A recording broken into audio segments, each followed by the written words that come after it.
Welcome to Granny's Family Classics. I'm Granny, and I'm so happy you're here with me today. Today's tale is The Secret Garden by Frances Hodgson Burnett.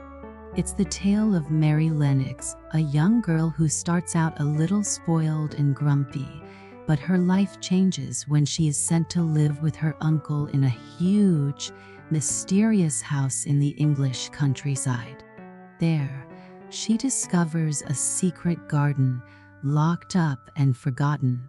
As Mary breathes life into the garden, she also breathes new life into herself, and along the way, she forms deep, beautiful friendships that change her forever.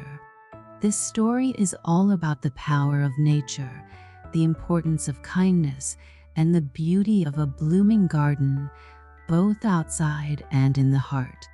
Before we begin, my dears, I'd like to ask you, what do you think is so special about the secret garden? Let me know in the comments, or if you've got a favorite moment from the story, share it with us. All right, my dears, let's step into the garden and watch Mary's world bloom. Granny's Family Classics presents The Secret Garden by Frances Hodgson Burnett, read by Granny. Chapter 1. There is no one left. When Mary Lennox was sent to Misselthwaite Manor to live with her uncle, everybody said she was the most disagreeable-looking child ever seen. It was true, too. She had a little thin face and a little thin body, thin light hair, and a sour expression. Her hair was yellow, and her face was yellow because she had been born in India and had always been ill in one way or another. Her father had held a position under the English government and had always been busy and ill himself, and her mother had been a great beauty who cared only to go to parties and amuse herself with gay people. She had not wanted a little girl at all, and when Mary was born she handed her over to the care of an ayah, who was made to understand that if she wished to please the Emian Sahib, she must keep the child out of sight as much as possible. So when she was a sickly, fretful, ugly little baby, she was kept out of the way, and when she became a sickly, fretful, toddling thing, she was kept out of the way also. She never remembered seeing familiarly anything but the dark faces of her ayah and the other native servants, and as they always obeyed her and gave her her own way in everything, because the Emian Sahib would be angry if she was disturbed by her crying. By the time she was 6 years old, she was as tyrannical and selfish a little pig as ever lived. The young English governess who came to teach her to read and write disliked her so much that she gave up her place in 3 months, and when other governesses came to try to fill it, they always went away in a shorter time than the first one. So if Mary had not chosen to really want to know how to read books, she would never have learned her letters at all. One frightfully hot morning, when she was about 9 years old, she awakened feeling very cross, and she became crosser still when she saw that the servant who stood by her bedside was not her ayah. "Why did you come?" she said to the strange woman. "I will not let you stay. Send my ayah to me." The woman looked frightened, but she only stammered that the ayah could not come, and when Mary threw herself into a passion and beat and kicked her, she looked only more frightened and repeated that it was not possible for the ayah to come to Missy Sahib. There was something mysterious in the air that morning.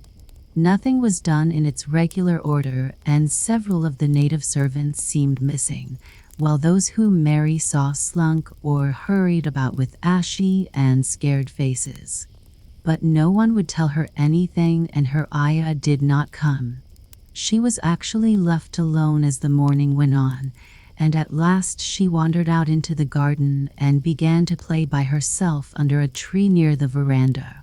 She pretended that she was making a flower bed, and she stuck big scarlet hibiscus blossoms into little heaps of earth, all the time growing more and more angry and muttering to herself the things she would say and the names she would call Side-Eye when she returned. "Pig, pig, daughter of pigs," she said, because to call a native a pig is the worst insult of all. She was grinding her teeth and saying this over and over again when she heard her mother come out on the veranda with someone. She was with a fair young man, and they stood talking together in low, strange voices. Mary knew the fair young man who looked like a boy. She had heard that he was a very young officer who had just come from England.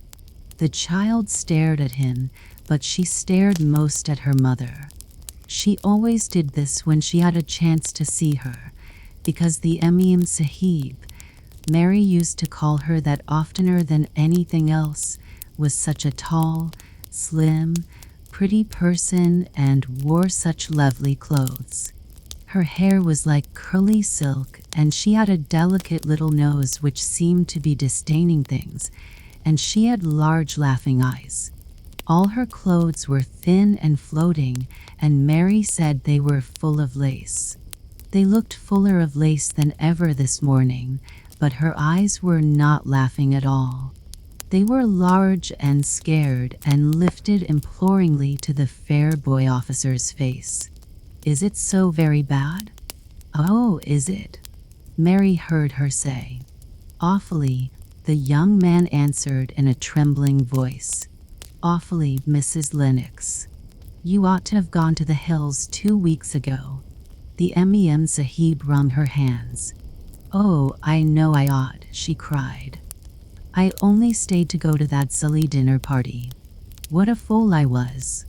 At that very moment such a loud sound of wailing broke out from the servants' quarters that she clutched the young man's arm, and Mary stood shivering from head to foot.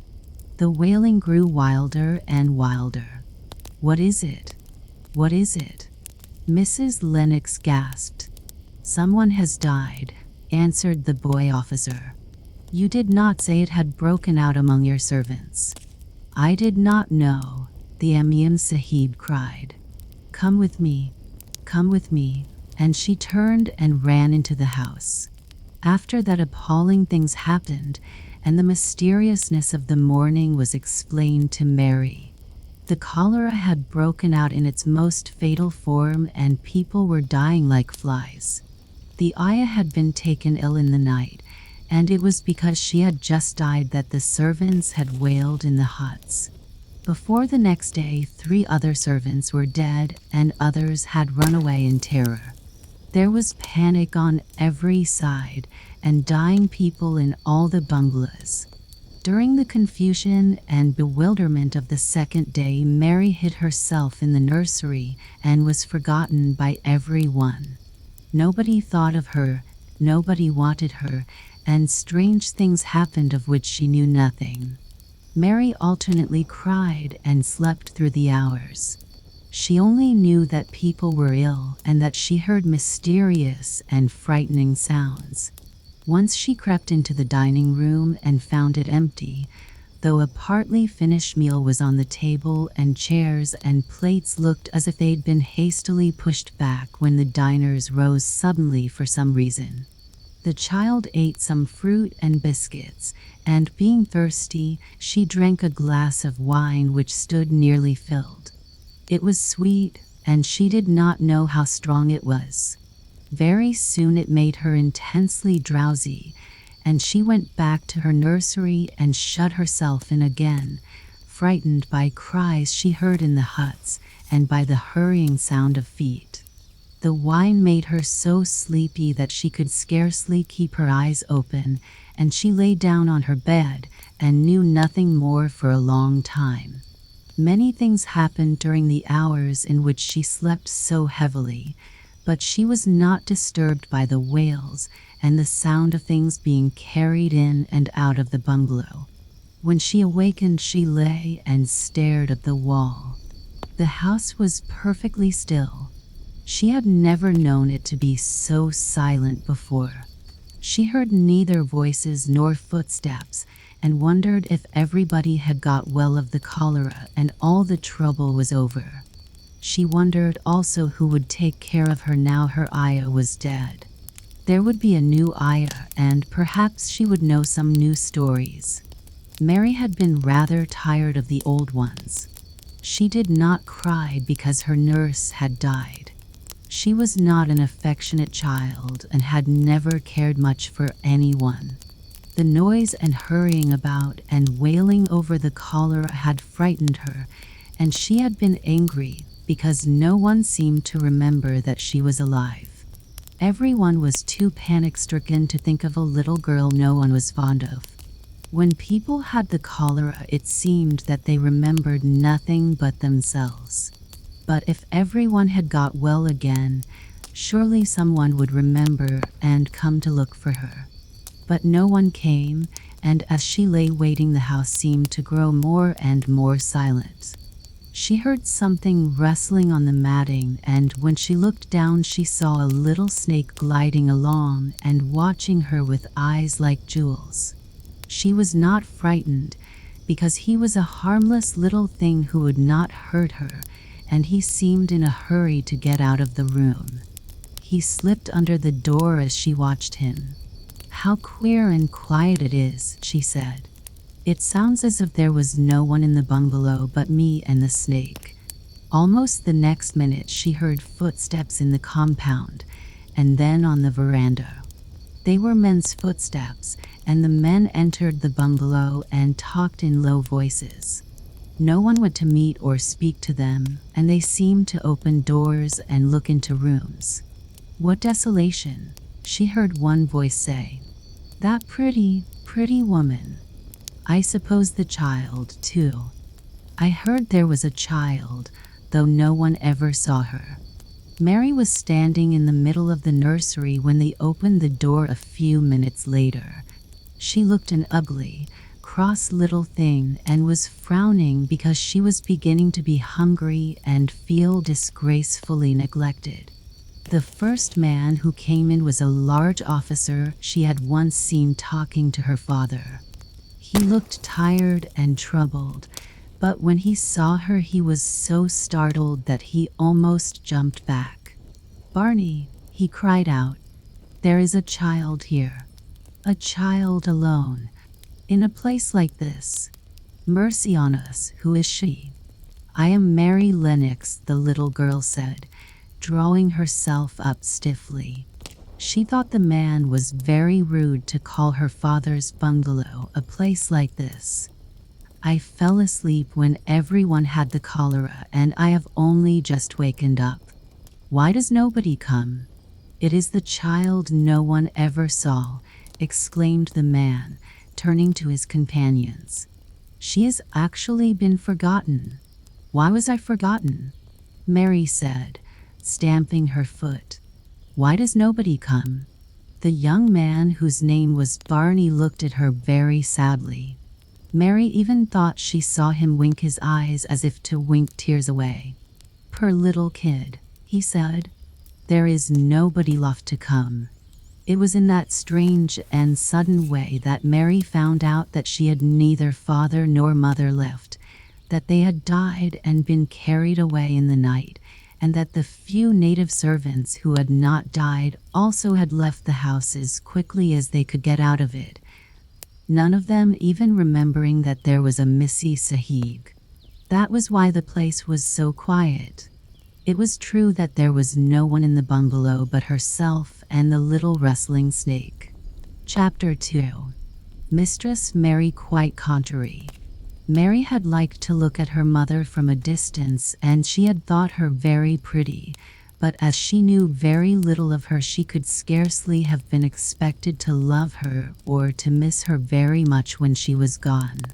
She did not miss her at all, in fact, and as she was a self-absorbed child, she gave her entire thought to herself, as she had always done.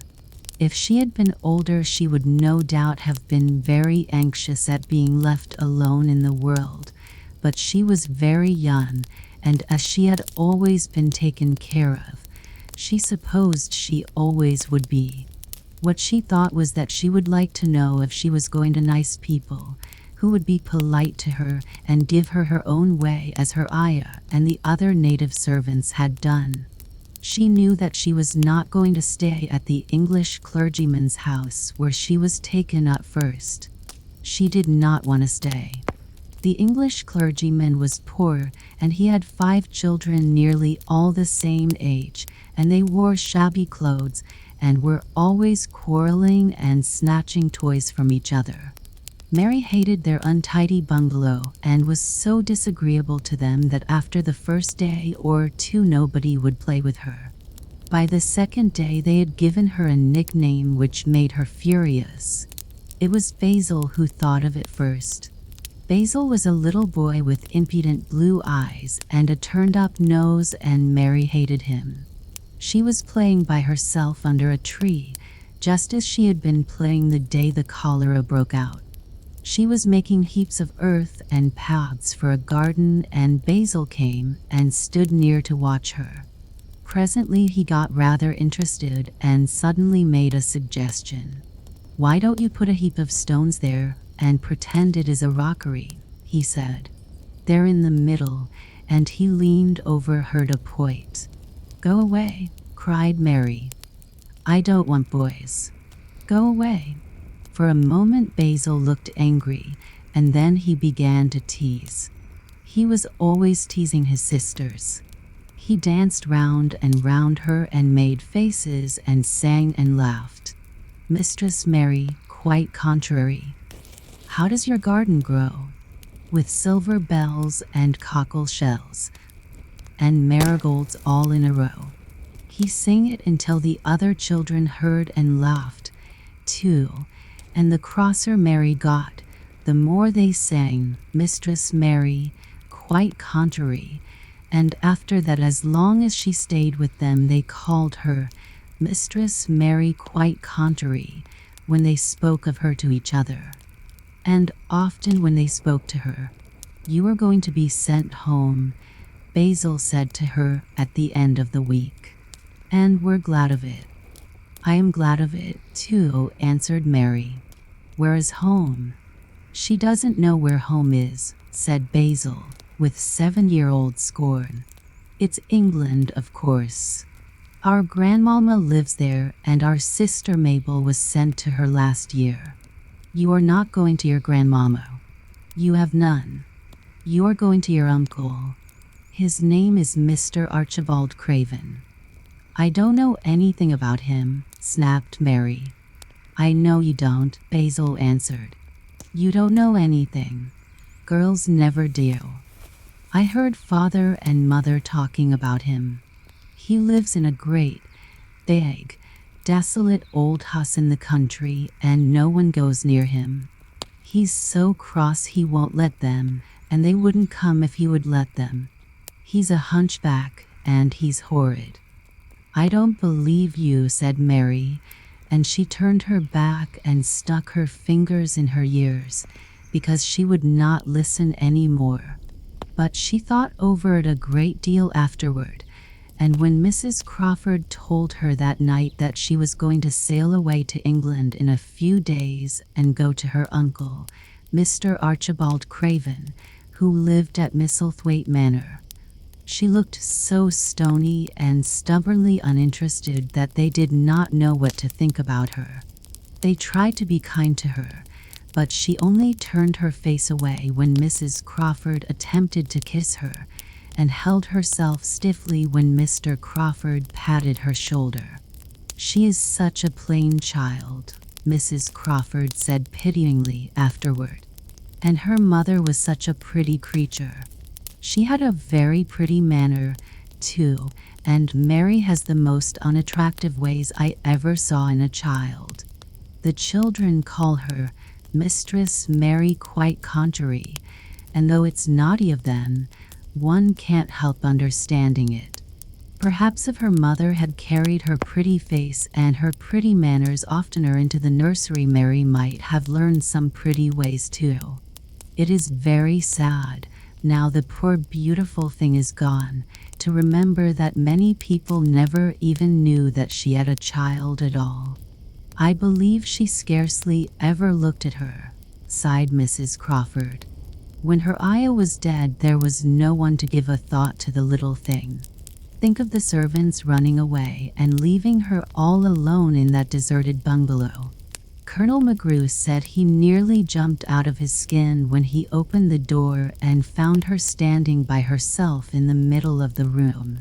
Mary made the long voyage to England under the care of an officer's wife, who was taking her children to leave them in a boarding school.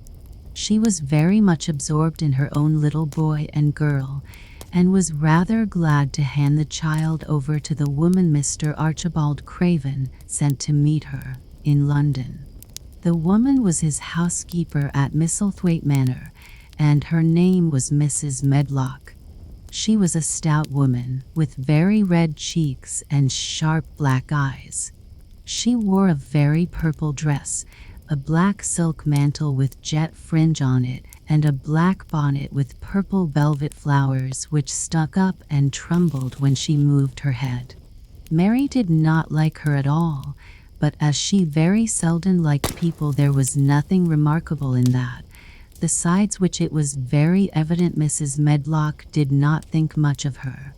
"My word, she's a plain little piece of goods," she said. "And we'd heard that her mother was a beauty. She hasn't handed much of it down, has she, ma'am?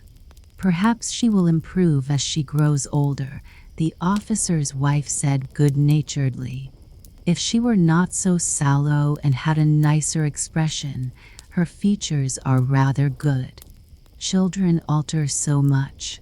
"She'll have to alter a good deal," answered Mrs. Medlock.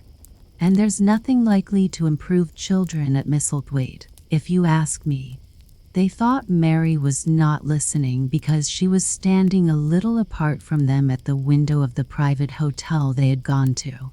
She was watching the passing buses and cabs and people, but she heard quite well and was made very curious about her uncle and the place he lived in.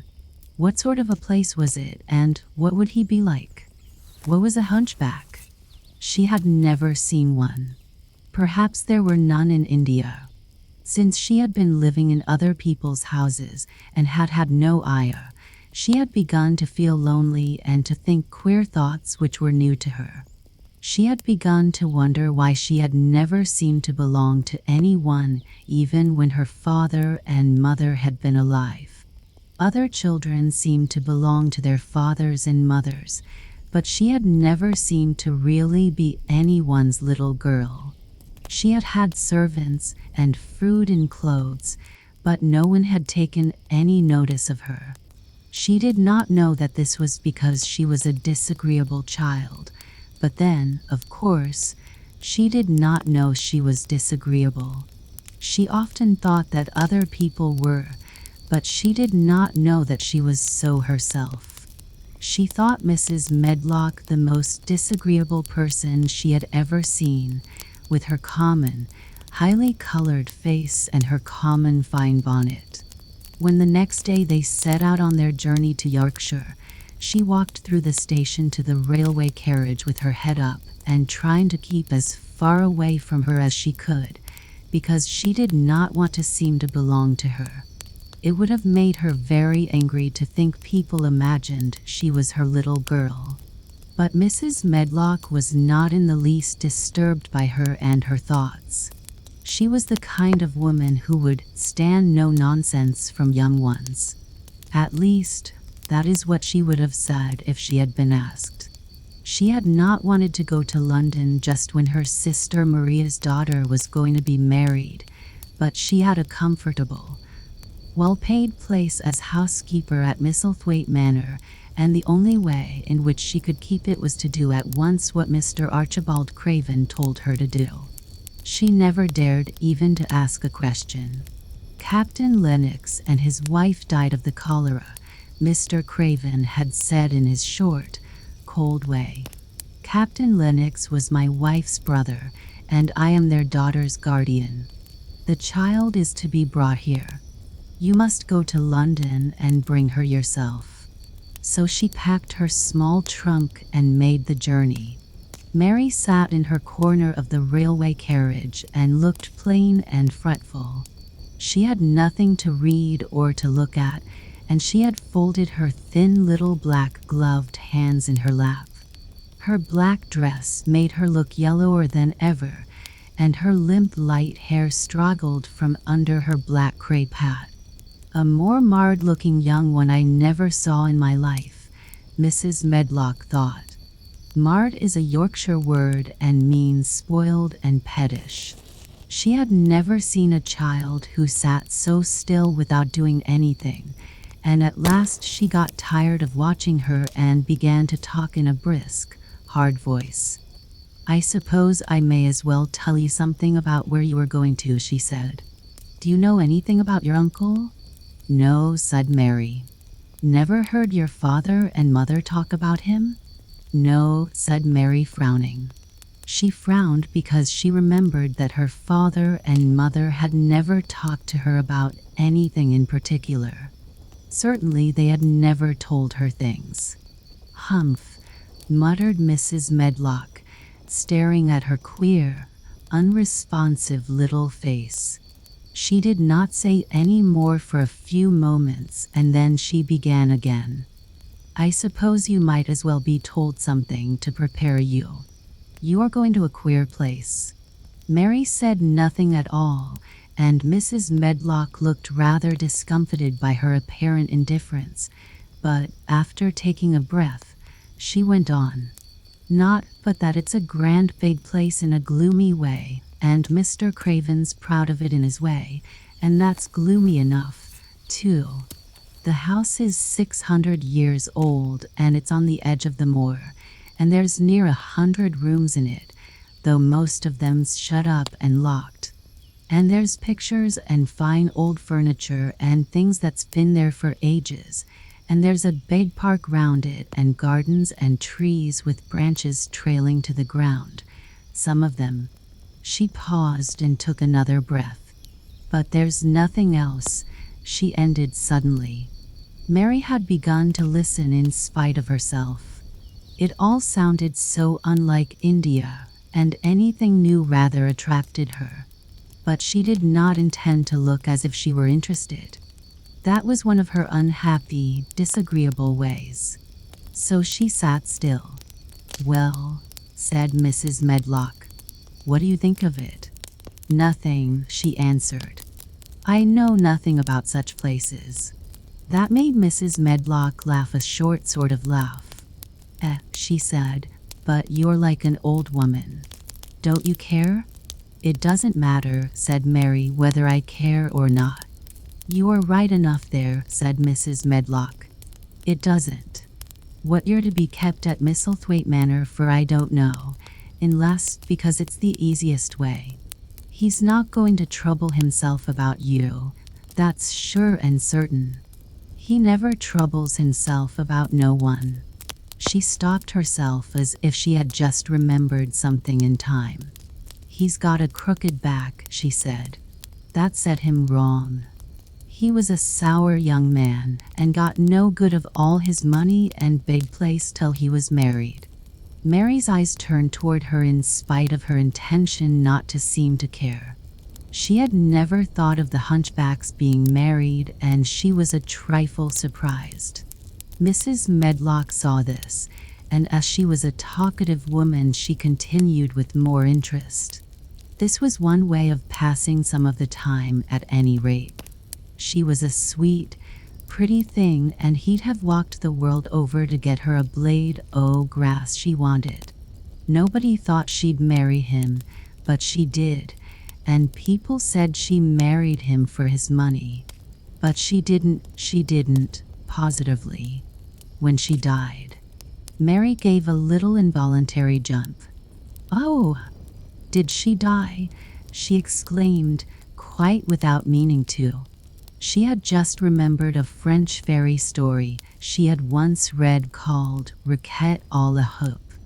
It had been about a poor hunchback and a beautiful princess, and it had made her suddenly sorry for Mr. Archibald Craven. "Yes, she died," Mrs. Medlock answered, "and it made him queerer than ever. He cares about nobody. He won't see people. Most of the time he goes away, and when he is at Misselthwaite he shuts himself up in the West Wing and won't let anyone but Pitcher see him.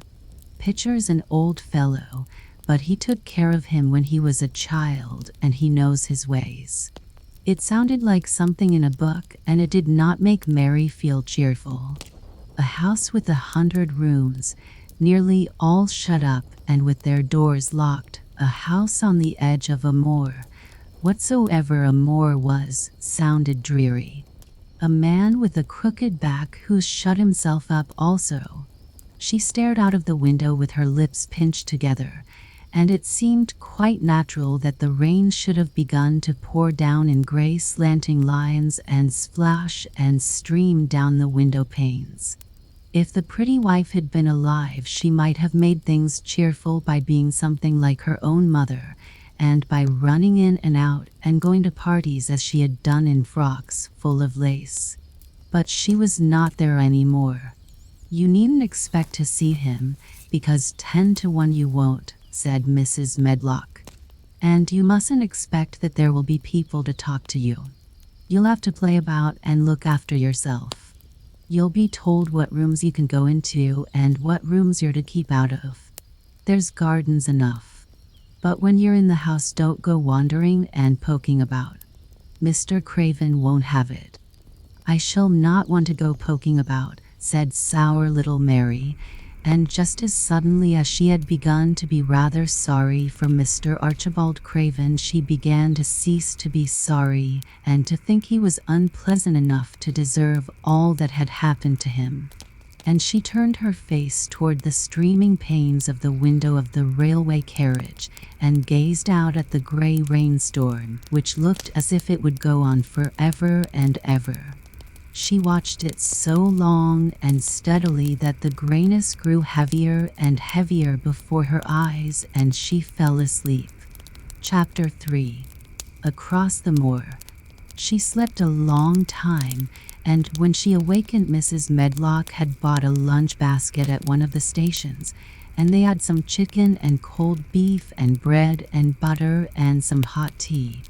The rain seemed to be streaming down more heavily than ever, and everybody in the station wore wet and glistening waterproofs.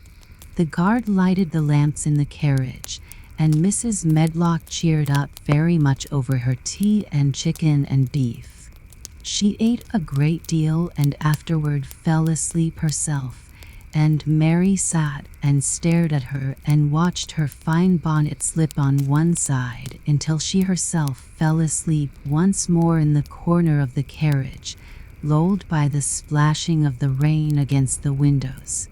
It was quite dark when she awakened again. The train had stopped at a station and Mrs. Medlock was shaking her. "You have had a sleep," she said. "It's time to open your eyes. We're at Thwaite Station and we've got a long drive before us." Mary stood up and tried to keep her eyes open while Mrs. Medlock collected her parcels. The little girl did not offer to help her, because an Indian native servants always picked up or carried things, and it seemed quite proper that other people should wait on one. The station was a small one and nobody but themselves seemed to be getting out of the train. The station master spoke to Mrs. Medlock in a rough, good-natured way, pronouncing his words in a queer broad fashion which Mary found out afterward was Yorkshire. "I see this got back," he said. "In this brought th yun on with thee." "Aye, that's her," answered Mrs. Medlock, speaking with a Yorkshire accent herself and jerking her head over her shoulder toward Mary. "How's thy missus?" "Well enow. Th carriage is waitin' outside for thee." A brougham stood on the road before the little outside platform. Mary saw that it was a smart carriage and that it was a smart footman who helped her in. His long waterproof coat and the waterproof covering of his hat were shining and dripping with rain, as everything was, the burly station master included. When he shut the door, mounted the box with the coachman, and they drove off, the little girl found herself seated in a comfortably cushioned corner, but she was not inclined to go to sleep again. She sat and looked out of the window, curious to see something of the road over which she was being driven to the queer place Mrs. Medlock had spoken of. She was not at all a timid child, and she was not exactly frightened, but she felt that there was no knowing what might happen in a house with 100 rooms nearly all shut up, a house standing on the edge of a moor.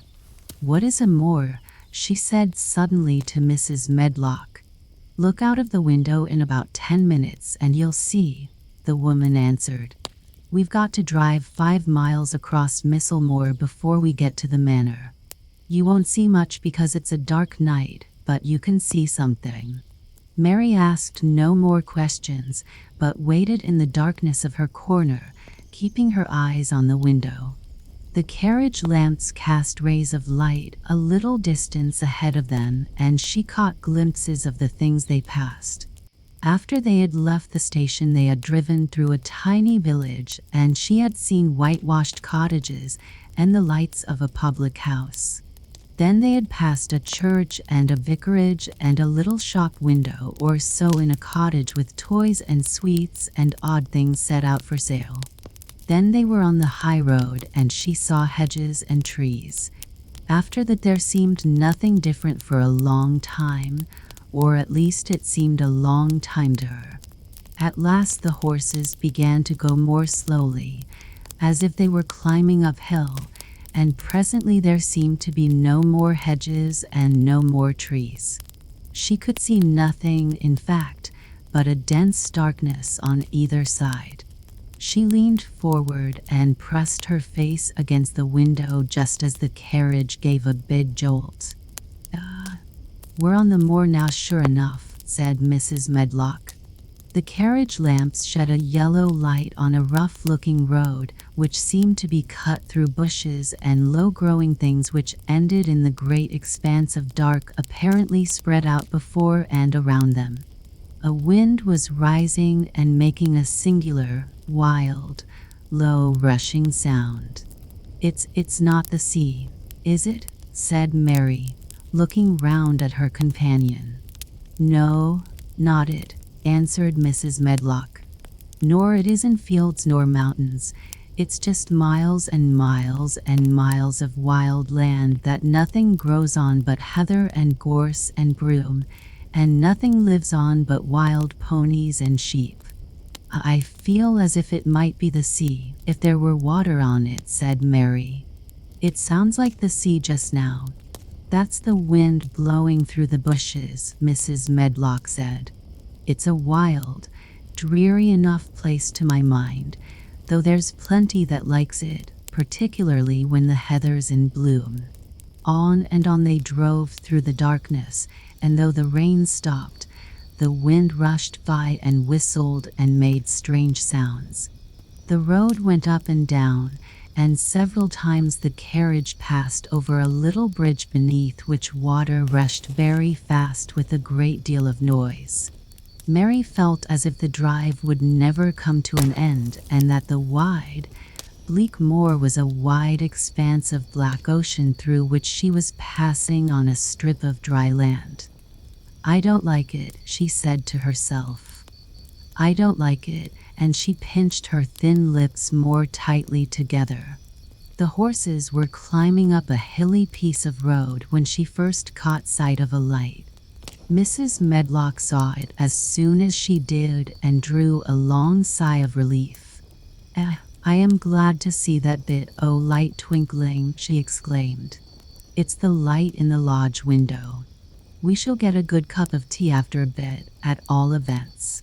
It was after a bit, as she said, for when the carriage passed through the park gates there was still 2 miles of avenue to drive through, and the trees, which nearly met overhead, made it seem as if they were driving through a long, dark vault.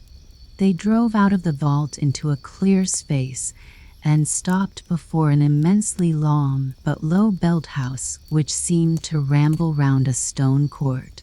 At first Mary thought that there were no lights at all in the windows, but as she got out of the carriage she saw that one room in a corner upstairs showed a dull glow. The entrance door was a huge one made of massive, curiously shaped panels of oak studded with big iron nails and bound with great iron bars. It opened into an enormous hall, which was so dimly lighted that the faces in the portraits on the walls and the figures in the suits of armor made Mary feel that she did not want to look at them. As she stood on the stone floor, she looked a very small, odd little black figure, and she felt as small and lost and odd as she looked. A neat, thin old man stood near the manservant who opened the door for them. "You are to take her to her room," he said in a husky voice. "He doesn't want to see her. He's going to London in the morning." "Very well, Mr. Pitcher," Mrs. Medlock answered. "So long as I know what's expected of me, I can manage." "What's expected of you, Mrs. Medlock," Mr. Pitcher said, "is that you make sure that he's not disturbed and that he doesn't see what he doesn't want to see." And then Mary Lennox was led up a broad staircase and down a long corridor and up a short flight of steps and through another corridor and another, until a door opened in a wall and she found herself in a room with a fire in it and a supper on a table. Mrs. Medlock said unceremoniously, "Well, here you are. This room and the next are where you'll live, and you must keep to them. Don't you forget that." It was in this way Mistress Mary arrived at Misselthwaite Manor, and she had perhaps never felt quite so contrary in all her life. Chapter 4. Martha. When she opened her eyes in the morning, it was because a young housemaid had come into her room to light the fire, and was kneeling on the hearth rug raking out the cinders noisily. Mary lay and watched her for a few moments, and then began to look about the room. She had never seen a room at all like it, and thought it curious and gloomy. The walls were covered with tapestry with a forest scene embroidered on it. There were fantastically dressed people under the trees, and in the distance there was a glimpse of the turrets of a castle. There were hunters and horses and dogs and ladies. Mary felt as if she were in the forest with them. Out of a deep window she could see a great climbing stretch of land, which seemed to have no trees on it, and to look rather like an endless, dull, purplish sea. "What is that?" she said, pointing out of the window. Martha, the young housemaid, who had just risen to her feet, looked and pointed also. "That there," she said. "Yes, that's T.H. Moore," with a good-natured grin. "Does thee like it?" "No," answered Mary. "I hate it." "That's because thou'rt not used to it," Martha said, going back to her hearth. "Thee thinks it's too big and bare now, but thee will like it." "Do you?" inquired Mary. That I do," answered Martha, cheerfully polishing away at the grate. "I just love it. It's none bare. It's covered wi' growin' things as smell sweet. It's fair lovely in spring and summer when teach, gorse and broom and heather's in flower. It smells o' honey and there's such a lot o' fresh air, and teach sky looks so high, and teach bees and skylarks makes such a nice noise hummin' and singin'. I wouldn't live away from T.H. Moore for anything." Mary listened to her with a grave, puzzled expression. The native servants she had been used to in India were not in the least like this. They were obsequious and servile, and did not presume to talk to their masters as if they were their equals. They made salaams and called them protector of the poor and names of that sort. Indian servants were commanded to do things, not asked. It was not the custom to say, please, and thank you, and Mary had always slapped her ayah in the face when she was angry. She wondered a little what this girl would do if one slapped her in the face. She was a round, rosy, good-natured-looking creature, but she had a sturdy way which made Mistress Mary wonder if she might not even slap back, if the person who slapped her was only a little girl. "You are a strange servant," she said from her pillows rather haughtily. Martha sat up on her heels, with her blacking brush in her hand, and laughed, without seeming the least out of temper. "I know that," she said. "If there was a grand missus at Misselthwaite, I should never have been even one of th under housemaids. I might have been let to be scullery maid, but I'd never have been let upstairs. I'm too common and I talk too much Yorkshire. But this is a funny house for all it's so grand. Seems like there's neither master nor mistress except Mr. Pitcher and Mrs. Medlock. Mr. Craven, he won't be troubled about anything when he's here, and he's nearly always away. Mrs. Medlock gave me th place out o' kindness. She told me she could never have done it if Misselthwaite had been like other bed houses." "Are you going to be my servant?" Mary asked, still in her imperious little Indian way. Martha began to rub her grate again. "I'm Mrs. Medlock's servant," she said stoutly. "And she's Mr. Craven's, but I'm to do the housemaid's work up here and wait on you a bit. But you won't need much waiting on." "Who is going to dress me?" demanded Mary. Martha sat up on her heels again and stared. She spoke in broad Yorkshire in her amazement. "Canna, the dress thyson," she said. "What do you mean?" "I don't understand your language," sighed Mary. I forgot," Martha said. "Mrs. Medlock told me I'd have to be careful or you wouldn't know what I was saying. I mean, can't you put on your own clothes?" "No," answered Mary, quite indignantly. "I never did in my life. My ayah dressed me, of course." "Well," said Martha, evidently not in the least aware that she was impudent, "it's time this should learn. Thee cannot begin younger. It'll do thee good to wait on thysen a bit.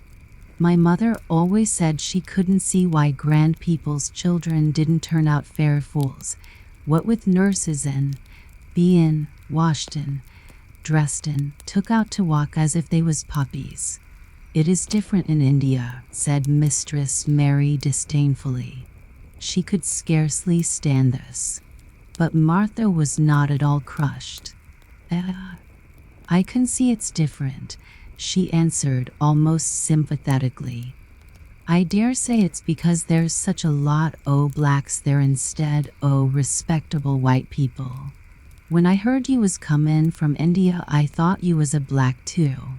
Mary sat up in bed furious. "What?" she said. "What? You thought I was a native? You daughter of a pig." Martha stared and looked hot. "Who are you calling names?" she said. "You needn't be so vexed. That's not th way for a young lady to talk. I've nothing against th blacks. When you read about 'em in tracts, they're always very religious. You always read as a black's a man and a brother. I've never seen a black and I was fair pleased to think I was goin' to see one close. When I come in to light your fire this mornin', I crept up to your bed and pulled th cover back careful to look at you. And there you was, disappointedly, no more black than me, for all you're so yeller." Mary did not even try to control her rage and humiliation. "You thought I was a native. You dared. You don't know anything about natives. They're not people. They're servants who must salaam to you. You know nothing about India. You know nothing about anything. She was in such a rage and felt so helpless before the girl's simple stare, and somehow she suddenly felt so horribly lonely and far away from everything she understood and which understood her, that she threw herself face downward on the pillows and burst into passionate sobbing. She sobbed so unrestrainedly that good-natured Yorkshire Martha was a little frightened and quite sorry for her. She went to the bed and bent over her. You mustn't cry like that there," she begged. "You mustn't for sure. I didn't know you'd be vexed. I don't know anything about anything, just like you said. I beg your pardon, Mississippi. Do stop crying, Dot." There was something comforting and really friendly in her queer Yorkshire speech and sturdy way which had a good effect on Mary. She gradually ceased crying and became quiet. Martha looked relieved. "It's time for thee to get up now," she said. "Mrs. Medlock said I was to carry the breakfast and tea and dinner into teach room next to this. It's been made into a nursery for thee. I'll help thee on with thy clothes if they'll get out o' bed. If buttons are at teach back that cannot button them up theself."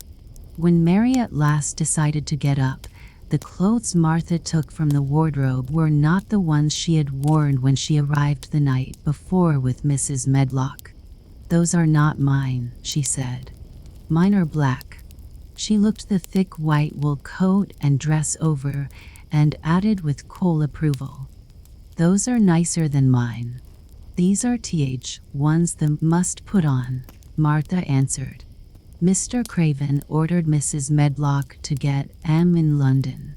He said, I won't have a child dressed in black wanderin' about like a lost soul,' he said. It'd make the place sadder than it is. Put color on her." Mother, she said she knew what he meant. Mother always knows what a body means. She doesn't hold with black herself. "I hate black things," said Mary. The dressing process was one which taught them both something. Martha had buttoned up her little sisters and brothers, but she had never seen a child who stood still and waited for another person to do things for her as if she had neither hands nor feet of her own. "Why doesn't the put on the own shoes?" she said when Mary quietly held out her foot. "My aya did it," answered Mary, staring. "It was the custom." She said that very often. It was the custom. The native servants were always saying it. If one told them to do a thing their ancestors had not done for 1,000 years, they gazed at one mildly and said, "It is not the custom," and one knew that was the end of the matter. It had not been the custom that Mistress Mary should do anything but stand and allow herself to be dressed like a doll. But before she was ready for breakfast, she began to suspect that her life at Misselthwaite Manor would end by teaching her a number of things quite new to her, things such as putting on her own shoes and stockings, and picking up things she let fall.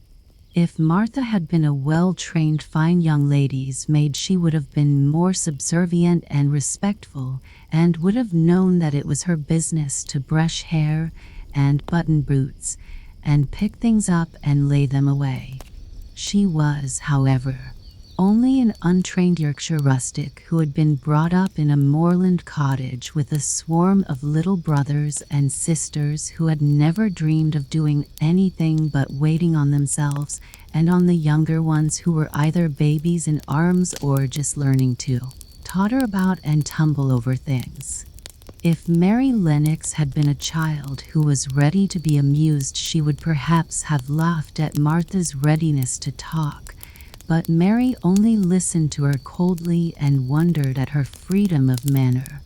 At first she was not at all interested, but gradually, as the girl rattled on in her good-tempered, homely way, Mary began to notice what she was saying. "You should see 'em all," she said. "There's 12 of us and my father only gets 16 shilling a week. I can tell you my mother's put to it to get porridge for 'em all.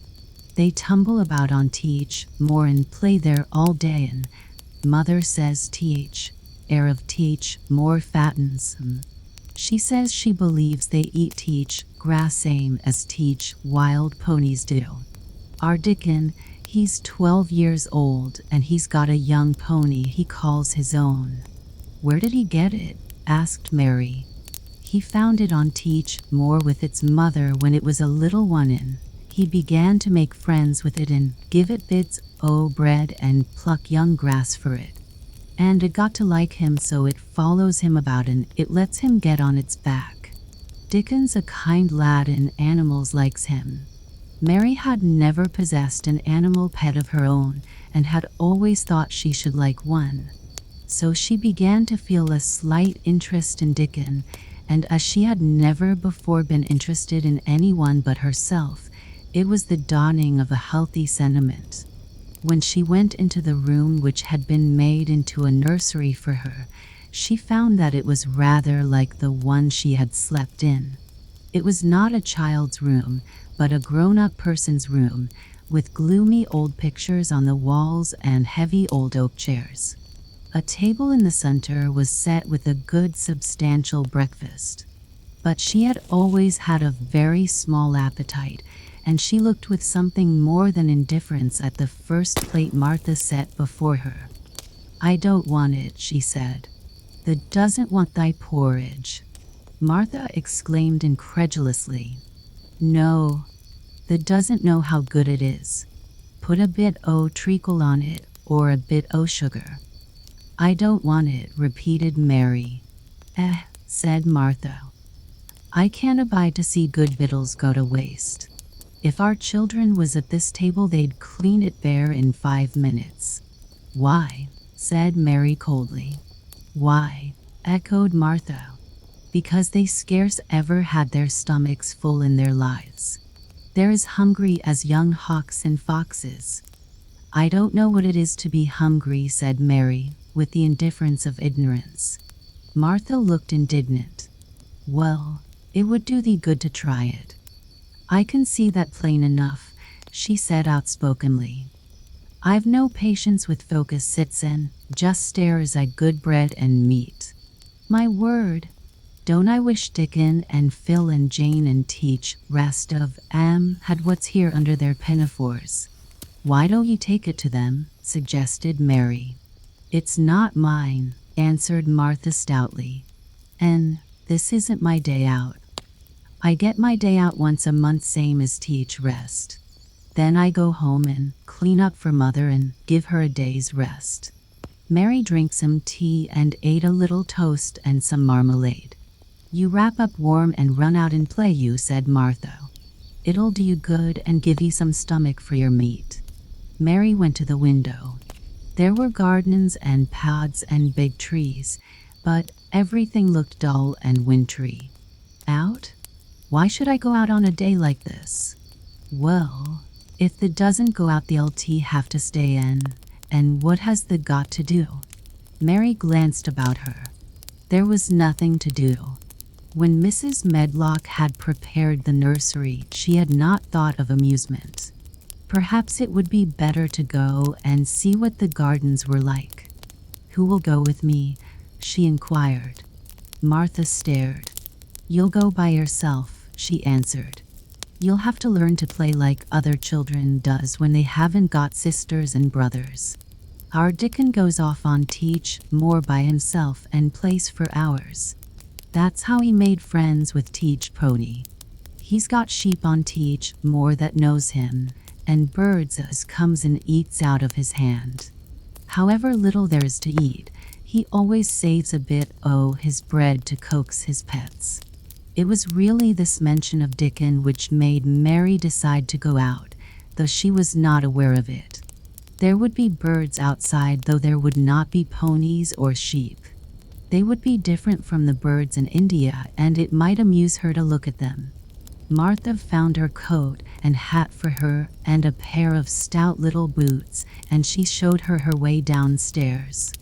"If the goes round that way, they'll come to Teach Gardens," she said, pointing to a gate in a wall of shrubbery.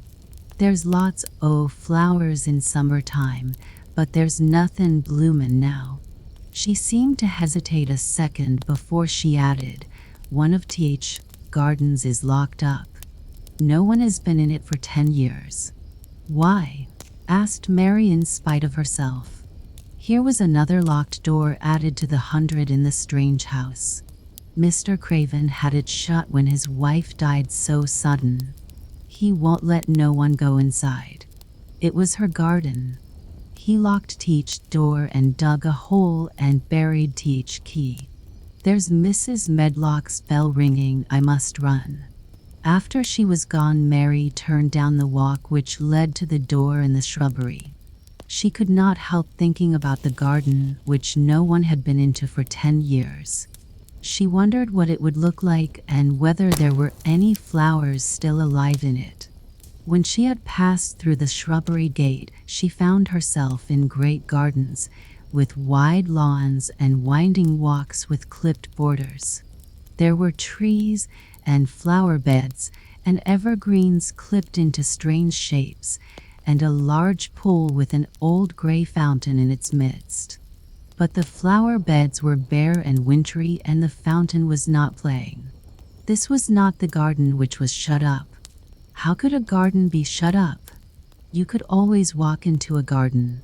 She was just thinking this when she saw that, at the end of the path she was following, there seemed to be a long wall with ivy growing over it.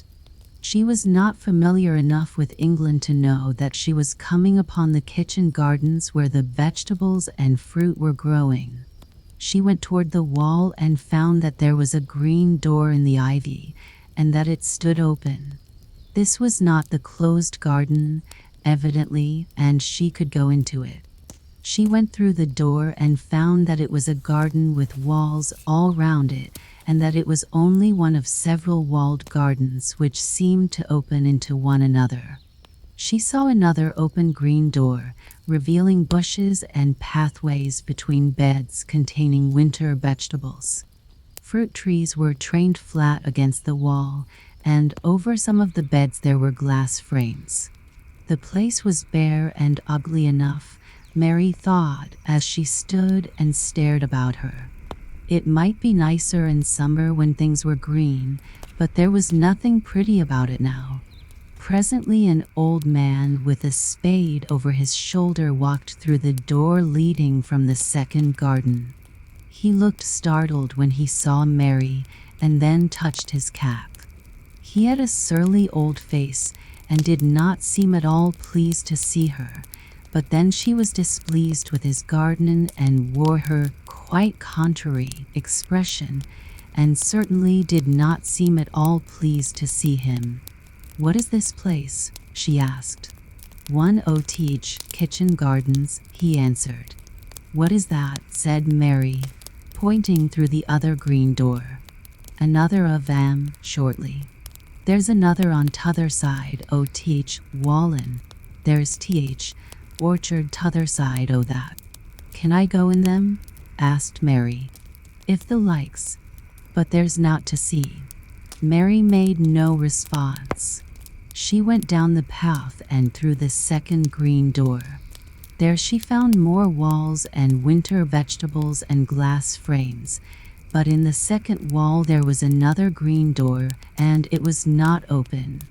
Perhaps it led into the garden, which no one had seen for 10 years. As she was not at all a timid child and always did what she wanted to do, Mary went to the green door and turned the handle. She hoped the door would not open because she wanted to be sure she had found the mysterious garden, but it did open quite easily, and she walked through it and found herself in an orchard. There were walls all round it also, and trees trained against them, and there were bare fruit trees growing in the winter brown grass, but there was no green door to be seen anywhere. Mary looked for it, and yet when she had entered the upper end of the garden she had noticed that the wall did not seem to end with the orchard, but to extend beyond it as if it enclosed a place at the other side. She could see the tops of trees above the wall, and when she stood still she saw a bird with a bright red breast sitting on the topmost branch of one of them, and suddenly he burst into his winter song, almost as if he had caught sight of her and was calling to her. She stopped and listened to him, and somehow his cheerful, friendly little whistle gave her a pleased feeling. Even a disagreeable little girl may be lonely. And the big closed house and big bare moor and big bare gardens had made this one feel as if there was no one left in the world but herself. If she had been an affectionate child who had been used to being loved, she would have broken her heart. But even though she was Mistress Mary quite contrary, she was desolate. And the bright-breasted little bird brought a look into her sour little face which was almost a smile. She listened to him until he flew away.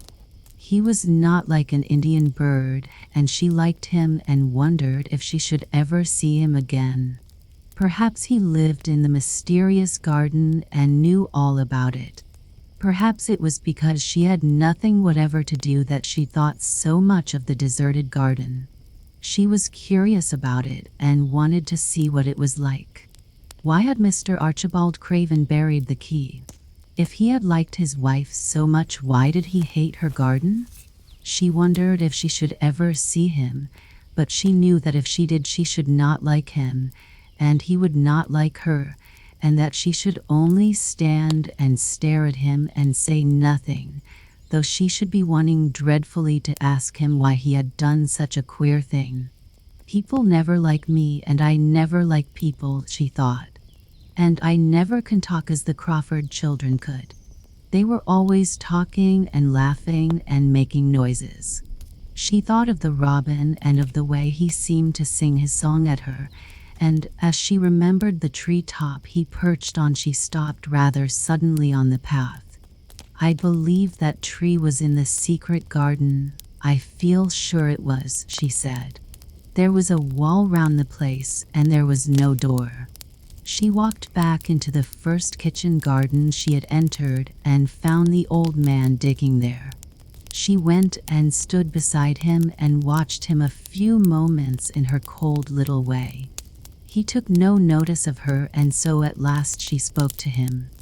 I have been into the other gardens, she said. There was nothing to prevent thee, he answered crustily. I went into the orchard. There was no dog at each door to bite thee, he answered. There was no door there into the other garden, said Mary. What garden? He said in a rough voice, stopping his digging for a moment. The one on the other side of the wall, answered Mistress Mary. There are trees there. I saw the tops of them. A bird with a red breast was sitting on one of them, and he sang. To her surprise, the surly old weather-beaten face actually changed its expression. A slow smile spread over it, and the gardener looked quite different. It made her think that it was curious how much nicer a person looked when he smiled. She had not thought of it before. He turned about to the orchard side of his garden and began to whistle, a low, soft whistle. She could not understand how such a surly man could make such a coaxing sound. Almost the next moment, a wonderful thing happened. She heard his soft little rushing flight through the air, and it was the bird with the red breast flying to them, and he actually alighted on the big clod of earth quite near to the gardener's foot. Here he is, chuckled the old man, and then he spoke to the bird as if he were speaking to a child. Where has thee been, the cheeky little beggar? He said. I've not seen thee before today. Has thee begun the courtin' this early in each season? Th'art too for ad. The bird put his tiny head on one side and looked up at him with his soft bright eye, which was like a black dewdrop. He seemed quite familiar and not the least afraid. He hopped about and pecked the earth briskly, looking for seeds and insects. It actually gave Mary a queer feeling in her heart, because he was so pretty and cheerful and seemed so like a person. He had a tiny plump body and a delicate beak and slender delicate legs. "Will he always come when you call him?" she asked almost in a whisper. "Aye, that he will. I've knowed him ever since he was a fledgling. He come out of teach nest in other garden, and when first he flew over teach, while he was too weak to fly back for a few days, and we got friendly. When he went over teach, while again teach, rest of teach brood was gone in, he was lonely and he come back to me." "What kind of a bird is he?" Mary asked. "Doesn't the know? He's a robin redbreast, and they're teach friendliest, curiousest birds alive. They're almost as friendly as dogs, if you know how to get on with 'em. Watch him peckin' about there and lookin' round at us now and again. He knows we're talkin' about him." It was the queerest thing in the world to see the old fellow. He looked at the plump little scarlet waistcoat bird as if he were both proud and fond of him. "He's a conceited one," he chuckled. "He likes to hear folk talk about him. And curious, bless me, there never was his like for curiosity and meddlin'. He's always comin' to see what I'm plannin'. He knows all teach, things Mester Craven never troubles his cell to find out. He's teach head gardener, he is." The robin hopped about busily pecking the soil and now and then stopped and looked at them a little. Mary thought his black dewdrop eyes gazed at her with great curiosity. It really seemed as if he were finding out all about her. The queer feeling in her heart increased. "Where did the rest of the brood fly to?" she asked. "There's no knowin'. The old ones turn 'em out o' their nest and make 'em flyin'. They're scattered before you know it." This one was a knowin' one, and he knew he was lonely.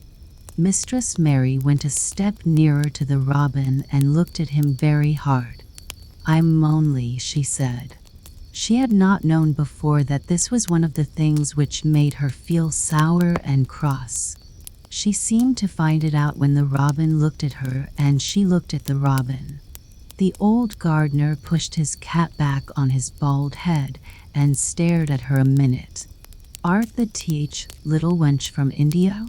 he asked. Mary nodded. "Then no wonder thou'rt lonely.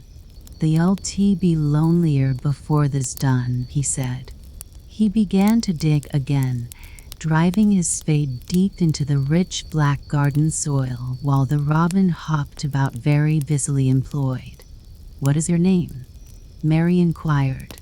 He stood up to answer her. "Ben Weatherstaff," he answered, and then he added with a surly chuckle, "I'm lonely, Missel, except when he's with me," and he jerked his thumb toward the robin. "He's th only friend I've got." "I have no friends at all," sighed Mary.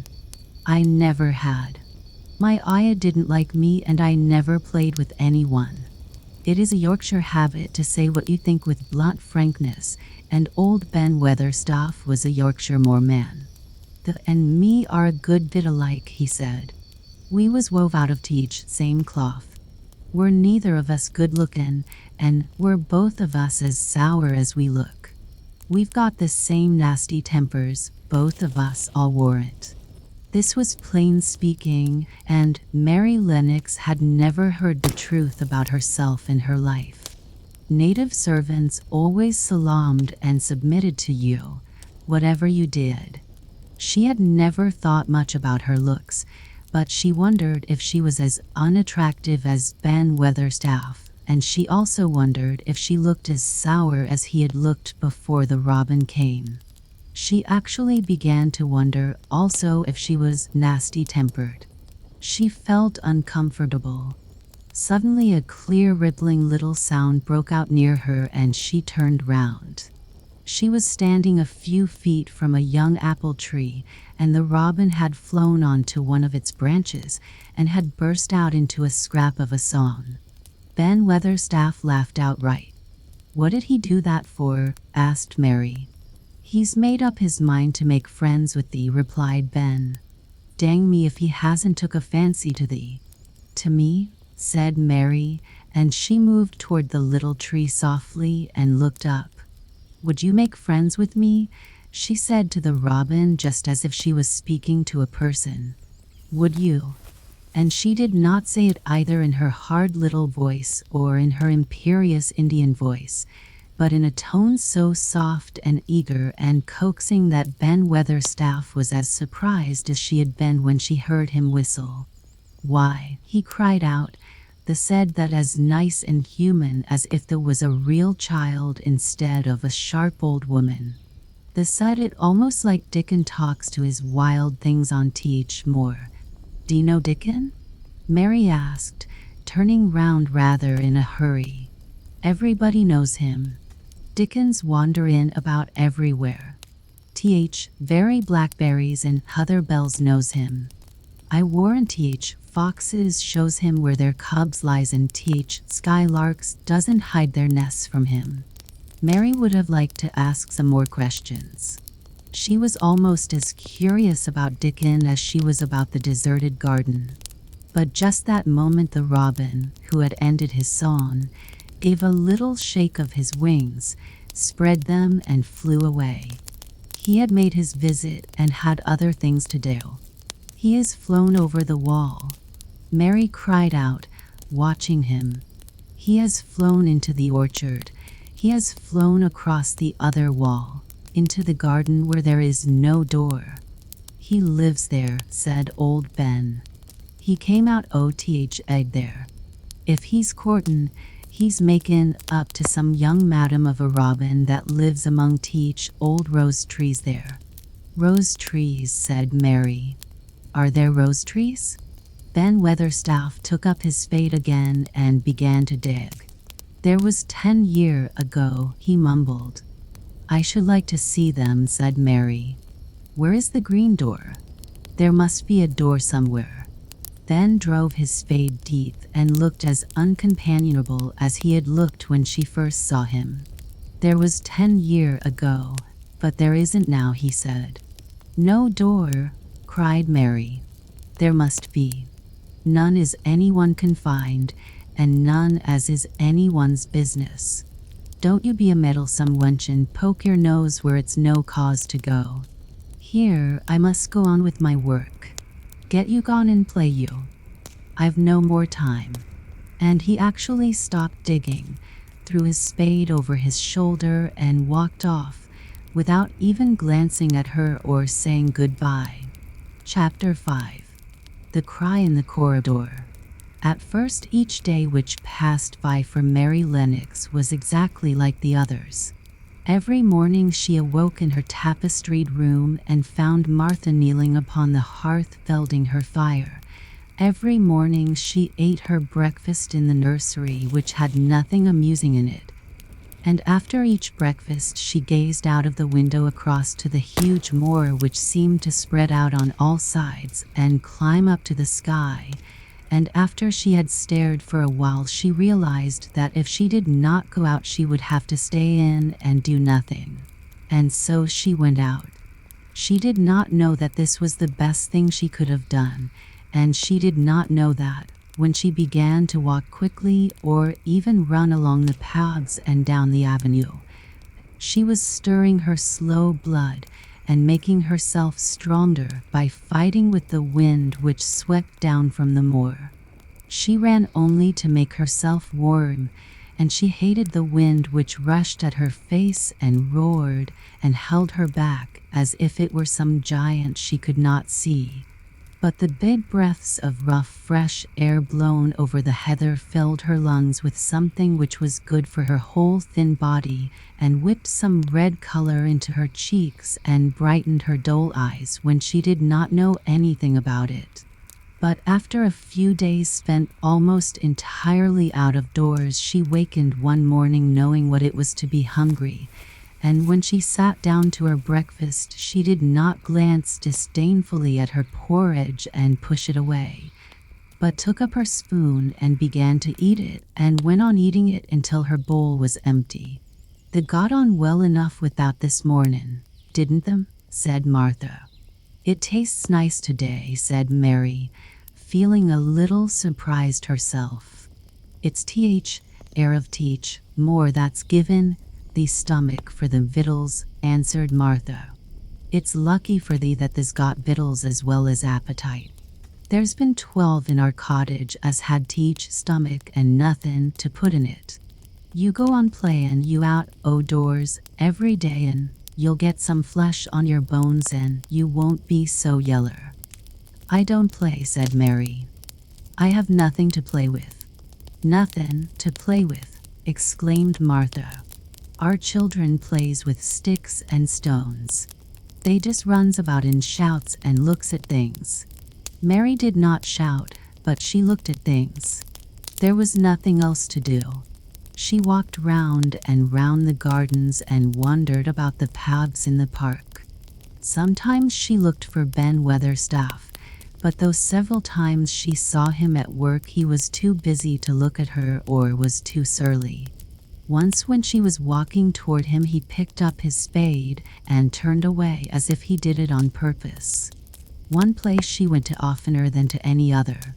It was the long walk outside the gardens with the walls round them. There were bare flower beds on either side of it, and against the walls ivy grew thickly.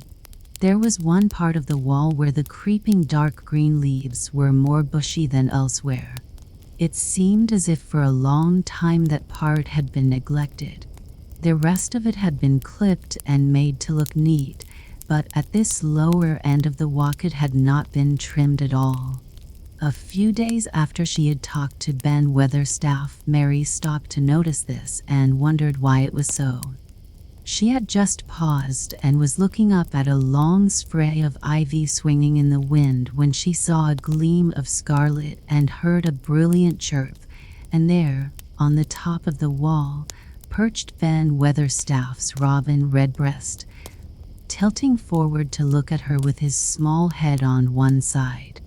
"Oh," she cried out, "is it you? Is it you?"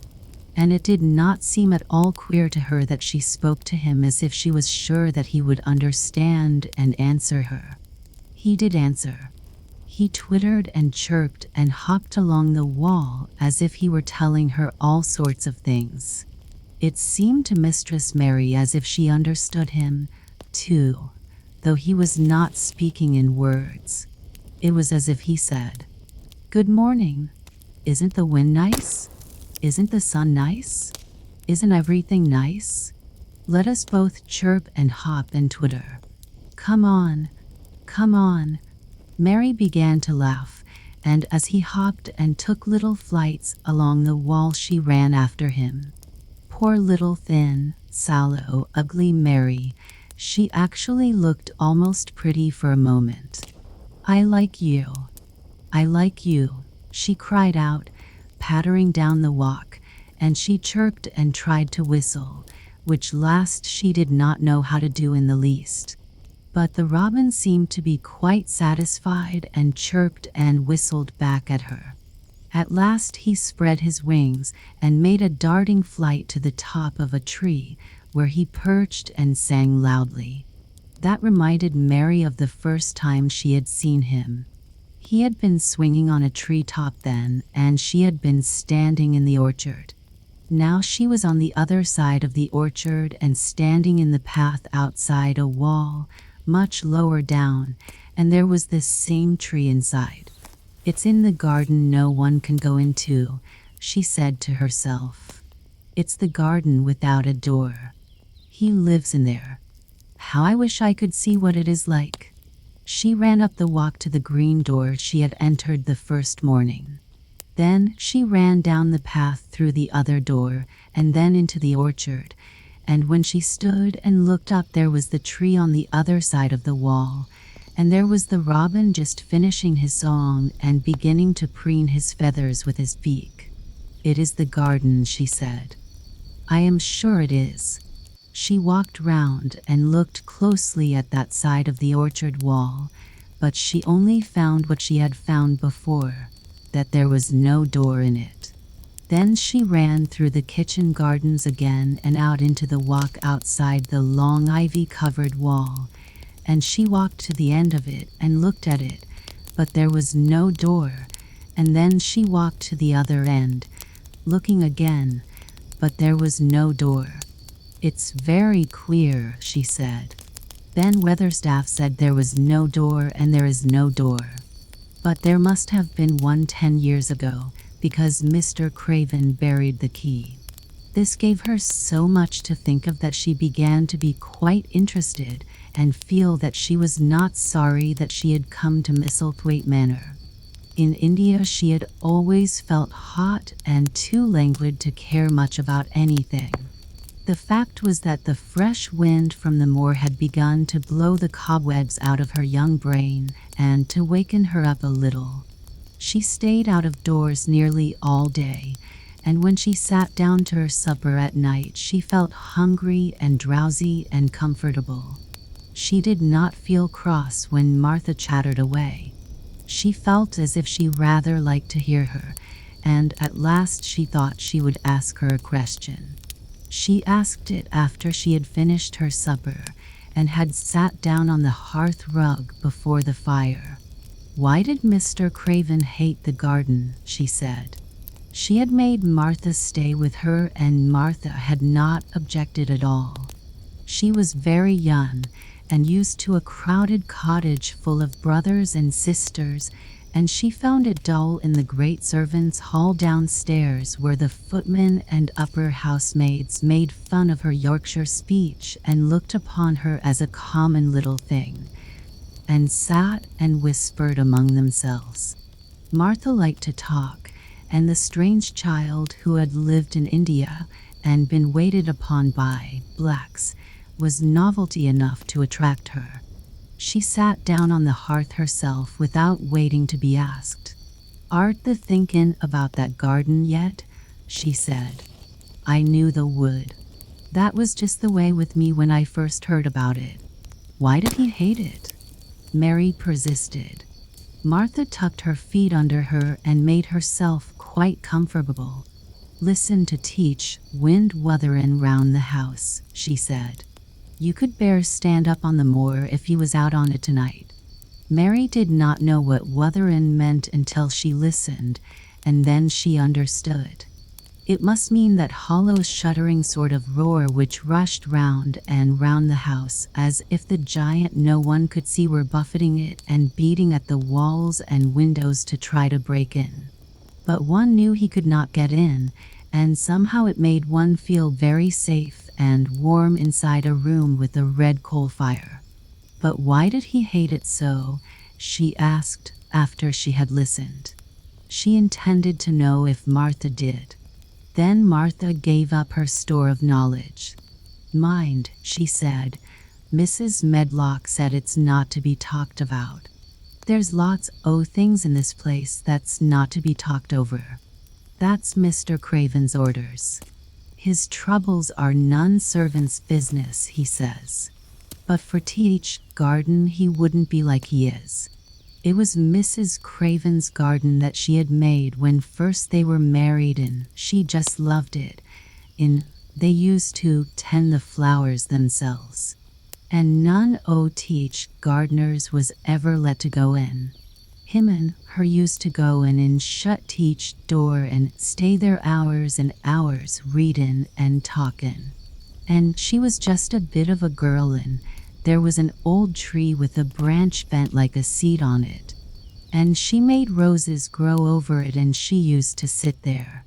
But one day when she was sittin' there, teach branch broken, she fell on teach ground and was hurt so bad that next day she died. Teach doctors thought he'd go out o' his mind and die too. That's why he hates it. No one's never gone in since, and he won't let anyone talk about it." Mary did not ask any more questions. She looked at the red fire and listened to the wind wutherin'. It seemed to be wutherin' louder than ever.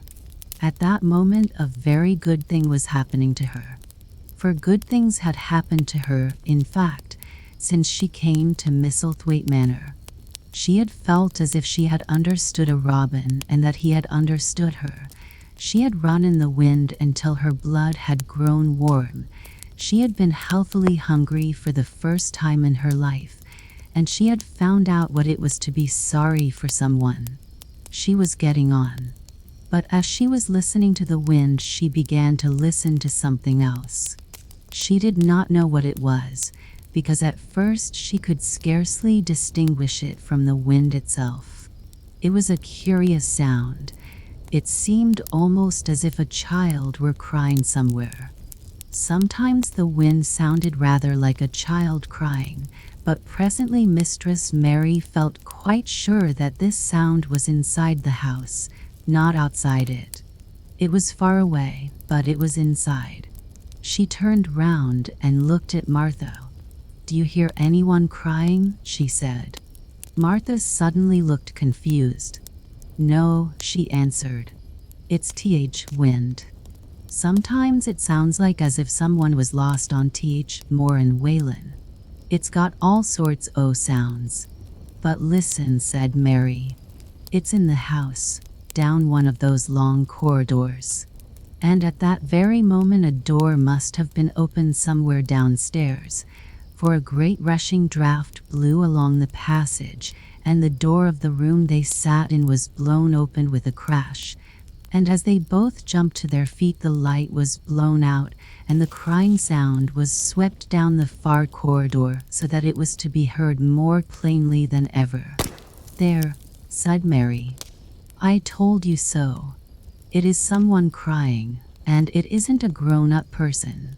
Martha ran and shut the door and turned the key, but before she did it they both heard the sound of a door in some far passage shutting with a bang, and then everything was quiet, for even the wind ceased wuthering for a few moments. "It was wind," said Martha stubbornly. If it wasn't, it was little Betty Butterworth, scullery maid. She's had toothache all day." But something troubled and awkward in her manner made Mistress Mary stare very hard at her. She did not believe she was speaking the truth. Chapter 6. There was someone crying, there was. The next day the rain poured down in torrents again, and when Mary looked out of her window the moor was almost hidden by gray mist and cloud. There could be no going out today. "What do you do in your cottage when it rains like this?" she asked Martha. "Try to keep from under each other's feet mostly," Martha answered. There does seem a lot of us then. Mother's a good-tempered woman, but she gets fair moithered. The biggest ones goes out and cowshed and plays there. Dickon, he doesn't mind wet. He goes out just same as if sun was shining. He says he sees things on rainy days as doesn't show when it's fair weather. He once found a little fox cub half drowned in its hole, and he brought it home in bosom of his shirt to keep it warm. Its mother had been killed nearby, and hole was swum out, and rest litter was dead. He's got it at home now. He found a half-drowned young crow another time, and he brought it home, too, and tamed it. It's named Soot because it's so black, and it hops and flies about with him everywhere. The time had come when Mary had forgotten to resent Martha's familiar talk. She had even begun to find it interesting and to be sorry when she stopped or went away. The stories she had been told by her ayah when she lived in India had been quite unlike those Martha had to tell about the moorland cottage, which held 14 people who lived in 4 little rooms and never had quite enough to eat. The children seemed to tumble about and amuse themselves like a litter of rough, good-natured collie puppies. Mary was most attracted by the mother and Dickon. When Martha told stories of what Mother said or did, they always sounded comfortable. "If I had a raven or a fox cub I could play with it," said Mary. "But I have nothing." Martha looked perplexed. "Can they knit?" she asked. "No," answered Mary. Can the sew? No. Can the read? Yes. Then why doesn't the read something or learn a bit o' spellin'? This old enough to be learnin'. Thy book a good bit now. I haven't any books, said Mary. Those I had were left in India. That's a pity, said Martha. If Mrs. Medlock let thee go into teach library, there's thousands o' books there. Mary did not ask where the library was, because she was suddenly inspired by a new idea. She made up her mind to go and find it herself. She was not troubled about Mrs. Medlock. Mrs. Medlock seemed always to be in her comfortable housekeeper's sitting room downstairs. In this queer place one scarcely ever saw anyone at all. In fact, there was no one to see but the servants, and when their master was away they lived a luxurious life below stairs, where there was a huge kitchen hung about with shining brass and pewter, and a large servants' hall where there were 4 or 5 abundant meals eaten every day, and where a great deal of lively romping went on when Mrs. Medlock was out of the way. Mary's meals were served regularly, and Martha waited on her, but no one troubled themselves about her in the least. Mrs. Medlock came and looked at her every day or two, but no one inquired what she did or told her what to do. She supposed that perhaps this was the English way of treating children. In India she had always been attended by her ayah, who had followed her about and waited on her, hand and foot. She had often been tired of her company. Now she was followed by nobody and was learning to dress herself, because Martha looked as though she thought she was silly and stupid when she wanted to have things handed to her and put on. "Hasn't the got good sense?" she said once, when Mary had stood waiting for her to put on her gloves for her. "Our Susan and is twice as sharp as the and she's only 4-year-old. Sometimes the looks fair soft in teach head." Mary had worn her contrary scowl for an hour after that, but it made her think several entirely new things. She stood at the window for about 10 minutes this morning after Martha had swept up the hearth for the last time and gone downstairs. She was thinking over the new idea which had come to her when she heard of the library. She did not care very much about the library itself, because she had read very few books, but to hear of it brought back to her mind the 100 rooms with closed doors. She wondered if they were all really locked and what she would find if she could get into any of them. Were there 100 really? Why shouldn't she go and see how many doors she could count? It would be something to do on this morning when she could not go out. She had never been taught to ask permission to do things, and she knew nothing at all about authority, so she would not have thought it necessary to ask Mrs. Medlock if she might walk about the house, even if she had seen her. She opened the door of the room and went into the corridor, and then she began her wanderings. It was a long corridor, and it branched into other corridors, and it led her up short flights of steps which mounted to others again. There were doors, and there were pictures on the walls. Sometimes they were pictures of dark, curious landscapes, but oftenest they were portraits of men and women in queer, grand costumes made of satin and velvet. She found herself in one long gallery whose walls were covered with these portraits. She had never thought there could be so many in any house. She walked slowly down this place and stared at the faces which also seemed to stare at her. She felt as if they were wondering what a little girl from India was doing in their house. Some were pictures of children, little girls in thick satin frocks which reached to their feet and stood out about them, and boys with puff sleeves and lace collars and long hair, or with big ruffs around their necks. She always stopped to look at the children and wonder what their names were, and where they had gone, and why they wore such odd clothes. There was a stiff, plain little girl rather like herself. She wore a green brocade dress and held a green parrot on her finger. Her eyes had a sharp, curious look. "Where do you live now?" said Mary aloud to her. "I wish she were here." Surely no other little girl ever spent such a queer morning. It seemed as if there was no one in all the huge rambling house but her own small self, wandering about upstairs and down, through narrow passages and wide ones, where it seemed to her that no one but herself had ever walked. Since so many rooms had been built, people must have lived in them, but it all seemed so empty that she could not quite believe it true. It was not until she climbed to the second floor that she thought of turning the handle of a door. All the doors were shut, as Mrs. Medlock had said they were, but at last she put her hand on the handle of one of them and turned it. She was almost frightened for a moment when she felt that it turned without difficulty, and that when she pushed upon the door itself it slowly and heavily opened. It was a massive door and opened into a big bedroom. There were embroidered hangings on the wall, and inlaid furniture such as she had seen in India stood about the room. A broad window with leaded panes looked out upon the moor, and over the mantel was another portrait of the stiff, plain little girl who seemed to stare at her more curiously than ever. "Perhaps she slept here once," said Mary. "She stares at me so that she makes me feel queer."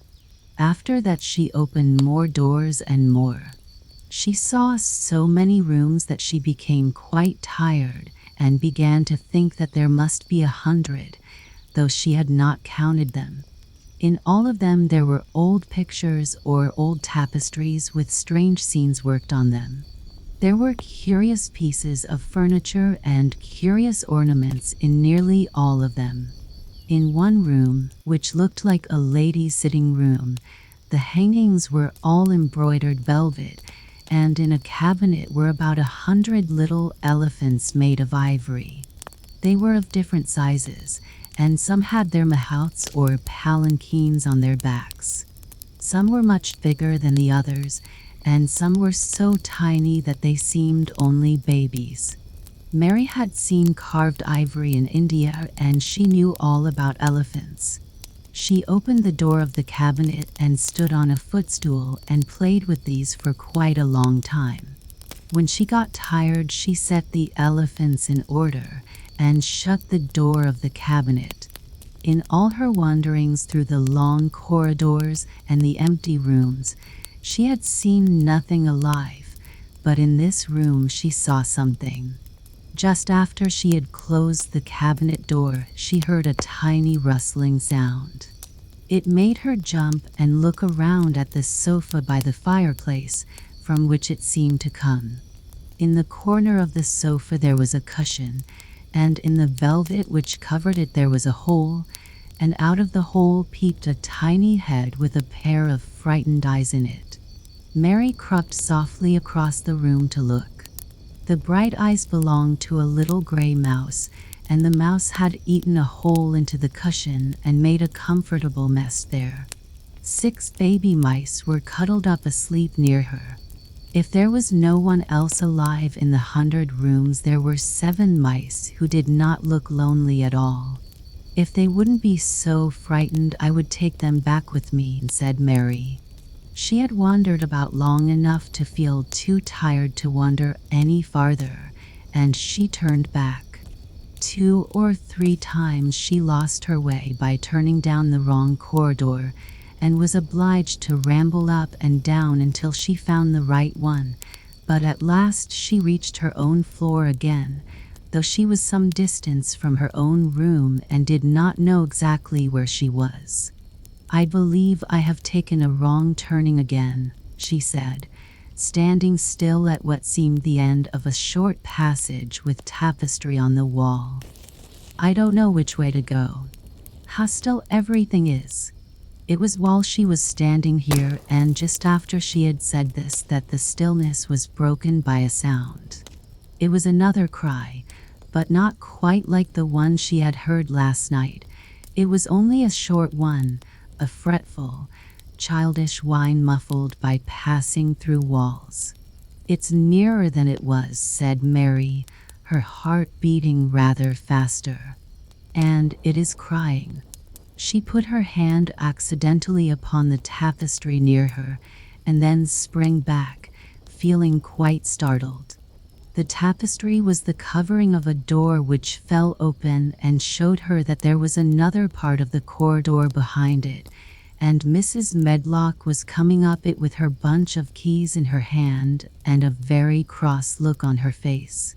"What are you doing here?" she said, and she took Mary by the arm and pulled her away. "What did I tell you?" "I turned round the wrong corner," explained Mary. "I didn't know which way to go and I heard someone crying." She quite hated Mrs. Medlock at the moment, but she hated her more the next. "You didn't hear anything of the sort," said the housekeeper. "You come along back to your own nursery or I'll box your ears." And she took her by the arm and half pushed, half pulled her up one passage and down another until she pushed her in at the door of her own room. "Now," she said, "you stay where you're told to stay, or you'll find yourself locked up. The master had better get you a governess, same as he said he would. You're one that needs someone to look sharp after you. I've got enough to do." She went out of the room and slammed the door after her, and Mary went and sat on the hearth rug, pale with rage. She did not cry, but ground her teeth. There was someone crying, there was, she said to herself. She had heard it twice now, and sometime she would find out. She had found out a great deal this morning. She felt as if she had been on a long journey, and at any rate she had had something to amuse her all the time, and she had played with the ivory elephants, and had seen the gray mouse and its babies in their nest in the velvet cushion. Chapter 7. The Key of the Garden. 2 days after this, when Mary opened her eyes, she sat upright in bed immediately, and called to Martha. "Look at the moor! Look at the moor!" The rainstorm had ended and the gray mist and clouds had been swept away in the night by the wind. The wind itself had ceased and a brilliant, deep blue sky arched high over the moorland. Never had Mary dreamed of a sky so blue. In India, skies were hot and blazing. This was of a deep coal blue which almost seemed to sparkle like the waters of some lovely bottomless lake, and here and there, high in the arched blueness, floated small clouds of snow-white fleece. The far-reaching world of the moor itself looked softly blue instead of gloomy purple-black or awful dreary gray. "Aye," said Martha with a cheerful grin. "Storm's over for a bit. It does like this at this time each year. It goes off in a night like it was pretendin' it had never been here and never meant to come again. That's because springtime's on its way. It's a long way off yet, but it's comin'. I thought perhaps it always rained or looked dark in England," Mary said.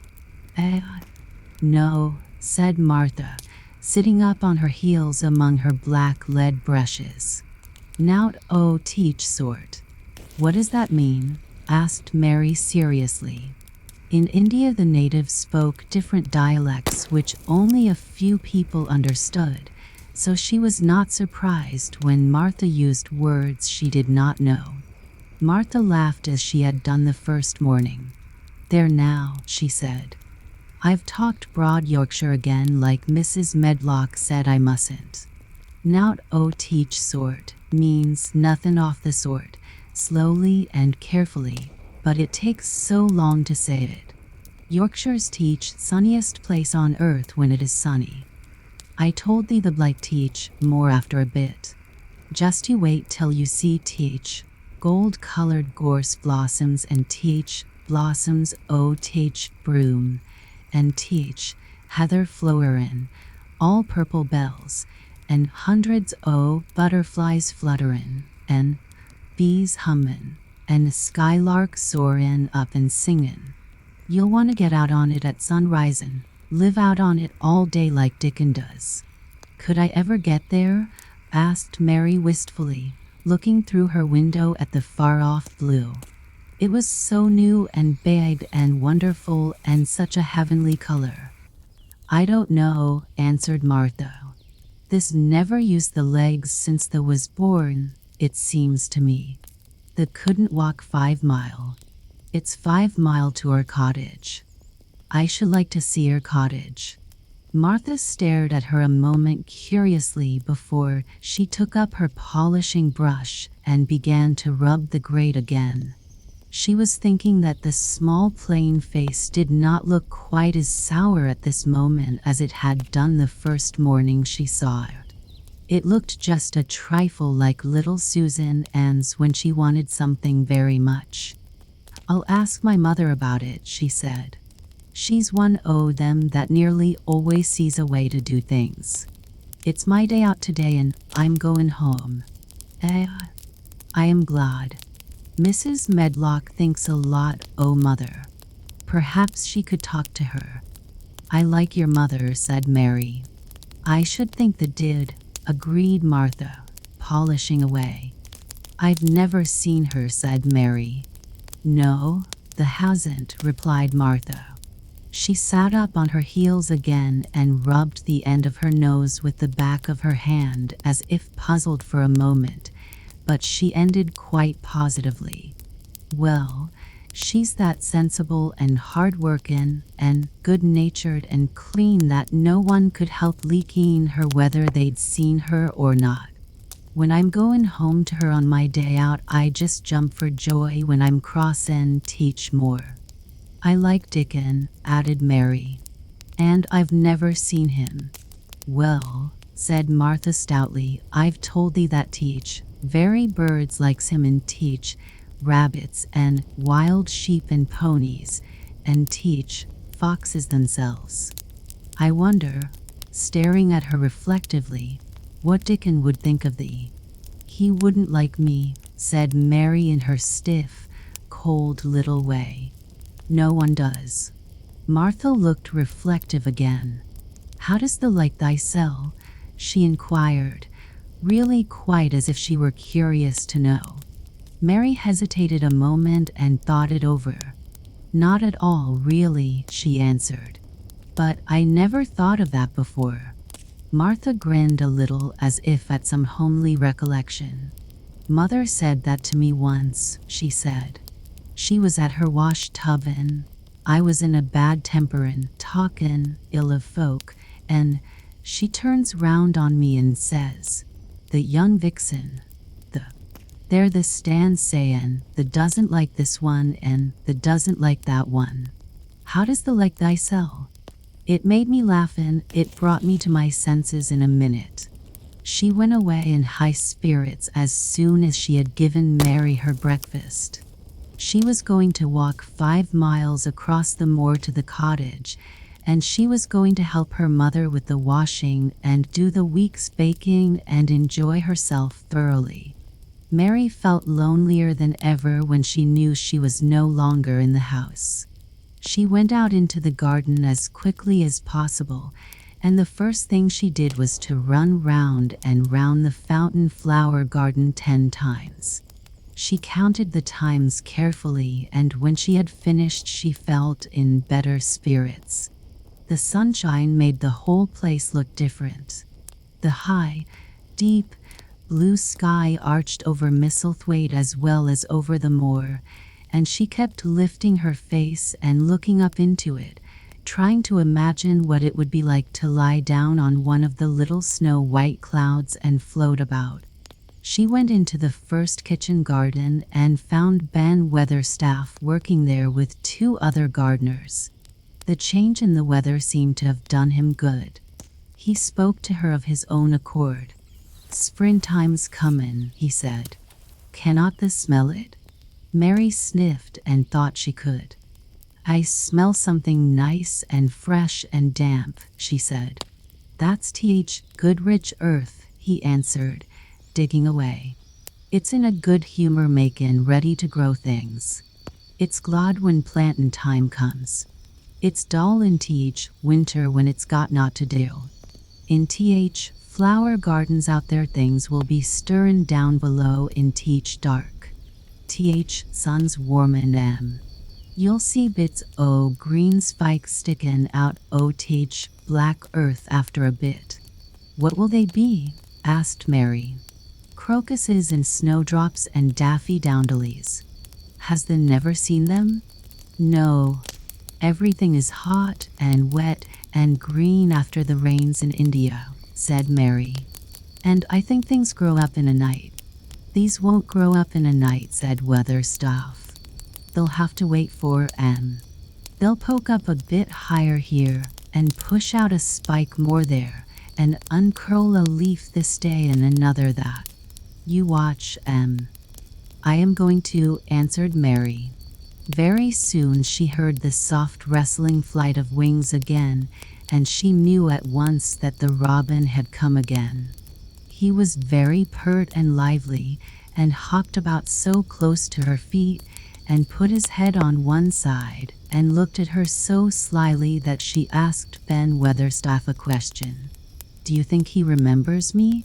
She said. Remembers thee, said Weatherstaff indignantly.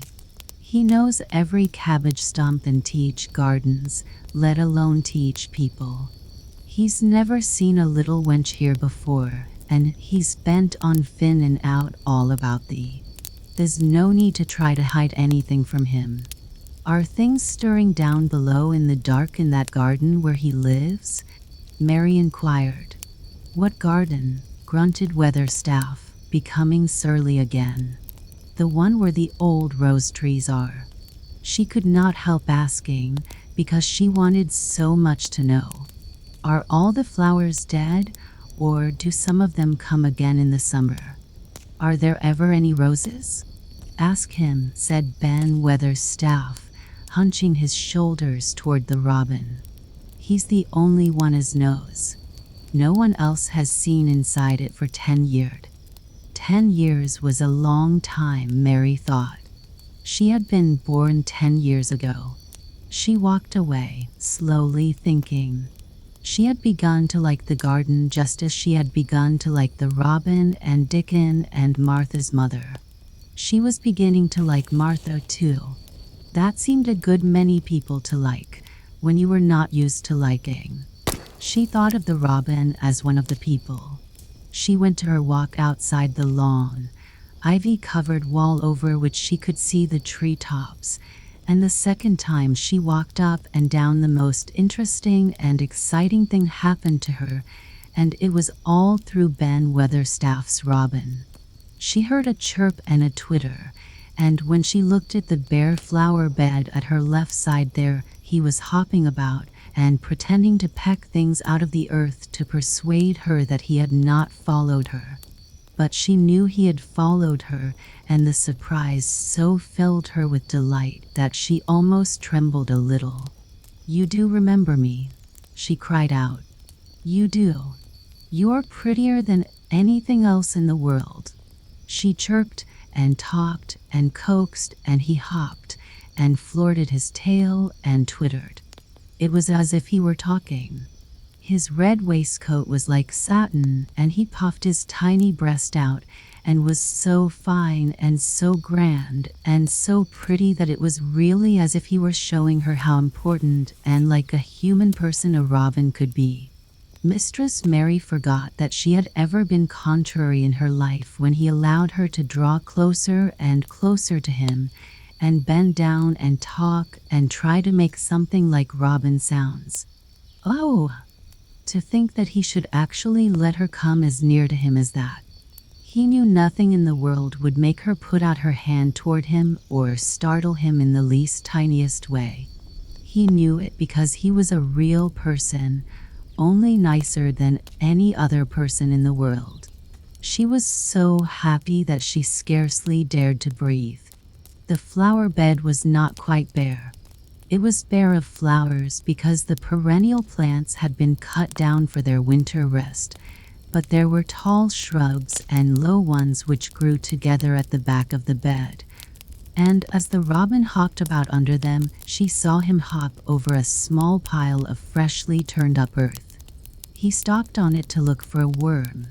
The earth had been turned up because a dog had been trying to dig up a mole, and he had scratched quite a deep hole. Mary looked at it, not really knowing why the hole was there, and as she looked she saw something almost buried in the newly turned soil. It was something like a ring of rusty iron or brass, and when the robin flew up into a tree nearby, she put out her hand and picked the ring up. It was more than a ring, however. It was an old key which looked as if it had been buried a long time. Mistress Mary stood up and looked at it with an almost frightened face as it hung from her finger. "Perhaps it has been buried for 10 years, she said in a whisper. "Perhaps it is the key to the garden." Chapter 8. The Robin Who Showed the Way. She looked at the key quite a long time. She turned it over and thought about it. As I have said before, she was not a child who had been trained to ask permission or consult her elders about things.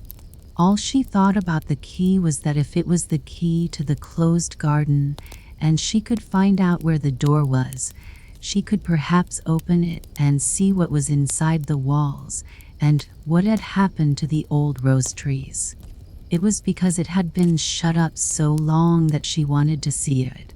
It seemed as if it must be different from other places, and that something strange must have happened to it during 10 years. Besides that, if she liked it, she could go into it every day and shut the door behind her, and she could make up some play of her own and play it quite alone, because nobody would ever know where she was, but would think the door was still locked and the key buried in the earth. The thought of that pleased her very much. Living, as it were, all by herself in a house with 100 mysteriously closed rooms, and having nothing whatever to do to amuse herself, had set her inactive brain to working and was actually awakening her imagination. There is no doubt that the fresh, strong, pure air from the moor had a great deal to do with it. Just as it had given her an appetite, and fighting with the wind had stirred her blood, so the same things had stirred her mind. In India she had always been too hot and languid and weak to care much about anything, but in this place she was beginning to care and to want to do new things. Already she felt less contrary, though she did not know why. She put the key in her pocket and walked up and down her walk.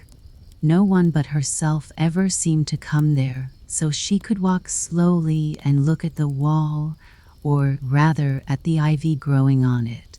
The ivy was the baffling thing. Howsoever carefully she looked, she could see nothing but thickly growing, glossy, dark green leaves. She was very much disappointed.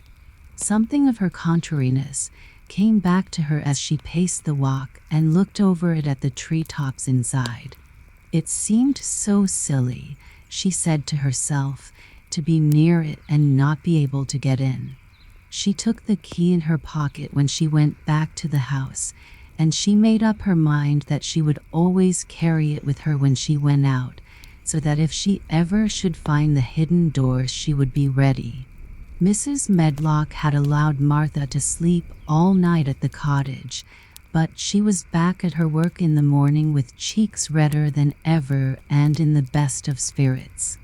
"I got up at 4 o'clock, she said. It was pretty on Teach Moor with Teach birds gettin' up and Teach rabbits scamperin' about and Teach sun risin'. I didn't walk all Th way. A man gave me a ride in his cart, and I can tell you I did enjoy myself." She was full of stories of the delights of her day out. Her mother had been glad to see her, and they had got the baking and washing all out of the way. She had even made each of the children a dough cake with a bit of brown sugar in it. I had 'em all pippin' hot when they came in from playin' on Teach Moor. In Teach cottage all smelled oh nice, clean hot the keen, and there was a good fire, and they just shouted for joy. Our Dickon, he said our cottage was good enough for a king to live in. In the evening they had all sat round the fire, and Martha and her mother had sewed patches on torn clothes and mended stockings, and Martha had told them about the little girl who had come from India and who had been waited on all her life by what Martha called blacks, until she didn't know how to put on her own stockings. They did like to hear about you, said Martha. They wanted to know all about Teach blacks and about Teach ship you came in. I couldn't tell 'em enough. Mary reflected a little. I'll tell you a great deal more before your next day out, she said, so that you will have more to talk about. I dare say they would like to hear about riding on elephants and camels, and about the officers going to hunt tigers. My word, cried delighted Martha. It would set 'em clean off their heads. Would they really do that, miss? It would be same as a wild beast show like we heard they had in York once. India is quite different from Yorkshire, Mary said slowly as she thought the matter over. I never thought of that. Did Dickon and your mother like to hear you talk about me? Why, our Dickon's eyes nearly started out o' his head. They got that round, answered Martha. But mother, she was put out about your seaman to be all by herself like. She said, hasn't Mr. Craven got no governess for her, nor no nurse? And I said, no, he hasn't, though Mrs. Medlock says he will when he thinks of it, but she says he mayn't think of it for 2 or 3 years. I don't want a governess, said Mary sharply. But mother says you ought to be learnin' your book by this time, and you ought to have a woman to look after you. And she says, now, Martha, you just think how you'd feel yourself in a big place like that, wanderin' about all alone, and no mother. You do your best to cheer her up, she says, and I said I would. Mary gave her a long, steady look. You do cheer me up, she said. I like to hear you talk. Presently Martha went out of the room and came back with something held in her hands under her apron. What is the think, she said, with a cheerful grin. I've brought thee a present. A present, exclaimed Mistress Mary. How could a cottage full of 14 hungry people give anyone a present? A man was drivin' across the moor peddlin', Martha explained, and he stopped his cart at our door. He had pots and pans and odds and ends, but mother had no money to buy anything. Just as he was goin' away, our Elizabeth Allen called out, Mother, he's got skippin' ropes with red and blue handles. And, Mother, she calls out quite sudden, Here, stop, mister. How much are they? And he says 2pence, and mother, she began fumblin' in her pocket, and she says to me, Martha, tha's brought me thy wages like a good lass, and I've got 4 places to put every penny, but I'm just goin' to take 2pence out of it to buy that child a skippin' rope, and she bought one, and here it is. She brought it out from under her apron and exhibited it quite proudly. It was a strong, slender rope with a striped red and blue handle at each end, but Mary Lennox had never seen a skipping rope before.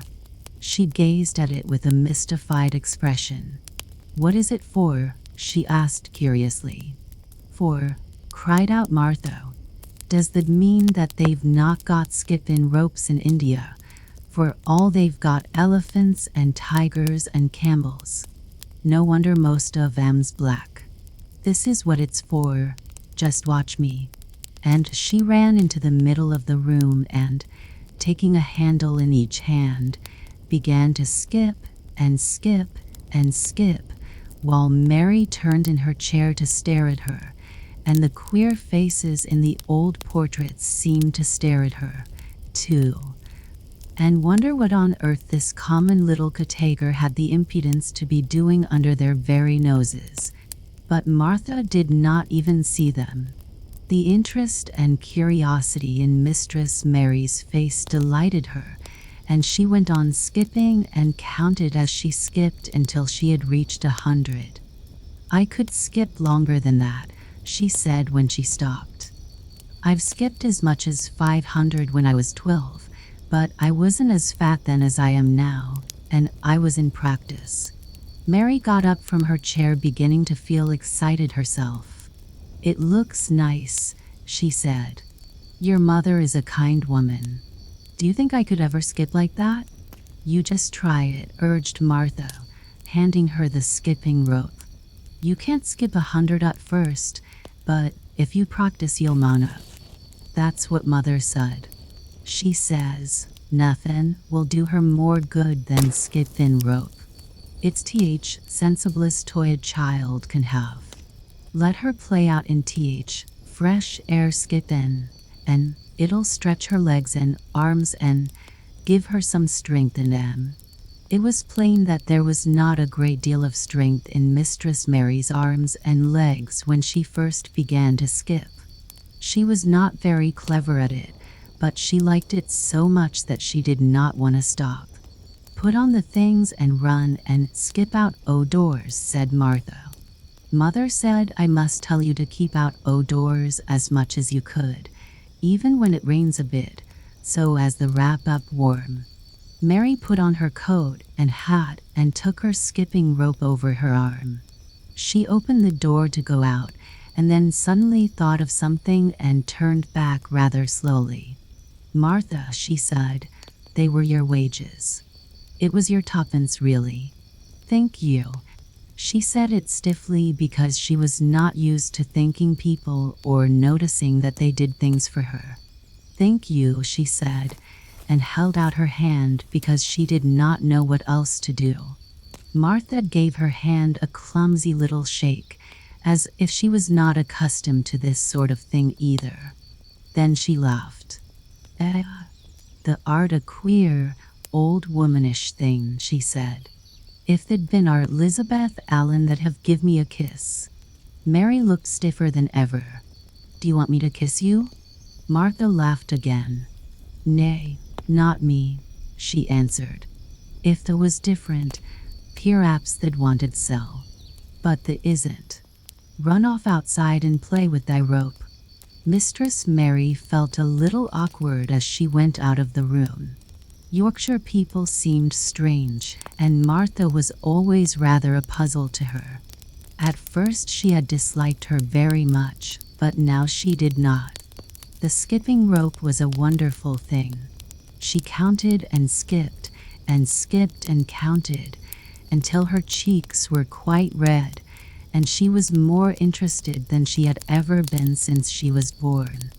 The sun was shining and a little wind was blowing, not a rough wind, but one which came in delightful little gusts and brought a fresh scent of newly turned earth with it. She skipped round the fountain garden and up one walk and down another.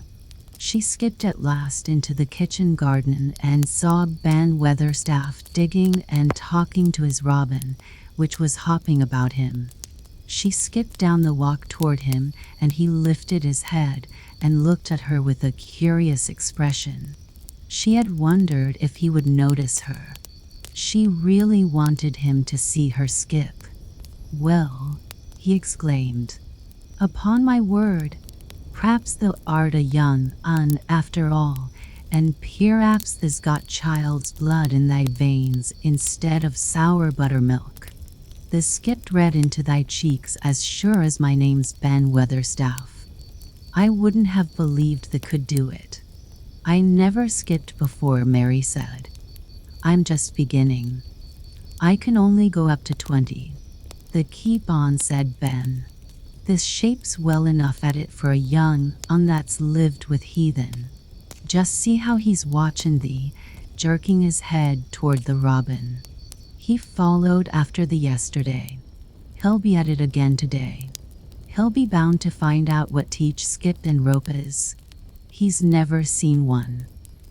Shaking his head at the bird, "The curiosity will be teach death of thee sometime if the doesn't look sharp." Mary skipped round all the gardens and round the orchard, resting every few minutes. At length she went to her own special walk and made up her mind to try if she could skip the whole length of it. It was a good long skip, and she began slowly, but before she had gone halfway down the path she was so hot and breathless that she was obliged to stop. She did not mind much, because she had already counted up to 30. She stopped with a little laugh of pleasure, and there, lo and behold, was the robin swaying on a long branch of ivy. He had followed her, and he greeted her with a chirp. As Mary had skipped toward him, she felt something heavy in her pocket strike against her at each jump, and when she saw the robin she laughed again. "You showed me where the key was yesterday," she said. "You ought to show me the door today, but I don't believe you know." The robin flew from his swinging spray of ivy onto the top of the wall, and he opened his beak and sang a loud, lovely trill, merely to show off. Nothing in the world is quite as adorably lovely as a robin when he shows off, and they are nearly always doing it. Mary Lennox had heard a great deal about magic in her Aya's stories, and she always said that what happened almost at that moment was magic. One of the nice little gusts of wind rushed down the walk, and it was a stronger one than the rest. It was strong enough to wave the branches of the trees, and it was more than strong enough to sway the trailing sprays of untrimmed ivy hanging from the wall. Mary had stepped close to the robin, and suddenly the gust of wind swung aside some loose ivy trails, and more suddenly still she jumped toward it and caught it in her hand. This she did because she had seen something under it, a round knob which had been covered by the leaves hanging over it. It was the knob of a door. She put her hands under the leaves and began to pull and push them aside. Thick as the ivy hung, it nearly all was a loose and swinging curtain, though some had crept over wood and iron. Mary's heart began to thump and her hands to shake a little in her delight and excitement. The robin kept singing and twittering away and tilting his head on one side, as if he were as excited as she was. What was this under her hands, which was square and made of iron, and which her fingers found a hole in? It was the lock of the door, which had been closed 10 years, and she put her hand in her pocket, drew out the key, and found it fitted the keyhole. She put the key in and turned it. It took 2 hands to do it, but it did turn. And then she took a long breath and looked behind her up the long walk to see if anyone was coming. No one was coming. No one ever did come, it seemed, and she took another long breath, because she could not help it, and she held back the swinging curtain of ivy and pushed back the door, which opened slowly, slowly. Then she slipped through it and shut it behind her, and stood with her back against it, looking about her and breathing quite fast with excitement and wonder and delight. She was standing inside the secret garden. Chapter 9. The strangest house anyone ever lived in. It was the sweetest, most mysterious-looking place anyone could imagine. The high walls which shut it in were covered with the leafless stems of climbing roses, which were so thick that they were matted together. Mary Lennox knew they were roses because she had seen a great many roses in India. All the ground was covered with grass of a wintry brown, and out of it grew clumps of bushes, which were surely rose bushes if they were alive. There were numbers of standard roses which had so spread their branches that they were like little trees.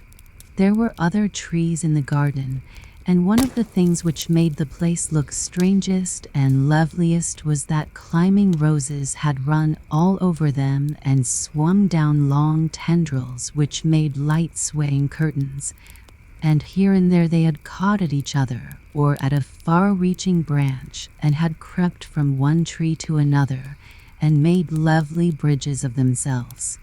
There were neither leaves nor roses on them now, and Mary did not know whether they were dead or alive, but their thin gray or brown branches and sprays looked like a sort of hazy mantle spreading over everything, walls and trees, and even brown grass, where they had fallen from their fastenings and run along the ground. It was this hazy tangle from tree to tree which made it all look so mysterious. Mary had thought it must be different from other gardens which had not been left all by themselves so long, and indeed it was different from any other place she had ever seen in her life. "How still it is," she whispered. "How still." Then she waited a moment and listened at the stillness. The robin, who had flown to his tree top, was still as all the rest. He did not even flutter his wings. He sat without stirring and looked at Mary. "No wonder it is still," she whispered again. "I am the first person who has spoken in here for 10 years. She moved away from the door, stepping as softly as if she were afraid of awakening someone. She was glad that there was grass under her feet and that her steps made no sounds. She walked under one of the fairy-like gray arches between the trees and looked up at the sprays and tendrils which formed them. "I wonder if they are all quite dead," she said. "Is it all a quite dead garden? I wish it wasn't." If she had been Ben Weatherstaff, she could have told whether the wood was alive by looking at it, but she could only see that there were only gray or brown sprays and branches, and none showed any signs of even a tiny leaf bud anywhere.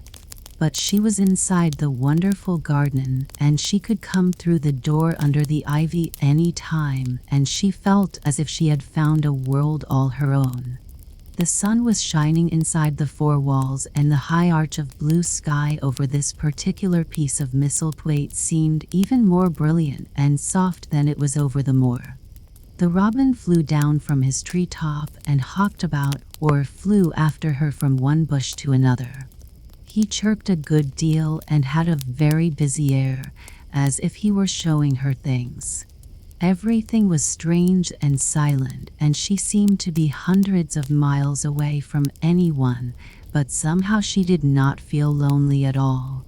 All that troubled her was her wish that she knew whether all the roses were dead, or if perhaps some of them had lived and might put out leaves and buds as the weather got warmer. She did not want it to be a quite dead garden.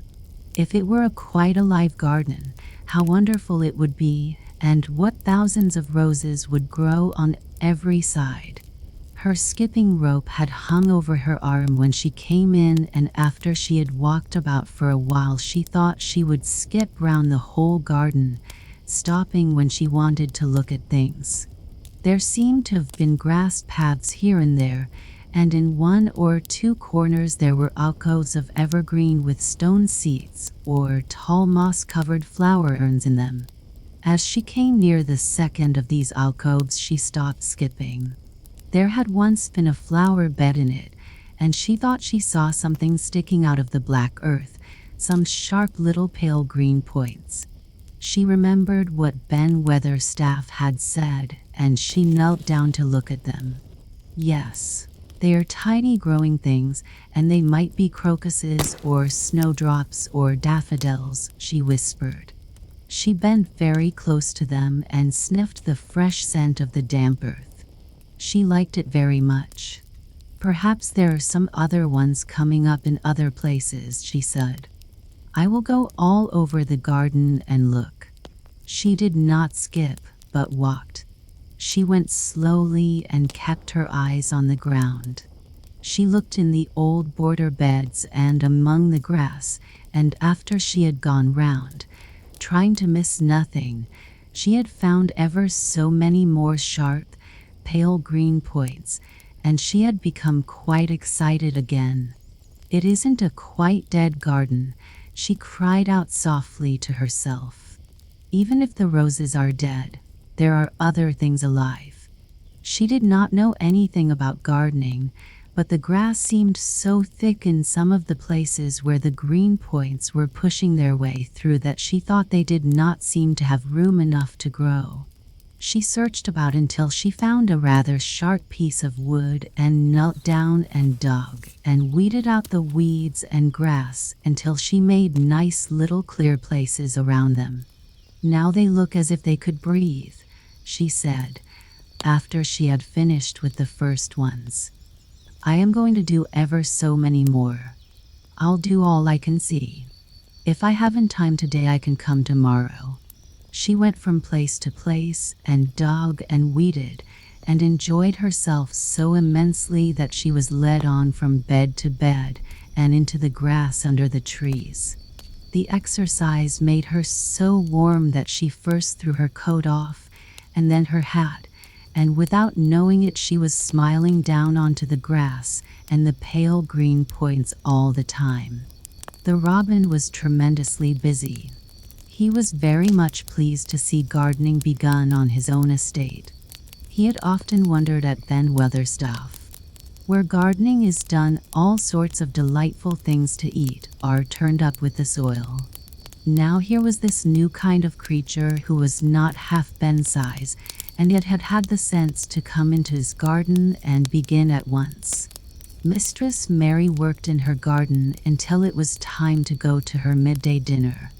In fact, she was rather late in remembering, and when she put on her coat and hat and picked up her skipping rope, she could not believe that she had been working 2 or 3 hours. She had been actually happy all the time, and dozens of the tiny, pale green points were to be seen in cleared places, looking twice as cheerful as they had looked before when the grass and weeds had been smothering them. "I shall come back this afternoon," she said, looking all round at her new kingdom and speaking to the trees and the rose bushes as if they heard her. Then she ran lightly across the grass, pushed open the slow old door, and slipped through it under the ivy. She had such red cheeks and such bright eyes and ate such a dinner that Martha was delighted. 2 pieces o' meat and 2 helps o' rice pudding," she said.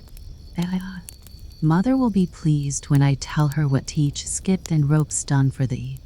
In the course of her digging with her pointed stick, Mistress Mary had found herself digging up a sort of white root rather like an onion. She had put it back in its place and patted the earth carefully down on it, and just now she wondered if Martha could tell her what it was. "Martha," she said, "what are those white roots that look like onions?" "They're bulbs," answered Martha. "Lots o' spring flowers grow from 'em. Very little ones are snowdrops and crocuses, and big ones are narcissuses and jonquils and daffodils. Biggest of all is lilies and purple flags. They're nice. Dickon's got a whole lot of 'em planted in our bit o' garden." "Does Dickon know all about them?" asked Mary, a new idea taking possession of her.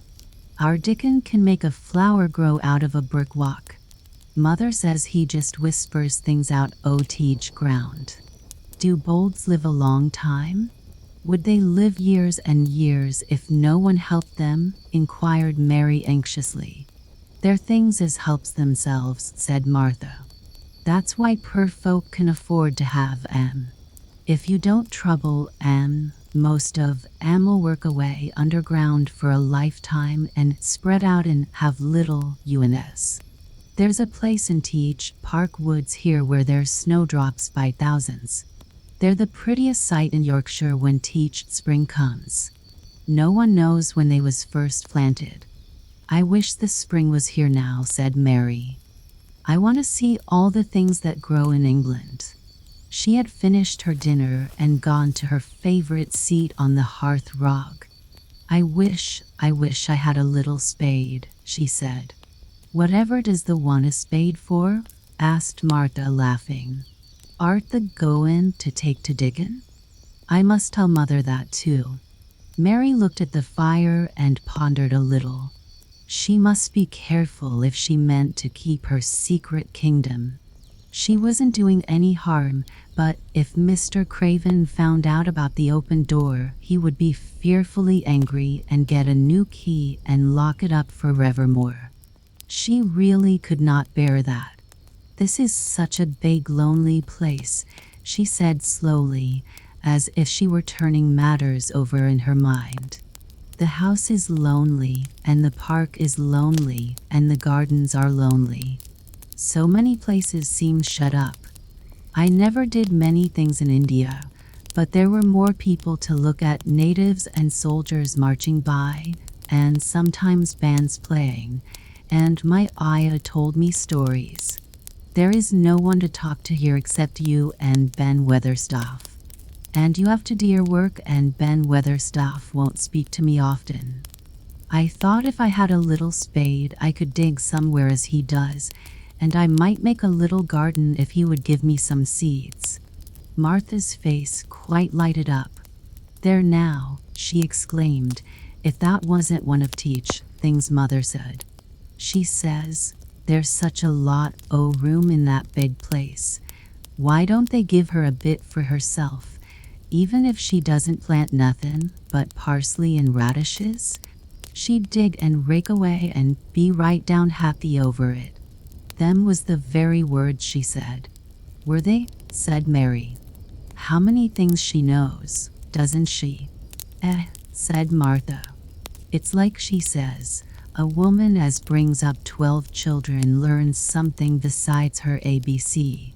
Children's as good as arithmetic to set you findin' out things." "How much would a spade cost, a little one?" Mary asked. "Well," was Martha's reflective answer, "at Thwaite village there's a shop or so, and I saw little garden sets with a spade and a rake and a fork all tied together for 2 shillings. And they was stout enough to work with too." "I've got more than that in my purse," said Mary. "Mrs. Morrison gave me 5 shillings and Mrs. Medlock gave me some money from Mr. Craven." "Did he remember thee that much?" exclaimed Martha. "Mrs. Medlock said I was to have a shilling a week to spend. She gives me one every Saturday. I didn't know what to spend it on." "My word, that's riches," said Martha. "They can buy anything in th world the once. Rent of our cottage is only 1 and 3pence, and it's like pullin' I teeth to get it. Now I've just thought of something," putting her hands on her hips. "What?" said Mary eagerly. "In the shop at Thwaite they sell packages o' flower seeds for a penny each, and our Dickon he knows which is Teach prettiest ones and how to make 'em grow. He walks over to Thwaite many a day just for Teach fun of it." "Does the know how to print letters?" suddenly. "I know how to write," Mary answered. Martha shook her head. "Our Dickon can only read printin'.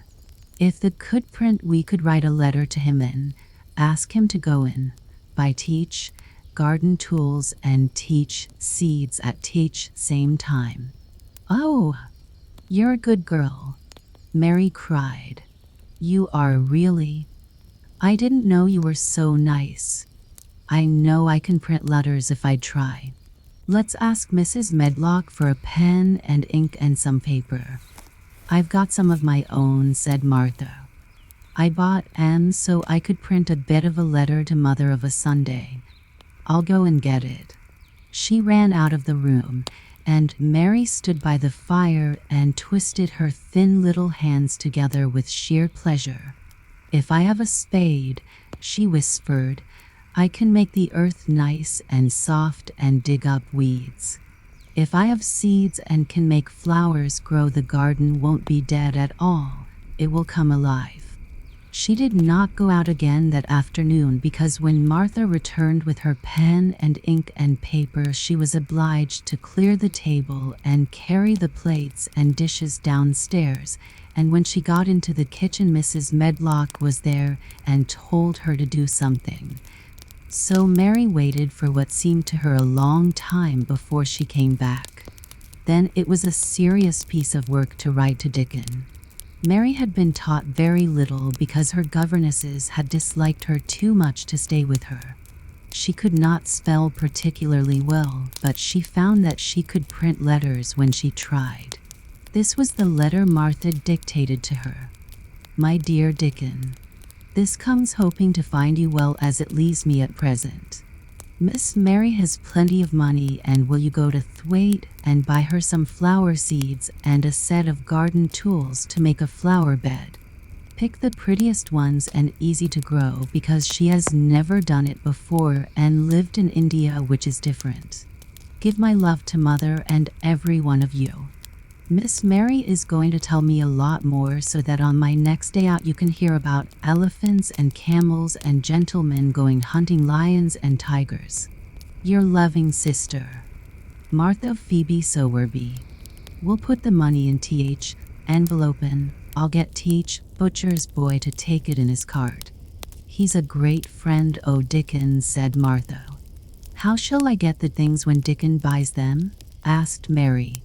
He'll bring 'em to you himself. He'll like to walk over this way. Oh, exclaimed Mary, then I shall see him. I never thought I should see Dickon. Does thee want to see him? Asked Martha suddenly. She had looked so pleased. Yes, I do. I never saw a boy foxes and crows loved. I want to see him very much. Martha gave a little start, as if she suddenly remembered something. Now to think, she broke out, to think, oh, me forgettin' that there. And I thought I was goin' to tell you first thing this mornin'. I asked Mother, and she said she'd ask Mrs. Medlock her own self. Do you mean, Mary began, what I said Tuesday? Ask her if you might be driven over to our cottage some day and have a bit o' Mother's hot oat cake and butter and a glass o' milk. It seemed as if all the interesting things were happening in one day. To think of going over the moor in the daylight and when the sky was blue. To think of going into the cottage which held 12 children. Does she think Mrs. Medlock would let me go? She asked, quite anxiously. She thinks she would. She knows what a tidy woman Mother is and how clean she keeps the cottage. If I went I should see her Mother as well as Dickon, said Mary, thinking it over and liking the idea very much. She doesn't seem to be like the mothers in India. Her work in the garden and the excitement of the afternoon ended by making her feel quiet and thoughtful. Martha stayed with her until tea time, but they sat in comfortable quiet and talked very little. But just before Martha went downstairs for the tea tray, Mary asked a question. Martha, she said, has the scullery maid had the toothache again today? Martha certainly started slightly. What makes thee ask that? She said. Because when I waited so long for you to come back, I opened the door and walked down the corridor to see if you were coming. And I heard that far-off crying again, just as we heard it the other night. There isn't a wind today, so you see it couldn't have been the wind. Said Martha restlessly. The mustn't go walking about in corridors and listening. Mr. Craven would be that they're angry, there's no knowing what he'd do. I wasn't listening, said Mary. I was just waiting for you, and I heard it. That's 3 times. My word, there's Mrs. Medlock's bell, said Martha, and she almost ran out of the room. It's the strangest house anyone ever lived in, said Mary drowsily, as she dropped her head on the cushioned seat of the armchair near her. Fresh air and digging and skipping rope had made her feel so comfortably tired that she fell asleep. Chapter 10. Dickon. The sun shone down for nearly a week on the secret garden. The secret garden was what Mary called it when she was thinking of it. She liked the name, and she liked still more the feeling that when its beautiful old walls shut her and no one knew where she was. It seemed almost like being shut out of the world in some fairy place. The few books she had read and liked had been fairy story books, and she had read of secret gardens in some of the stories. Sometimes people went to sleep in them for 100 years, which she had thought must be rather stupid. She had no intention of going to sleep, and, in fact, she was becoming wider awake every day which passed at Misselthwaite. She was beginning to like to be out of doors. She no longer hated the wind, but enjoyed it. She could run faster and longer, and she could skip up to 100. The bulbs in the secret garden must have been much astonished. Such nice clear places were made round them that they had all the breathing space they wanted, and really, if Mistress Mary had known it, they began to cheer up under the dark earth and work tremendously. The sun could get at them and warm them, and when the rain came down it could reach them at once, so they began to feel very much alive. Mary was an odd, determined little person, and now she had something interesting to be determined about. She was very much absorbed, indeed. She worked and dug and pulled up weeds steadily, only becoming more pleased with her work every hour instead of tiring of it. It seemed to her like a fascinating sort of play. She found many more of the sprouting pale green points than she had ever hoped to find. They seemed to be starting up everywhere, and each day she was sure she found tiny new ones, some so tiny that they barely peeped above the earth. There were so many that she remembered what Martha had said about the snowdrops by the thousands, and about bulbs spreading and making new ones. These had been left to themselves for 10 years, and perhaps they had spread, like the snowdrops, into thousands. She wondered how long it would be before they showed that they were flowers. Sometimes she stopped digging to look at the garden and try to imagine what it would be like when it was covered with thousands of lovely things in bloom. During that week of sunshine, she became more intimate with Ben Weatherstaff. She surprised him several times by seeming to start up beside him as if she sprang out of the earth. The truth was that she was afraid that he would pick up his tools and go away if he saw her coming, so she always walked toward him as silently as possible. But, in fact, he did not object to her as strongly as he had at first. Perhaps he was secretly rather flattered by her evident desire for his elderly company. Then, also, she was more civil than she had been. He did not know that when she first saw him she spoke to him as she would have spoken to a native, and had not known that a cross, sturdy old Yorkshire man was not accustomed to salaam to his masters and be merely commanded by them to do things. "Thou'rt like Teach Robin," he said to her one morning when he lifted his head and saw her standing by him. "I never knows when I shall see thee or which side they'll come from." "He's friends with me now," said Mary. "That's like him," snobbed Ben Weatherstaff. "Makin' up to teach women folk just for vanity and flightiness. There's nothin' he wouldn't do for teach's sake, o' showin' off and flirtin' his tail feathers. He's as full o' pride as an egg's full o' meat." He very seldom talked much and sometimes did not even answer Mary's questions except by a grunt, but this morning he said more than usual. He stood up and rested one hobnailed boot on the top of his spade while he looked her over. "How long has thee been here?" he jerked out. "I think it's about a month," she answered.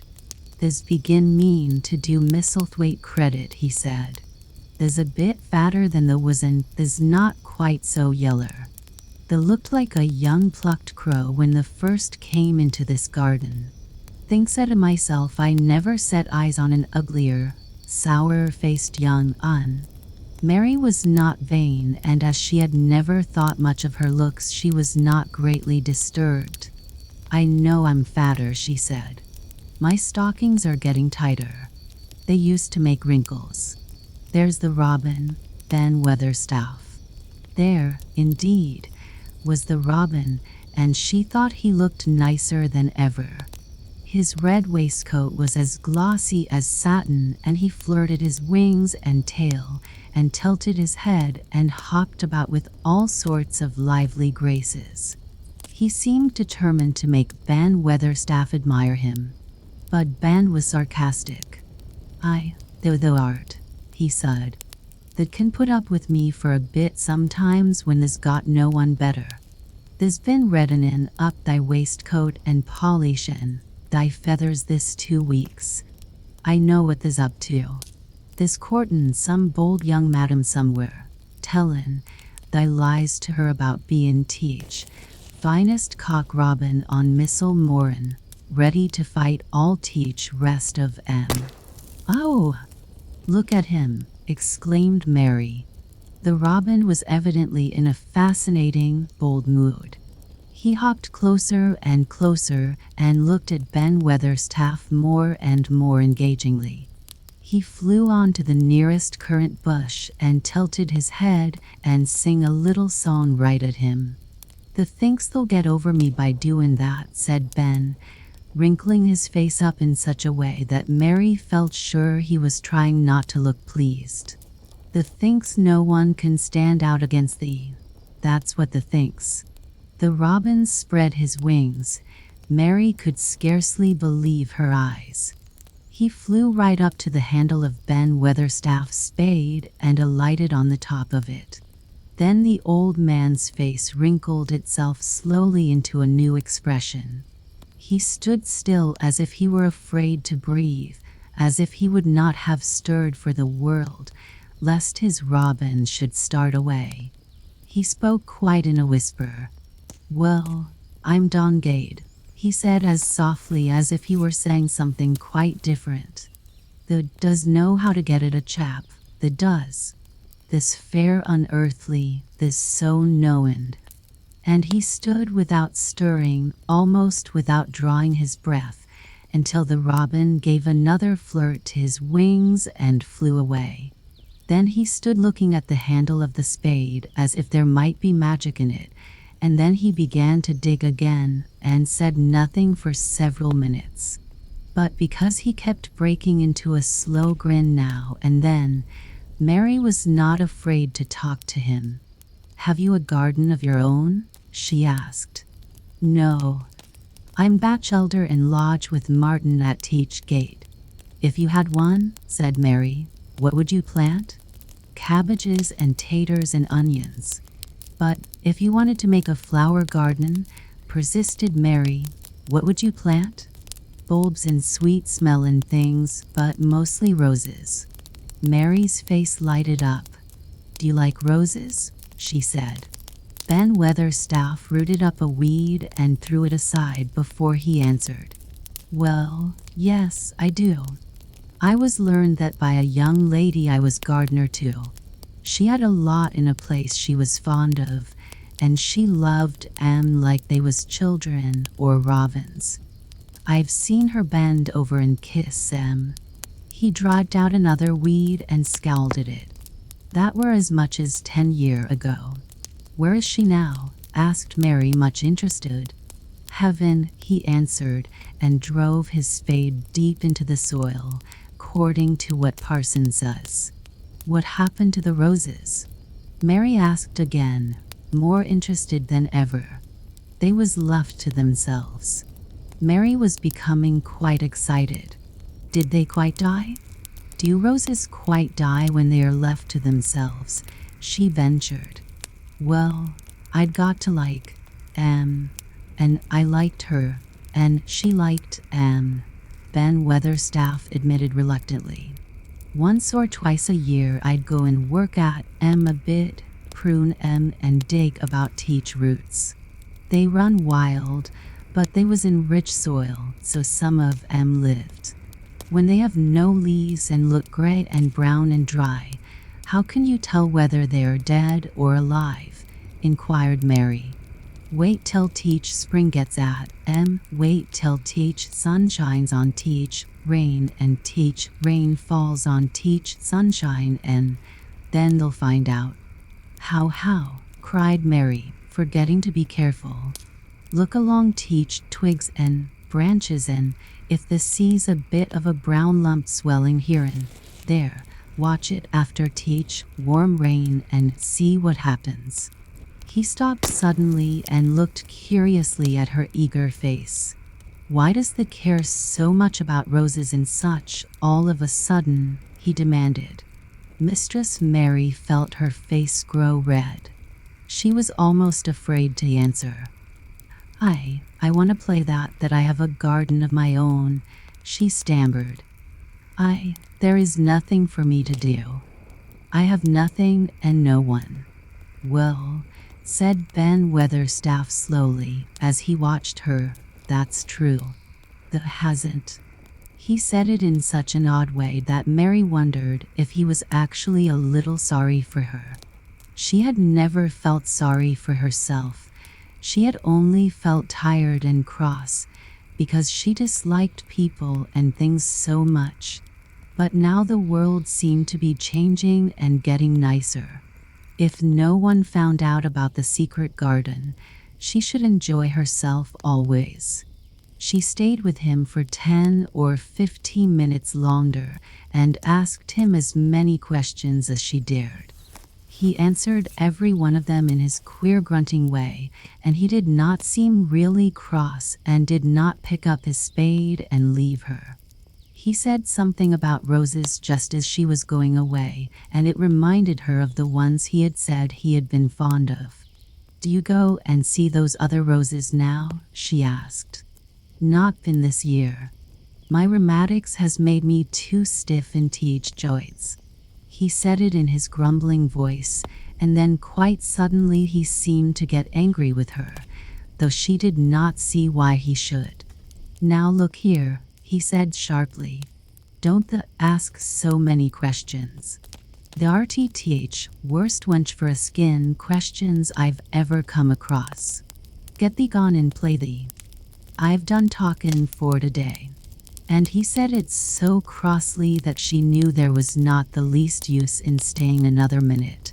She went skipping slowly down the outside walk, thinking him over and saying to herself that, queer as it was, here was another person whom she liked in spite of his crossness.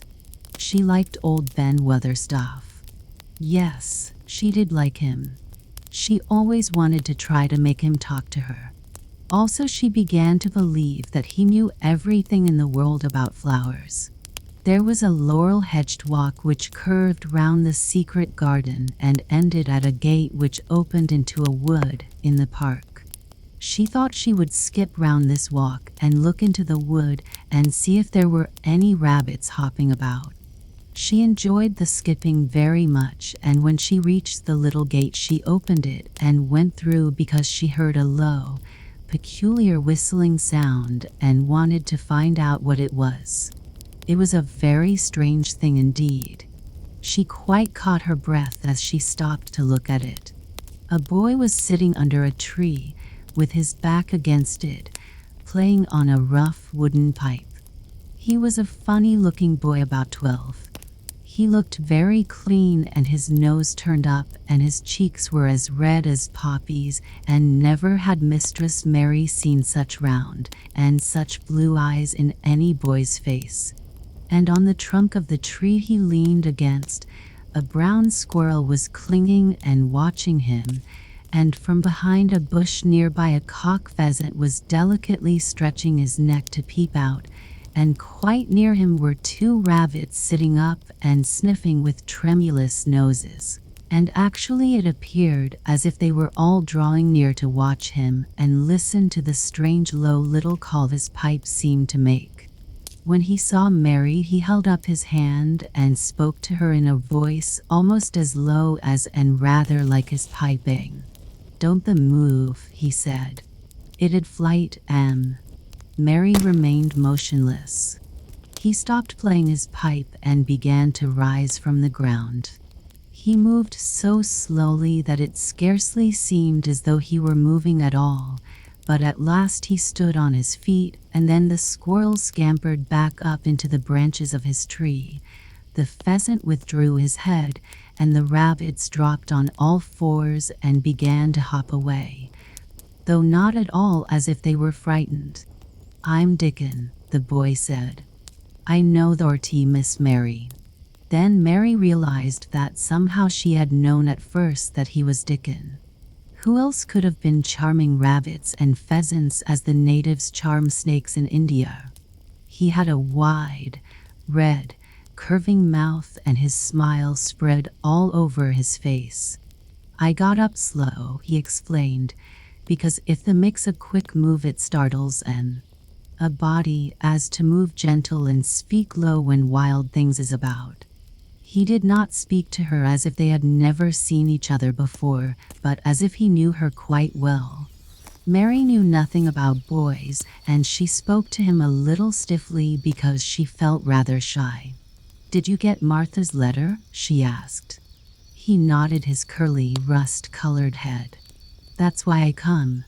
He stooped to pick up something which had been lying on the ground beside him when he piped. "I've got teach garden tools.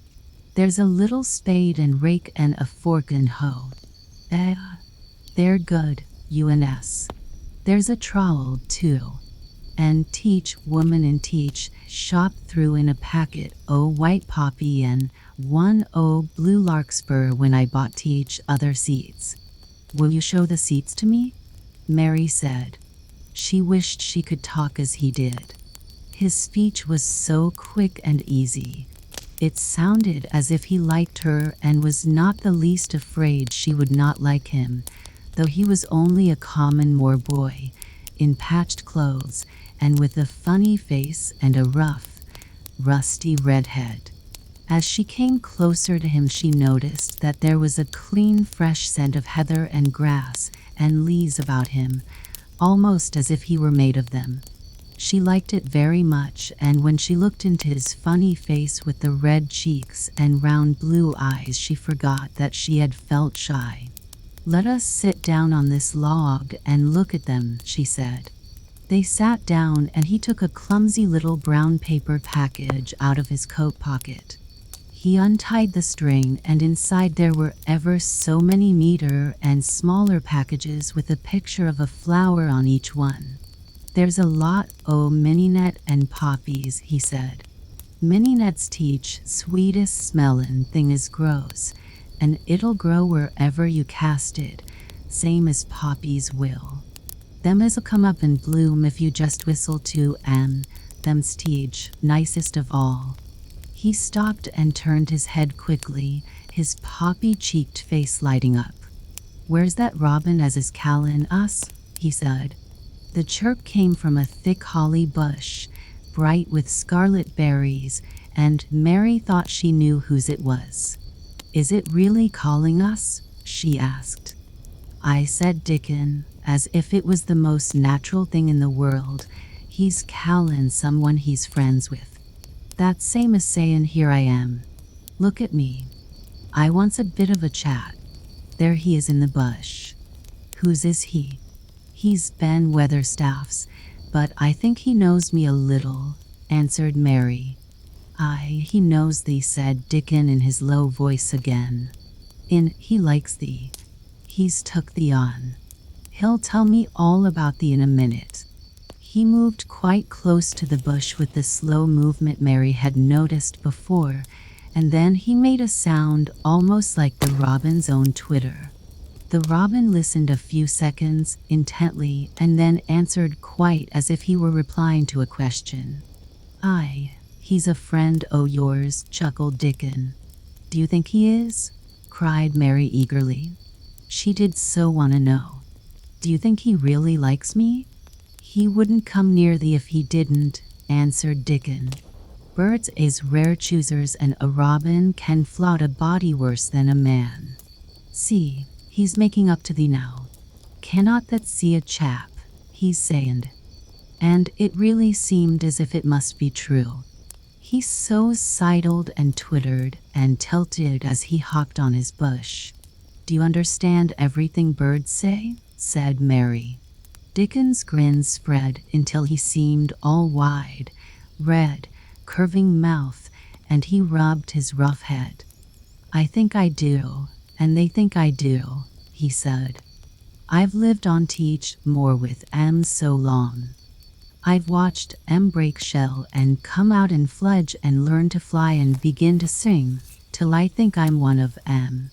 Sometimes I think perhaps I'm a bird, or a fox, or a rabbit, or a squirrel, or even a beetle, and I don't know it.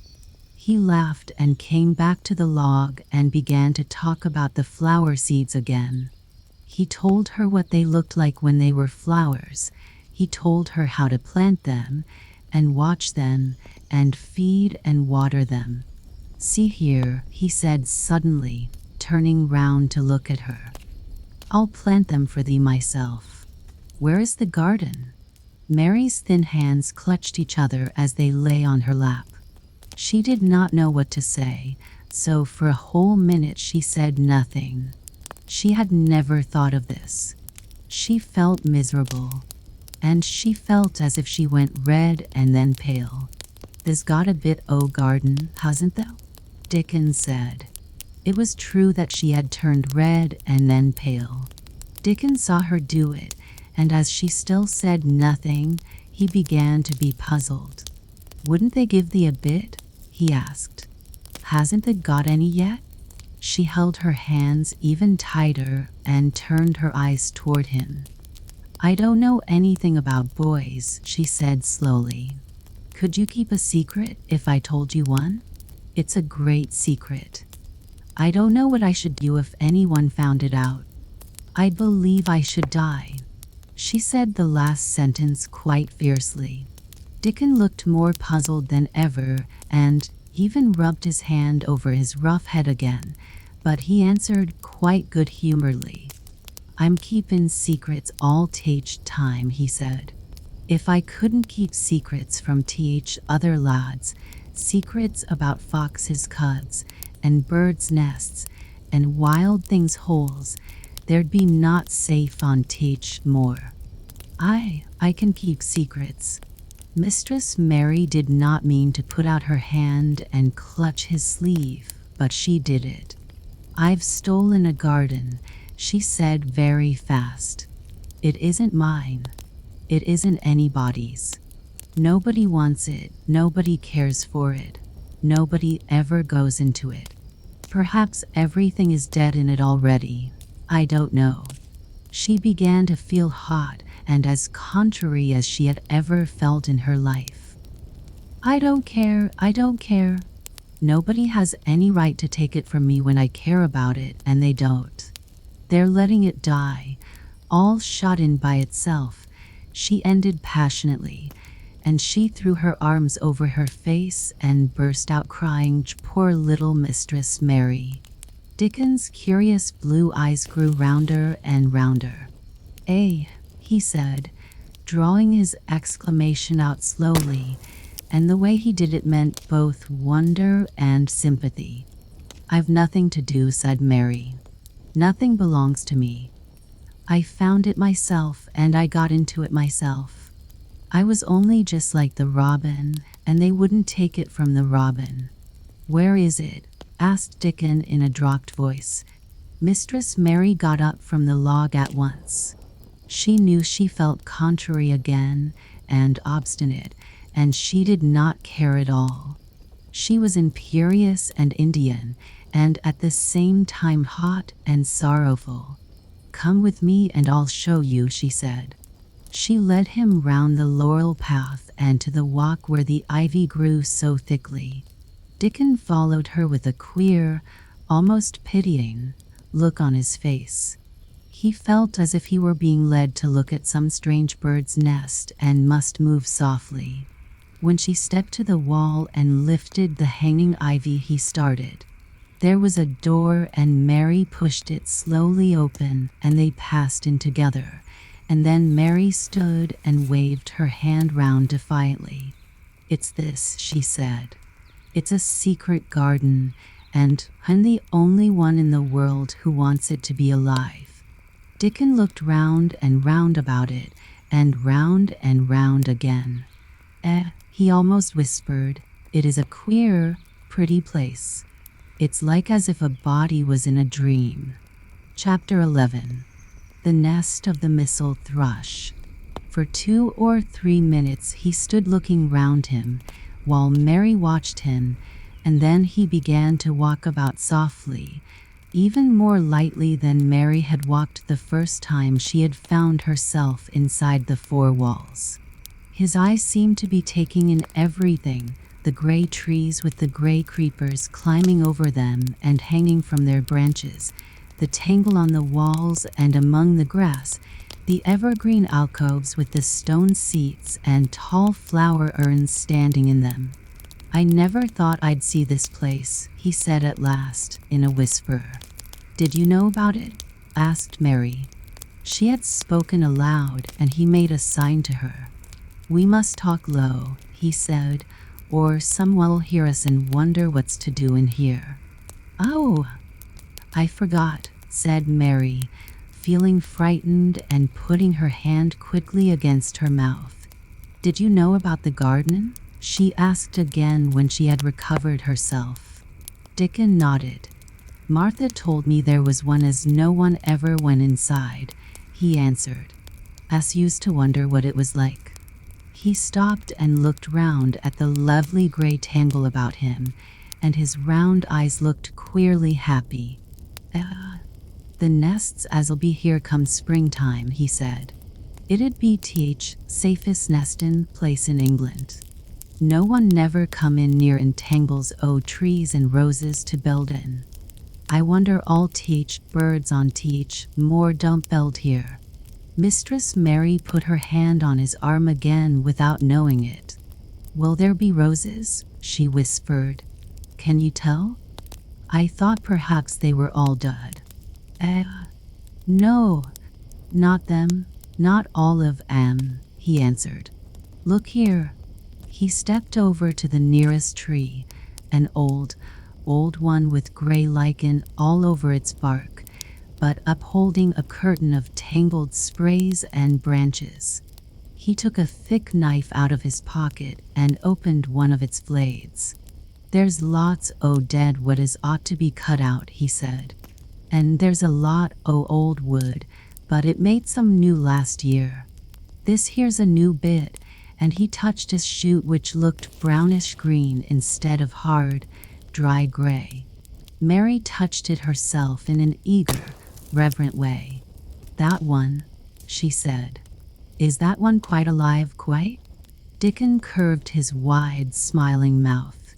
"It's as wick as you or me," he said, and Mary remembered that Martha had told her that wick meant alive or lively. "I'm glad it's wick," she cried out in her whisper. "I want them all to be wick. Let us go round the garden and count how many wick ones there are." She quite panted with eagerness, and Dickon was as eager as she was.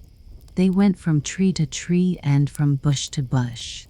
Dickon carried his knife in his hand and showed her things which she thought wonderful. "They've run wild," he said, "but th strongest ones has fair thrived on it. The delicatest ones has died out, but th others has growed and growed, and spread, till they so wonder. See here," and he pulled down a thick gray, dry-looking branch. "A body might think this was dead wood, but I don't believe it is down to th root. I'll cut it low down and see." He knelt and with his knife cut the lifeless-looking branch through, not far above the earth. "There," he said exultantly. "I told thee so. There's green in that wood yet. Look at it." Mary was down on her knees before he spoke, gazing with all her might. When it looks a bit greenish and juicy like that, it's wick, he explained. When inside is dry and breaks easy, like this here piece of cut off, it's done for. There's a big root here as all this live wood sprung out of, and if old wood's cut off in, it's dug round, and took care of there'll be. He stopped and lifted his face to look up at the climbing and hanging sprays above him. There'll be a fountain o' roses here this summer. They went from bush to bush and from tree to tree. He was very strong and clever with his knife and knew how to cut the dry and dead wood away, and could tell when an unpromising bough or twig had still green life in it. In the course of half an hour, Mary thought she could tell too, and when he cut through a lifeless-looking branch, she would cry out joyfully under her breath when she caught sight of the least shade of moist green. The spade and hoe and fork were very useful. He showed her how to use the fork while he dug about roots with the spade and stirred the earth and let the air in. They were working industriously round one of the biggest standard roses when he caught sight of something which made him utter an exclamation of surprise. "Why," he cried, pointing to the grass a few feet away. "Who did that there?" It was one of Mary's own little clearings round the pale green points. "I did it," said Mary. "Why, I thought that didn't know nothing about gardening," he exclaimed. "I don't," she answered, "but they were so little, and the grass was so thick and strong, and they looked as if they had no room to breathe. So I made a place for them. I don't even know what they are." Dickon went and knelt down by them, smiling his wide smile. "Thou was right," he said. "A gardener couldn't have told thee better. They'll grow now like Jack's beanstalk. They're crocuses and snowdrops, and these here is narcissuses," turning to another patch, "and here's daffodils. They will be a sight." He ran from one clearing to another. "Thou has done a lot o' work for such a little wench," he said, looking her over. "I'm growing fatter," said Mary, "and I'm growing stronger. I used always to be tired. When I dig, I'm not tired at all. I like to smell the earth when it's turned up. It's rare good for thee," he said, nodding his head wisely. "There's not as nice as smell o' good clean earth, except smell o' fresh growin' things when rain falls on 'em. I get out on more many a day when it's rainin', and I lie under a bush and listen to soft swish o' drops on heather, and I just sniff and sniff. My nose and fair quivers like a rabbit's," Mother says. "Do you never catch cold?" inquired Mary, gazing at him wonderingly. She had never seen such a funny boy or such a nice one. "Not me," he said, grinning. "I never catched cold since I was born. I wasn't brought up nesh enough. I've chased about more in all weather same as rabbits does. Mother says I've sniffed up too much fresh air for 12 year to ever get to sniffin' with cold. I'm as tough as a white thorn knobstick." He was working all the time he was talking, and Mary was following him and helping him with her fork or the trowel. "There's a lot of work to do here," he said once, looking about quite exultantly. "Will you come again and help me to do it?" Mary begged. "I'm sure I can help too. I can dig and pull up weeds and do whatever you tell me." "Oh, do come, Dickon. I'll come every day if thou wants me, rain or shine," he answered stoutly. "It's best fun I ever had in my life, shot and hearin' wakening up a garden." "If you will come," said Mary, "if you will help me to make it alive, I don't know what I'll do," she ended helplessly. "What could you do for a boy like that?" "I'll tell thee what they'll do," said Dickon with his happy grin. They'll get fat and they'll get as hungry as a young fox and they'll learn how to talk to teach Robin same as I do. We'll have a lot o' fun. He began to walk about, looking up in the trees and at the walls and bushes with a thoughtful expression. I wouldn't want to make it look like a gardener's garden, all clipped in spick and span, would you? He said. It's nicer like this with things runnin' wild and swingin' and catchin' hold of each other. Don't let us make it tidy, said Mary anxiously. It wouldn't seem like a secret garden if it was tidy. Dickon stood rubbing his rusty red head with a rather puzzled look. It's a secret garden sure enough, he said, but seems like someone besides Teach Robin must have been in it since it was shut up 10 years ago. But the door was locked and the key was buried, said Mary. No one could get in. That's true, he answered. It's a queer place. Seems to me as if there'd been a bit o' prunin' done here and there, later than 10 years ago. But how could it have been done, sighed Mary. He was examining a branch of a standard rose, and he shook his head. Aye, how could it, he murmured. With Teach door locked and Teach key buried. Mistress Mary always felt that however many years she lived, she should never forget that first morning when her garden began to grow. Of course, it did seem to begin to grow for her that morning. When Dickon began to clear places to plant seeds, she remembered what Basil had sung at her when he wanted to tease her. Are there any flowers that look like bells? She inquired. Lilies o' Teach Valley does, he answered, digging away with the trowel, and there's Canterbury bells and campanulas. Let us plant some, said Mary. There's lilies o' Teach Valley here already. I saw 'em. They'll have growed too close and we'll have to separate 'em, but there's plenty.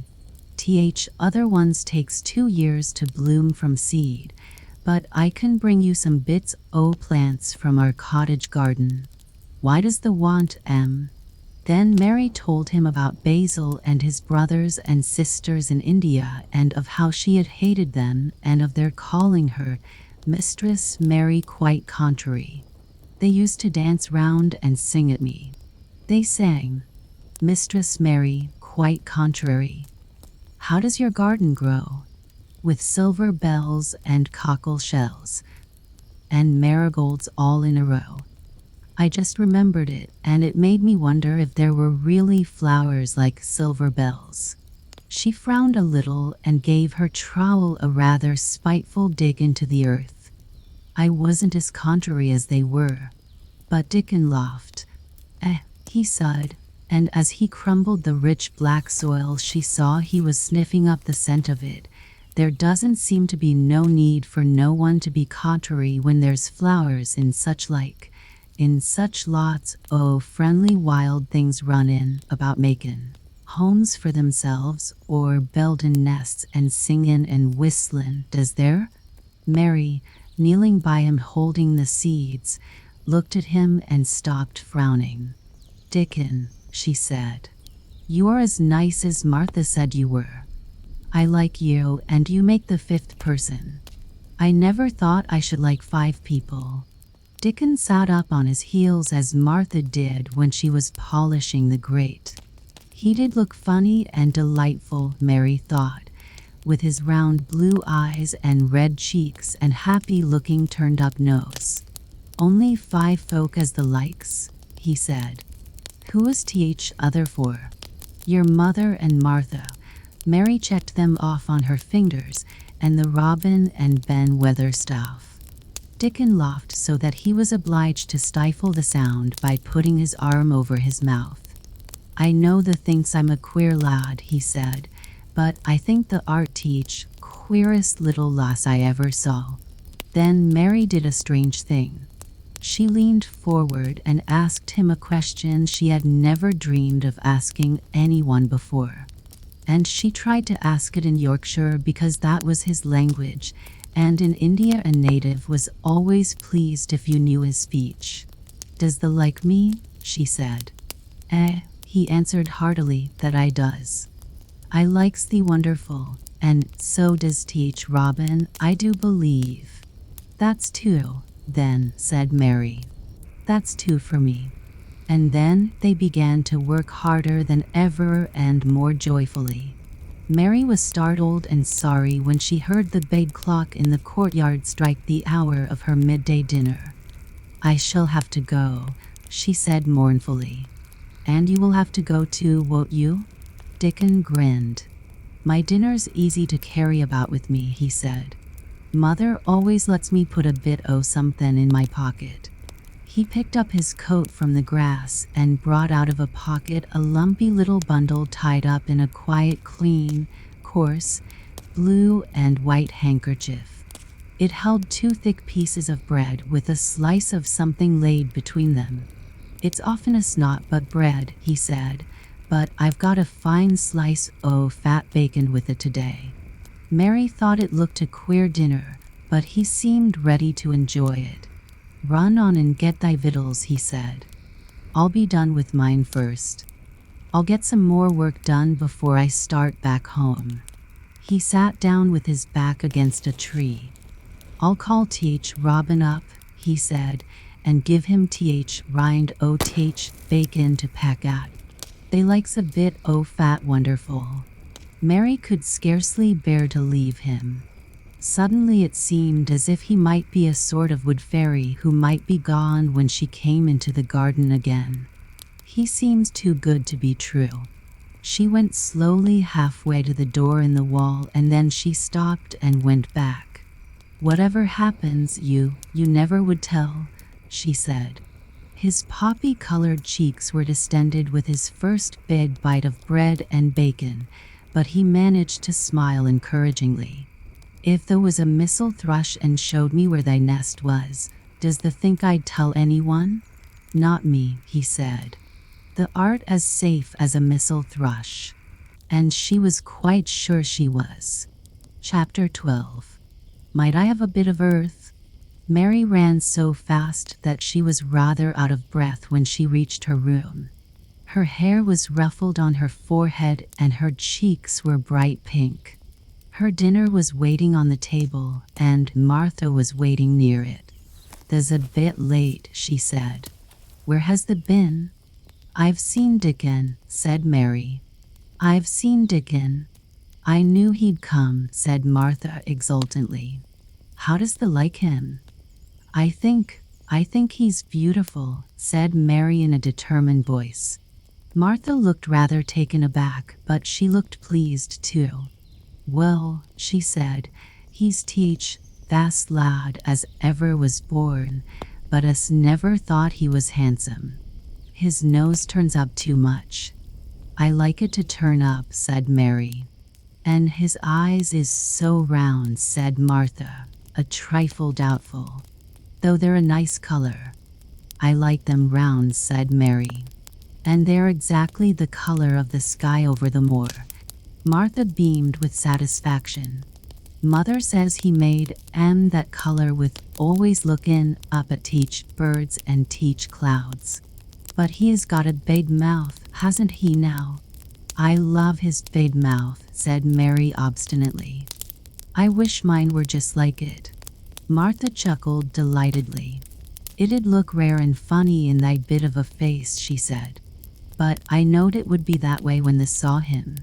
How did the teach seeds and teach garden tools? How did you know he brought them? Asked Mary. I never thought of him not bringing them. He'd be sure to bring if they was in Yorkshire. He's such a trusty lad.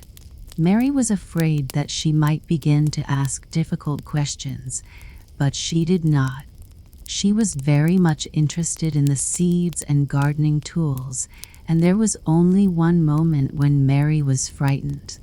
This was when she began to ask where the flowers were to be planted. Who did they ask about it? She inquired.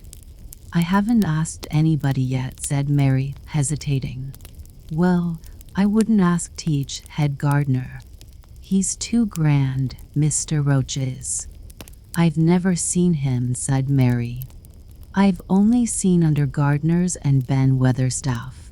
"If I was you, I'd ask Ben Weatherstaff," advised Martha. "He's not half as bad as he looks, for all he's so crabbed. Mr. Craven lets him do what he likes because he was here when Mrs. Craven was alive, and he used to make her laugh. She liked him. Perhaps he'd find you a corner somewhere out o' the way. If it was out of the way and no one wanted it, no one could mind my having it, could they?" Mary said anxiously. "There wouldn't be no reason," answered Martha. "You wouldn't do no harm." Mary ate her dinner as quickly as she could, and when she rose from the table, she was going to run to her room to put on her hat again, but Martha stopped her. "I've got something to tell you," she said. "I thought I'd let you eat your dinner first. Mr. Craven came back this morning, and I think he wants to see you." Mary turned quite pale. "Oh," she said. "Why? Why? He didn't want to see me when I came. I heard Pitcher say he didn't." "Well," explained Martha, "Mrs. Medlock says it's because oh mother. She was walking to Thwaite Village and she met him. She'd never spoke to him before, but Mrs. Craven had been to our cottage 2 or 3 times. He'd forgot, but mother hadn't, and she made bold to stop him. I don't know what she said to him about you, but she said something as put him in mind to see you before he goes away again tomorrow." "Oh," cried Mary, "is he going away tomorrow? I am so glad. He's going for a long time. He mayn't come back till autumn or winter. He's going to travel in foreign places. He's always doing it." "Oh, I'm so glad," said Mary thankfully. "If he did not come back until winter or even autumn, there would be time to watch the secret garden come alive. Even if he found out then and took it away from her, she would have had that much at least. When do you think he will want to see?" She did not finish the sentence because the door opened and Mrs. Medlock walked in. She had on her best black dress and cap, and her collar was fastened with a large brooch with a picture of a man's face on it. It was a colored photograph of Mr. Medlock, who had died years ago, and she always wore it when she was dressed up. She looked nervous and excited. "Your hair's rough," she said quickly. "Go and brush it. Martha, help her to slip on her best dress. Mr. Craven sent me to bring her to him in his study." All the pink left Mary's cheeks. Her heart began to thump, and she felt herself changing into a stiff, plain, silent child again. She did not even answer Mrs. Medlock, but turned and walked into her bedroom, followed by Martha. She said nothing while her dress was changed and her hair brushed, and after she was quite tidy, she followed Mrs. Medlock down the corridors in silence. What was there for her to say? She was obliged to go and see Mr. Craven, and he would not like her, and she would not like him. She knew what he would think of her. She was taken to a part of the house she had not been into before. At last Mrs. Medlock knocked at a door, and when someone said, "Come in," they entered the room together. A man was sitting in an armchair before the fire, and Mrs. Medlock spoke to him. "This is Miss Mary, sir," she said. "You can go and leave her here. I will ring for you when I want you to take her away," said Mr. Craven. When she went out and closed the door, Mary could only stand waiting, a plain little thing, twisting her thin hands together. She could see that the man in the chair was not so much a hunchback as a man with high, rather crooked shoulders, and he had black hair streaked with white. He turned his head over his high shoulders and spoke to her. "Come here," he said. Mary went to him. He was not ugly. His face would have been handsome if it had not been so miserable. He looked as if the sight of her worried and fretted him, and as if he did not know what in the world to do with her. "Are you well?" he asked. "Yes," answered Mary. "Do they take good care of you?" "Yes." He rubbed his forehead fretfully as he looked her over. "You are very thin," he said. "I am getting fatter," Mary answered in what she knew was her stiffest way. What an unhappy face he had. His black eyes seemed as if they scarcely saw her, as if they were seeing something else, and he could hardly keep his thoughts upon her. "I forgot you," he said. "How could I remember you?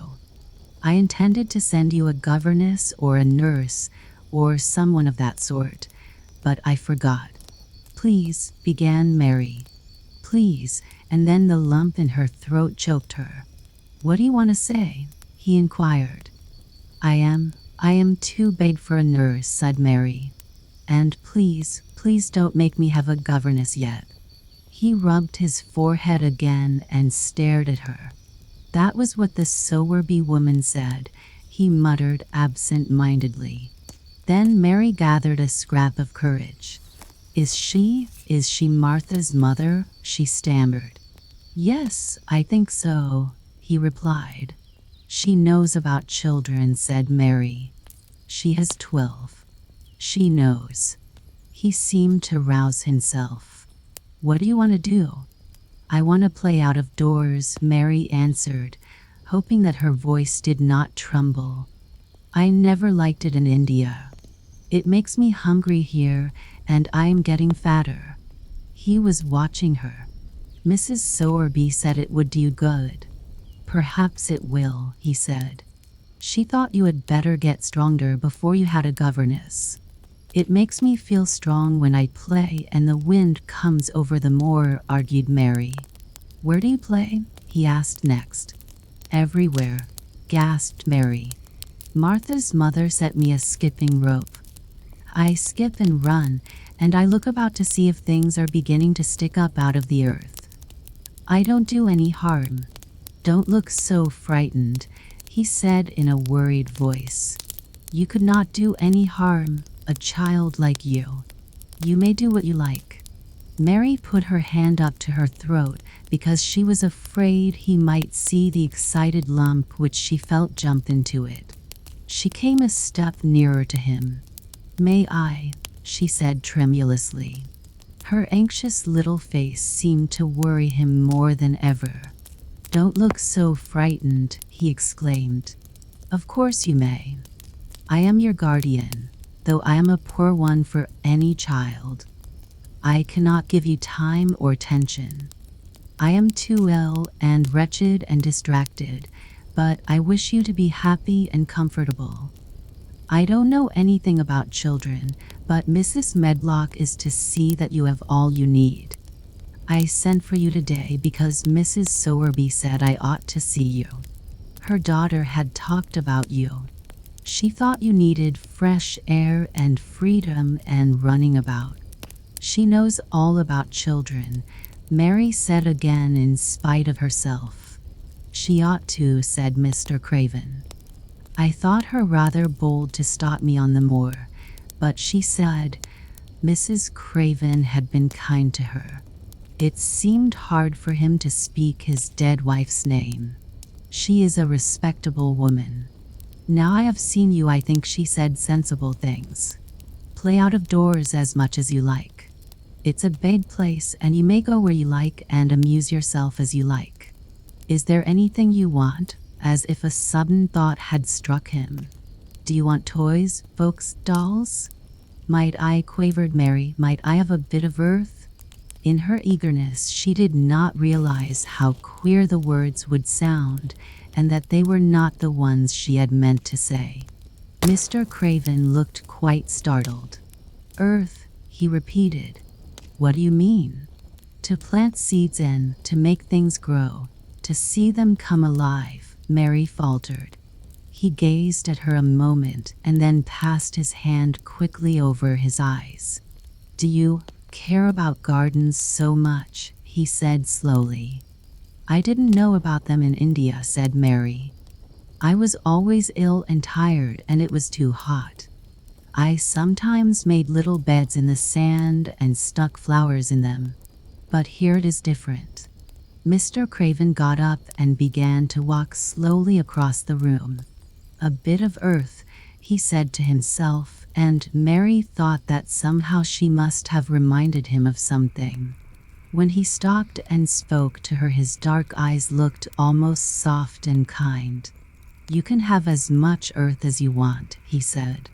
"You remind me of someone else who loved the earth and things that grow.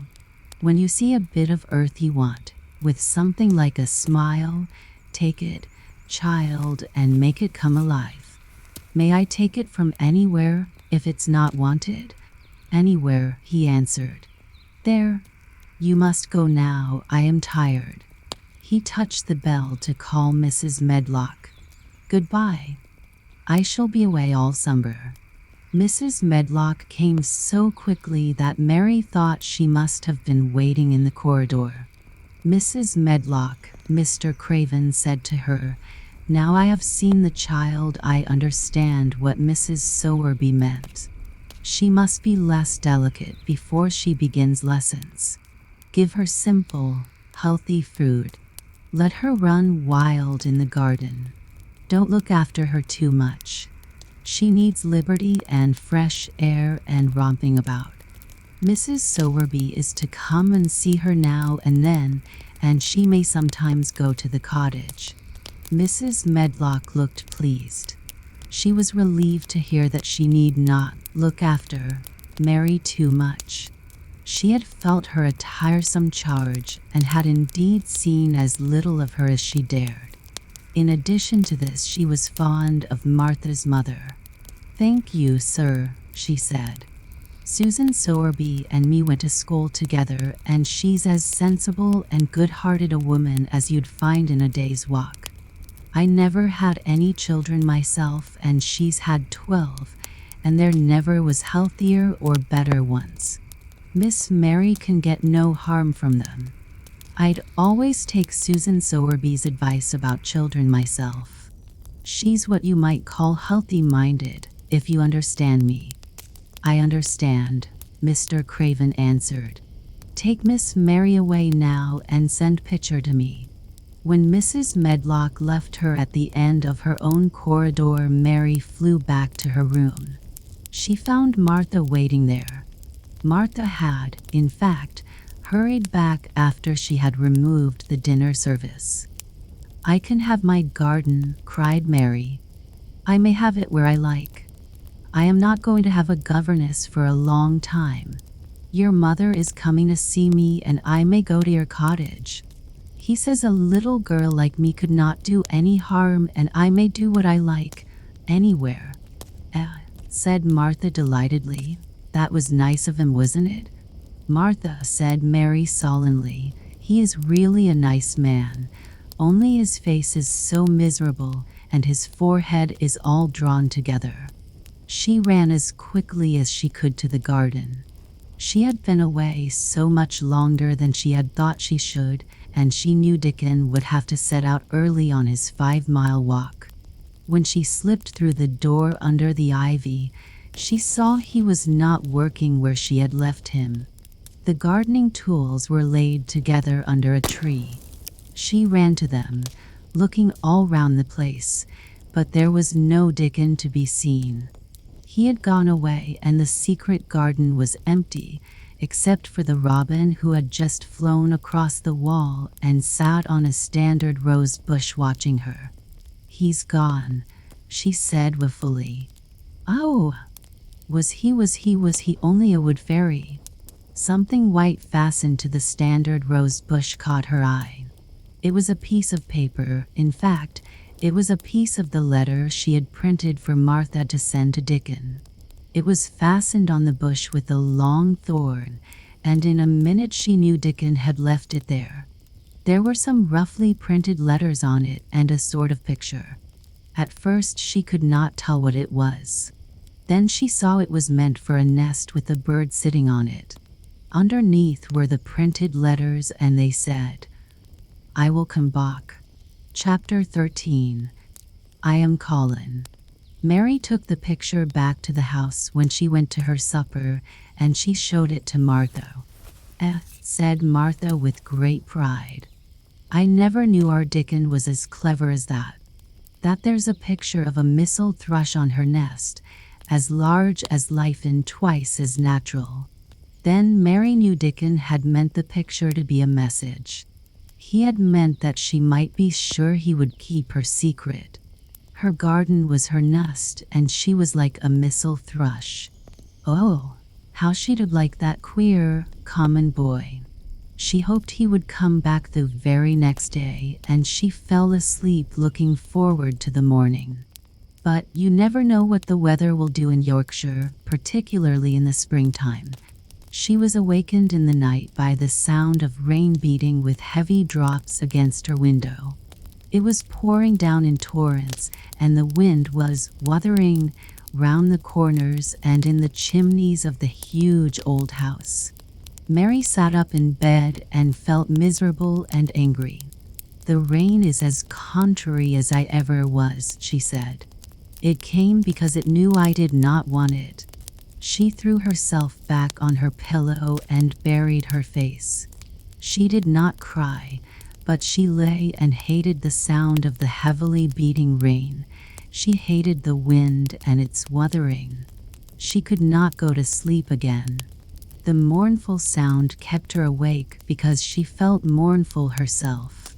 If she had felt happy, it would probably have lulled her to sleep.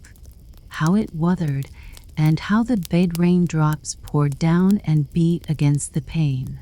"It sounds just like a person lost on the moor and wandering on and on crying," she said. She had been lying awake turning from side to side for about an hour, when suddenly something made her sit up in bed and turn her head toward the door listening. She listened and she listened. "It isn't the wind now," she said in a loud whisper. "That isn't the wind. It is different. It is that crying I heard before."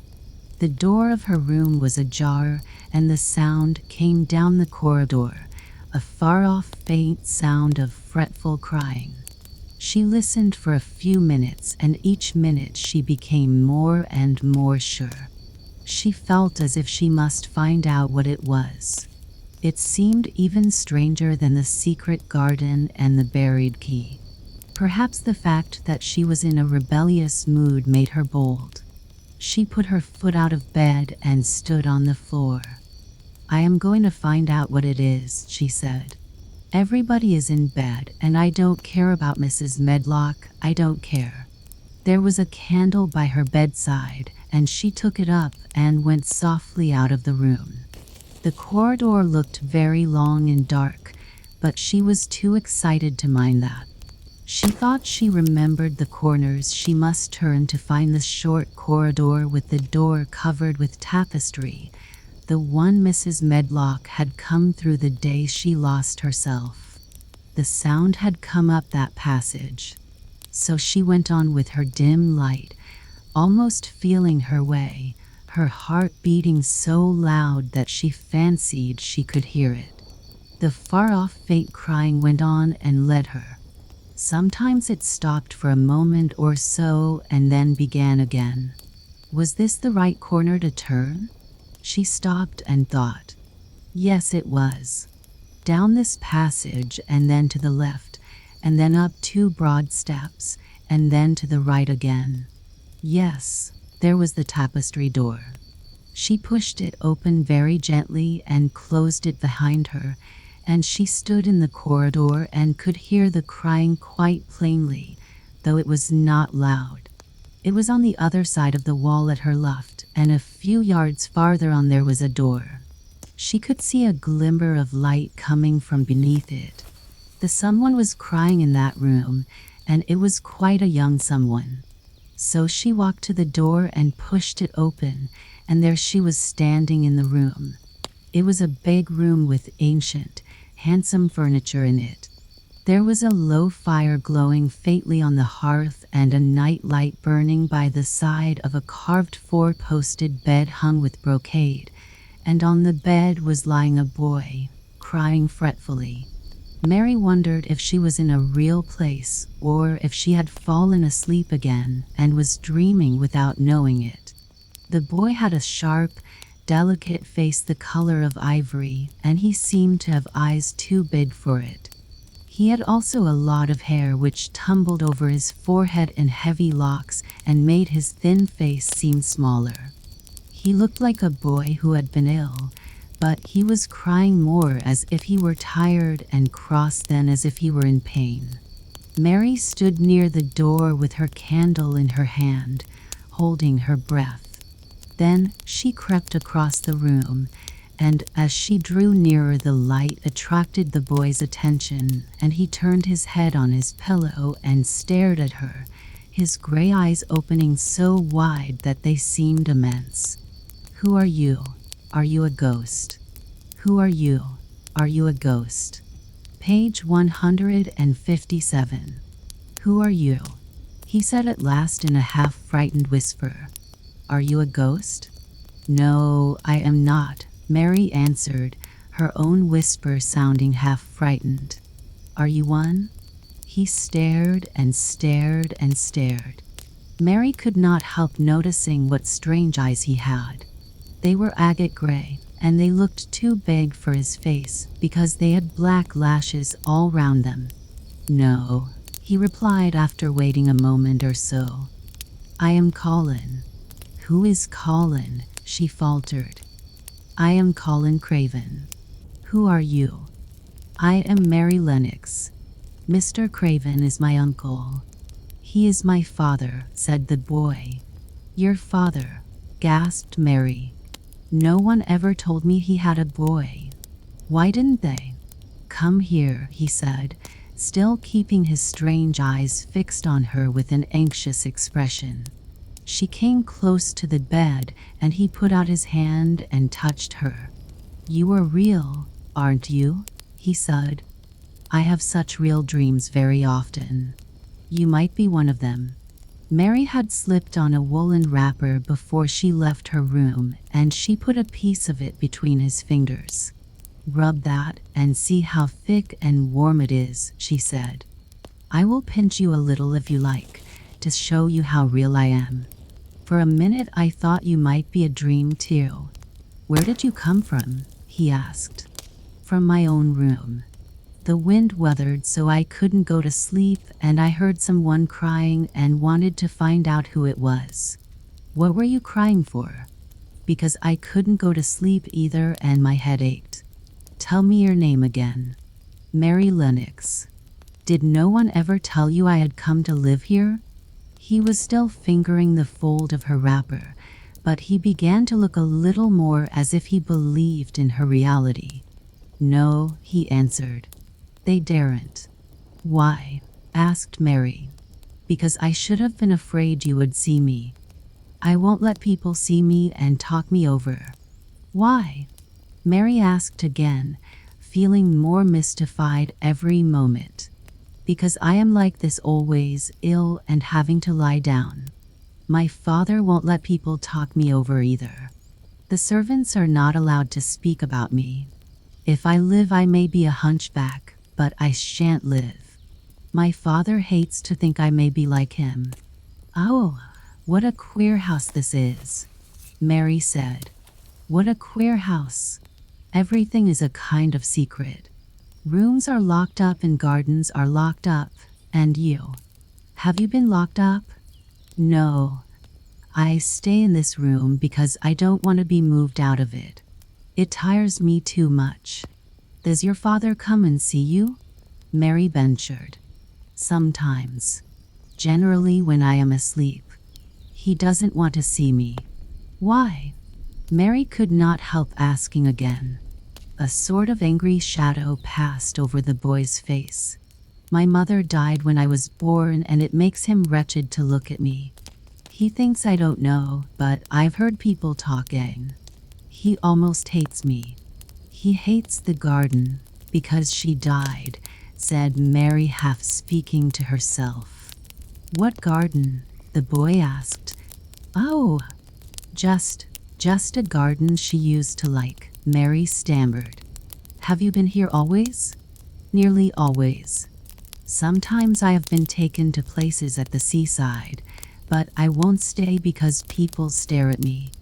I used to wear an iron thing to keep my back straight, but a grand doctor came from London to see me and said it was stupid. He told them to take it off and keep me out in the fresh air. I hate fresh air and I don't want to go out. I didn't when first I came here, said Mary. Why do you keep looking at me like that? Because of the dreams that are so real, he answered rather fretfully. Sometimes when I open my eyes I don't believe I'm awake. We're both awake, said Mary. She glanced round the room with its high ceiling and shadowy corners and dim firelight. It looks quite like a dream, and it's the middle of the night, and everybody in the house is asleep, everybody but us. We are wide awake. I don't want it to be a dream, the boy said restlessly. Mary thought of something all at once. If you don't like people to see you, she began. Do you want me to go away? He still held the fold of her wrapper, and he gave it a little pull. No, he said. I should be sure you were a dream if you went. If you are real, sit down on that big footstool and talk. I want to hear about you. Mary put down her candle on the table near the bed and sat down on the cushioned stool. She did not want to go away at all. She wanted to stay in the mysterious hidden away room and talk to the mysterious boy. What do you want me to tell you? She said. He wanted to know how long she had been at Misselthwaite. He wanted to know which corridor her room was on. He wanted to know what she had been doing, if she disliked the moor as he disliked it, where she had lived before she came to Yorkshire. She answered all these questions and many more, and he lay back on his pillow and listened. He made her tell him a great deal about India and about her voyage across the ocean. She found out that because he had been an invalid, he had not learned things as other children had. One of his nurses had taught him to read when he was quite little, and he was always reading and looking at pictures in splendid books. Though his father rarely saw him when he was awake, he was given all sorts of wonderful things to amuse himself with. He never seemed to have been amused, however. He could have anything he asked for, and was never made to do anything he did not like to do. Everyone is obliged to do what pleases me, he said indifferently. It makes me ill to be angry. No one believes I shall live to grow up.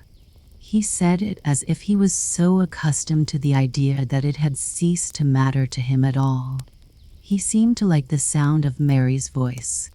As she went on talking, he listened in a drowsy, interested way. Once or twice she wondered if he were not gradually falling into a doze. But at last he asked a question which opened up a new subject. How old are you? He asked. I am 10, answered Mary, forgetting herself for the moment, and so are you. How do you know that? He demanded in a surprised voice. Because when you were born the garden door was locked and the key was buried.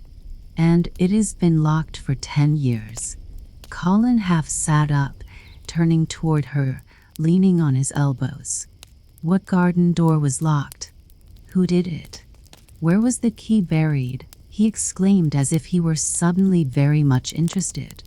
It was the garden Mr. Craven hates, said Mary nervously. He locked the door.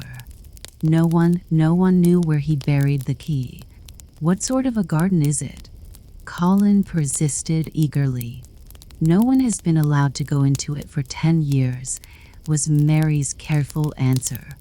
But it was too late to be careful. He was too much like herself. He too had had nothing to think about, and the idea of a hidden garden attracted him as it had attracted her. He asked question after question. Where was it? Had she never looked for the door? Had she never asked the gardeners? They won't talk about it, said Mary. I think they have been told not to answer questions. I would make them, said Colin. Could you? Mary faltered, beginning to feel frightened. If he could make people answer questions, who knew what might happen? Everyone is obliged to please me. I told you that, he said. If I were to live, this place would sometime belong to me. They all know that. I would make them tell me. Mary had not known that she herself had been spoiled, but she could see quite plainly that this mysterious boy had been. He thought that the whole world belonged to him. How peculiar he was and how coolly he spoke of not living. Do you think you won't live? She asked, partly because she was curious and partly in hope of making him forget the garden. I don't suppose I shall, he answered as indifferently as he had spoken before. Ever since I remember anything, I have heard people say I shan't. At first they thought I was too little to understand, and now they think I don't hear. But I do. My doctor is my father's cousin. He is quite poor, and if I die he will have all Misselthwaite when my father is dead. I should think he wouldn't want me to live. Do you want to live? Inquired Mary. No, he answered, in a cross, tired fashion. But I don't want to die. When I feel, I lie here and think about it until I cry and cry. I have heard you crying 3 times, Mary said, but I did not know who it was.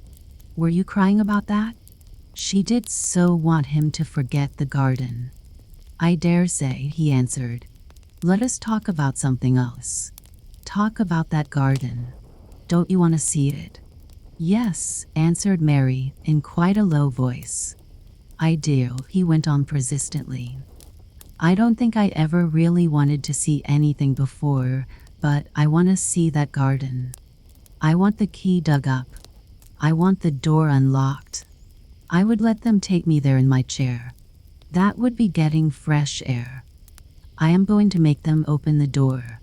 He had become quite excited, and his strange eyes began to shine like stars and looked more immense than ever. They have to please me, he said. I will make them take me there, and I will let you go, too. Mary's hands clutched each other. Everything would be spoiled, everything. Dickon would never come back. She would never again feel like a Missel thrush with a safe hidden nest. Oh, don't do that, she cried out. He stared as if he thought she had gone crazy. Why? He exclaimed. You said you wanted to see it.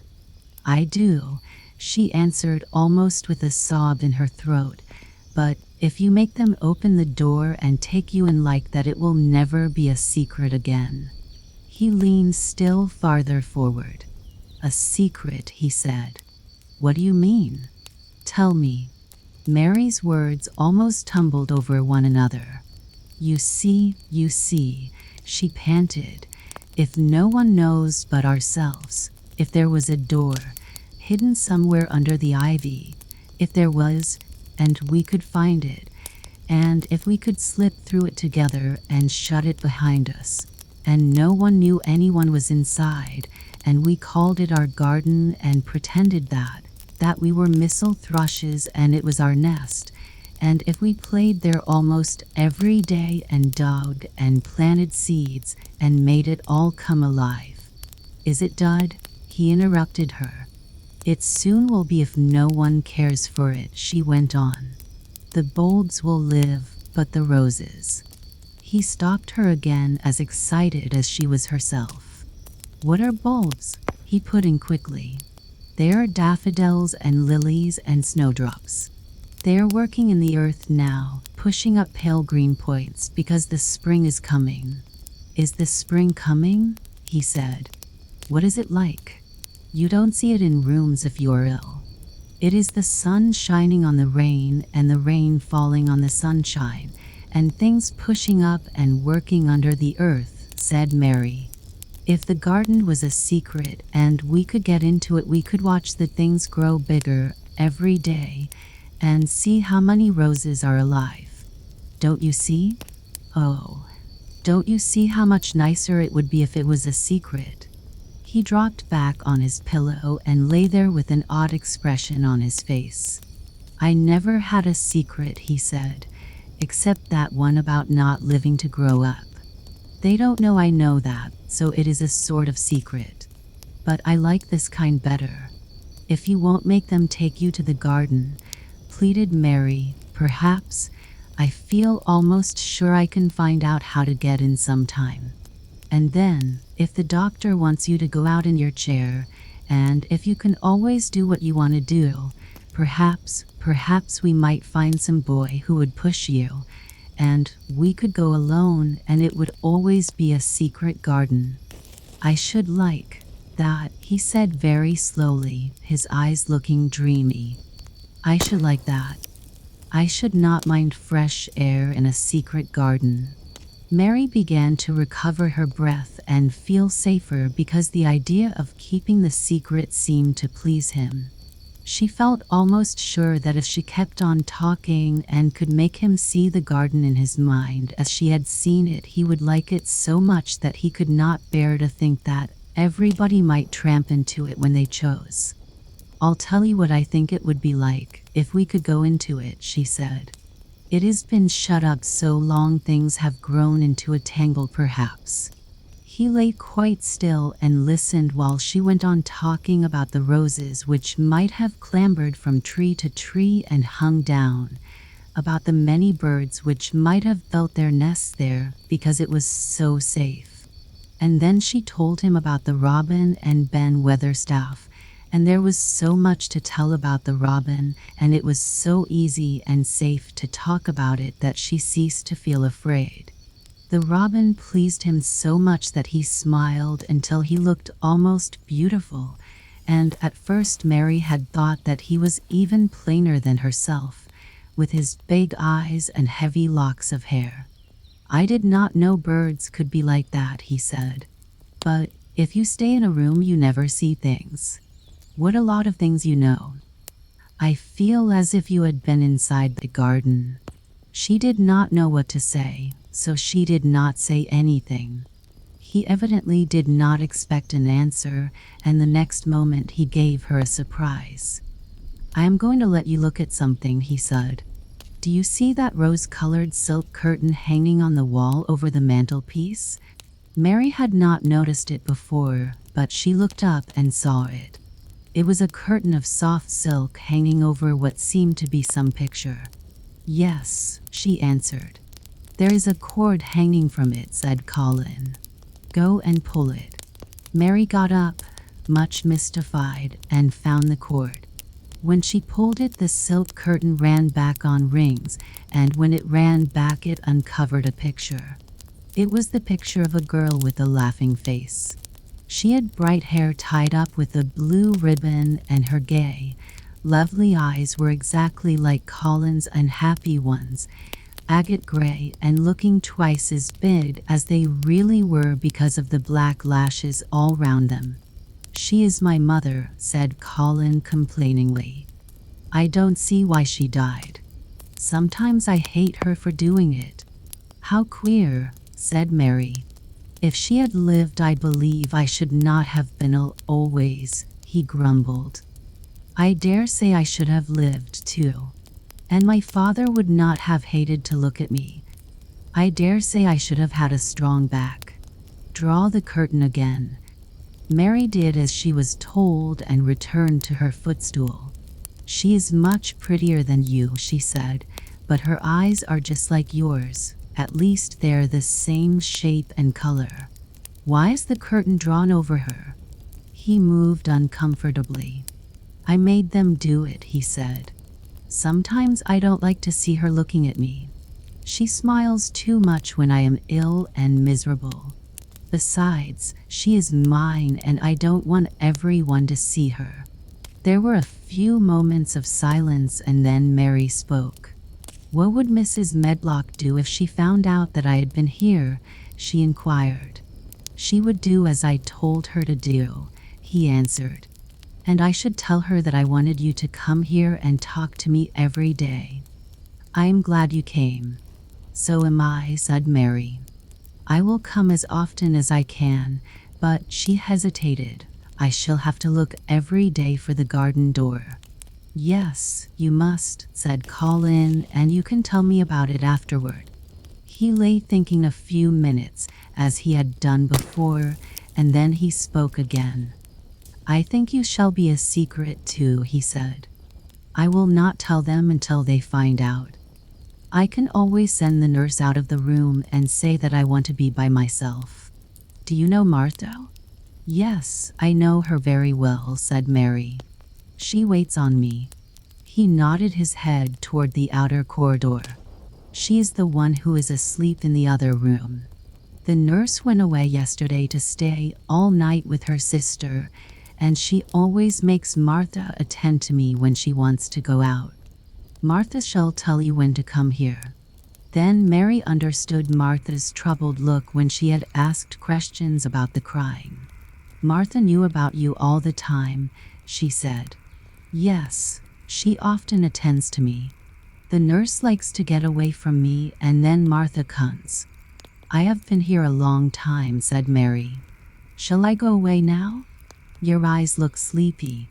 I wish I could go to sleep before you leave me, he said rather shyly. Shut your eyes, said Mary, drawing her footstool closer, and I will do what my ayah used to do in India. I will pat your hand and stroke it and sing something quite low. I should like that perhaps, he said drowsily. Somehow she was sorry for him and did not want him to lie awake, so she leaned against the bed and began to stroke and pat his hand and sing a very low little chanting song in Hindustani. That is nice, he said more drowsily still, and she went on chanting and stroking, but when she looked at him again his black lashes were lying close against his cheeks, for his eyes were shut and he was fast asleep. So she got up softly, took her candle and crept away without making a sound. Chapter 14. A Young Rajah. The moor was hidden in mist when the morning came and the rain had not stopped pouring down. There could be no going out of doors. Martha was so busy that Mary had no opportunity of talking to her, but in the afternoon she asked her to come and sit with her in the nursery. She came bringing the stocking she was always netting when she was doing nothing else. What's the matter with thee? She asked as soon as they sat down. The looks as if they'd something to say. I have found out what the crying was, said Mary. Martha let her knitting drop on her knee and gazed at her with startled eyes. The hasn't, she exclaimed. Never. I heard it in the night, Mary went on. And I got up and went to see where it came from. It was Colin. I found him. Martha's face became red with fright. Miss Mary, she said half crying. The shouldn't have done it. The shouldn't. They'll get me in trouble. I never told thee nothing about him, but they'll get me in trouble. I shall lose my place and what'll mother do? You won't lose your place, said Mary. He was glad I came. We talked and talked, and he said he was glad I came. Was he? Cried Martha. Art thou sure? Thee doesn't know what he's like when anything vexes him. He's a big lad to cry like a baby, but when he's in a passion he'll fair scream just to frighten us. He knows us daren't call our souls our own. He wasn't vexed, said Mary. I asked him if I should go away and he made me stay. He asked me questions and I sat on a big footstool and talked to him about India and about the robin and gardens. He wouldn't let me go. He let me see his mother's picture. Before I left him I sang him to sleep. Martha fairly gasped with amazement. I can scarcely believe thee, she protested. It's as if they'd walked straight into a lion's den.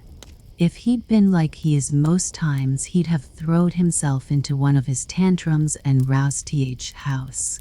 He won't let strangers look at him. He let me look at him. I looked at him all the time and he looked at me. We stared, said Mary. I don't know what to do, cried agitated Martha. If Mrs. Medlock finds out, she'll think I broke orders and told thee, and I shall be packed back to mother. He is not going to tell Mrs. Medlock anything about it yet. It's to be a sort of secret just at first, said Mary firmly. And he says everybody is obliged to do as he pleases. Aye, that's true enough, teach, bad lad, sighed Martha, wiping her forehead with her apron. He says Mrs. Medlock must. And he wants me to come and talk to him every day. And you're to tell me when he wants me. Me, said Martha. I shall lose my place, I shall for sure. You can if you are doing what he wants you to do and everybody is ordered to obey him, Mary argued. Does the mean to say, cried Martha with wide open eyes, that he was nice to thee? I think he almost liked me, Mary answered. Then the must have bewitched him, decided Martha, drawing a long breath. Do you mean magic? Inquired Mary. I've heard about magic in India, but I can't make it.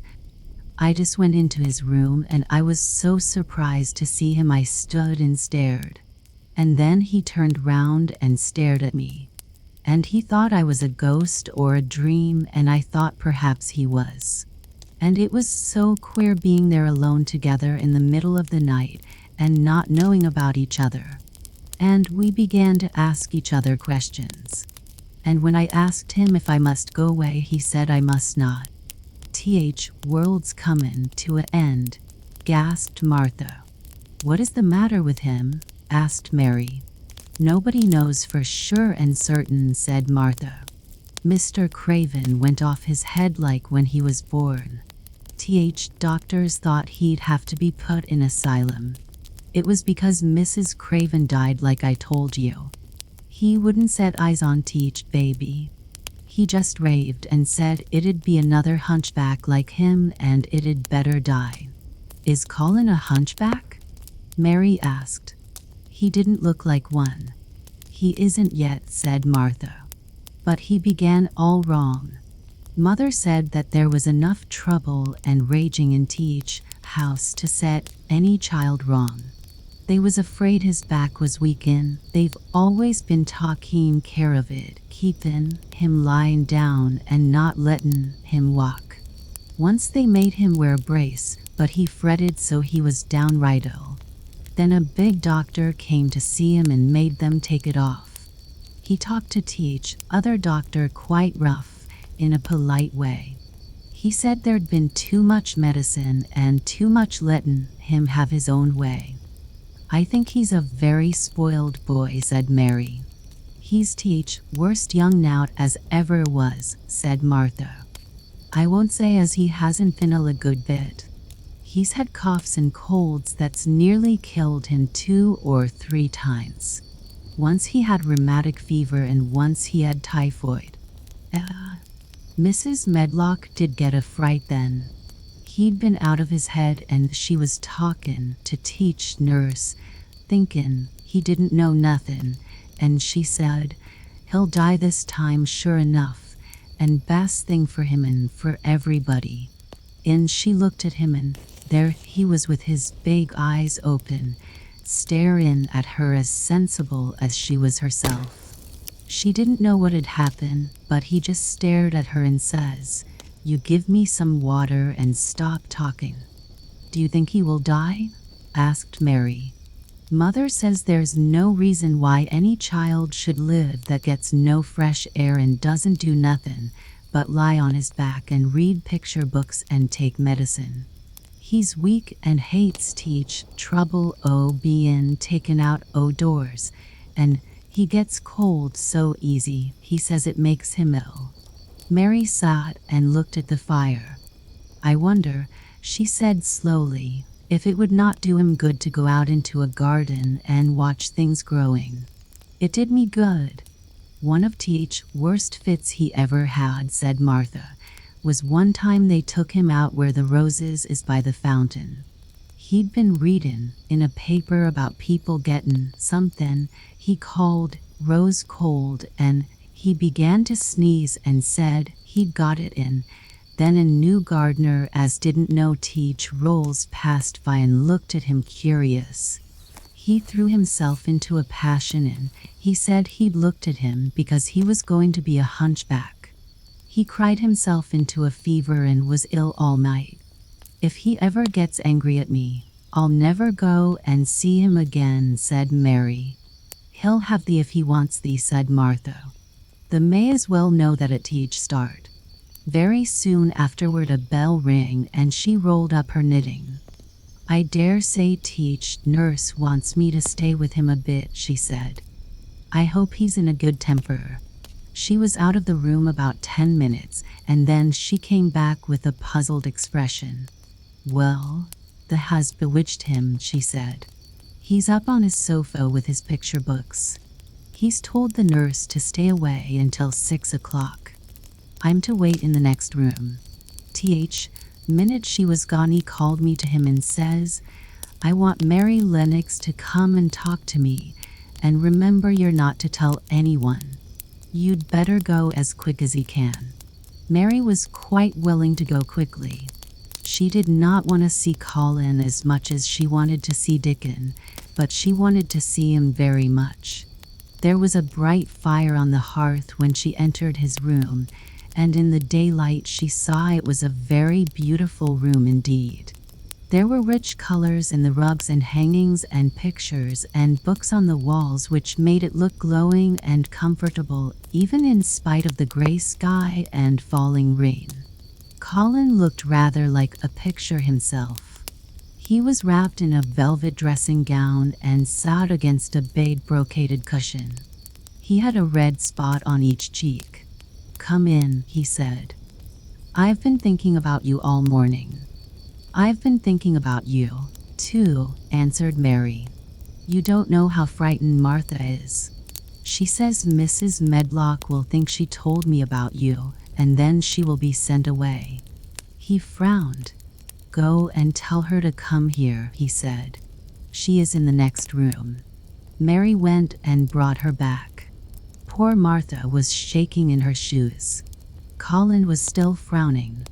Have you to do what I please or have you not? He demanded.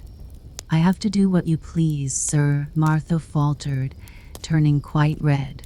Has Medlock to do what I please? Everybody has, sir, said Martha. Well, then, if I order you to bring Miss Mary to me, how can Medlock send you away if she finds it out? Please don't let her, sir, pleaded Martha. I'll send her away if she dares to say a word about such a thing, said Master Craven grandly. She wouldn't like that, I can tell you. Thank you, sir, bobbing a curtsy. I want to do my duty, sir. What I want is your duty, said Colin more grandly still. I'll take care of you. Now go away. When the door closed behind Martha, Colin found Mistress Mary gazing at him as if he had set her wondering. Why do you look at me like that? He asked her. What are you thinking about? I am thinking about two things. What are they? Sit down and tell me. This is the first one, said Mary, seating herself on the big stool. Once in India I saw a boy who was a Rajah. He had rubies and emeralds and diamonds stuck all over him. He spoke to his people just as he spoke to Martha. Everybody had to do everything he told them in a minute. I think they would have been killed if they hadn't. I shall make you tell me about Rajahs presently, he said, but first tell me what this second thing was. I was thinking, said Mary, how different you are from Dickon. Who is Dickon? He said. What a queer name. She might as well tell him, she thought. She could talk about Dickon without mentioning the secret garden. She had liked to hear Martha talk about him. Besides, she longed to talk about him. It would seem to bring him nearer. He is Martha's brother. He is 12 years old, she explained. He is not like anyone else in the world. He can charm foxes and squirrels and birds just as the natives in India charm snakes. He plays a very soft tune on a pipe and they come and listen. There were some big books on a table at his side and he dragged one suddenly toward him. "There's a picture of a snake charmer in this," he exclaimed. "Come and look at it." The book was a beautiful one with superb colored illustrations, and he turned to one of them. "Can he do that?" he asked eagerly. "He played on his pipe and they listened," Mary explained. "But he doesn't call it magic. He says it's because he lives on the moor so much and he knows their ways. He says he feels sometimes as if he was a bird or a rabbit himself. He likes them so. I think he asked the robin questions. It seemed as if they talked to each other in soft chirps." Colin lay back on his cushion and his eyes grew larger and larger and the spots on his cheeks burned. "Tell me some more about him," he said. "He knows all about eggs and nests," Mary went on. "And he knows where foxes and badgers and otters live. He keeps them secret so that other boys won't find their holes and frighten them. He knows about everything that grows or lives on the moor." "Does he like the moor?" said Colin. "How can he when it's such a great, bare, dreary place?" "It's the most beautiful place," protested Mary. "Thousands of lovely things grow on it, and there are thousands of little creatures all busy building nests and making holes and burrows and chippering or singing or squeaking to each other. They are so busy and having such fun under the earth or in the trees or heather. It's their world." "How do you know all that?" said Colin, turning on his elbow to look at her. "I have never been there once, really," said Mary, suddenly remembering. "I only drove over it in the dark. I thought it was hideous. Martha told me about it first and then Dickon. When Dickon talks about it, you feel as if you saw things and heard them, and as if you were standing in the heather with the sun shining and the gorse smelling like honey, and all full of bees and butterflies. You never see anything if you are ill," said Colin restlessly. He looked like a person listening to a new sound in the distance and wondering what it was. "You can't if you stay in a room," said Mary. "I couldn't go on the moor," he said in a resentful tone. Mary was silent for a minute, and then she said something bold. "You might, sometime." He moved as if he were startled. "Go on the moor? How could I? I am going to die." "How do you know?" said Mary unsympathetically. She didn't like the way he had of talking about dying. She did not feel very sympathetic. She felt rather as if he almost boasted about it. "Oh, I've heard it ever since I remember," he answered crossly. "They are always whispering about it and thinking I don't notice. They wish I would too." Mistress Mary felt quite contrary. She pinched her lips together. "If they wished I would," she said, "I wouldn't." "Who wishes you would?" "The servants and of course Dr. Craven, because he would get Misselthwaite and be rich instead of poor. He daren't say so, but he always looks cheerful when I am worse. When I had typhoid fever his face got quite fat. I think my father wishes it too." "I don't believe he does," said Mary quite obstinately. That made Colin turn and look at her again. "Don't you?" he said. And then he lay back on his cushion and was still, as if he were thinking. And there was quite a long silence. Perhaps they were both of them thinking strange things children do not usually think of. "I like the grand doctor from London, because he made them take the iron thing off," said Mary at last. "Did he say you were going to die?" "No." "What did he say?" "He didn't whisper," Colin answered. Perhaps he knew I hated whispering. I heard him say one thing quite aloud. He said, "The lad might live if he would make up his mind to it. Put him in the humor." It sounded as if he was in a temper.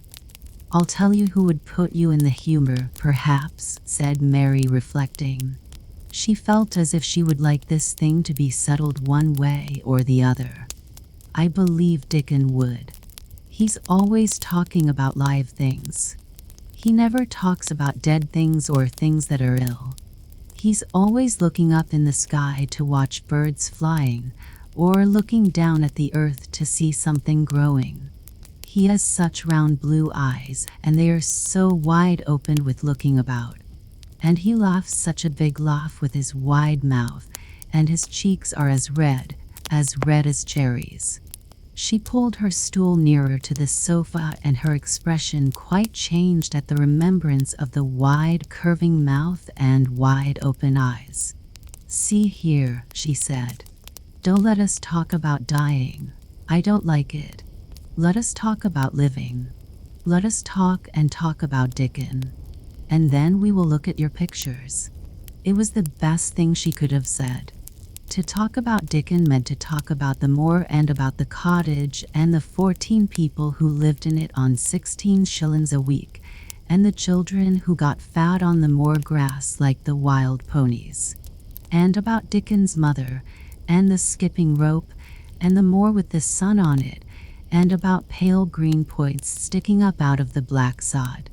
And it was also alive that Mary talked more than she had ever talked before, and Colin both talked and listened as he had never done either before. And they both began to laugh over nothings as children will when they are happy together. And they laughed so that in the end they were making as much noise as if they had been two ordinary, healthy, natural 10-year-old creatures, instead of a hard, little, unloving girl and a sickly boy who believed that he was going to die. They enjoyed themselves so much that they forgot the pictures and they forgot about the time.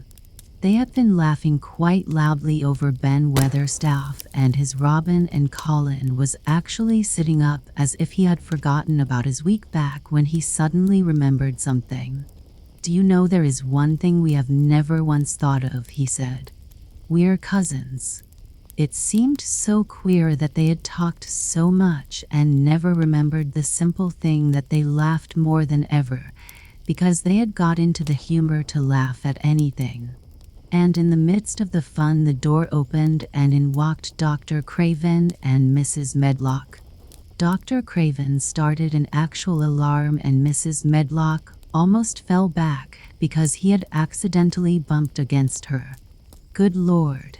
exclaimed poor Mrs. Medlock, with her eyes almost starting out of her head. "Good Lord! What is this?" said Dr. Craven, coming forward. "What does it mean?" Then Mary was reminded of the boy Rajah again. Colin answered as if neither the doctor's alarm nor Mrs. Medlock's terror were of the slightest consequence. He was as little disturbed or frightened as if an elderly cat and dog had walked into the room.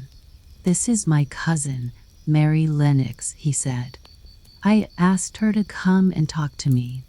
I like her. She must come and talk to me whenever I send for her." Dr. Craven turned reproachfully to Mrs. Medlock. "Oh, sir," she panted. "I don't know how it's happened. There's not a servant on the place that'd dare to talk. They all have their orders." "Nobody told her anything," said Colin. "She heard me crying and found me herself. I am glad she came." "Don't be silly, Medlock." Mary saw that Dr. Craven did not look pleased, but it was quite plain that he dare not oppose his patient. He sat down by Colin and felt his pulse. "I am afraid there has been too much excitement."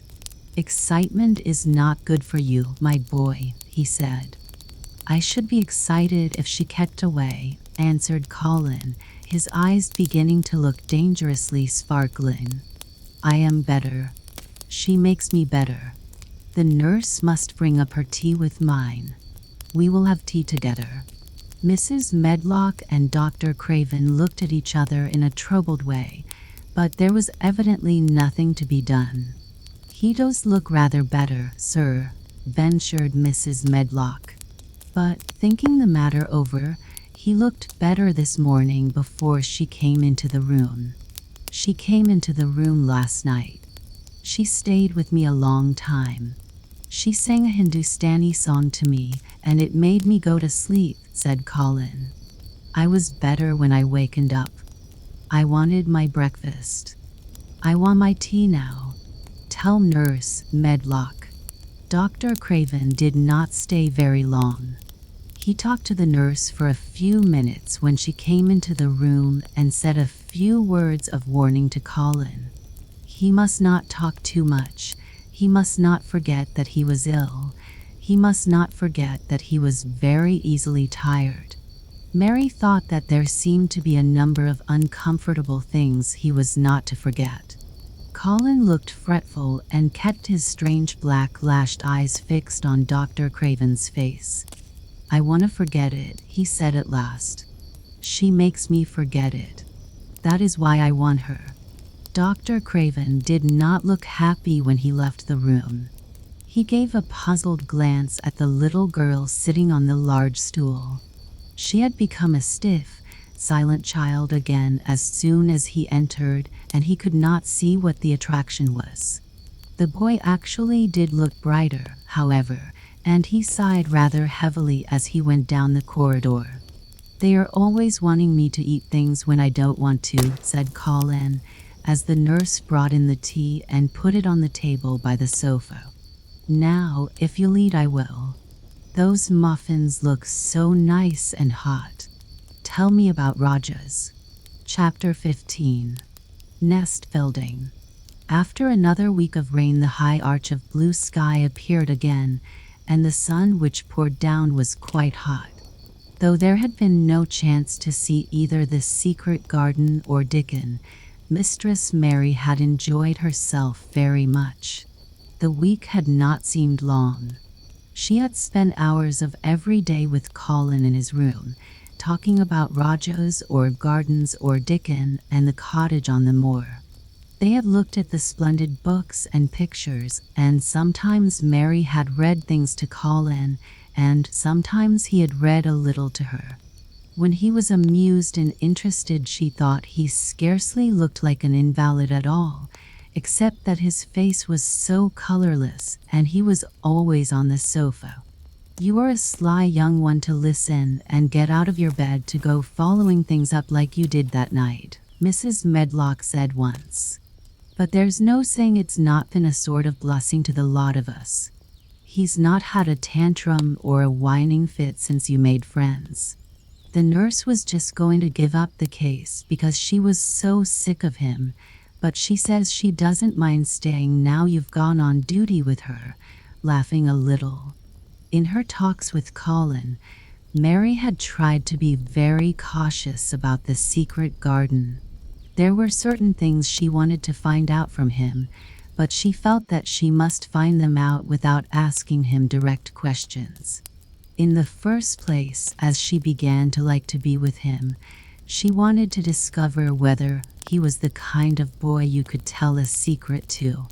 He was not in the least like Dickon, but he was evidently so pleased with the idea of a garden no one knew anything about that she thought perhaps he could be trusted. But she had not known him long enough to be sure.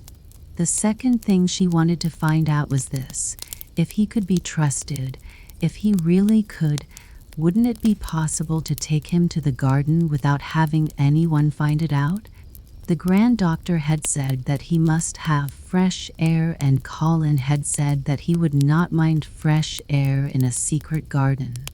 Perhaps if he had a great deal of fresh air and knew Dickon and the robin and saw things growing, he might not think so much about dying. Mary had seen herself in the glass sometimes lately when she had realized that she looked quite a different creature from the child she had seen when she arrived from India. This child looked nicer. Even Martha had seen a change in her. Air from more has done thee good already, she had said. The RT not nice so yeller, and RT not nice so scrawny. Even the hair doesn't slamp down on the head so flat. It's got some life in it so as it sticks out a bit. It's like me, said Mary.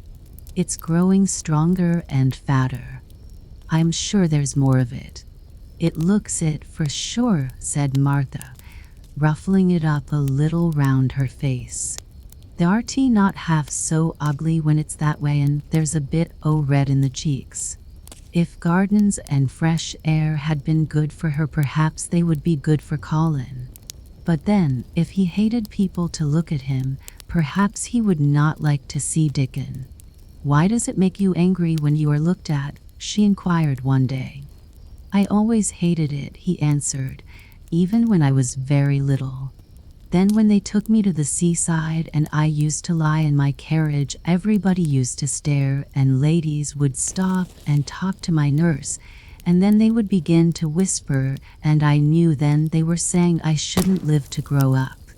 Then sometimes the ladies would pat my cheeks and say, poor child. Once when a lady did that, I screamed out loud and bit her hand. She was so frightened she ran away.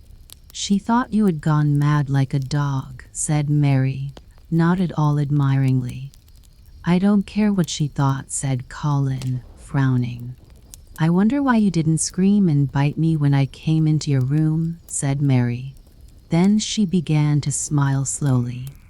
I thought you were a ghost or a dream, he said. You can't bite a ghost or a dream, and if you scream they don't care. Would you hate it if a boy looked at you? Mary asked uncertainly. He lay back on his cushion and paused thoughtfully. There's one boy, he said quite slowly, as if he were thinking over every word. There's one boy I believe I shouldn't mind. It's that boy who knows where the foxes live, Dickon. I'm sure you wouldn't mind him, said Mary. The birds don't, and other animals, he said, still thinking it over. Perhaps that's why I shouldn't. He's a sort of animal charmer, and I am a boy animal. Then he laughed and she laughed too.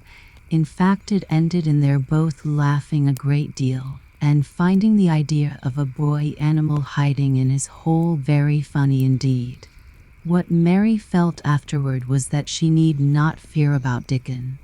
On that first morning when the sky was blue again, Mary wakened very early. The sun was pouring in slanting rays through the blinds, and there was something so joyous in the sight of it that she jumped out of bed and ran to the window. She drew up the blinds and opened the window itself, and a great waft of fresh, scented air blew in upon her. The moor was blue, and the whole world looked as if something magic had happened to it. There were tender little fluting sounds here and there and everywhere, as if scores of birds were beginning to tune up for a concert. Mary put her hand out of the window and held it in the sun. It's warm, warm, she said. It will make the green points push up and up and up, and it will make the bulbs and roots work and struggle with all their might under the earth. She kneeled down and leaned out of the window as far as she could, breathing big breaths and sniffing the air until she laughed, because she remembered what Dickon's mother had said about the end of his nose quivering like a rabbit's. It must be very early, she said. The little clouds are all pink, and I've never seen the sky look like this. No one is up. I don't even hear the stable boys. A sudden thought made her scramble to her feet. I can't wait. I am going to see the garden. She had learned to dress herself by this time, and she put on her clothes in 5 minutes. She knew a small side door which she could unbolt herself, and she flew downstairs in her stocking feet and put on her shoes in the hall. She unchained and unbolted and unlocked, and when the door was opened she sprang across the step with one bound, and there she was standing on the grass, which seemed to have turned green. And with the sun pouring down on her and warm sweet wafts about her, and the fluting and twittering and singing coming from every bush and tree, she clasped her hands for pure joy and looked up in the sky, and it was so blue and pink and pearly and white and flooded with springtime light that she felt as if she must flute and sing aloud herself, and knew that thrushes and robins and skylarks could not possibly help it. She ran around the shrubs and paths toward the secret garden. "It is all different already," she said. "The grass is greener and things are sticking up everywhere and things are uncurling and green buds of leaves are showing. This afternoon I am sure Dickon will come." The long warm rain had done strange things to the herbaceous beds which bordered the walk by the lower wall. There were things sprouting and pushing out from the roots of clumps of plants, and there were actually here and there glimpses of royal purple and yellow unfurling among the stems of crocuses. 6 months before Mistress Mary would not have seen how the world was waking up, but now she missed nothing. When she had reached the place where the door hid itself under the ivy, she was startled by a curious loud sound. It was the caw of a crow, and it came from the top of the wall, and when she looked up, there sat a big glossy plumaged blue-black bird, looking down at her very wisely indeed. She had never seen a crow so close before, and he made her a little nervous, but the next moment he spread his wings and flapped away across the garden. She hoped he was not going to stay inside, and she pushed the door open wondering if he would. When she got fairly into the garden, she saw that he probably did intend to stay, because he had alighted on a dwarf apple tree, and under the apple tree was lying a little reddish animal with a bushy tail, and both of them were watching the stooping body and rust-red head of Dickon, who was kneeling on the grass working hard. Mary flew across the grass to him. "Oh, Dickon, Dickon," she cried out. "How could you get here so early? How could you? The sun has only just got up." He got up himself, laughing and glowing and tousled, his eyes like a bit of the sky. He said. "I was up long before him. How could I have stayed abed? World's all fair begun again this mornin', it has. It's workin' and hummin' and scratchin' and pippin' and nest buildin' and breathin' out sense, till you've got to be out on it, 'stead o' lyin' on your back." When sun did jump up, Moor went mad for joy, and I was in the midst of heather, and I run like mad myself, shoutin' and singin'. I come straight here. I couldn't have stayed away. Why, garden was lyin' here waitin'. Mary put her hands on her chest, panting as if she had been running herself. "Oh, Dickon, Dickon," she said. "I'm so happy I can scarcely breathe." Seeing him talking to a stranger, the little bushy-tailed animal rose from its place under the tree and came to him, and the rook, cawing once, flew down from its branch and settled quietly on his shoulder. "This is little fox cub," he said, rubbing the little reddish animal's head.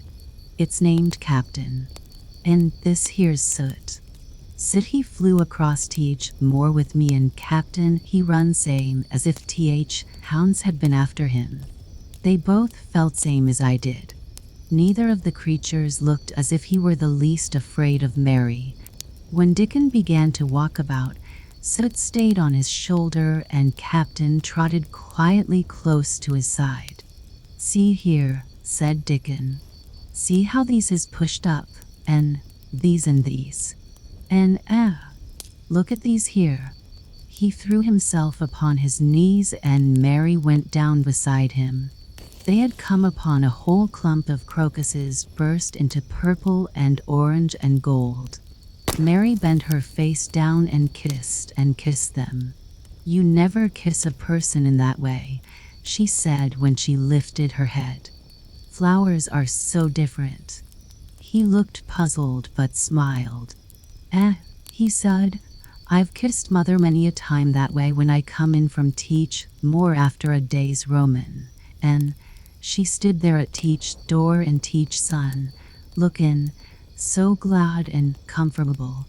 They ran from one part of the garden to another and found so many wonders that they were obliged to remind themselves that they must whisper or speak low. He showed her swelling leaf buds on rose branches which had seemed dead. He showed her 10,000 new green points pushing through the mold. They put their eager young noses close to the earth and sniffed its warm springtime breathing. They dogged and pulled and laughed low with rapture until Mistress Mary's hair was as tumbled as Dickon's and her cheeks were almost as poppy red as his. There was every joy on earth in the secret garden that morning, and in the midst of them came a delight more delightful than all, because it was more wonderful. Swiftly something flew across the wall and darted through the trees to a close-grown corner, a little flare of red-breasted bird with something hanging from its beak. Dickon stood quite still and put his hand on Mary almost as if they had suddenly found themselves laughing in a church. "We mun not stir," he whispered in broad Yorkshire. "We mun not scarce breathe. I knowed he was mate huntin' when I seed him last. It's Ben Weatherstaff's robin. He's filled in his nest. He'll stay here if us don't flight him." They settled down softly upon the grass and sat there without moving. "Us mustn't seem as if us was watchin' him too close," said Dickon. "He'd be out with us for good if he got teach notion us was interferin' now. He'll be a good bit different till all this is over. He's set in up housekeepin'. He'll be shyer and readier to take things ill. He's got no time for visitin' and gossipin'. Us must keep still a bit and try to look as if us was grass and trees and bushes. Then when he's got used to seein' us all chirp a bit and he'll know us'll not be in his way." Mistress Mary was not at all sure that she knew, as Dickon seemed to, how to try to look like grass and trees and bushes. But he had said the queer thing as if it were the simplest and most natural thing in the world, and she felt it must be quite easy to him, and indeed she watched him for a few minutes carefully, wondering if it was possible for him to quietly turn green and put out branches and leaves. But he only sat wonderfully still, and when he spoke dropped his voice to such a softness that it was curious that she could hear him, but she could. "It's part o' teach springtime, this nest Felden is," he said. "I warrant it's been goin' on in teach same way every year since teach world was begun. They've got their way o' thinkin' and doin' things and a body had better not meddle. You can lose a friend in springtime easier than any other season if you're too curious. If we talk about him I can't help looking at him," Mary said as softly as possible. "We must talk of something else. There is something I want to tell you." "He'll like it better if us talks o' something else," said Dickon. "What is it tha's got to tell me?" "Well, do you know about Colin?" she whispered. He turned his head to look at her. "What is the know about him?" he asked. "I've seen him. I have been to talk to him every day this week. He wants me to come. He says I'm making him forget about being ill and dying," answered Mary. Dickon looked actually relieved as soon as the surprise died away from his round face. "I am glad o' that," he exclaimed. "I'm right down glad. It makes me easier. I knowed I must say nothin' about him and I don't like havin' to hide things." "Don't you like hiding the garden?" said Mary. "I'll never tell about it," he answered. "But I says to mother, 'Mother,' I says, 'I got a secret to keep. It's not a bad un that knows that. It's no worse than hidin' where a bird's nest is. That doesn't mind it, does though?'" Mary always wanted to hear about mother. "What did she say?" she asked, not at all afraid to hear. Dickon grinned sweet-temperedly. "It was just like her, what she said," he answered. "She give my head a bit of a rub and laughed, and she says, 'A lad that can have all teach secrets thou likes. I've knowed thee 12 year. "How did you know about Colin?" asked Mary.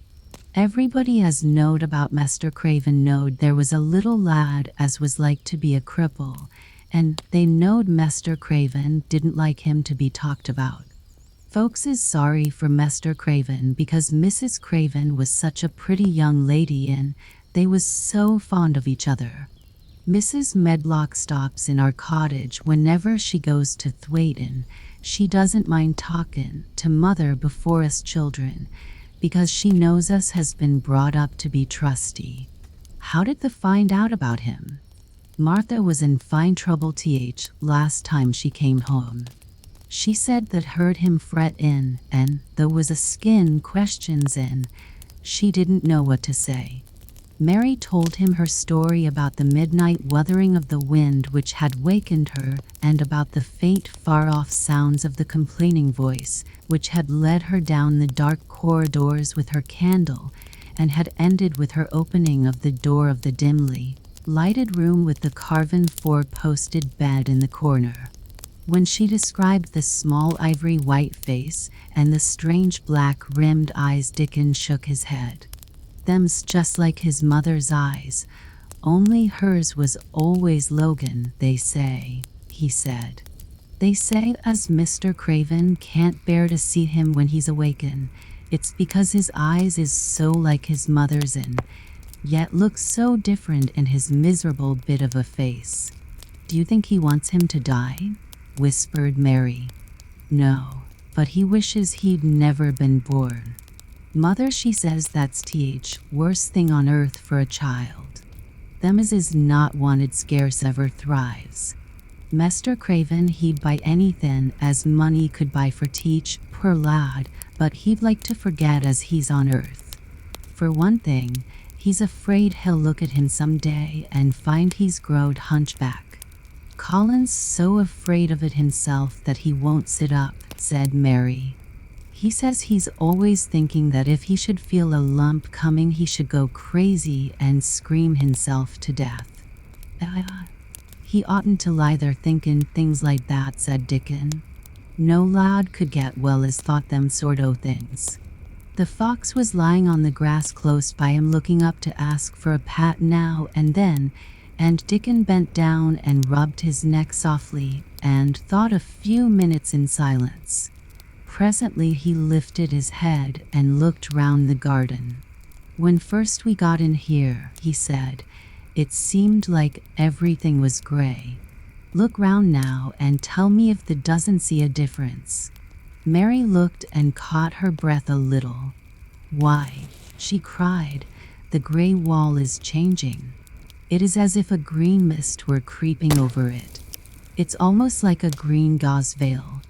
"Aye," said Dickon, "and it'll be greener and greener till gray's all gone. Can thou guess what I was thinkin'?" "I know it was something nice," said Mary eagerly. "I believe it was something about Colin. I was thinkin' that if he was out here he wouldn't be watchin' for lumps to grow on his back. He'd be watchin' for buds to break on rose bushes, and he'd likely be healthier," explained Dickon. "I was wonderin' if us could ever get him in humor to come out here and lie under trees in his carriage. I've been wondering that myself. I've thought of it almost every time I've talked to him," said Mary. "I've wondered if he could keep a secret, and I've wondered if we could bring him here without anyone seeing us. I thought perhaps you could push his carriage. The doctor said he must have fresh air, and if he wants us to take him out, no one dare disobey him. He won't go out for other people, and perhaps they will be glad if he will go out with us. He could order the gardeners to keep away so they wouldn't find out. Dickon was thinking very hard as he scratched Captain's back. It'd be good for him, I'll warrant, he said. Us not be thinkin' he'd better never been born. Us'd be just two children watchin' a garden grow, and he'd be another. Two lads and a little lass just lookin' on at each springtime. I warrant it'd be better than doctor's stuff. He's been lying in his room so long, and he's always been so afraid of his back that it has made him queer, said Mary. He knows a good many things out of books, but he doesn't know anything else. He says he has been too ill to notice things, and he hates going out of doors and hates gardens and gardeners. But he likes to hear about this garden because it is a secret. I daren't tell him much, but he said he wanted to see it. I'll have him out here sometime for sure, said Dickon. I could push his carriage well enough. Hast thou noticed how Th. Robin and his mate has been workin' while we've been sittin' here? Look at him perched on that branch wonderin' where it'd be best to put that twig he's got in his beak. He made one of his low whistling calls, and the robin turned his head and looked at him inquiringly, still holding his twig. Dickon spoke to him as Ben Weatherstaff did, but Dickon's tone was one of friendly advice. Where's ever the puts it, he said, it'll be all right. They knew how to build the nest before that came out o' teach egg. Get on with thee, lad. This got no time to lose. Oh, I do like to hear you talk to him, Mary said, laughing delightedly. Ben Weatherstaff scolds him and makes fun of him, and he hops about and looks as if he understood every word, and I know he likes it. Ben Weatherstaff says he is so conceited he would rather have stones thrown at him than not be noticed. Dickon laughed too and went on talking. The nose us won't trouble thee, he said to the robin. Us is near bein' wild things ourselves. Us is nest filled in too, bless thee. Look out the doesn't tell on us. And though the robin did not answer, because his beak was occupied, Mary knew that when he flew away with his twig to his own corner of the garden, the darkness of his dew-bright eye meant that he would not tell their secret for the world. Chapter 16. I won't, said Mary. They found a great deal to do that morning, and Mary was late in returning to the house, and was also in such a hurry to get back to her work that she quite forgot Colin until the last moment. Tell Colin that I can't come and see him yet, she said to Martha. I'm very busy in the garden. Martha looked rather frightened. Miss Mary, she said, it may put him all out of humor when I tell him that. But Mary was not as afraid of him as other people were, and she was not a self-sacrificing person. I can't stay, she answered. Dickon's waiting for me, and she ran away. The afternoon was even lovelier and busier than the morning had been. Already nearly all the weeds were cleared out of the garden, and most of the roses and trees had been pruned or dug about. Dickon had brought a spade of his own, and he had taught Mary to use all her tools, so that by this time it was plain that though the lovely wild place was not likely to become a gardener's garden, it would be a wilderness of growing things before the springtime was over. There'll be apple blossoms and cherry blossoms overhead, Dickon said, working away with all his might. And there'll be peach and plum trees in bloom against each walls, and each grass'll be a carpet o' flowers. The little fox and the rook were as happy and busy as they were, and the robin and his mate flew backward and forward like tiny streaks of lightning. Sometimes the rook flapped his black wings and soared away over the treetops in the park. Each time he came back and perched near Dickon and cawed several times as if he were relating his adventures, and Dickon talked to him just as he had talked to the robin. Once when Dickon was so busy that he did not answer him at first, Soot flew onto his shoulders and gently tweaked his ear with his large beak. When Mary wanted to rest a little, Dickon sat down with her under a tree, and once he took his pipe out of his pocket and played the soft, strange little notes, and two squirrels appeared on the wall and looked and listened. "That's a good bit stronger than the was," Dickon said, looking at her as she was digging. "This beginning to look different, for sure." Mary was glowing with exercise and good spirits. "I'm getting fatter and fatter every day," she said quite exultantly. "Mrs. Medlock will have to get me some bigger dresses. Martha says my hair is growing thicker. It isn't so flat and stringy." The sun was beginning to set and sending deep gold-colored rays slanting under the trees when they parted. "It'll be fine tomorrow," said Dickon. "I'll be at work by sunrise." "So will I," said Mary. She ran back to the house as quickly as her feet would carry her. She wanted to tell Colin about Dickon's fox cub and the rook and about what the springtime had been doing. She felt sure he would like to hear. So it was not very pleasant when she opened the door of her room to see Martha standing waiting for her with a doleful face. "What is the matter?" she asked. "What did Colin say when you told him I couldn't come?" Said Martha, "I wish they'd gone. He was nigh goin' into one o' his tantrums. There's been a nice to-do all afternoon to keep him quiet. He would watch the clock all th time." Mary's lips pinched themselves together. She was no more used to considering other people than Colin was, and she saw no reason why an ill-tempered boy should interfere with the things she liked best. She knew nothing about the pitifulness of people who had been ill and nervous, and who did not know that they could control their tempers and need not make other people ill and nervous too. When she had had a headache in India, she had done her best to see that everybody else also had a headache or something quite as bad. And she felt she was quite right, but of course now she felt that Colin was quite wrong. He was not on his sofa when she went into his room. He was lying flat on his back in bed, and he did not turn his head toward her as she came in. This was a bad beginning, and Mary marched up to him with her stiff manner.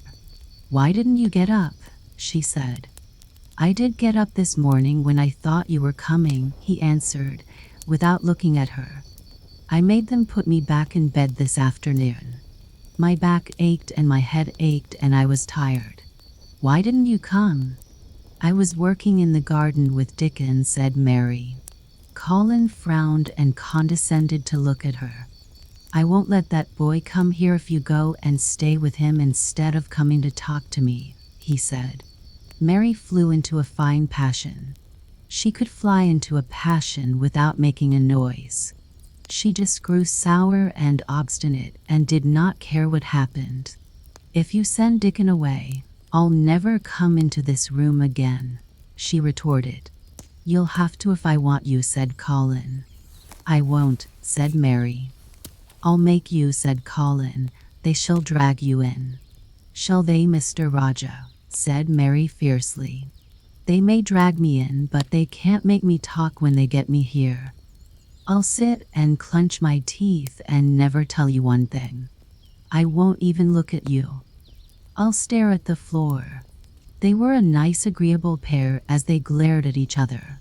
If they had been two little street boys, they would have sprung at each other and had a rough and tumble fight. As it was, they did the next thing to it. "You're a selfish thing," cried Colin. "What are you?" said Mary. "Selfish people always say that. Anyone is selfish who doesn't do what they want. You're more selfish than I am. You're the most selfish boy I ever saw." "I'm not," snapped Colin. "I'm not as selfish as your fine Dickon is. He keeps you playing in the dirt when he knows I am all by myself. He's selfish, if you like." Mary's eyes flashed fire. "He's nicer than any other boy that ever lived," she said. He's like an angel." It might sound rather silly to say that, but she did not care. "A nice angel?" Colin sneered ferociously. "He's a common cottage boy off the moor." "He's better than a common Rajah," retorted Mary. "He's 1,000 times better." Because she was the stronger of the two, she was beginning to get the better of him. The truth was that he had never had a fight with anyone like himself in his life, and, upon the whole, it was rather good for him, though neither he nor Mary knew anything about that. He turned his head on his pillow and shut his eyes, and a big tear was squeezed out and ran down his cheek. He was beginning to feel pathetic and sorry for himself, not for anyone else. "I'm not as selfish as you, because I'm always ill, and I'm sure there is a lump coming on my back," he said. "And I am going to die besides."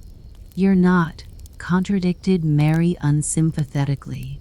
He opened his eyes quite wide with indignation. He had never heard such a thing said before.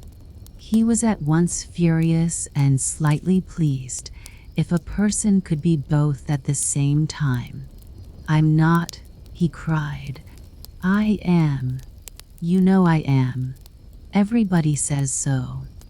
"I don't believe it," said Mary sourly.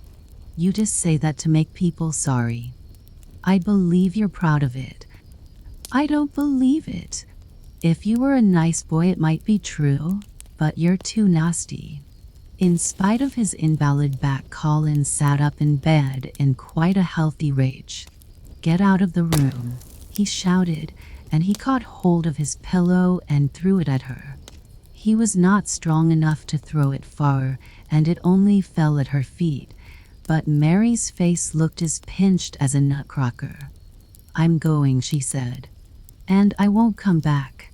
She walked to the door, and when she reached it, she turned round and spoke again. "I was going to tell you all sorts of nice things," she said. "Dickon brought his fox and his rook, and I was going to tell you all about them. Now I won't tell you a single thing." She marched out of the door and closed it behind her, and there, to her great astonishment, she found the trained nurse standing as if she had been listening, and, more amazing still, she was laughing. She was a big, handsome young woman who ought not to have been a trained nurse at all, as she could not bear invalids, and she was always making excuses to leave Colin to Martha or anyone else who would take her place. Mary had never liked her, and she simply stood and gazed up at her as she stood giggling into her handkerchief. "What are you laughing at?" she asked her. "At you two young ones," said the nurse. "It's the best thing that could happen to the sickly, pampered thing to have someone to stand up to him that's as spoiled as himself," and she laughed into her handkerchief again. "If he'd had a young vixen of a sister to fight with, it would have been the saving of him. Is he going to die?" "I don't know, and I don't care," said the nurse. "Hysterics and temper are half what ails him." "What are hysterics?" asked Mary. "You'll find out if you work him into a tantrum after this, but at any rate you've given him something to have hysterics about, and I'm glad of it." Mary went back to her room, not feeling at all as she had felt when she had come in from the garden. She was cross and disappointed, but not at all sorry for Colin. She had looked forward to telling him a great many things, and she had meant to try to make up her mind whether it would be safe to trust him with the great secret. She had been beginning to think it would be, but now she had changed her mind entirely. She would never tell him, and he could stay in his room and never get any fresh air and die if he liked. It would serve him right. She felt so sour and unrelenting that for a few minutes she almost forgot about Dickon and the green veil creeping over the world and the soft wind blowing down from the moor. Martha was waiting for her, and the trouble in her face had been temporarily replaced by interest and curiosity. There was a wooden box on the table, and its cover had been removed and revealed that it was full of neat packages. "Mr. Craven sent it to you," said Martha. "It looks as if it had picture books in it." Mary remembered what he had asked her the day she had gone to his room.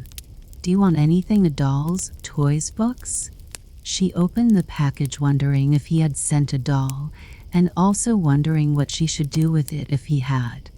But he had not sent one. There were several beautiful books such as Colin had, and 2 of them were about gardens and were full of pictures. There were 2 or 3 games, and there was a beautiful little writing case with a gold monogram on it and a gold pen and inkstand. Everything was so nice that her pleasure began to crowd her anger out of her mind. She had not expected him to remember her at all, and her hard little heart grew quite warm. "I can write better than I can print," she said, "and the first thing I shall write with that pen will be a letter to tell him I am much obliged." If she had been friends with Colin, she would have run to show him her presents at once, and they would have looked at the pictures and read some of the gardening books and perhaps tried playing the games. And he would have enjoyed himself so much he would never once have thought he was going to die, or have put his hand on his spine to see if there was a lump coming. He had a way of doing that which she could not bear. It gave her an uncomfortable, frightened feeling because he always looked so frightened himself. He said that if he felt even quite a little lump someday, he should know his hunch had begun to grow. Something he had heard Mrs. Medlock whispering to the nurse had given him the idea, and he had thought over it in secret until it was quite firmly fixed in his mind.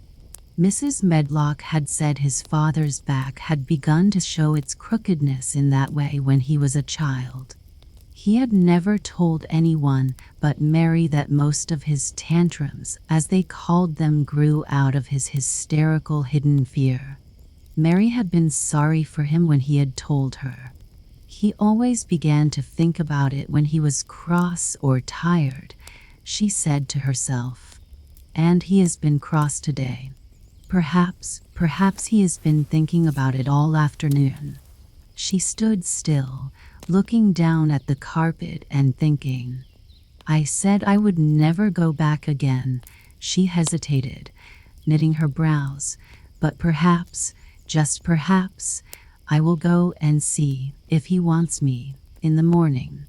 Perhaps he'll try to throw his pillow at me again, but I think I'll go." Chapter 17. A Tantrum. She had got up very early in the morning and had worked hard in the garden, and she was tired and sleepy, so as soon as Martha had brought her supper and she had eaten it, she was glad to go to bed. As she laid her head on the pillow, she murmured to herself, "I'll go out before breakfast and work with Dickon, and then afterward, I believe, I'll go to see him." She thought it was the middle of the night when she was wakened by such dreadful sounds that she jumped out of bed in an instant. What was it? What was it? The next minute she felt quite sure she knew. Doors were opened and shut, and there were hurrying feet in the corridors, and someone was crying and screaming at the same time, screaming and crying in a horrible way. "It's Colin," she said. "He's having one of those tantrums the nurse called hysterics. How awful it sounds." As she listened to the sobbing screams, she did not wonder that people were so frightened that they gave him his own way in everything rather than hear them. She put her hands over her ears and felt sick and shivering. "I don't know what to do. I don't know what to do," she kept saying. "I can't bear it. Once she wondered if he would stop if she dared go to him, and then she remembered how he had driven her out of the room and thought that perhaps the sight of her might make him worse. Even when she pressed her hands more tightly over her ears, she could not keep the awful sounds out. She hated them so, and was so terrified by them that suddenly they began to make her angry, and she felt as if she should like to fly into a tantrum herself and frighten him as he was frightening her. She was not used to anyone's tempers but her own. She took her hands from her ears and sprang up and stamped her foot. He ought to be stopped. Somebody ought to make him stop. Somebody ought to beat him, she cried out. Just then she heard feet almost running down the corridor, and her door opened and the nurse came in. She was not laughing now by any means. She even looked rather pale. "He's worked himself into hysterics," she said in a great hurry. "He'll do himself harm. No one can do anything with him. You come and try, like a good child. He likes you." "He turned me out of the room this morning," said Mary, stamping her foot with excitement. The stamp rather pleased the nurse. The truth was that she had been afraid she might find Mary crying and hiding her head under the bedclothes. "That's right," she said. "You're in the right humor. You go and scold him. Give him something new to think of. Do go, child, as quick as ever you can." It was not until afterward that Mary realized that the thing had been funny as well as dreadful, that it was funny that all the grown-up people were so frightened that they came to a little girl just because they guessed she was almost as bad as Colin himself. She flew along the corridor, and the nearer she got to the screams, the higher her temper mounted. She felt quite wicked by the time she reached the door. She slapped it open with her hand and ran across the room to the four-posted bed. "You stop," she almost shouted. "You stop. I hate you. Everybody hates you. I wish everybody would run out of the house and let you scream yourself to death. You will scream yourself to death in a minute, and I wish you would." A nice sympathetic child could neither have thought nor said such things, but it just happened that the shock of hearing them was the best possible thing for this hysterical boy whom no one had ever dared to restrain or contradict. He had been lying on his face beating his pillow with his hands, and he actually almost jumped around. He turned so quickly at the sound of the furious little voice. His face looked dreadful, white and red and swollen, and he was gasping and choking. But savage little Mary did not care an atom. "If you scream another scream," she said, "I'll scream too, and I can scream louder than you can, and I'll frighten you. I'll frighten you." He actually had stopped screaming because she had startled him so. The scream which had been coming almost choked him. The tears were streaming down his face, and he shook all over. "I can't stop," he gasped and sobbed. I can't." "You can," shouted Mary. "Half that ails you is hysterics and temper. Just hysterics, hysterics, hysterics," and she stamped each time she said it. "I felt the lump. I felt it," choked out Colin. "I knew I should. I shall have a hunch on my back and then I shall die." And he began to writhe again and turned on his face and sobbed and wailed, but he didn't scream. "You didn't feel a lump," contradicted Mary fiercely. "If you did, it was only a hysterical lump. Hysterics makes lumps. There's nothing the matter with your horrid back. Nothing but hysterics. Turn over and let me look at it." She liked the word hysterics and felt somehow as if it had an effect on him. He was probably like herself and had never heard it before. "Nurse," she commanded, "come here and show me his back this minute." The nurse, Mrs. Medlock and Martha had been standing huddled together near the door staring at her, their mouths half open. All three had gasped with fright more than once. The nurse came forward as if she were half afraid. Colin was heaving with great breathless sobs. "Perhaps he won't let me," she hesitated in a low voice. Colin heard her, however, and he gasped out between two sobs. Show her. She'll see then." It was a poor thin back to look at when it was bared.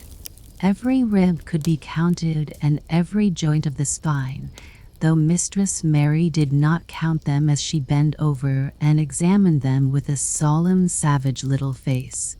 She looked so sour and old-fashioned that the nurse turned her head aside to hide the twitching of her mouth. There was just a minute's silence, for even Colin tried to hold his breath while Mary looked up and down his spine, and down and up, as intently as if she had been the great doctor from London. "There's not a single lump there," she said at last. "There's not a lump as big as a pin, except backbone lumps, and you can only feel them because you're thin. I've got backbone lumps myself, and they used to stick out as much as yours do, until I began to get fatter, and I am not fat enough yet to hide them. There's not a lump as big as a pin. If you ever say there is again, I shall laugh." No one but Colin himself knew what effect those crossly spoken childish words had on him. If he had ever had anyone to talk to about his secret terrors, if he had ever dared to let himself ask questions, if he had had childish companions and had not lain on his back in the huge closed house, breathing an atmosphere heavy with the fears of people who were most of them ignorant and tired of him, he would have found out that most of his fright and illness was created by himself. But he had lain and thought of himself and his aches and weariness for hours and days and months and years. And now that an angry, unsympathetic little girl insisted obstinately that he was not as ill as he thought he was, he actually felt as if she might be speaking the truth. "I didn't know," ventured the nurse, "that he thought he had a lump on his spine. His back is weak because he won't try to sit up. I could have told him there was no lump there." Colin gulped and turned his face a little to look at her. "See, could you?" he said pathetically. "Yes, sir. There," said Mary, and she gulped too. Colin turned on his face again, and but for his long-drawn broken breaths, which were the dying down of his storm of sobbing, he lay still for a minute, though great tears streamed down his face and wet the pillow. Actually, the tears meant that a curious great relief had come to him. Presently he turned and looked at the nurse again, and strangely enough, he was not like a Rajah at all as he spoke to her. "Do you think I could live to grow up?" he said. The nurse was neither clever nor soft-hearted, but she could repeat some of the London doctor's words. "You probably will if you will do what you are told to do, and not give way to your temper, and stay out a great deal in the fresh air." Colin's tantrum had passed, and he was weak and worn out with crying, and this perhaps made him feel gentle. He put out his hand a little toward Mary, and I am glad to say that, her own tantrum having passed, she was softened too and met him halfway with her hand, so that it was a sort of making up. I'll go out with you, Mary," he said. "I shan't hate fresh air if we can."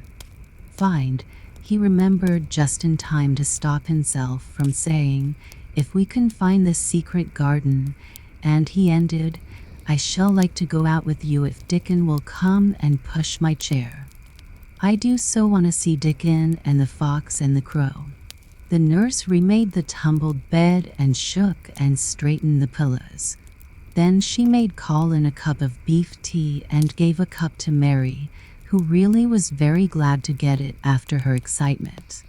Mrs. Medlock and Martha gladly slipped away, and after everything was neat and calm and in order, the nurse looked as if she would very gladly slip away also. She was a healthy young woman who resented being robbed of her sleep, and she yawned quite openly as she looked at Mary, who had pushed her big footstool close to the four-posted bed and was holding Colin's hand. "You must go back and get your sleep out," she said. "He'll drop off after a while if he's not too upset. Then I'll lie down myself in the next room. Would you like me to sing you that song I learned from my Io?" Mary whispered to Colin. His hand pulled hers gently, and he turned his tired eyes on her appealingly. "Oh, yes," he answered. "It's such a soft song. I shall go to sleep in a minute." "I will put him to sleep," Mary said to the yawning nurse. "You can go if you like." "Well," said the nurse, with an attempt at reluctance, "if he doesn't go to sleep in half an hour, you must call me." "Very well," answered Mary. The nurse was out of the room in a minute, and as soon as she was gone, Colin pulled Mary's hand again. "I almost told," he said, "but I stopped myself in time. I won't talk and I'll go to sleep, but you said you had a whole lot of nice things to tell me. Have you? Do you think you have found out anything at all about the way into the secret garden?" Mary looked at his poor little tired face and swollen eyes, and her heart relented. "Yes," she answered, "I think I have. And if you will go to sleep, I will tell you tomorrow." His hand quite trembled. "Oh, Mary," he said. "Oh, Mary. If I could get into it, I think I should live to grow up. Do you suppose that instead of singing the Aya song, you could just tell me softly as you did that first day what you imagine it looks like inside? I am sure it will make me go to sleep." "Yes," answered Mary. "Shut your eyes." He closed his eyes and lay quite still, and she held his hand and began to speak very slowly and in a very low voice. "I think it has been left alone so long that it has grown all into a lovely tangle. I think the roses have climbed and climbed and climbed until they hang from the branches and walls and creep over the ground, almost like a strange gray mist. Some of them have died, but many are alive, and when the summer comes there will be curtains and fountains of roses. I think the ground is full of daffodils and snowdrops and lilies and iris working their way out of the dark. Now the spring has begun, perhaps. The soft drone of her voice was making him stiller and stiller, and she saw it and went on. "Perhaps they are coming up through the grass. Perhaps there are clusters of purple crocuses and gold ones, even now. Perhaps the leaves are beginning to break out and uncurl, and perhaps the gray is changing and a green gauze veil is creeping and creeping over everything. And the birds are coming to look at it, because it is so safe and still. And perhaps, very softly and slowly indeed, the robin has found a mate and is building a nest." And Colin was asleep. Chapter 18. The Munnot Waste No Time. Of course, Mary did not wake in early the next morning.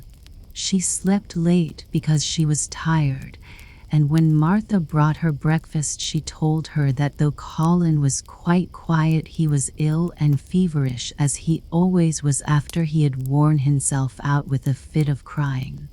Mary ate her breakfast slowly as she listened. "He says he wishes thou would please go and see him as soon as thou can," Martha said. "It's queer what a fancy he's took to thee. Thou did give it him last night for sure, didn't thou?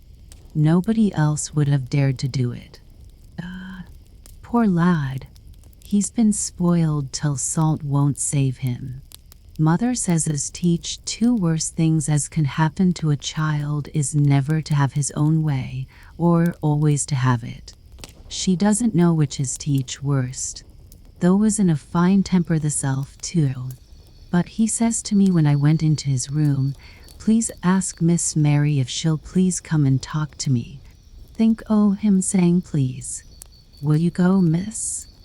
I'll run and see Dickon first, said Mary. No, I'll go and see Colin first and tell him I know what I'll tell him, with a sudden inspiration. She had her hat on when she appeared in Colin's room, and for a second he looked disappointed. He was in bed, and his face was pitifully white, and there were dark circles round his eyes. I'm glad you came, he said. My head aches and I ache all over because I'm so tired. Are you going somewhere? Mary went and leaned against his bed. I won't be long, she said. I'm going to Dickon, but I'll come back. Colin, it's something about the secret garden. His whole face brightened and a little color came into it.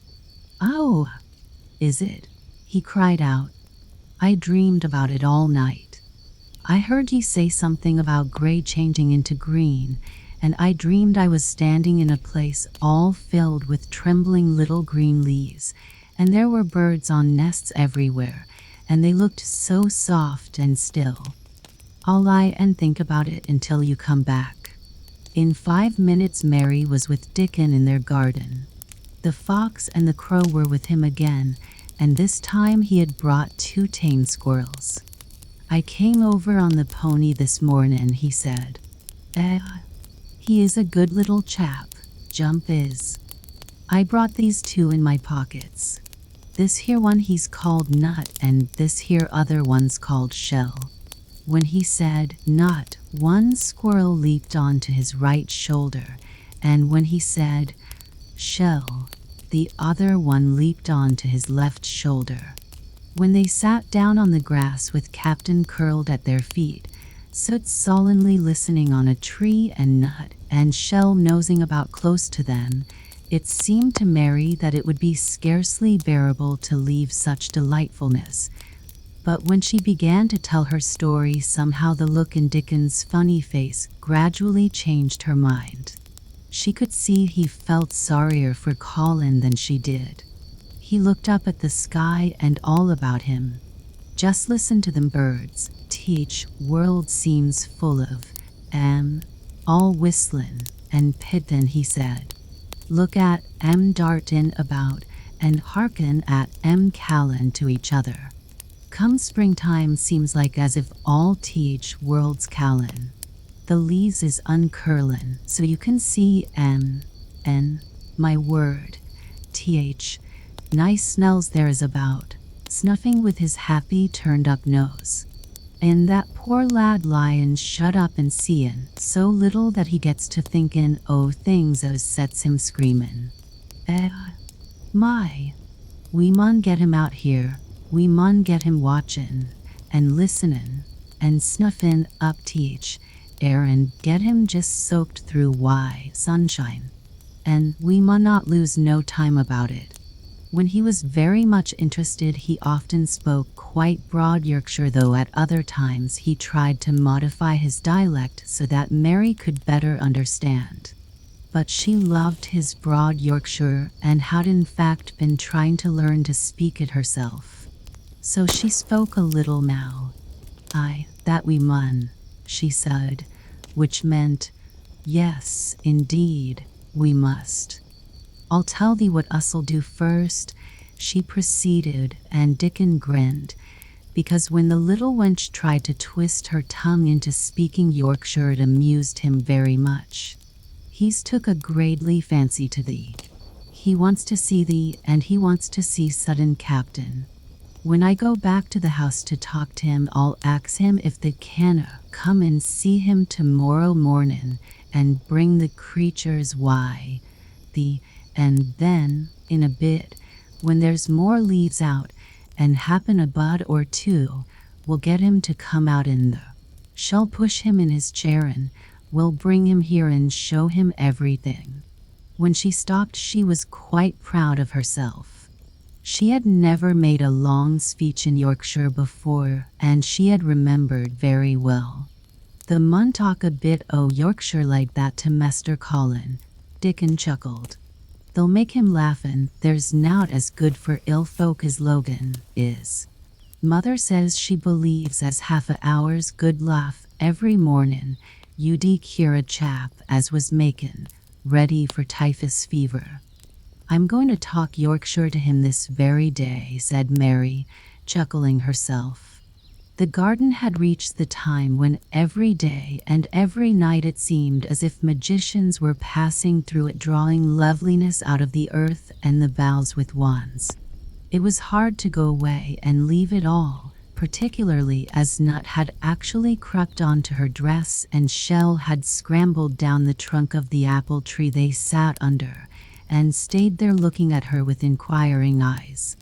But she went back to the house, and when she sat down close to Colin's bed, he began to sniff as Dickon did, though not in such an experienced way. You smell like flowers and fresh things, he cried out quite joyously. What is it you smell of? It's cool and warm and sweet all at the same time. It's wind from moor, said Mary. It comes sittin' on grass under a tree. Why, Dickon and why, Captain and sudden Nut and Shell. It's springtime and out doors in sunshine as smells so greatly. She said it as broadly as she could, and you do not know how broadly Yorkshire sounds until you have heard someone speak it. Colin began to laugh. What are you doing? He said. I never heard you talk like that before. How funny it sounds. I'm givin' thee a bit o' Yorkshire, answered Mary triumphantly. I cannot talk as greatly as Dickon and Martha can, but the seas I can shape a bit.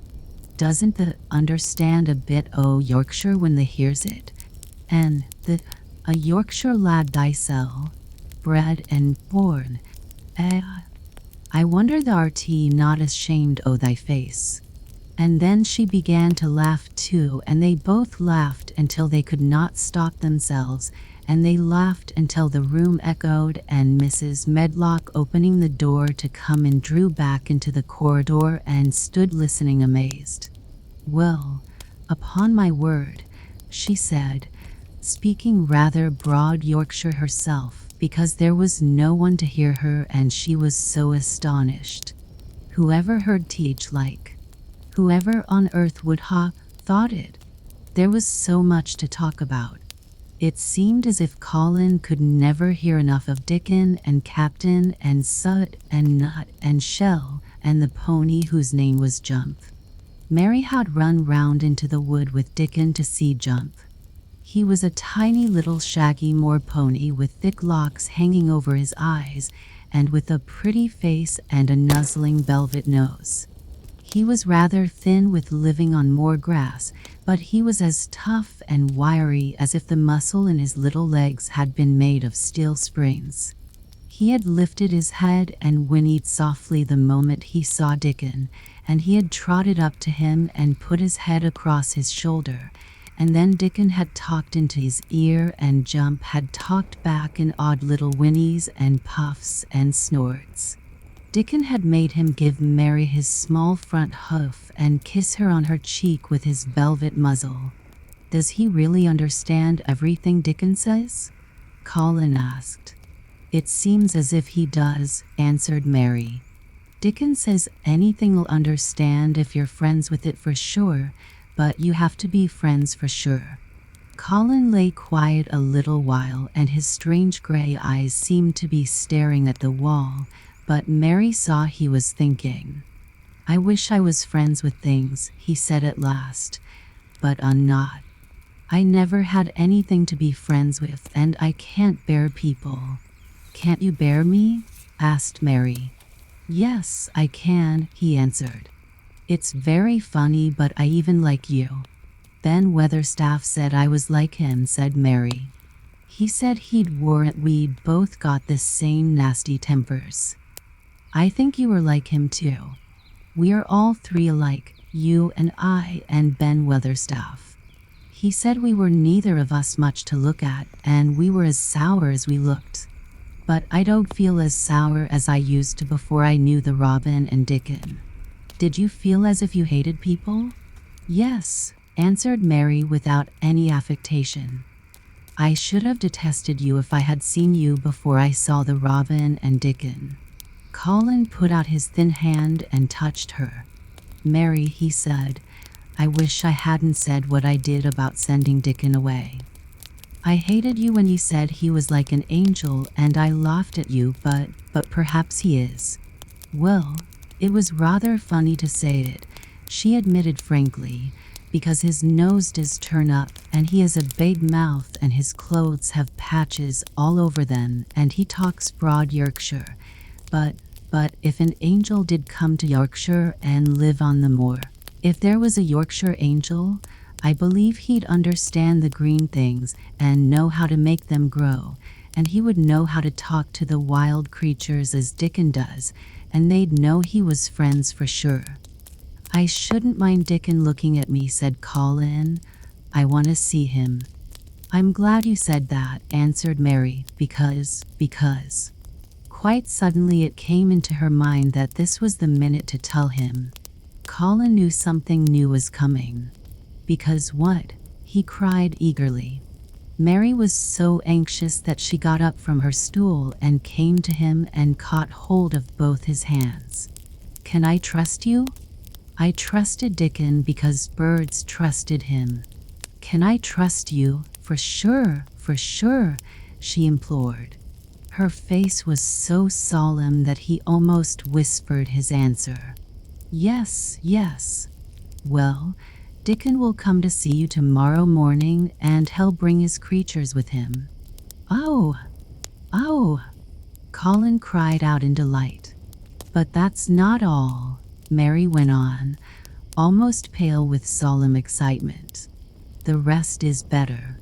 There is a door into the garden. I found it. It is under the ivy on the wall." If he had been a strong, healthy boy, Colin would probably have shouted, "Hooray! Hooray!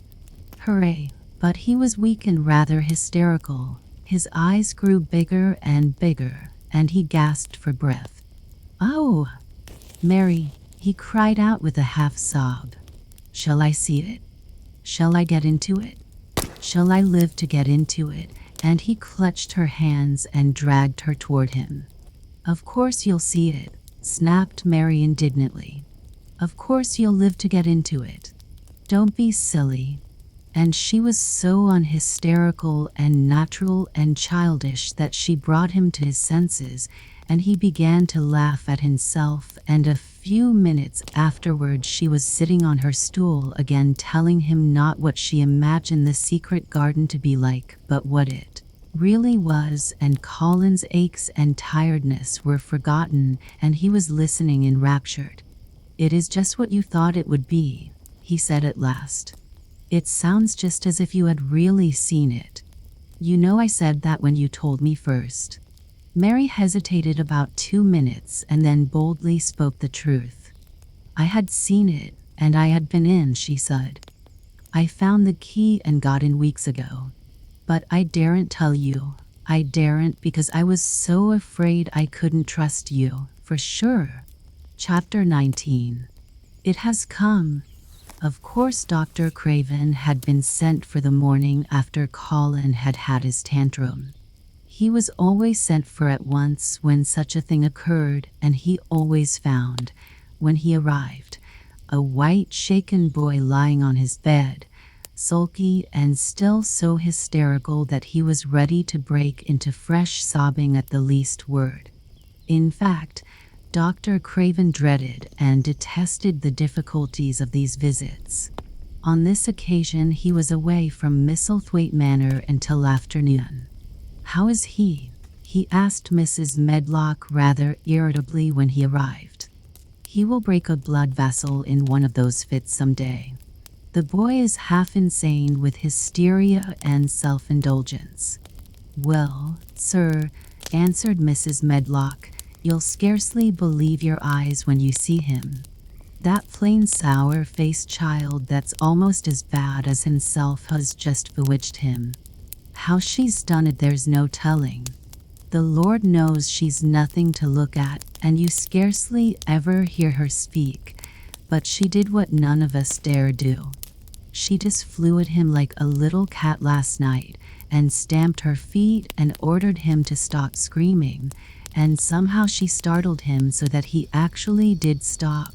And this afternoon, well, just come up and see, sir. It's past crediting.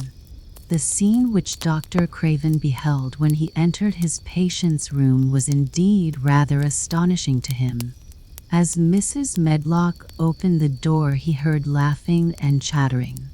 Colin was on his sofa in his dressing gown, and he was sitting up quite straight looking at a picture in one of the garden books and talking to the plain child, who at that moment could scarcely be called plain at all because her face was so glowing with enjoyment.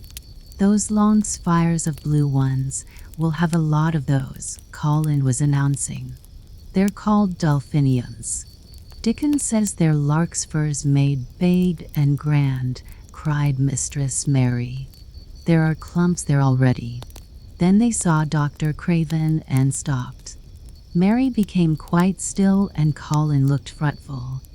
"I am sorry to hear you were ill last night, my boy," Dr. Craven said a trifle nervously. He was rather a nervous man. "I'm better now, much better," Colin answered, rather like a Rajah. "I'm going out in my chair in a day or two if it is fine. I want some fresh air." Dr. Craven sat down by him and felt his pulse and looked at him curiously. "It must be a very fine day," he said, "and you must be very careful not to tire yourself." "Fresh air won't tire me," said the young Rajah. As there had been occasions when this same young gentleman had shrieked aloud with rage and had insisted that fresh air would give him cold and kill him, it is not to be wondered at that his doctor felt somewhat startled. "I thought you did not like fresh air," he said. "I don't when I am by myself," replied the Rajah, "but my cousin is going out with me." "And the nurse, of course?" suggested Dr. Craven.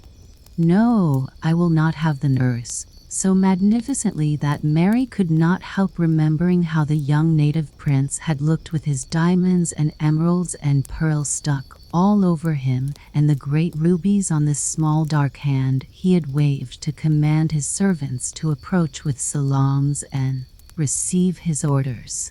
"My cousin knows how to take care of me. I am always better when she is with me. She made me better last night. A very strong boy I know will push my carriage." Dr. Craven felt rather alarmed. If this tiresome hysterical boy should chance to get well, he himself would lose all chance of inheriting Misselthwaite, but he was not an unscrupulous man, though he was a weak one, and he did not intend to let him run into actual danger. "He must be a strong boy and a steady boy," he said. "And I must know something about him. Who is he? What is his name?" "It's Dickon," Mary spoke up suddenly. She felt somehow that everybody who knew the moor must know Dickon. And she was right, too. She saw that in a moment Dr. Craven's serious face relaxed into a relieved smile. "Oh, Dickon," he said.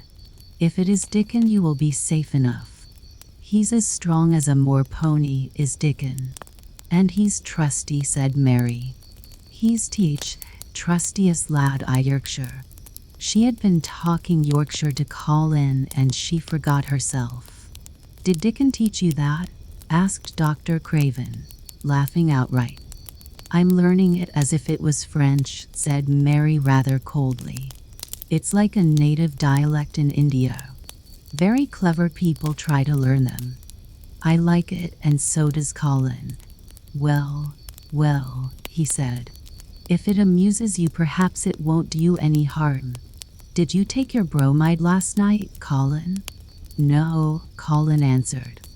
"I wouldn't take it at first, and after Mary made me quiet, she talked me to sleep, in a low voice, about the spring creeping into a garden." "That sounds soothing," said Dr. Craven, more perplexed than ever and glancing sideways at Mistress Mary sitting on her stool and looking down silently at the carpet. "You are evidently better, but you must remember." "I don't want to remember," interrupted the Rajah, appearing again. "When I lie by myself and remember, I begin to have pains everywhere, and I think of things that make me begin to scream because I hate them so. If there was a doctor anywhere who could make you forget you were ill instead of remembering it, I would have him brought here." And he waved a thin hand which ought really to have been covered with royal signet rings made of rubies. "It is because my cousin makes me forget that she makes me better." Dr. Craven had never made such a short stay after a tantrum. Usually he was obliged to remain a very long time and do a great many things. This afternoon he did not give any medicine or leave any new orders, and he was spared any disagreeable scenes. When he went downstairs he looked very thoughtful, and when he talked to Mrs. Medlock in the library she felt that he was a much puzzled man. "Well, sir," she ventured, "could you have believed it? It is certainly a new state of affairs," said the doctor. "And there's no denying it is better than the old one." "I believe Susan Sowerby's right, I do that," said Mrs. Medlock. "I stopped in her cottage on my way to Thwaite yesterday and had a bit of talk with her. And she says to me, 'Well, Sarah, and she mayn't be a good child, and she mayn't be a pretty one, but she's a child, and children needs children. We went to school together, Susan Sowerby and me. She's the best sick nurse I know," said Dr. Craven. "When I find her in a cottage, I know the chances are that I shall save my patient." Mrs. Medlock smiled. She was fond of Susan Sowerby. "She's got away with her, has Susan," she went on quite volubly. "I've been thinking all morning of one thing she said yesterday. She says, once when I was given teach children a bit of a preach after they'd been fightin', ISES to 'em all, when I was at school my geography told us teach world was shaped like orange, and I found out before I was 10 that teach whole orange doesn't belong to nobody. No one owns more than his bit of a quarter, and there's times it seems like there's not enough quarters to go round. But don't you, none o' you, think as you own teach whole orange, or you'll find out you're mistaken, and you won't find it out without hard knocks. What children learns from children," she says, "is that there's no sense in grabbin' at teach whole orange, peel and all. If you do, likely not get even teach pips, and them's too bitter to eat." "She's a shrewd woman," said Dr. Craven, putting on his coat. "Well, she's got a way of saying things," ended Mrs. Medlock, much pleased. "Sometimes I've said to her, Susan, if he was a different woman and didn't talk such broad Yorkshire, I've seen the times when I should have said you was clever." That night Colin slept without once awakening, and when he opened his eyes in the morning he lay still and smiled without knowing it. Smiled because he felt so curiously comfortable. It was actually nice to be awake, and he turned over and stretched his limbs luxuriously. He felt as if tight strings which had held him had loosened themselves and let him go. He did not know that Dr. Craven would have said that his nerves had relaxed and rested themselves. Instead of lying and staring at the wall and wishing he had not awakened, his mind was full of the plans he and Mary had made yesterday, of pictures of the garden and of Dickon and his wild creatures. It was so nice to have things to think about. And he had not been awake more than 10 minutes when he heard feet running along the corridor, and Mary was at the door. The next minute she was in the room and had run across to his bed, bringing with her a waft of fresh air full of the scent of the morning. "You've been out. You've been out. There's that nice smell of leaves, he cried. She had been running and her hair was loose and blown, and she was bright with the air and pink-cheeked, though he could not see it. It's so beautiful, she said, a little breathless with her speed. You never saw anything so beautiful. It has come. I thought it had come that other morning, but it was only coming. It is here now. It has come, the spring. Dickon says so. Has it? Cried Colin, and though he really knew nothing about it, he felt his heart beat. He actually sat up in bed. Open the window, he added, laughing half with joyful excitement and half at his own fancy. Perhaps we may hear golden trumpets. And though he laughed, Mary was at the window in a moment, and in a moment more it was opened wide, and freshness and softness and scents and bird songs were pouring through. That's fresh air, she said. Lie on your back and draw in long breaths of it. That's what Dickon does when he's lying on the moor. He says he feels it in his veins, and it makes him strong, and he feels as if he could live forever and ever. Breathe it and breathe it. She was only repeating what Dickon had told her, but she caught Colin's fancy. Forever and ever. Does it make him feel like that? He sighed, and he did as she told him, drawing in long, deep breaths over and over again until he felt that something quite new and delightful was happening to him. Mary was at his bedside again. Things are crowding up out of the earth, she ran on in a hurry. And there are flowers uncurling and buds on everything, and the green veil has covered nearly all the gray, and the birds are in such a hurry about their nests for fear they may be too late that some of them are even fighting for places in the secret garden. And the rose bushes look as wick can be, and there are primroses in the lanes and woods, and the seeds we planted are up, and Dickon has brought the fox and the crow and the squirrels and a newborn lamb. And then she paused for breath. The newborn lamb Dickon had found 3 days before lying by its dead mother among the gorse bushes on the moor. It was not the first motherless lamb he had found, and he knew what to do with it. He had taken it to the cottage wrapped in his jacket, and he had let it lie near the fire and had fed it with warm milk.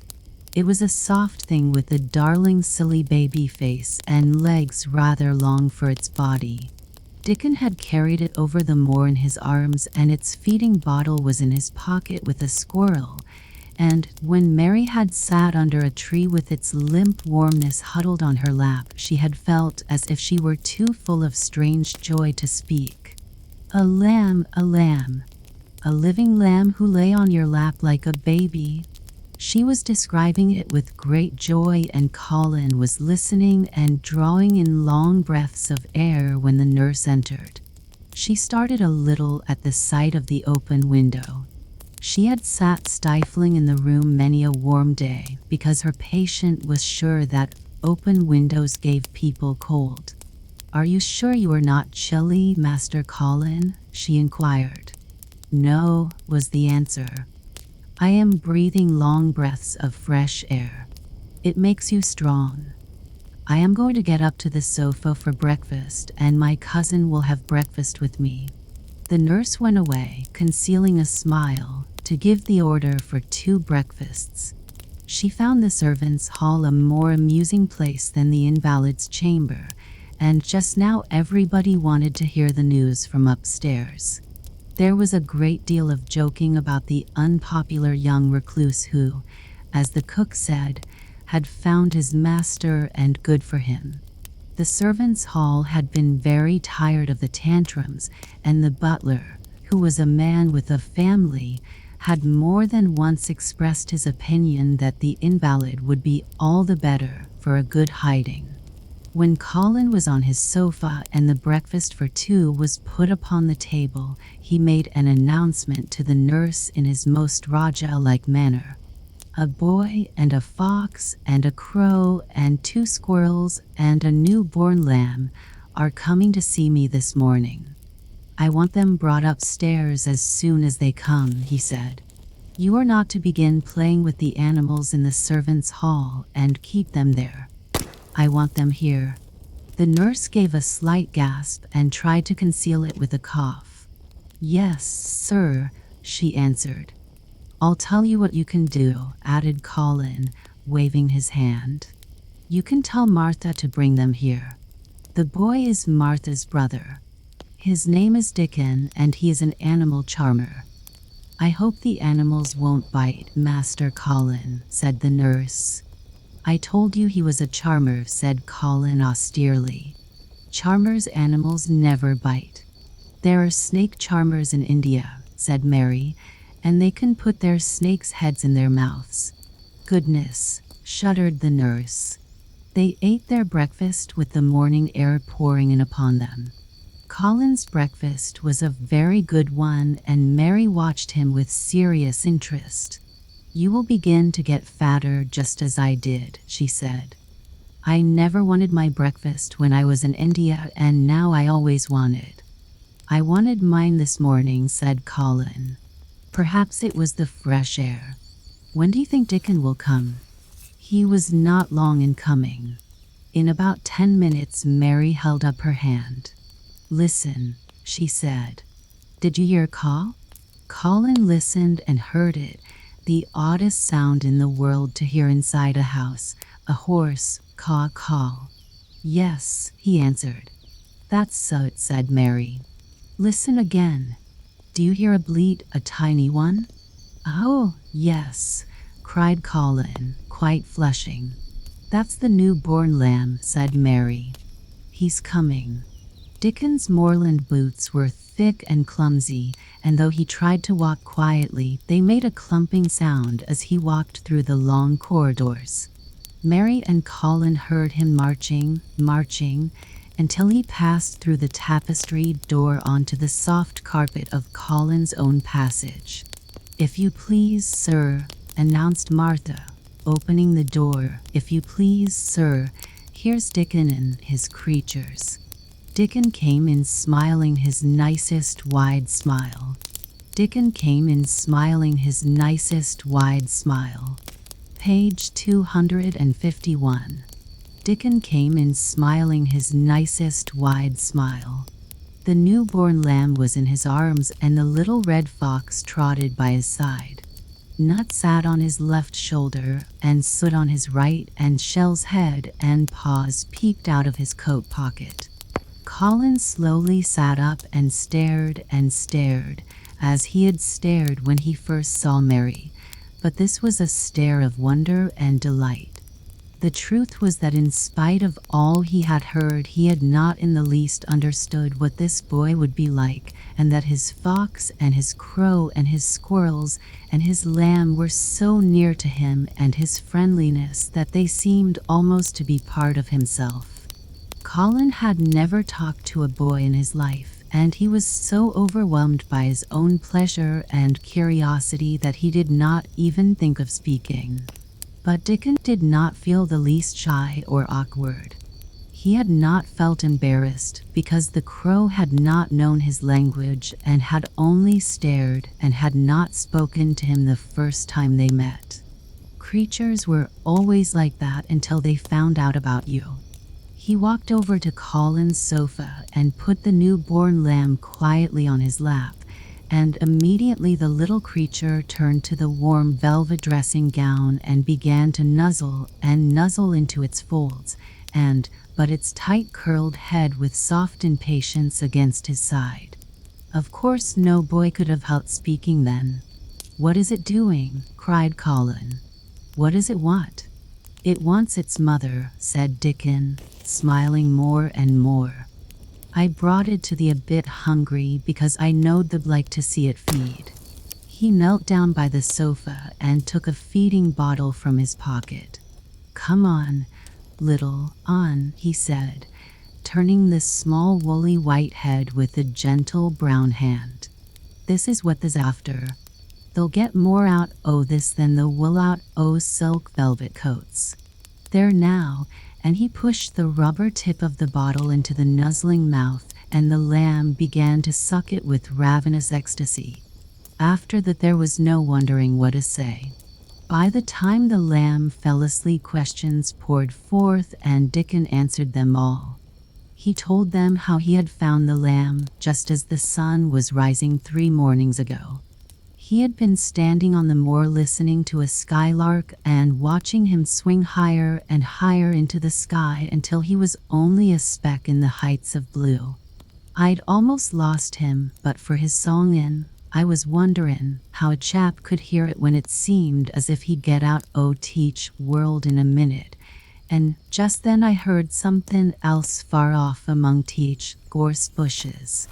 It was a weak bleatin', and I knowed it was a new lamb as was hungry, and I knowed it wouldn't be hungry if it hadn't lost its mother somehow, so I set off searchin'.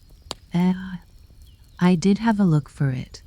I went in and out among teach gorse bushes and round, and I always seemed to take teach wrong tinnin'.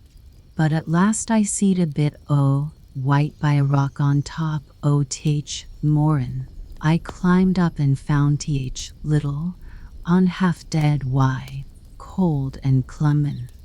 While he talked, Soot flew solemnly in and out of the open window and cawed remarks about the scenery, while Nut and Shell made excursions into the big trees outside and ran up and down trunks and explored branches. Captain curled up near Dickon, who sat on the hearth rug from preference. They looked at the pictures in the gardening books, and Dickon knew all the flowers by their country names and knew exactly which ones were already growing in the secret garden. "I couldna say that their name," he said, pointing to one under which was written Aquilegia, "but us calls that a columbine, and that there one it's a snapdragon, and they both grow wild in hedges, but these is garden ones, and they're bigger and grander.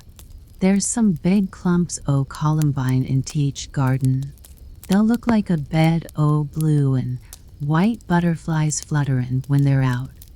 "I'm going to see them," cried Colin. "I am going to see them." "Aye, that the mun," said Mary quite seriously. "And the mun not lose no time about it."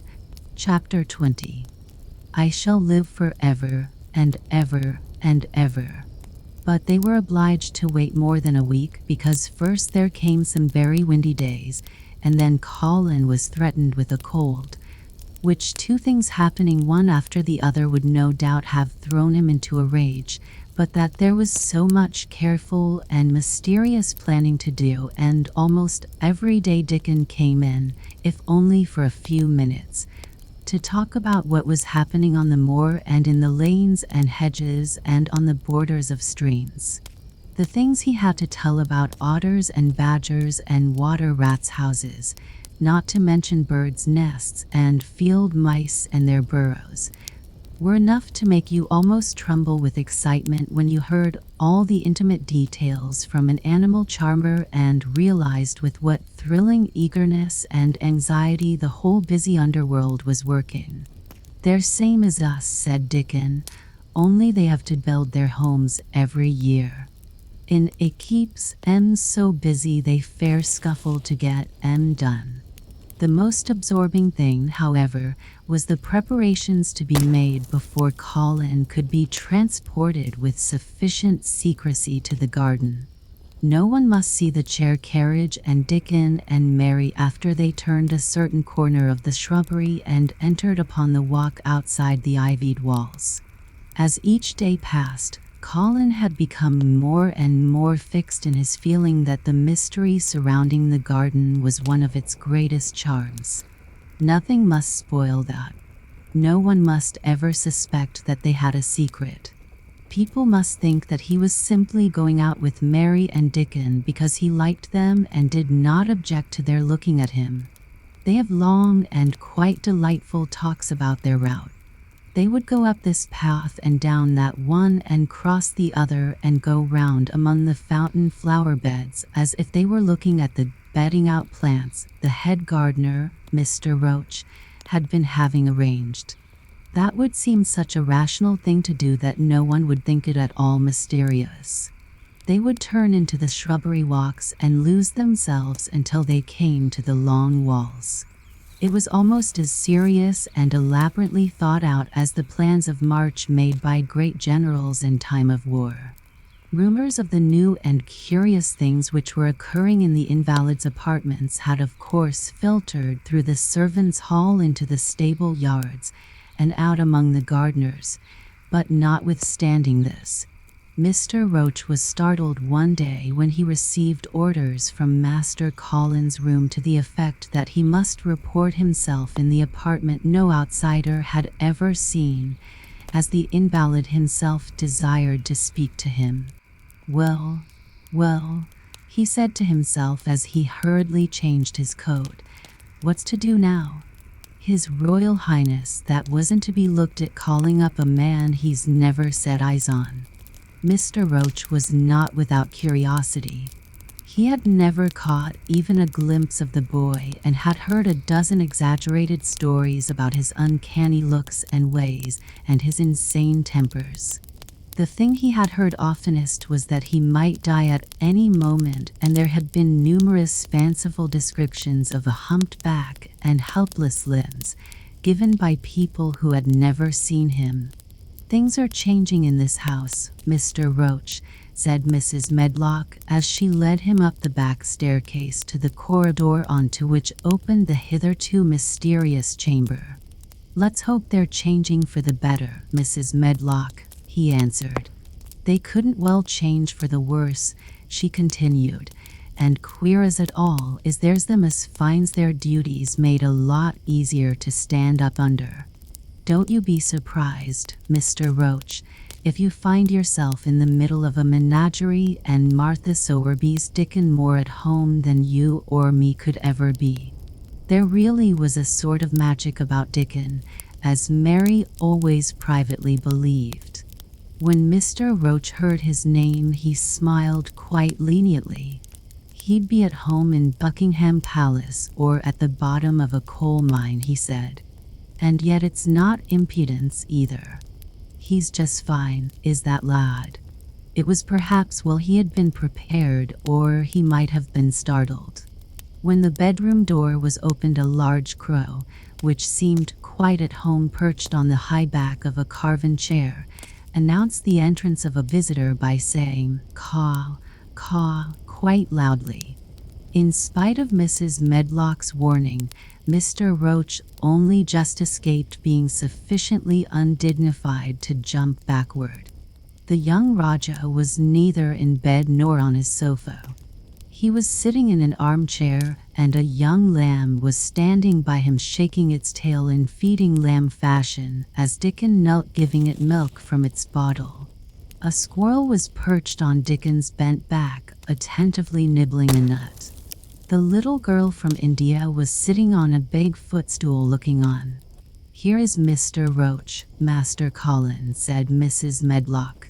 The young Rajah turned and looked his servitor over. At least that was what the head gardener felt happened. "Oh, you're Roach, are you?" he said. "I sent for you to give you some very important orders." "Very good, sir," answered Roach, wondering if he was to receive instructions to fell all the oaks in the park or to transform the orchards into water gardens. "I am going out in my chair this afternoon," said Colin. "If the fresh air agrees with me, I may go out every day. When I go, none of the gardeners are to be anywhere near the long walk by the garden walls. No one is to be there. I shall go out about 2 o'clock, and everyone must keep away until I send word that they may go back to their work." "Very good, sir," replied Mr. Roach, much relieved to hear that the oaks might remain and that the orchards were safe. "Mary," said Colin, turning to her, "what is that thing you say in India when you have finished talking and want people to go?" "You say, you have my permission to go," answered Mary. The Rajah waved his hand. "You have my permission to go, Roach," he said. "But remember, this is very important. Caw, caw, remarked the crow hoarsely but not impolitely. Very good, sir. Thank you, sir, said Mr. Roach, and Mrs. Medlock took him out of the room. Outside in the corridor, being a rather good-natured man, he smiled until he almost laughed. My word, he said, he's got a fine lordly way with him, hasn't he? You think he was a whole royal family rolled into one, prince consort and all? Protested Mrs. Medlock. We've had to let him trample all over every one of us ever since he had feet, and he thinks that's what folks was born for. Perhaps he'll grow out of it if he lives, suggested Mr. Roach. Well, there's one thing pretty sure, said Mrs. Medlock. If he does live and that Indian child stays here, I'll warrant she teaches him that the whole orange does not belong to him, as Susan Sowerby says. And he'll be likely to find out the size of his own quarter. Inside the room, Colin was leaning back on his cushions. It's all safe now, he said. And this afternoon I shall see it. This afternoon I shall be in it. Dickon went back to the garden with his creatures, and Mary stayed with Colin. She did not think he looked tired, but he was very quiet before their lunch came, and he was quiet while they were eating it. She wondered why and asked him about it. What big eyes you've got, Colin, she said. When you're thinking they get as big as saucers. What are you thinking about now? I can't help thinking about what it will look like, he answered. The garden? Asked Mary. The springtime, he said. I was thinking that I've really never seen it before. I scarcely ever went out, and when I did go I never looked at it. I didn't even think about it. I never saw it in India because there wasn't any, said Mary. Shut in and morbid as his life had been, Colin had more imagination than she had, and at least he had spent a good deal of time looking at wonderful books and pictures. That morning when you ran in and said, "It's come.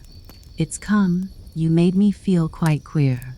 It sounded as if things were coming with a great procession and big bursts and wafts of music. I've a picture like it in one of my books.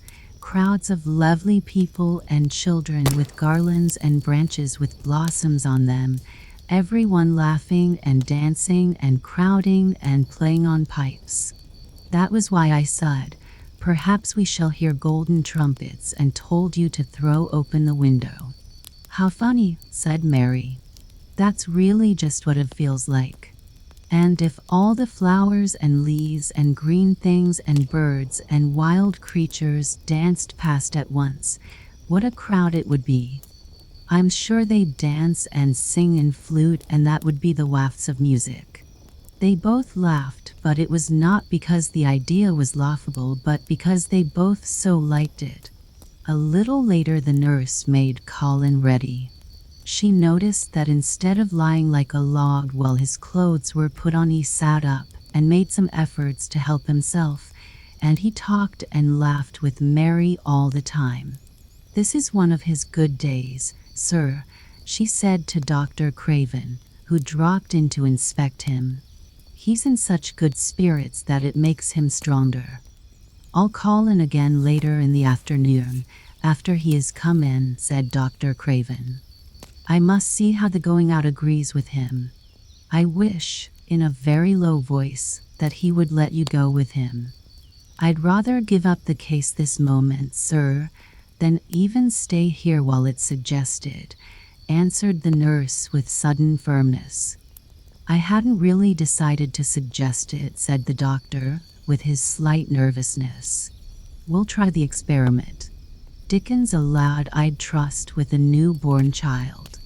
The strongest footman in the house carried Colin downstairs and put him in his wheeled chair, near which Dickon waited outside.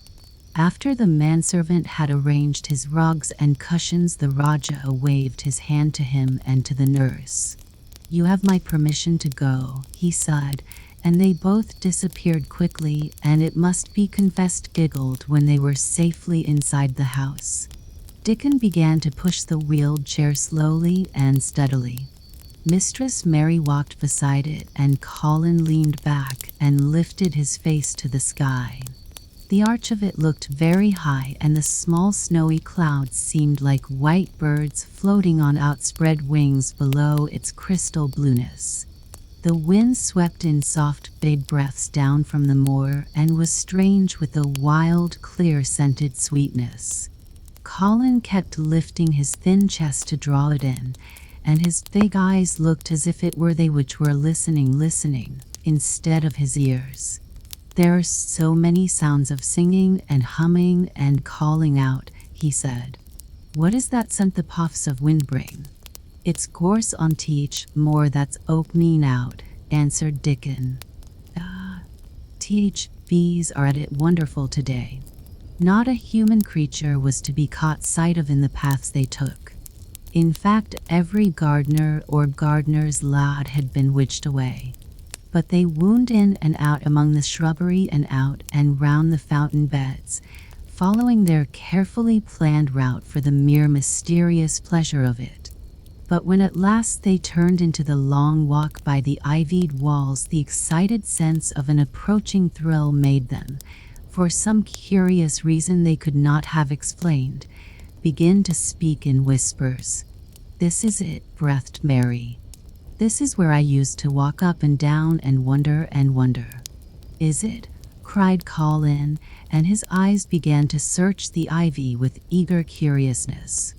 "But I can see nothing," he whispered. "There is no door." "That's what I thought," sighed Mary. Then there was a lovely breathless silence, and the chair wheeled on. "That is the garden where Ben Weatherstaff works," said Mary. "Is it?" said Colin.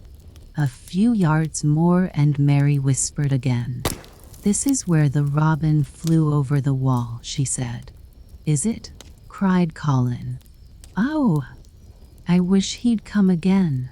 "And that," said Mary with solemn delight, pointing under a big lilac bush, "is where he perched on the little heap of earth and showed me the key." Then Colin sat up. Where? "There," he cried, and his eyes were as big as the wolf's in Red Riding Hood, when Red Riding Hood felt called upon to remark on them. Dickon stood still, and the wheeled chair stopped. "And this," said Mary, stepping onto the bed close to the ivy, "is where Rowena talked to him when he chirped at me from the top of the wall. And this is the ivy the wind blew back, and she took hold of the hanging green curtain." "Oh, is it?" gasped Colin. "And here is the handle, and here is the door." "Dickon, push him in quickly." And Dickon did it with one strong, steady, splendid push. But Colin had actually dropped back against his cushions, even though he gasped with delight, and he had covered his eyes with his hands and held them there, shutting out everything until they were inside, and the chair stopped as if by magic, and the door was closed. Not till then did he take them away and look round and round and round as Dickon and Mary had done. And over walls and earth and trees and swinging sprays and tendrils the fair green veil of tender little leaves had crept. And in the grass under the trees and the gray urns in the alcoves, and here and there everywhere were touches or splashes of gold and purple and white, and the trees were showing pink and snow above his head, and there were fluttering of wings and faint sweet pipes and humming and scents. And the sun fell warm upon his face like a hand with a lovely touch. And in wonder Mary and Dickon stood and stared at him. He looked so strange and different, because a pink glow of color had actually crept all over him, ivory face and neck and hands and all. "I shall get well. I shall get well," he cried out. "Mary, Dickon, I shall get well, and I shall live forever and ever and ever." Chapter 21. Ben Weatherstaff. One of the strange things about living in the world is that it is only now and then one is quite sure one is going to live forever and ever and ever. One knows it sometimes when one gets up at the tender solemn dawn time and goes out and stands alone and throws one's head far back and looks up and watches the pale sky slowly changing and flushing and marvelous unknown things happening until the east almost makes one cry out and one's heart stands still at the strange unchanging majesty of the rising of the sun, which has been happening every morning for thousands and thousands and thousands of years. One knows it then for a moment or so. And one knows it sometimes when one stands by oneself in a wood at sunset and the mysterious deep gold stillness slanting through and under the branches seems to be saying slowly again and again something one cannot quite hear, however much one tries. Then sometimes the immense quiet of the dark blue at night with millions of stars waiting and watching makes one sure, and sometimes a sound of far-off music makes it true, and sometimes a look in someone's eyes. And it was like that with Colin when he first saw and heard and felt the springtime inside the 4 high walls of a hidden garden. That afternoon the whole world seemed to devote itself to being perfect and radiantly beautiful and kind to one boy. Perhaps out of pure heavenly goodness the spring came and crowded everything it possibly could into that one place. More than once Dickon paused in what he was doing and stood still with a sort of growing wonder in his eyes, shaking his head softly. It is gradely," he said. "I'm 12 goin' on 13 in. There's a lot o' afternoons in 13 years, but seems to me like I never seed one as gradely as this air." "Aye, it is a gradely one," said Mary, and she sighed for mere joy. "I'll warrant it's teach gradelest one as ever was in this world." "Does the think," said Colin with dreamy carefulness, "as happen it was made like this, all o' purpose for me?" "My word," cried Mary admiringly, "that there is a bit o' good Yorkshire. There are tea shapen first rate, that the art." And delight reigned. They drew the chair under the plum tree, which was snow white with blossoms and musical with bees. It was like a king's canopy of fairy kings. There were flowering cherry trees near and apple trees whose buds were pink and white, and here and there one had burst open wide. Between the blossoming branches of the canopy bits of blue sky looked down like wonderful eyes. Mary and Dickon worked a little here and there and Colin watched them. They brought in things to look at, buds which were opening, buds which were tight closed, bits of twig whose leaves were just showing green, the feather of a woodpecker which had dropped on the grass, the empty shell of some bird early hatched. Dickon pushed the chair slowly round and round the garden, stopping every other moment to let him look at wonders springing out of the earth or trailing down from trees. It was like being taken in state round the country of a magic king and queen and shown all the mysterious riches it contained. "I wonder if we shall see the robin," said Colin. "They'll see him often enow after a bit," answered Dickon. "When eggs hatches out little chap he'll be kept, so busy it'll make his head swim. They'll see him flyin' backward and for'ard carryin' worms nigh as big as himsel, and that much noise goin' on in nest when he gets there as fair flusters him so as he scarce knows which big mouth to drop first piece in, and gappin' beaks and squawks on every side. Mother says as when she sees work a robin has to keep them gappin' beaks filled. She feels like she was a lady with nothin' to do.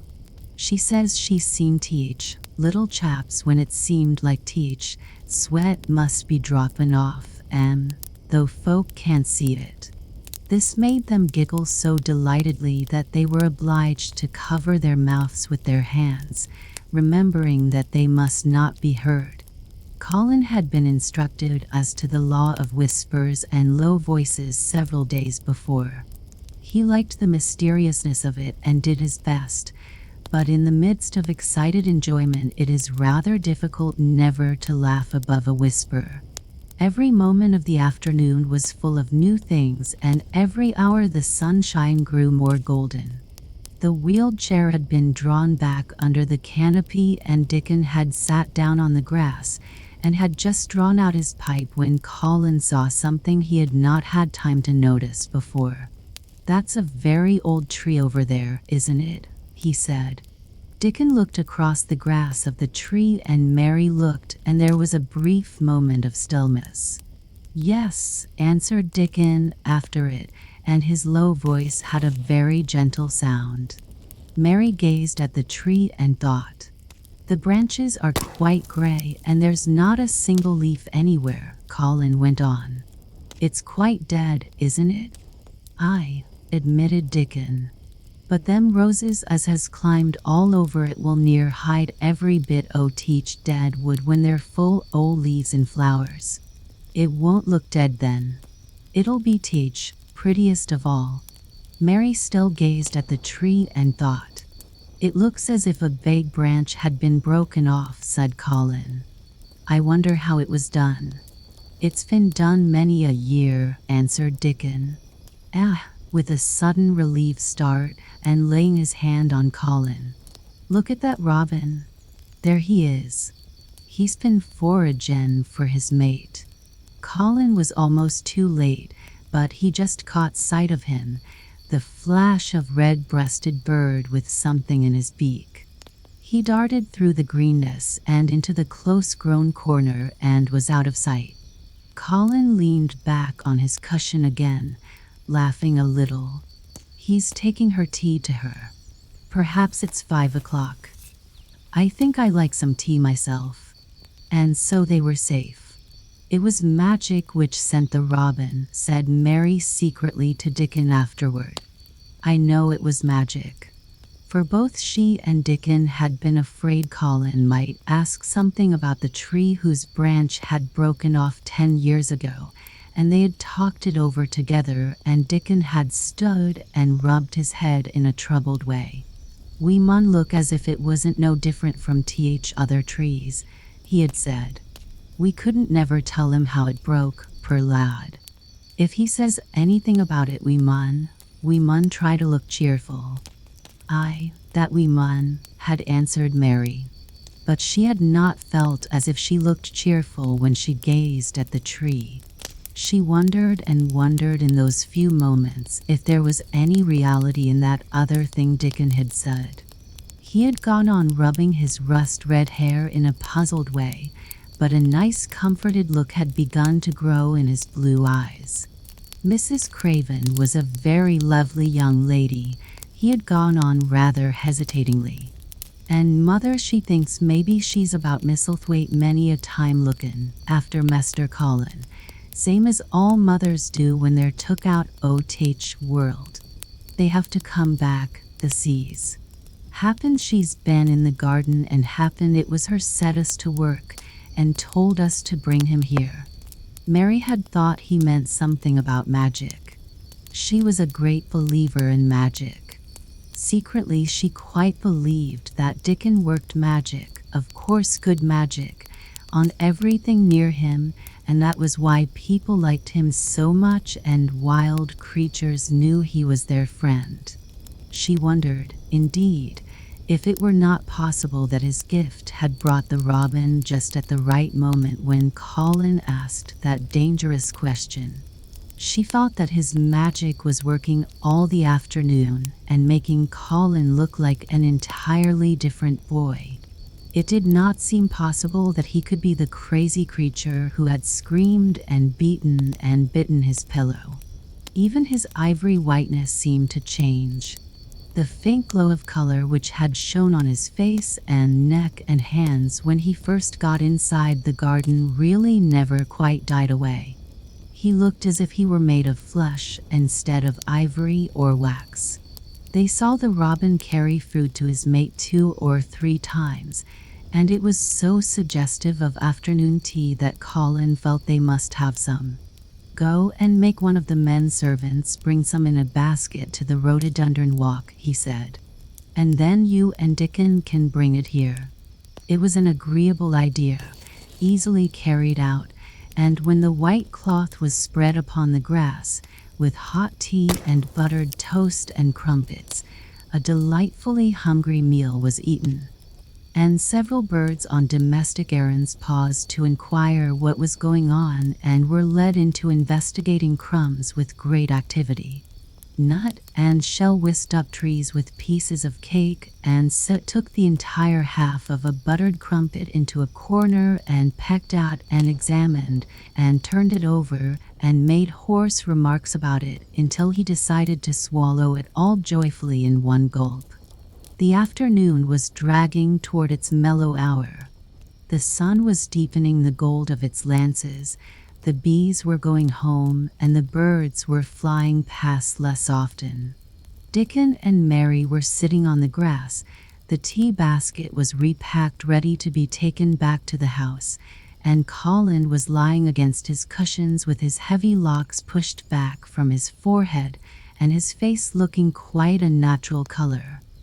"I don't want this afternoon to go," he said, "but I shall come back tomorrow, and the day after, and the day after, and the day after." "You'll get plenty of fresh air, won't you?" said Mary. "I'm going to get nothing else," he answered. "I've seen the spring now, and I'm going to see the summer.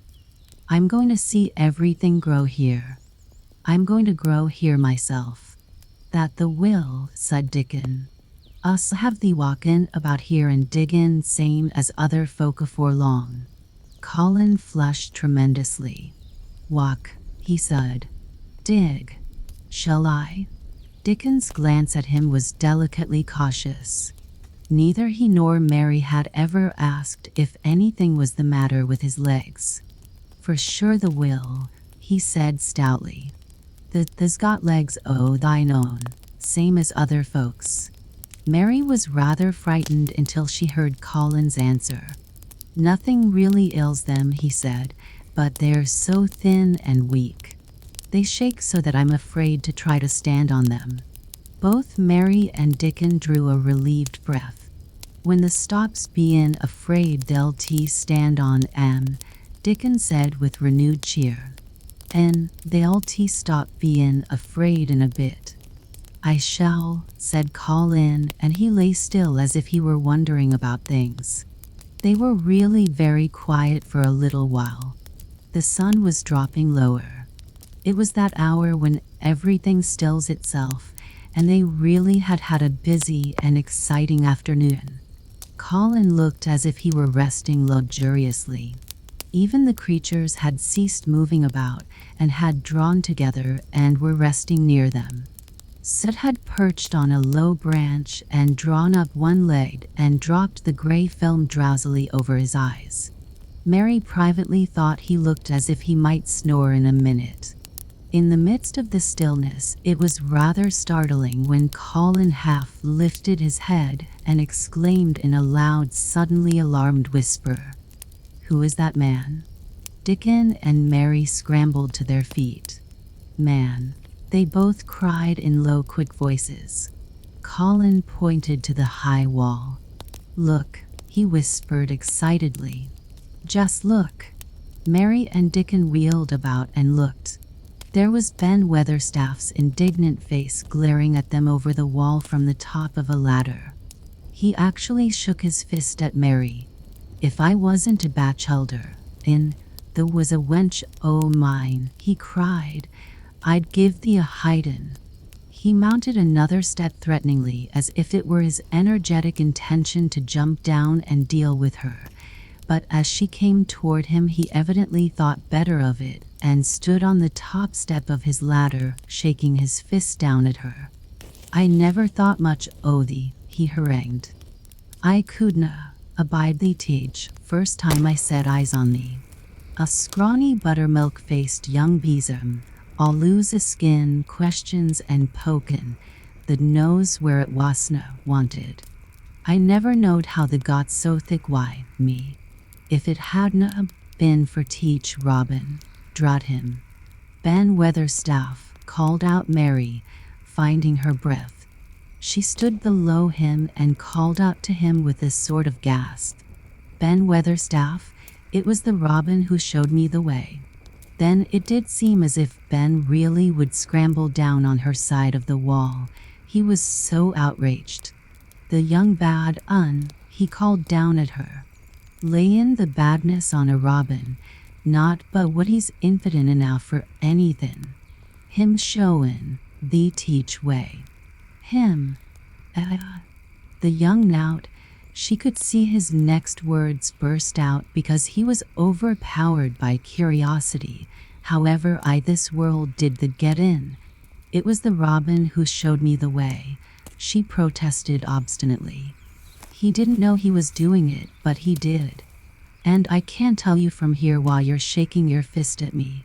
He stopped shaking his fist very suddenly at that very moment, and his jaw actually dropped as he stared over her head at something he saw coming over the grass toward him. At the first sound of his torrent of words, Colin had been so surprised that he had only sat up and listened as if he were spellbound. But in the midst of it he had recovered himself and beckoned imperiously to Dickon. "Well, me over there," he commanded. "Only quite close and stop right in front of him. And this, if you please, this is what Ben Weatherstaff beheld, and which made his jaw drop. A wheeled chair with luxurious cushions and robes which came toward him looking rather like some sort of state coach, because a young Rajah leaned back in it with royal command in his great black-rimmed eyes, and a thin white hand extended haughtily toward him. And it stopped right under Ben Weatherstaff's nose. It was really no wonder his mouth dropped open. "Do you know who I am?" demanded the Rajah. How Ben Weatherstaff stared. His red old eyes fixed themselves on what was before him as if he were seeing a ghost. He gazed and gulped a lump down his throat and did not say a word. "Do you know who I am?" demanded Colin still more imperiously. "Answer." Ben Weatherstaff put his gnarled hand up and passed it over his eyes and over his forehead, and then he did answer in a queer shaky voice. "Who the art?" he said. "Aye, that I do. Why, the mother's eyes starin' at me out o' the face. Lord knows how they come here. But there are teach, poor cripple." Colin forgot that he had ever had a back. His face flushed scarlet, and he sat bolt upright. "I'm not a cripple," he cried out furiously. "I'm not." "He's not," cried Mary, almost shouting up the wall in her fierce indignation. "He's not got a lump as big as a pin. I looked and there was none there, not one." Then Weatherstaff passed his hand over his forehead again and gazed as if he could never gaze enough. His hands shook and his mouth shook and his voice shook. He was an ignorant old man and a tactless old man, and he could only remember the things he had heard. "The hasn't got a crooked back?" he said hoarsely. "No," shouted Colin. "The hasn't got crooked legs?" quavered Ben more hoarsely yet. It was too much. The strength which Colin usually threw into his tantrums rushed through him now in a new way. Never yet had he been accused of crooked legs, even in whispers, and the perfectly simple belief in their existence which was revealed by Ben Weatherstaff's voice was more than Rajah flesh and blood could endure. His anger and insulted pride made him forget everything but this one moment and filled him with the power he had never known before, an almost unnatural strength. "Come here," he shouted to Dickon, and he actually began to tear the coverings off his lower limbs and disentangle himself. Come here, this minute." Dickon was by his side in a second. Mary caught her breath in a short gasp and felt herself turn pale. "He can do it. He can do it. He can do it. He can, she gabbled over to herself under her breath as fast as ever she could. There was a brief, fierce scramble. The rugs were tossed onto the ground. Dickon held Colin's arm.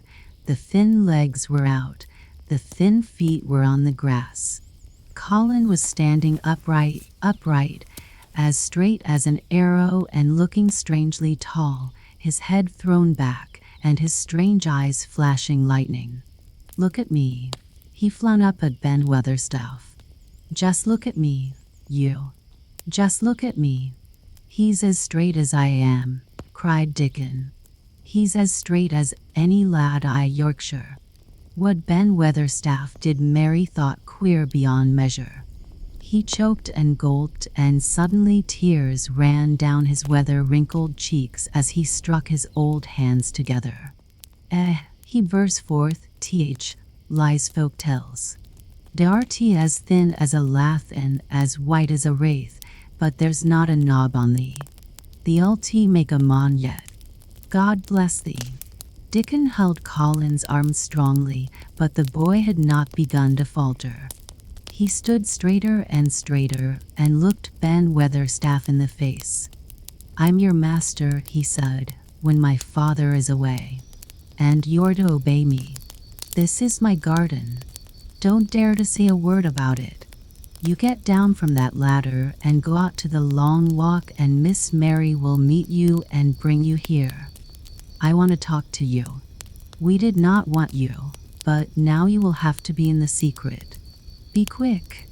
Ben Weatherstaff's crabbed old face was still wet with that one queer rush of tears.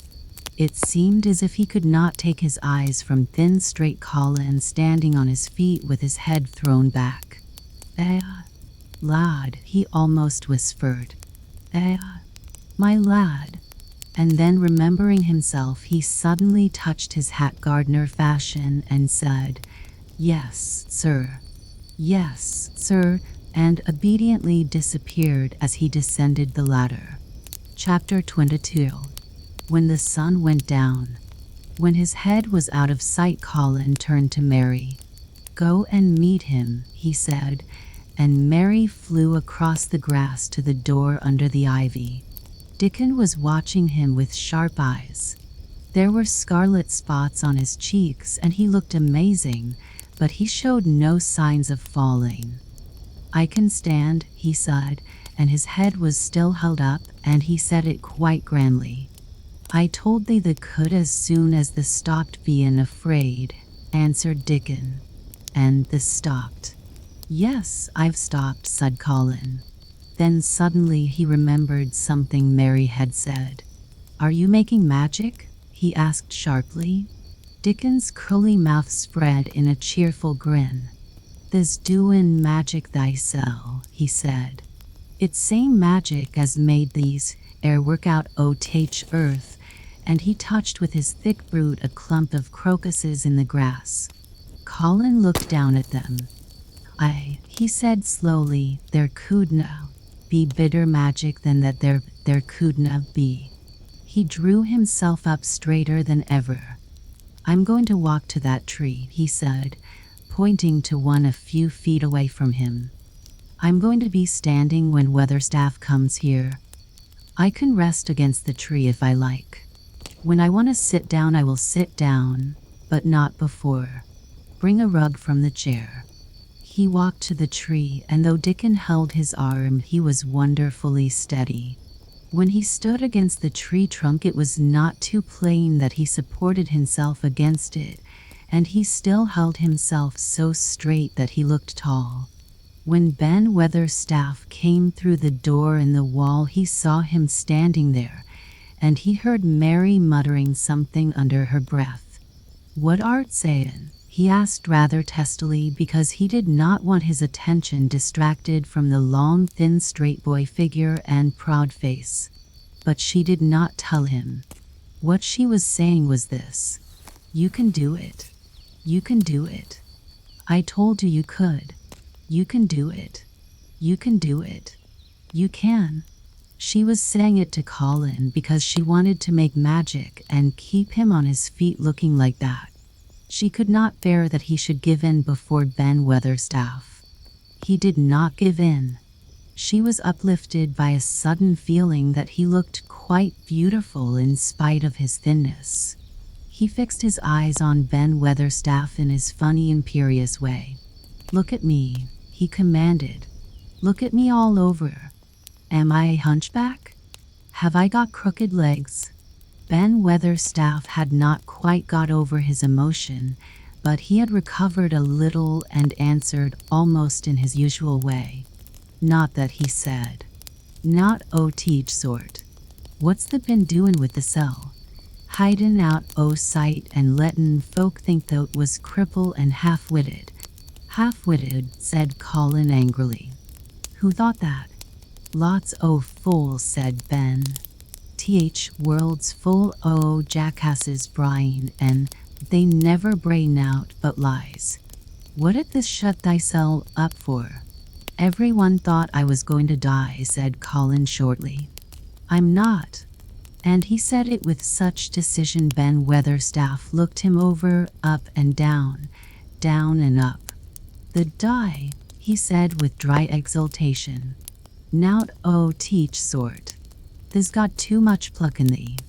When I seed thee put the legs on ground in such a hurry, I knowed thou was all right. Sit thee down on rug a bit, young mester, and give me thy orders." There was a queer mixture of cravid tenderness and shrewd understanding in his manner. Mary had poured out speech as rapidly as she could as they had come down the long walk. The chief thing to be remembered, she had told him, was that Colin was getting well. The garden was doing it. No one must let him remember about having humps and dying.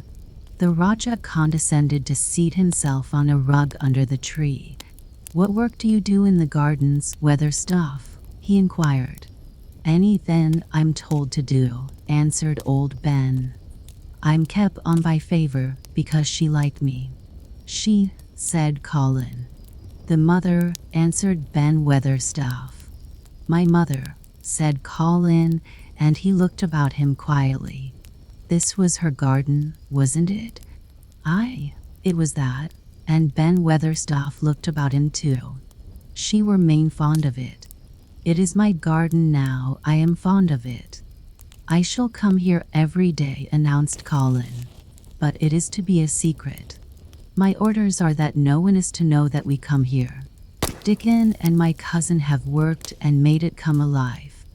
I shall send for you sometimes to help, but you must come when no one can see you." Ben Weatherstaff's face twisted itself in a dry old smile. "I've come here before when no one saw me," he said. "What?" exclaimed Colin. "When? Last time I was here," rubbing his chin and looking round, "was about 2 years ago." "But no one has been in it for 10 years, cried Colin. "There was no door." "I'm no one," said old Ben dryly. "And I didn't come through door. I come over wall. Rheumatics held me back last 2 years."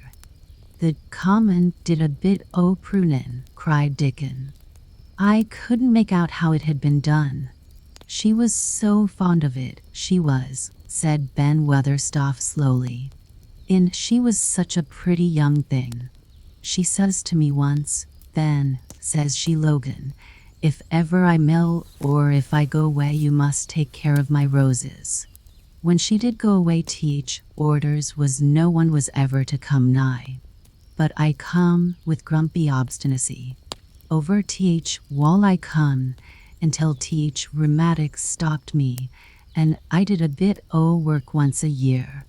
She gave her order first. It wouldn't have been as wick as it is if the hadn't done it," said Dickon. "I did wonder." "I'm glad you did it, Weatherstaff," said Colin. "You'll know how to keep the secret." "I'll know, sir," answered Ben. "And it'll be easier for a man rheumatics to come in at door." On the grass near the tree, Mary had dropped her trowel. Colin stretched out his hand and took it up. An odd expression came into his face, and he began to scratch at the earth. His thin hand was weak enough, but presently, as they watched him, Mary with quite breathless interest, he drove the end of the trowel into the soil and turned some over. "You can do it. You can do it," said Mary to herself. "I tell you, you can." Dickon's round eyes were full of eager curiousness, but he said not a word. Ben Weatherstaff looked on with interested face. Colin persevered. After he had turned a few trowelfuls of soil, he spoke exultantly to Dickon in his best Yorkshire. "The said as that have me walk in about here same as other folk, and the said that have me diggin'. I thought though was just leein' to please me. This is only teach, first day and I've walked, and here I am diggin'." Ben Weatherstaff's mouth fell open again when he heard him, but he ended by chuckling. He said, "that sounds as if they'd got wits enow. They were a Yorkshire lad for sure. In Darty diggin' too. How'd the like to plan a bit o' something? I can get the arrows in a pot." "Go and get it," said Colin, digging excitedly. "Quick, quick." It was done quickly enough indeed. Ben Weatherstaff went his way forgetting rheumatics. Dickon took his spade and dug the hole deeper and wider than a new digger with thin white hands could make it. Mary slipped out to run and bring back a watering can. When Dickon had deepened the hole, Colin went on turning the soft earth over and over. He looked up at the sky, flushed and glowing with the strangely new exercise, slight as it was. "I want to do it before the sun goes quite down," he said. Mary thought that perhaps the sun held back a few minutes just on purpose. Then Weatherstaff brought the rose in its pot from the greenhouse. He hobbled over the grass as fast as he could. He had begun to be excited too. He knelt down by the hole and broke the pot from the mold. "Here, lad," he said, handing the plant to Colin. "Set it in the earth thyself, same as Teach King does when he goes to a new place."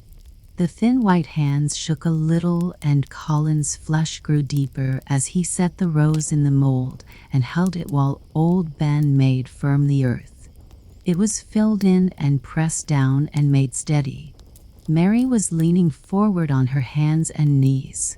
Soot had flown down and marched forward to see what was being done. Nut and Shell chattered about it from a cherry tree. "It's planted," said Colin at last, "and the sun is only slipping over the edge. Help me up, Dickon. I want to be standing when it goes. That's part of the magic." And Dickon helped him, and the magic, or whatever it was, so gave him strength that when the sun did slip over the edge and end the strange lovely afternoon for them there, he actually stood on his 2 feet, laughing. Chapter 23. Magic. Dr. Craven had been waiting some time at the house when they returned to it. He had indeed begun to wonder if it might not be wise to send someone out to explore the garden paths. When Colin was brought back to his room, the poor man looked him over seriously. "You should not have stayed so long," he said. "You must not overexert yourself." "I am not tired at all," said Colin. "It has made me well.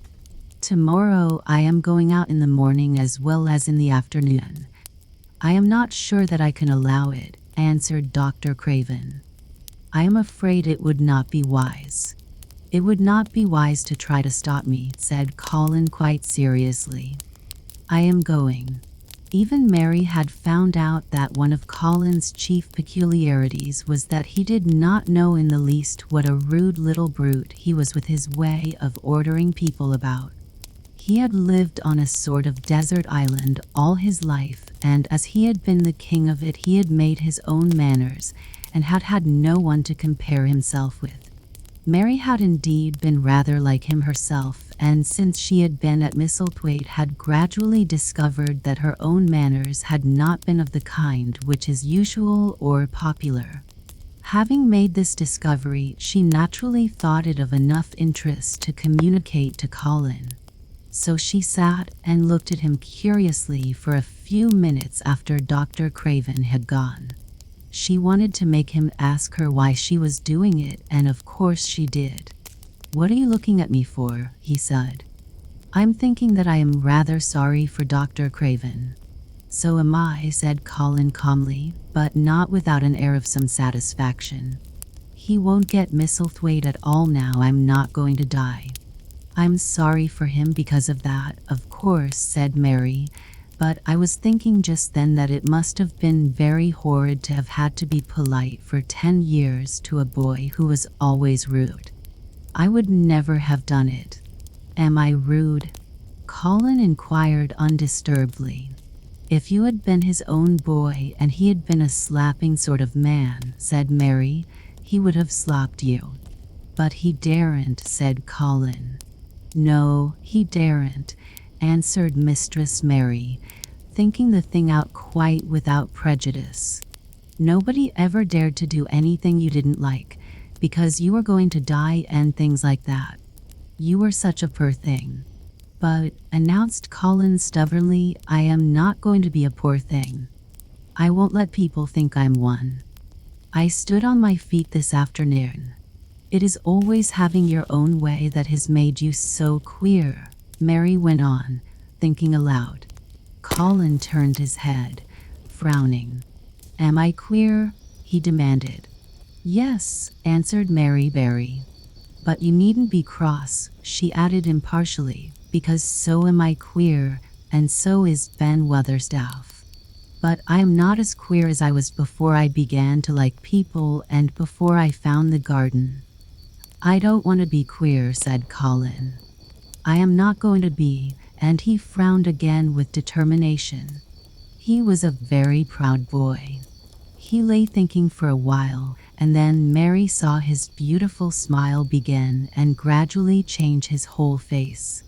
"I shall stop being queer," he said, "if I go every day to the garden. There is magic in there, good magic, you know, Mary." "I am sure there is." "So am I," said Mary. "Even if it isn't real magic," Colin said, "we can pretend it is. Something is there, something." "It's magic," said Mary, "but not black. It's as white as snow." They always called it magic, and indeed it seemed like it in the months that followed, the wonderful months, the radiant months, the amazing ones. Oh, the things which happened in that garden. If you have never had a garden, you cannot understand, and if you have had a garden you will know that it would take a whole book to describe all that came to pass there. At first it seemed that green things would never cease pushing their way through the earth, in the grass, in the beds, even in the crevices of the walls. Then the green things began to show buds, and the buds began to unfurl and show color, every shade of blue, every shade of purple, every tint and hue of crimson. In its happy days flowers had been tucked away into every inch and hole and corner. Then Weatherstaff had seen it done and had himself scraped out mortar from between the bricks of the wall and made pockets of earth for lovely clinging things to grow on. Iris and white lilies rose out of the grass in sheaves, and the green alcoves filled themselves with amazing armies of the blue and white flower lances of tall delphiniums or columbines or campanulas. She was main fond o' them, she was, Ben Weatherstaff said. She liked them things as was allus poinin' up to teach blue sky, she used to tell. Not as she was one owed them as looked down on teach earth, not her. She disloved it, but she said as teach blue sky allus looked so joyful. The seeds Dickon and Mary had planted grew as if fairies had tended them. Satiny poppies of all tints danced in the breeze by the score, gaily defying flowers which had lived in the garden for years, and which it might be confessed seemed rather to wonder how such new people had got there. And the roses, rising out of the grass, tangled round the sundial, wreathing the tree trunks and hanging from their branches, climbing up the walls and spreading over them with long garlands falling in cascades. They came alive day by day, hour by hour. Fair fresh leaves, and buds, tiny at first but swelling and working magic until they burst and uncurled into cups of scent, delicately spelling themselves over their brens and filling the garden air. Colin saw it all, watching each change as it took place. Every morning he was brought out, and every hour of each day when it didn't rain he spent in the garden. Even gray days pleased him. He would lie on the grass, watching things growing, he said. If he watched long enough, he declared, you could see buds unsheath themselves. Also, you could make the acquaintance of strange busy insect things running about on various unknown, but evidently serious errands, sometimes carrying tiny scraps of straw or feather or food, or climbing blades of grass as if they were trees from whose tops one could look out to explore the country. A mole throwing up its mound at the end of its burrow and making its way out at last with the long-nailed paws which looked so like elfish hands, had absorbed him one whole morning. Ants' ways, beetles' ways, bees' ways, frogs' ways, birds' ways, plants' ways, gave him a new world to explore, and when Dickon revealed them all and added foxes' ways, otters' ways, ferrets' ways, squirrels' ways, and trouts and water rats and badgers' ways, there was no end to the things to talk about and think over. And this was not the half of the magic. The fact that he had really once stood on his feet had set Colin thinking tremendously, and when Mary told him of the spell she had worked, he was excited and approved of it greatly. He talked of it constantly.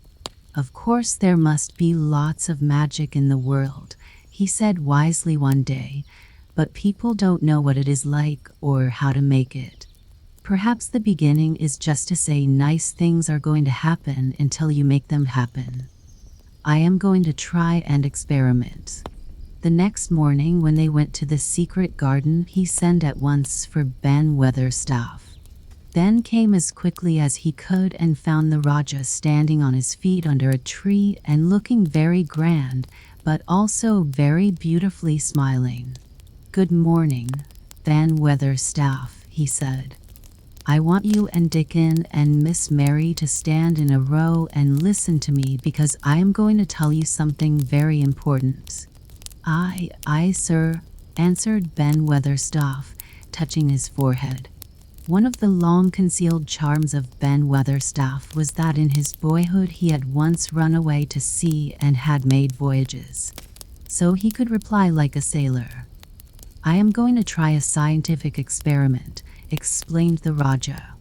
When I grow up, I am going to make great scientific discoveries, and I am going to begin now with this experiment. Aye, sir, said Ben Weatherstaff promptly, though this was the first time he had heard of great scientific discoveries. It was the first time Mary had heard of them, either, but even at this stage she had begun to realize that, queer as he was, Colin had read about a great many singular things, and was somehow a very convincing sort of boy. When he held up his head and fixed his strange eyes on you, it seemed as if you believed him almost in spite of yourself, though he was only 10 years old, going on 11. At this moment he was especially convincing because he suddenly felt the fascination of actually making a sort of speech like a grown-up person. The great scientific discoveries I am going to make, he went on, will be about magic. Magic is a great thing, and scarcely anyone knows anything about it except a few people in old books, and Mary a little, because she was born in India where there are fakirs. I believe Dickon knows some magic, but perhaps he doesn't know he knows it. He charms animals and people. I would never have let him come to see me if he had not been an animal charmer, which is a boy charmer, too, because a boy is an animal. I am sure there is magic in everything, only we have not sense enough to get hold of it and make it do things for us, like electricity and horses and steam. This sounded so imposing that Ben Weatherstaff became quite excited and really could not keep still. Aye, sir, he said, and he began to stand up quite straight. When Mary found this garden it looked quite dead, the orator proceeded. Then something began pushing things up out of the soil and making things out of nothing. One day things weren't there and another they were. I had never watched things before and it made me feel very curious. Scientific people are always curious and I am going to be scientific. I keep saying to myself, what is it? What is it? It's something. It can't be nothing. I don't know its name, so I call it magic. I have never seen the sun rise, but Mary and Dickon have, and from what they tell me I am sure that is magic too. Something pushes it up and draws it.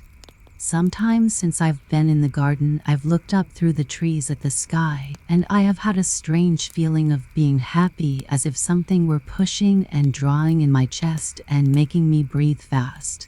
Magic is always pushing and drawing and making things out of nothing.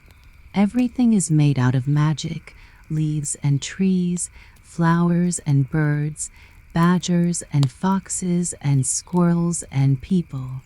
So it must be all around us. In this garden, in all the places. The magic in this garden has made me stand up and know I am going to live to be a man. I am going to make the scientific experiment of trying to get some and put it in myself and make it push and draw me and make me strong. I don't know how to do it, but I think that if you keep thinking about it and calling it, perhaps it will come. Perhaps that is the first baby way to get it. When I was going to try to stand that first time, Mary kept saying to herself as fast as she could, "You can do it. You can do it." And I did. I had to try myself at the same time, of course, but her magic helped me, and so did Dickon's. Every morning and evening, and as often in the daytime as I can remember, I am going to say, magic is in me. Magic is making me well. I am going to be as strong as Dickon, as strong as Dickon. And you must all do it too. That is my experiment. Will you help, Ben Weatherstaff? Aye, sir, said Ben Weatherstaff. Aye. If you keep doing it every day as regularly as soldiers go through drill, we shall see what will happen and find out if the experiment succeeds.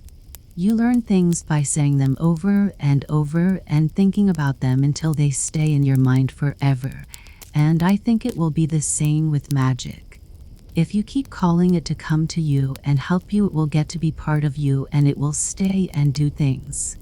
I once heard an officer in India tell my mother that there were fakirs who said words over and over thousands of times, said Mary. I've heard Jem Fettleworth's wife say same thing over thousands o' times. Colin, Jem a drunken brute, said Ben Weatherstaff dryly. Some it always come o' that, sure enough.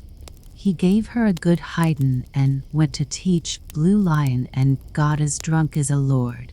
Colin drew his brows together and thought a few minutes. Then he cheered up. Well, he said, you see, something did come of it. She used the wrong magic until she made him beat her. If she'd used the right magic and had said something nice, perhaps he wouldn't have got as drunk as a lord, and perhaps he might have bought her a new bonnet. Ben Weatherstaff chuckled, and there was shrewd admiration in his little old eyes.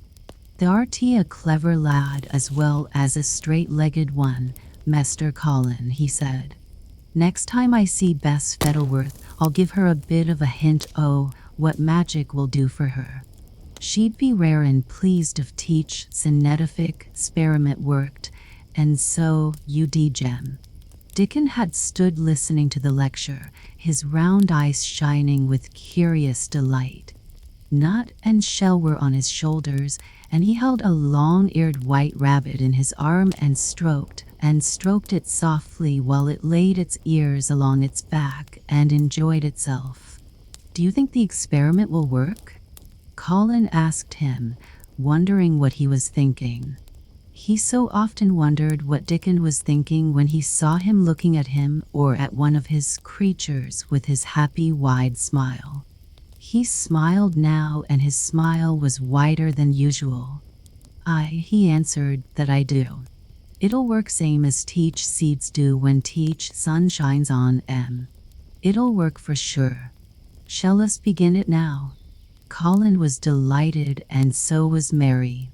Fired by recollections of the Keers and devotees in illustrations, Colin suggested that they should all sit cross-legged under the tree which made a canopy. "It will be like sitting in a sort of temple," said Colin. "I'm rather tired and I want to sit down." Said Dickon. "Thou mustn't begin by saying thou'rt tired. Thou might spoil teach magic." Colin turned and looked at him into his innocent round eyes. "That's true," he said slowly. "I must only think of the magic." It all seemed most majestic and mysterious when they sat down in their circle. Ben Weatherstaff felt as if he had somehow been led into appearing at a prayer meeting. Ordinarily, he was very fixed in being what he called "Agan prayer meetings," but this being the Rajah's affair, he did not resent it, and was indeed inclined to be gratified at being called upon to assist. Mistress Mary felt solemnly enraptured. Dickon held his rabbit in his arm, and perhaps he made some charmer's signal no one heard, for when he sat down, cross-legged like the rest, the crow, the fox, the squirrels, and the lamb slowly drew near and made part of the circle, settling each into a place of rest as if of their own desire. "The creatures have come," said Colin gravely. "They want to help us." Colin really looked quite beautiful, Mary thought. He held his head high as if he felt like a sort of priest, and his strange eyes had a wonderful look in them. The light shone on him through the tree canopy. "Now we will begin," he said. "Shall we sway backward and forward, Mary, as if we were dervishes?" "I can do no swayin' back'ard and for'ard," said Ben Weatherstaff. "I've got rheumatics." "The magic will take them away," said Colin in a high priest tone, "but we won't sway until it has done it. We will only chant." "I can do no chantin'," said Ben Weatherstaff a trifle tustily. "They turned me out church choir only time I ever tried it." No one smiled. They were all too much in earnest. Colin's face was not even crossed by a shadow. He was thinking only of the magic. "Then I will chant," he said. And he began, looking like a strange boy spirit. "The sun is shining, the sun is shining. That is the magic. The flowers are growing, the roots are stirring. That is the magic. Being alive is the magic. Being strong is the magic. The magic is in me. The magic is in me. It is in me. It is in me. It's in every one of us. It's in Ben Weatherstaff's back. Magic. Magic. Come and help." He said it a great many times, not 1,000 times, but quite a goodly number. Mary listened entranced. She felt as if it were at once queer and beautiful, and she wanted him to go on and on. Ben Weatherstaff began to feel soothed into a sort of dream which was quite agreeable. The humming of the bees in the blossoms mingled with the chanting voice and drowsily melted into a doze. Dickon sat cross-legged with his rabbit asleep on his arm and a hand resting on the lamb's back. Soot had pushed away a squirrel and huddled close to him on his shoulder. The gray film dropped over his eyes. At last Colin stopped. "Now I am going to walk round the garden," he announced. Ben Weatherstaff's head had just dropped forward, and he lifted it with a jerk. "You have been asleep," said Colin. "Not teach sort," mumbled Ben. "Teach sermon was good enow, but I'm bound to get out a teach collection." He was not quite awake yet. "You're not in church," sighed Colin. "Not me," said Ben, straightening himself. "Who said I were?" "I heard every bit of it. You said XXIII Magic was in my back. XXIII doctor calls it rheumatics." The Rajah waved his hand. "That was the wrong magic," he said. "You will get better. You have my permission to go to your work. But come back tomorrow. I'd like to see thee walk round the garden," grunted Ben. It was not an unfriendly grunt, but it was a grunt. In fact, being a stubborn old party and not having entire faith in magic, he had made up his mind that if he were sent away, he would climb his ladder and look over the wall so that he might be ready to hobble back if there were any stumbling. The Rajah did not object to his staying, and so the procession was formed. It really did look like a procession. Colin was at its head with Dickon on one side and Mary on the other. Ben Weatherstaff walked behind, and the creatures trailed after them, the lamb and the fox cub keeping close to Dickon, the white rabbit hopping along or stopping to nibble, and Soot following with the solemnity of a person who felt himself in charge. It was a procession which moved slowly but with dignity. Every few yards it stopped to rest. Colin leaned on Dickon's arm, and privately Ben Weatherstaff kept a sharp lookout, but now and then Colin took his hand from its support and walked a few steps alone. His head was held up all the time, and he looked very grand. "The magic is in me," he kept saying. "The magic is making me strong. I can feel it. I can feel it." It seemed very certain that something was upholding and uplifting him. He sat on the seats in the alcoves, and once or twice he sat down on the grass, and several times he paused in the path and leaned on Dickon, but he would not give up until he had gone all round the garden. When he returned to the canopy tree, his cheeks were flushed, and he looked triumphant. "I did it. The magic worked," he cried. "That is my first scientific discovery." "What will Dr. Craven say?" broke out Mary. "He won't say anything," Colin answered, "because he will not be told. This is to be the biggest secret of all. No one is to know anything about it until I have grown so strong that I can walk and run like any other boy. I shall come here every day in my chair, and I shall be taken back in it. I won't have people whispering and asking questions, and I won't let my father hear about it until the experiment has quite succeeded. Then sometime when he comes back to Misselthwaite, I shall just walk into his study and say, 'Here I am like any other boy. I am quite well, and I shall live to be a man.' It has been done by a scientific experiment." "He will think he is in a dream," cried Mary. "He won't believe his eyes." Colin flushed triumphantly. He had made himself believe that he was going to get well, which was really more than half the battle, if he had been aware of it. And the thought which stimulated him more than any other was this imagining what his father would look like when he saw that he had a son who was as straight and strong as other father's sons. One of his darkest miseries in the unhealthy, morbid past days had been his hatred of being a sickly, weak-backed boy whose father was afraid to look at him. "He'll be obliged to believe them," he said.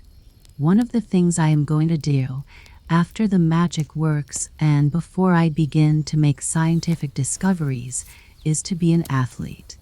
We shall have the talking to Busheen in a week or so, said Ben Weatherstaff. The LT and Y, winning teach, belt N, being champion prize fighter of all England. Colin fixed his eyes on him sternly. Weatherstaff, he said, that is disrespectful. You must not take liberties because you are in the secret. However much the magic works, I shall not be a prize fighter. I shall be a scientific discoverer. Axe pardon, sir, answered Ben, touching his forehead in salute. I ought to have seen it wasn't a joking matter, but his eyes twinkled and secretly he was immensely pleased. He really did not mind being snubbed, since this snubbing meant that the lad was gaining strength and spirit. Chapter 24. Let them laugh. The secret garden was not the only one Dickon worked in. Round the cottage on the moor there was a piece of ground enclosed by a low wall of rough stones. Early in the morning and late in the fading twilight, and on all the days Colin and Mary did not see him, Dickon worked there planting or tending potatoes and cabbages, turnips and carrots and herbs for his mother. In the company of his creatures, he did wonders there, and was never tired of doing them, it seemed. While he dug or weeded, he whistled or sang bits of Yorkshire moor songs, or talked to Sut or Captain or the brothers and sisters he had taught to help him. We'd never get on as comfortable as we do, Mrs. Sowerby said, if it wasn't for Dickon's garden. Anything'll grow for him. His taters and cabbages is twice each size of anyone else's, then they've got a flavor with as nobody's has. When she found a moment to spare, she liked to go out and talk to him. After supper there was still a long clear twilight to work in, and that was her quiet time. She could sit upon the low rough wall and look on and hear stories of the day. She loved this time. There were not only vegetables in this garden. Dickon had bought penny packages of flower seeds now and then, and sown bright sweet-scented things among gooseberry bushes and even cabbages, and he grew borders of mignonette and pinks and pansies, and things whose seeds he could save year after year, or whose roots would bloom each spring and spread in time into fine clumps. The low wall was one of the prettiest things in Yorkshire because he had tucked moorland foxglove and ferns and rock cress and hedgerow flowers into every crevice, until only here and there glimpses of the stones were to be seen. All a chap's got to do to make thrive, mother, he would say, is to be friends with for sure. They're just like teach creatures. If they're thirsty, give a drink, and if they're hungry, give a bit o' food. They want to live same as we do. If they died, I should feel as if I'd been a bad lad and somehow treated them heartless. It was in these twilight hours that Mrs. Sowerby heard of all that happened at Misselthwaite Manor. At first she was only told that Master Colin had taken a fancy to going out into the grounds with Miss Mary, and that it was doing him good. But it was not long before it was agreed between the two children that Dickon's mother might come into the secret. Somehow it was not doubted that she was safe for sure. So one beautiful still evening Dickon told the whole story, with all the thrilling details of the buried key and the robin and the grey haze which had seemed like deadness, and the secret Mistress Mary had planned never to reveal. The coming of Dickon and how it had been told to him, the doubt of Master Colin, and the final drama of his introduction to the hidden domain, combined with the incident of Ben Weatherstaff's angry face peering over the wall and Master Colin's sudden indignant strength, made Mrs. Sowerby's nice-looking face quite change color several times. "My word," she said, It was a good thing that little lass came to teach manner. It's been teach, maken, o her and teach, savan o him. Standin' on his feet. And us all thinkin' he was a poor half-witted lad with not a straight bone in him. She asked a great many questions, and her blue eyes were full of deep thinking. What do they make of it at Teached Manor, him being so well and cheerful and never complainin'? She inquired. They don't know what to make of it, answered Dickon. Every day as comes round his face looks different. It's fillin' out and doesn't look so sharp and teach, waxy color is goin'. But he has to do his bit o' complainin' with a highly entertained grin. What for, I mercy's name? Asked Mrs. Sowerby. Dickon chuckled. He does it to keep them from guessin' what's happened. If the doctor knew he'd found out he could stand on his feet, he'd likely write and tell Mester Craven. Mester Colin savan teach secret to tell himself. He's goin' to practice his magic on his legs every day till his father comes back in. Then he's goin' to march into his room and show him he's as straight as other lads. But him and Miss Mary thinks it's best plan to do a bit o' groanin' and fret tin now and then to throw folk off teach scent. Mrs. Sowerby was laughing a low, comfortable laugh long before he had finished his last sentence. She said, that pair's enjoyin' theirselves, I'll warrant. They'll get a good bit o' play actin' out of it, and there's nothin' children likes as much as play actin'. Let's hear what they do, Dickon lad. Dickon stopped weeding and sat up on his heels to tell her. His eyes were twinkling with fun.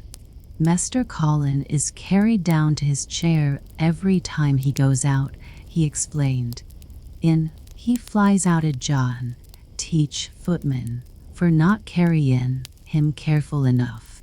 He makes himself as helpless lookin' as he can and never lifts his head until we're out o' sight o' teach house. And he grunts and frets a good bit when he's bein' settled into his chair. Him and Miss Mary's both got to enjoyin' it, and when he groans and complains she'll say, poor Colin, does it hurt you so much? Are you so weak as that, poor Colin? But trouble is that sometimes they can scarce keep from burstin' out Logan. When we get safe into the garden they laugh till they've no breath left to laugh with. And they have to stuff their faces into Mester Colin's cushions to keep the gardeners from hearin' if any of 'em's about. More they laugh better for 'em, said Mrs. Sowerby, still laughing herself. Good healthy child Logan's better than pills any day o' teach year. That pair'll plump up for sure. They're plumpin' up, said Dickon. They're that hungry they don't know how to get enough to eat without makin' talk. Mester Colin says if he keeps sendin' for more food they won't believe he's an invalid at all. Miss Mary says she'll let him eat her share, but he says that if she goes hungry she'll get thin and they mun both get fat at once. Mrs. Sowerby laughed so heartily at the revelation of this difficulty that she quite rocked backward and forward in her blue cloak, and Dickon laughed with her. I'll tell thee what, lad, Mrs. Sowerby said when she could speak. I've thought of a way to help 'em. When the goes to 'em in teach mornin's the shall take a pail o' good new milk and I'll bake 'em a crusty cottage loaf or some buns currants in 'em, same as you children like. Nothing's so good as fresh milk and bread. Then they could take off edge their hunger while they were in their garden and teach fine food they get indoors. You'd polish off teach corners. Mother, said Dickon admiringly, what a wonder the art. They always sees a way out o' things. They was quite in a pother yesterday. They didn't see how they was to manage without orderin' up more food. They felt that empty inside. They're too young, UNS growing fast, and health's coming back to both of 'em. Children like that feels like young wolves and fruits flesh and blood to 'em, said Mrs. Sowerby. Then she smiled Dickon's own curving smile. But they're enjoying theirselves for sure, she said. She was quite right, the comfortable, wonderful mother creature, and she had never been more so than when she said their play-actin' would be their joy. Colin and Mary found it one of their most thrilling sources of entertainment. The idea of protecting themselves from suspicion had been unconsciously suggested to them first by the puzzled nurse and then by Dr. Craven himself. Your appetite is improving very much, Master Colin, the nurse had said one day. You used to eat nothing, and so many things disagreed with you. Nothing disagrees with me now, replied Colin, and then seeing the nurse looking at him curiously, he suddenly remembered that perhaps he ought not to appear too well just yet. At least things don't so often disagree with me. It's the fresh air. Perhaps it is, said the nurse, still looking at him with a mystified expression. But I must talk to Dr. Craven about it. How she stared at you, said Mary when she went away, as if she thought there must be something to find out. I won't have her finding out things, said Colin. No one must begin to find out yet. When Dr. Craven came that morning, he seemed puzzled, also. He asked a number of questions, to Colin's great annoyance. You stay out in the garden a great deal, he suggested. Where do you go? Colin put on his favorite air of dignified indifference to opinion. I will not let anyone know where I go, he answered. I go to a place I like. Everyone has orders to keep out of the way. I won't be watched and stared at. You know that. You seem to be out all day, but I do not think it has done you harm. I do not think so. The nurse says that you eat much more than you have ever done before. Perhaps, said Colin, prompted by a sudden inspiration, perhaps it is an unnatural appetite. I do not think so, as your food seems to agree with you, said Dr. Craven. You are gaining flesh rapidly and your color is better. Perhaps I am bloated and feverish, said Colin, assuming a discouraging air of gloom. People who are not going to live are often different. Dr. Craven shook his head. He was holding Colin's wrist, and he pushed up his sleeve and felt his arm. You are not feverish, he said thoughtfully, and such flesh as you have gained is healthy. If we can keep this up, my boy, we need not talk of dying. Your father will be very happy to hear of this remarkable improvement.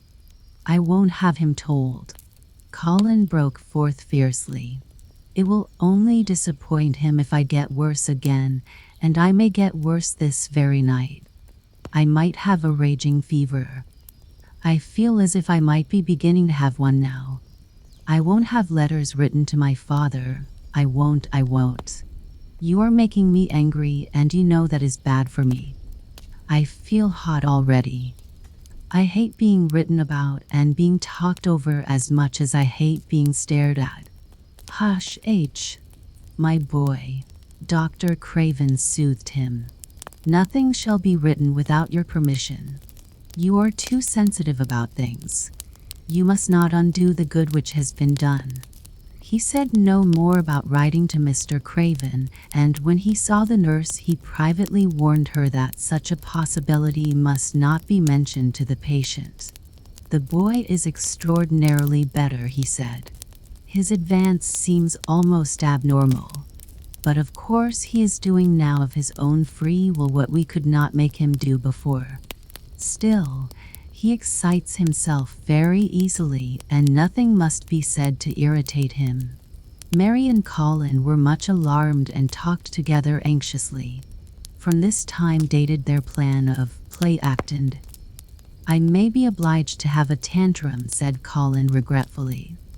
I don't want to have one, and I'm not miserable enough now to work myself into a big one.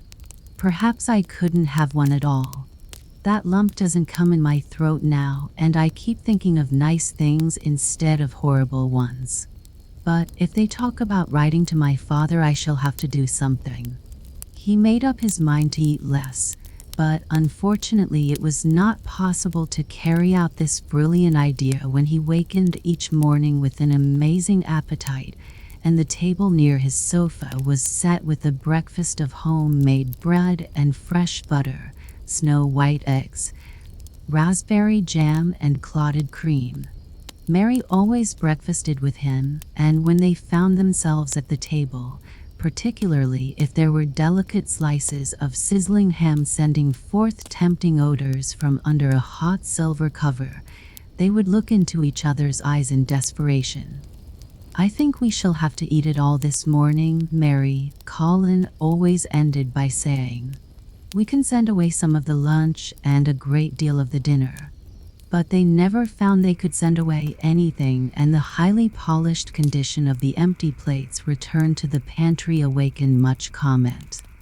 "I do wish," Colin would say also, "I do wish the slices of ham were thicker, and one muffin each is not enough for anyone."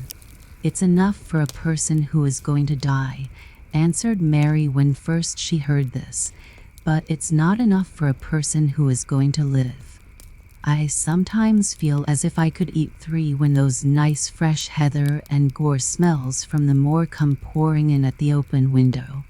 The morning that Dickon, after they had been enjoying themselves in the garden for about 2 hours, went behind a big rose bush and brought forth 2 tin pails, and revealed that one was full of rich new milk with cream on the top of it, and that the other held cottage-made currant buns folded in a clean blue and white napkin, buns so carefully tucked in that they were still hot, there was a riot of surprised joyfulness. What a wonderful thing for Mrs. Sowerby to think of! What a kind, clever woman she must be! How good the buns were! And what delicious fresh milk! "Magic is in her just as it is in Dickon," said Colin. "It makes her think of ways to do nice things. She is a magic person. Tell her we are grateful." Dickon, extremely grateful. He was given to using rather grown-up phrases at times. He enjoyed them. He liked this so much that he improved upon it. "Tell her she has been most bounteous and our gratitude is extreme." And then, forgetting his grandeur, he fell to and stuffed himself with buns and drank milk out of the pail in copious draughts in the manner of any hungry little boy who had been taking unusual exercise and breathing in moorland air, and whose breakfast was more than 2 hours behind him. This was the beginning of many agreeable incidents of the same kind. They actually awoke to the fact that as Mrs. Sowerby had 14 people to provide food for, she might not have enough to satisfy 2 extra appetites every day. So they asked her to let them send some of their shillings to buy things.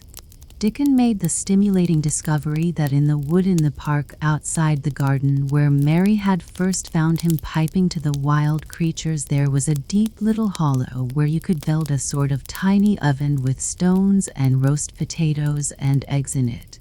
Roasted eggs were a previously unknown luxury, and very hot potatoes with salt and fresh butter in them were fit for a woodland king, the sides being deliciously satisfying. You could buy both potatoes and eggs and eat as many as he liked without feeling as if you were taking food out of the mouths of 14 people. Every beautiful morning the magic was worked by the mystic circle under the plum tree, which provided a canopy of thickening green leaves after its brief blossom time was ended. After the ceremony, Colin always took his walking exercise, and throughout the day he exercised his newly found power at intervals. Each day he grew stronger and could walk more steadily and cover more ground. And each day his belief in the magic grew stronger, as well it might. He tried one experiment after another as he felt himself gaining strength, and it was Dickon who showed him the best things of all. "Yesterday," he said one morning after an absence, "I went to Thwaite for mother in near Teach, Blue Cow in I seed Bob Hayworth. He's the strongest chap on Th Moor. He's the champion wrestler in. He can jump higher than any other chap in, throw Teach, hammer farther. He's gone all Teach way to Scotland for Teach sports some years. He's knowed me ever since I was a little and he's a friendly sort, and I asked him some questions. Th Gentry calls him an athlete, and I thought, oh, the Master Colin, and I says, how did the make the muscles stick out that way, Bob? Did the do anything extra to make thyself so strong? And he says, well, yes, lad, I did. A strong man in a show that came to Thwaite once showed me how to exercise my arms and legs and every muscle in my body. And I says, could a delicate chap make himself stronger with Bob? And he laughed and says, art the Teach delicate chap? And I says, no, but I knows a young gentleman that's gettin' well of a long illness, and I wish I knowed some, them tricks to tell him about. I didn't say no names, and he didn't ask none. He's friendly same as I said, and he stood up and showed me good-natured like, and I imitated what he did till I knowed it by heart." Colin had been listening excitedly. "Can you show me?" he cried. "Will you?" "Aye, to be sure," Dickon answered, getting up. "But he says the mun do gentle at first, and be careful not to tire thyself. Rest in between times and take deep breaths and don't overdo." "I'll be careful," said Colin. Show me. Show me. Dickon, you are the most magic boy in the world." Dickon stood up on the grass and slowly went through a carefully practical but simple series of muscle exercises. Colin watched them with widening eyes. He could do a few while he was sitting down. Presently he did a few gently while he stood upon his already steadied feet. Mary began to do them also. Sid, who was watching the performance, became much disturbed and left his branch and hopped about restlessly because he could not do them too. From that time the exercises were part of the day's duties as much as the magic was. It became possible for both Colin and Mary to do more of them each time they tried, and such appetites were the results that, but for the basket Dickon put down behind the bush each morning when he arrived, they would have been lost.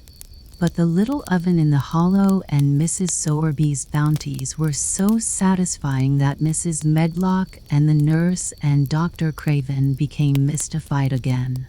You can trifle with your breakfast and seem to disdain your dinner if you are full to the brim with roasted eggs and potatoes and richly frothed new milk and oat cakes and buns and had their honey and clotted cream. "They are eating next to nothing," said the nurse. "They'll die of starvation if they can't be persuaded to take some nourishment. And yet see how they look." "Look," exclaimed Mrs. Medlock indignantly. "I'm moithered to death with them. They're a pair of young Satans, bursting their jackets one day and the next turning up their noses at the best meals cook can tempt them with. Not a mouthful of that lovely young fowl and bread sauce did they set a fork into yesterday, and the poor woman fair invented a pudding for them, and back it sent." She almost cried. She's afraid she'll be blamed if they starve themselves into their graves. Dr. Craven came and looked at Colin long and carefully. He wore an extremely worried expression when the nurse talked with him and showed him the almost untouched tray of breakfast she had saved for him to look at, but it was even more worried when he sat down by Colin's sofa and examined him. He had been called to London on business and had not seen the boy for nearly 2 weeks. When young things begin to gain health, they gain it rapidly. The waxen tinge had left Colin's skin, and a warm rose showed through it. His beautiful eyes were clear, and the hollows under them and in his cheeks and temples had filled out. His once dark, heavy locks had begun to look as if they sprang healthily from his forehead and were soft and warm with life. His lips were fuller and of a normal color. In fact, as an imitation of a boy who was a confirmed invalid, he was a disgraceful sight. Dr. Craven held his chin in his hand and thought him over. "I am sorry to hear that you do not eat anything," he said. "That will not do. You will lose all you have gained, and you have gained amazingly. You ate so well a short time ago." "I told you it was an unnatural appetite," answered Colin. Mary was sitting on her stool nearby, and she suddenly made a very queer sound which she tried so violently to repress that she ended by almost choking. "What is the matter?" said Dr. Craven, turning to look at her.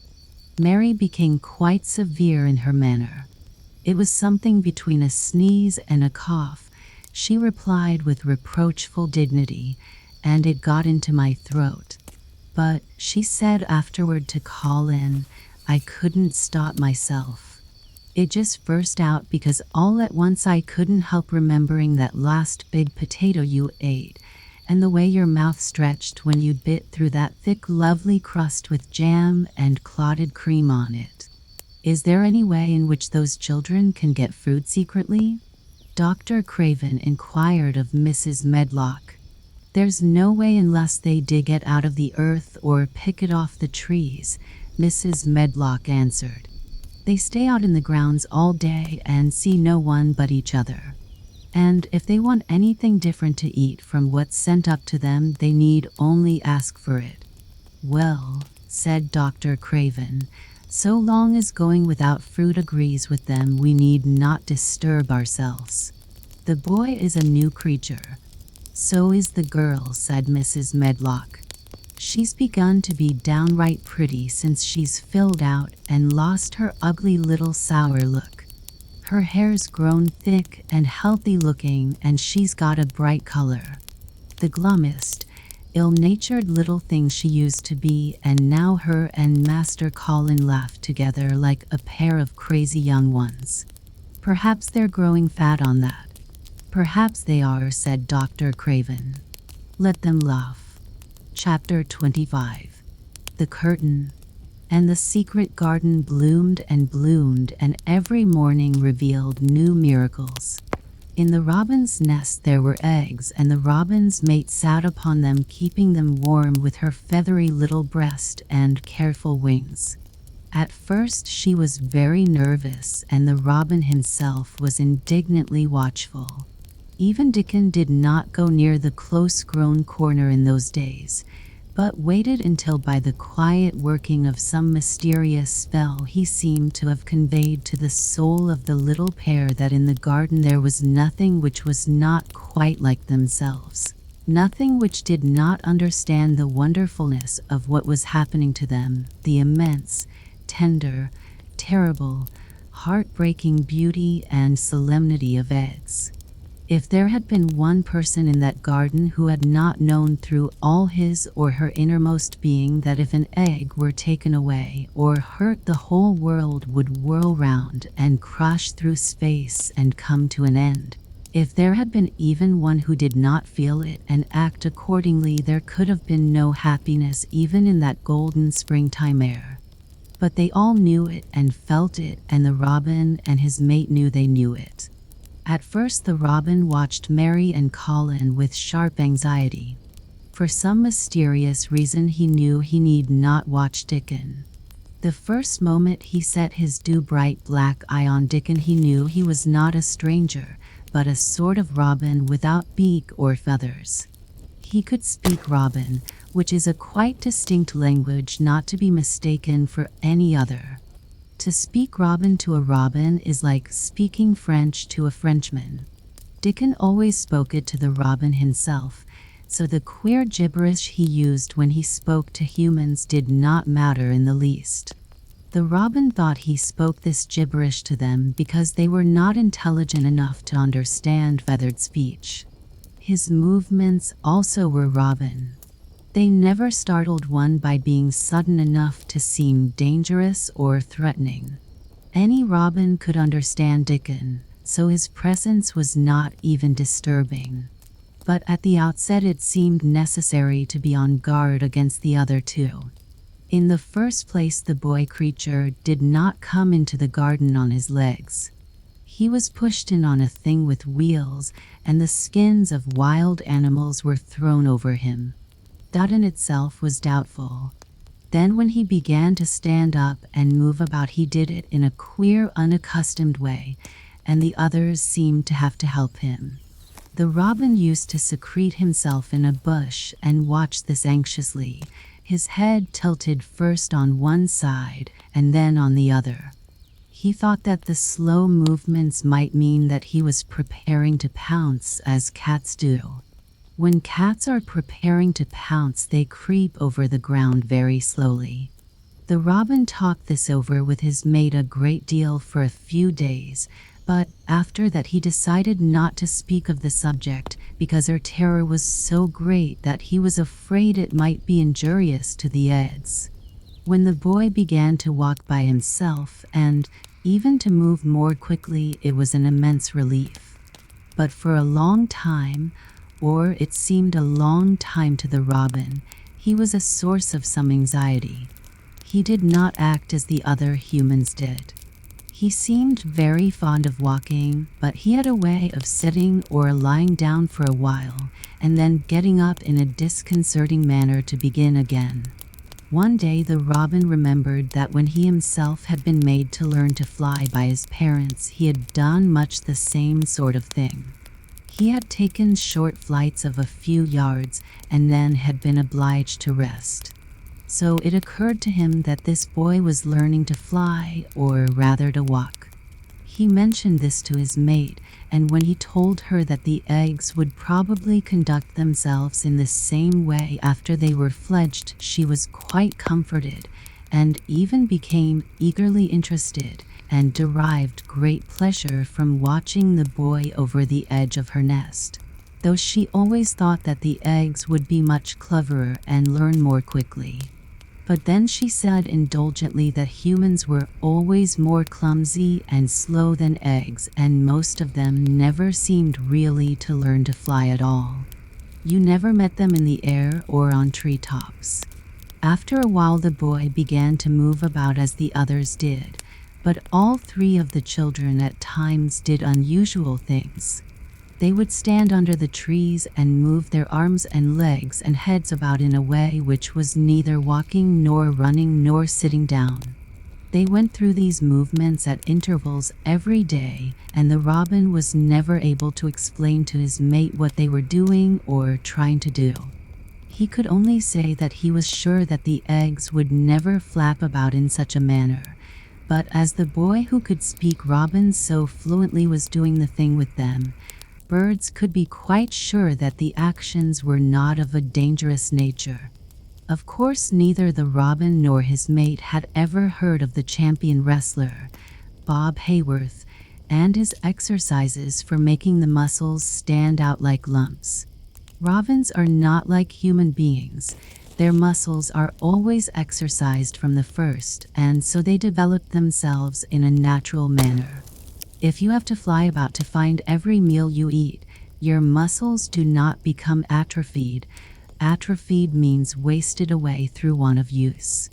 When the boy was walking and running about and digging and weeding like the others, the nest in the corner was brooded over by a great peace and content. Fears for the eggs became things of the past.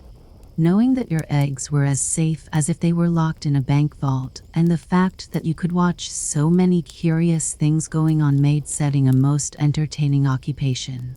On wet days, the eggs' mother sometimes felt even a little dull because the children did not come into the garden. But even on wet days, it could not be said that Mary and Colin were dull. One morning when the rain streamed down unceasingly and Colin was beginning to feel a little restive, as he was obliged to remain on his sofa because it was not safe to get up and walk about, Mary had an inspiration. "Now that I am a real boy," Colin had said, "my legs and arms and all my body are so full of magic that I can't keep them still. They want to be doing things all the time. Do you know that when I waken in the morning, Mary, when it's quite early and the birds are just shouting outside and everything seems just shouting for joy, even the trees and things we can't really hear, I feel as if I must jump out of bed and shout myself. And if I did it, just think what would happen." Mary giggled inordinately. "The nurse would come running and Mrs. Medlock would come running and they would be sure you had gone crazy and they'd send for the doctor," she said. Colin giggled himself. He could see how they would all look, how horrified by his outbreak and how amazed to see him standing upright. "I wish my father would come home," he said. "I want to tell him myself. I'm always thinking about it, but we couldn't go on like this much longer. I can't stand lying still and pretending, and besides I look too different. I wish it wasn't raining today." It was then Mistress Mary had her inspiration. "Colin," she began mysteriously, "do you know how many rooms there are in this house?" "About 1,000, I suppose," he answered. "There's about 100 no one ever goes into," said Mary.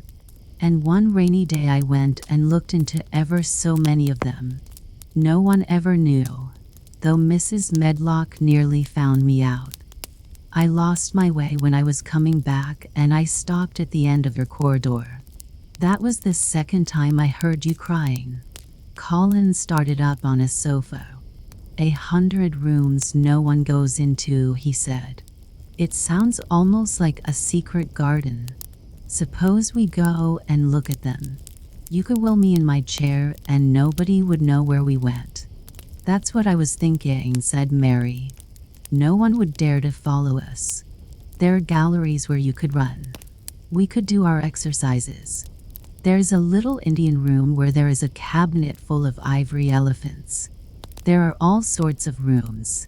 "Ring the bell," said Colin. When the nurse came in he gave his orders. "I want my chair," he said. "Miss Mary and I are going to look at the part of the house which is not used. John can push me as far as the picture gallery because there are some stairs. Then he must go away and leave us alone until I send for him again." Rainy days lost their terrors that morning. When the footman had wheeled the chair into the picture gallery and left the two together in obedience to orders, Colin and Mary looked at each other delighted.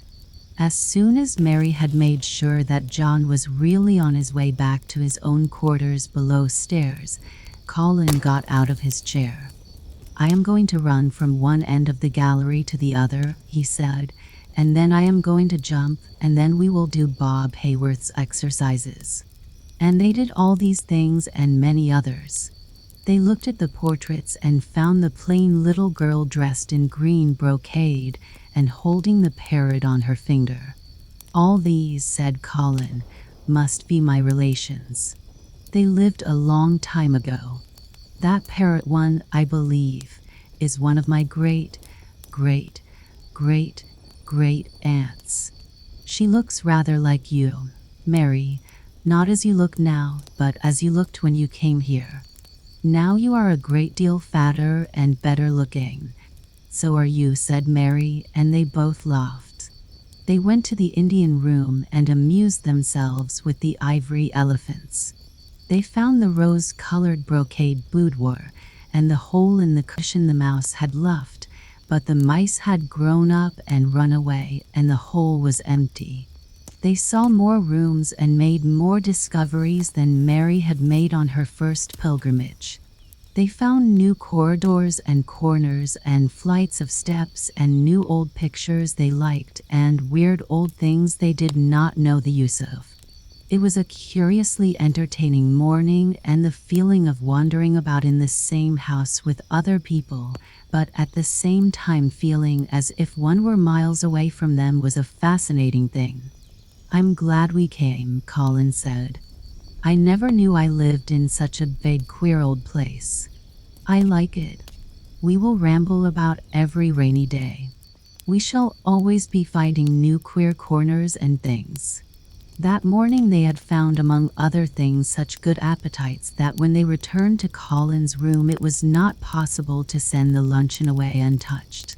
When the nurse carried the tray downstairs, she slapped it down on the kitchen dresser so that Mrs. Loomis, the cook, could see the highly polished dishes and plates.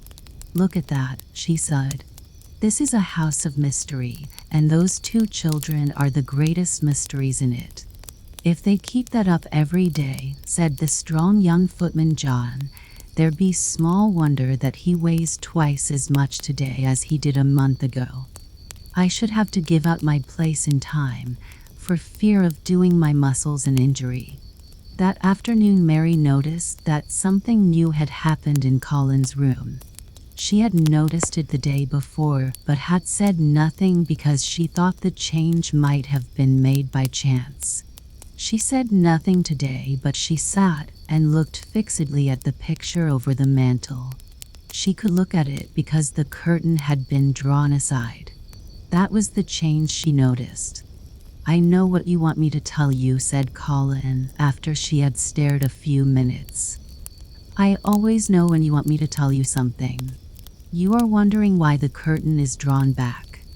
I am going to keep it like that." "Why?" asked Mary. "Because it doesn't make me angry any more to see her laughing. I wakened when it was bright moonlight 2 nights ago and felt as if the magic was filling the room and making everything so splendid that I couldn't lie still. I got up and looked out of the window. The room was quite light, and there was a patch of moonlight on the curtain, and somehow that made me go and pull the cord. She looked right down at me as if she were laughing because she was glad I was standing there. It made me like to look at her. I want to see her laughing like that all the time. I think she must have been a sort of magic person, perhaps." "You are so like her now," said Mary, "that sometimes I think perhaps you are her ghost made into a boy." That idea seemed to impress Colin. He thought it over and then answered her slowly. "If I were her ghost, my father would be fond of me," he said. "Do you want him to be fond of you?" inquired Mary. "I used to hate it because he was not fond of me. If he grew fond of me, I think I should tell him about the magic. It might make him more cheerful." Chapter 26. Its mother. Their belief in the magic was an abiding thing. After the morning's incantations, Colin sometimes gave them magic lectures. "I like to do it," he explained, "because when I grow up and make great scientific discoveries, I shall be obliged to lecture about them, and so this is practice. I can only give short lectures now because I am very young, and besides, Ben Weatherstaff would feel as if he was in church and he would go to sleep." "Best thing about lecturing," said Ben, "is that a chap can get up and say aught he pleases and no other chap can answer him back. I wouldn't be again lecturing a bit, Missel, sometimes." But when Colin held forth under his tree, old Ben fixed devouring eyes on him and kept them there. He looked him over with critical affection. It was not so much the lecture which interested him as the legs which looked straighter and stronger each day, the boyish head which held itself up so well, the once sharp chin and hollow cheeks which had filled and rounded out, and the eyes which had begun to hold the light he remembered in another pair. Sometimes when Colin felt Ben's earnest gaze meant that he was much impressed, he wondered what he was reflecting on, and once when he had seemed quite entranced he questioned him. "What are you thinking about, Ben Weatherstaff?" he asked. "I was thinking," answered Ben, "as I'd warrant this gone up 3 or 4 pound this week." I was looking at the calves and the shoulders. I'd like to get thee on a pair o' scales. It's the magic and Mrs. Sowerby's buns and milk and things, said Colin. You see, the scientific experiment has succeeded. That morning Dickon was too late to hear the lecture. When he came he was ruddy with running and his funny face looked more twinkling than usual. As they had a good deal of weeding to do after the rains, they fell to work. They always had plenty to do after a warm, deep sinking rain. The moisture which was good for the flowers was also good for the weeds, which thrust up tiny blades of grass and points of leaves, which must be pulled up before their roots took too firm hold. Colin was as good at weeding as anyone in these days, and he could lecture while he was doing it. The magic works fast when you work yourself, he said this morning. You can feel it in your bones and muscles. I am going to read books about bones and muscles, but I am going to write a book about magic. I am making it up now. I keep finding out things. It was not very long after he had said this that he laid down his trowel and stood up on his feet. He had been silent for several minutes, and they had seen that he was thinking out lectures, as he often did. When he dropped his trowel and stood upright, it seemed to Mary and Dickon as if a sudden strong thought had made him do it. He stretched himself out to his tallest height, and he threw out his arms exultantly. Color glowed in his face, and his strange eyes widened with joyfulness. All at once he had realized something to the full. Mary, Dickon, he cried, just look at me. They stopped their weeding and looked at him. Do you remember that first morning you brought me in here? He demanded. Dickon was looking at him very hard. Being an animal charmer, he could see more things than most people could, and many of them were things he never talked about. He saw some of them now in this boy. Aye, that we do, he answered. Mary looked hard too, but she said nothing. Just this minute, said Colin. All at once I remembered it myself, when I looked at my hand digging with the trowel, and I had to stand up on my feet to see if it was real. And it is real. I'm well. Aye, that the art, said Dickon. I'm well, said Colin again, and his face went quite red all over. He had known it before in a way. He had hoped it and felt it and thought about it, but just at that minute something had rushed all through him, a sort of rapturous belief and realization, and it had been so strong that he could not help calling out. I shall live forever and ever and ever, he cried grandly. I shall find out thousands and thousands of things. I shall find out about people and creatures and everything that grows, like Dickon, and I shall never stop making magic. I'm well. I feel as if I want to shout out something thankful, joyful. Then Weatherstaff, who had been working near a rose bush, glanced round at him. The might sing teach doxology, he suggested in his driest grunt. He had no opinion of the doxology, and he did not make the suggestion with any particular reverence. But Colin was of an exploring mind, and he knew nothing about the doxology. What is that? He inquired. Dickon can sing it for thee, I'll warrant, replied Ben Weatherstaff. Dickon answered with his all-perceiving animal charmer's smile. They sing at church, he said. Mother says she believes teach skylark sings it when they gets up teach mornin'. If she says that, it must be a nice song, Colin answered. I've never been in a church myself. I was always too ill. Sing it, Dickon. I want to hear it. Dickon was quite simple and unaffected about it. He understood what Colin felt better than Colin did himself. He understood by a sort of instinct so natural that he did not know it was understanding. He pulled off his cap and looked round, still smiling. "The must take off the cap," he said to Colin, "and so mun then, and the mun stand up, the nose." Colin took off his cap, and the sun shone on and warmed his thick hair as he watched Dickon intently. Ben Weatherstaff scrambled up from his knees and bared his head too, with a sort of puzzled, half-resentful look on his old face, as if he didn't know exactly why he was doing this remarkable thing. Dickon stood out among the trees and rose bushes and began to sing in quite a simple, matter-of-fact way and in a nice, strong boy voice. "Praise God from whom all blessings flow. Praise him all creatures here below. Praise him above ye heavenly host.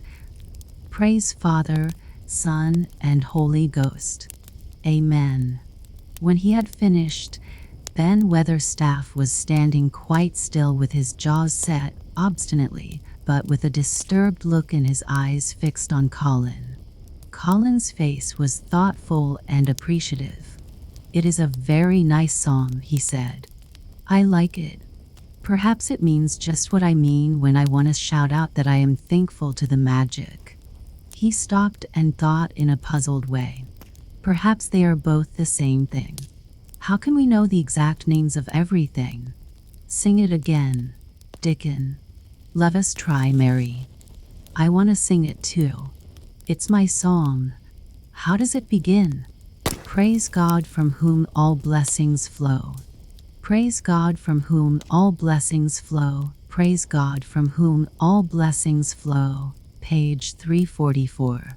And they sang it again, and Mary and Colin lifted their voices as musically as they could, and Dickon swelled quite loud and beautiful.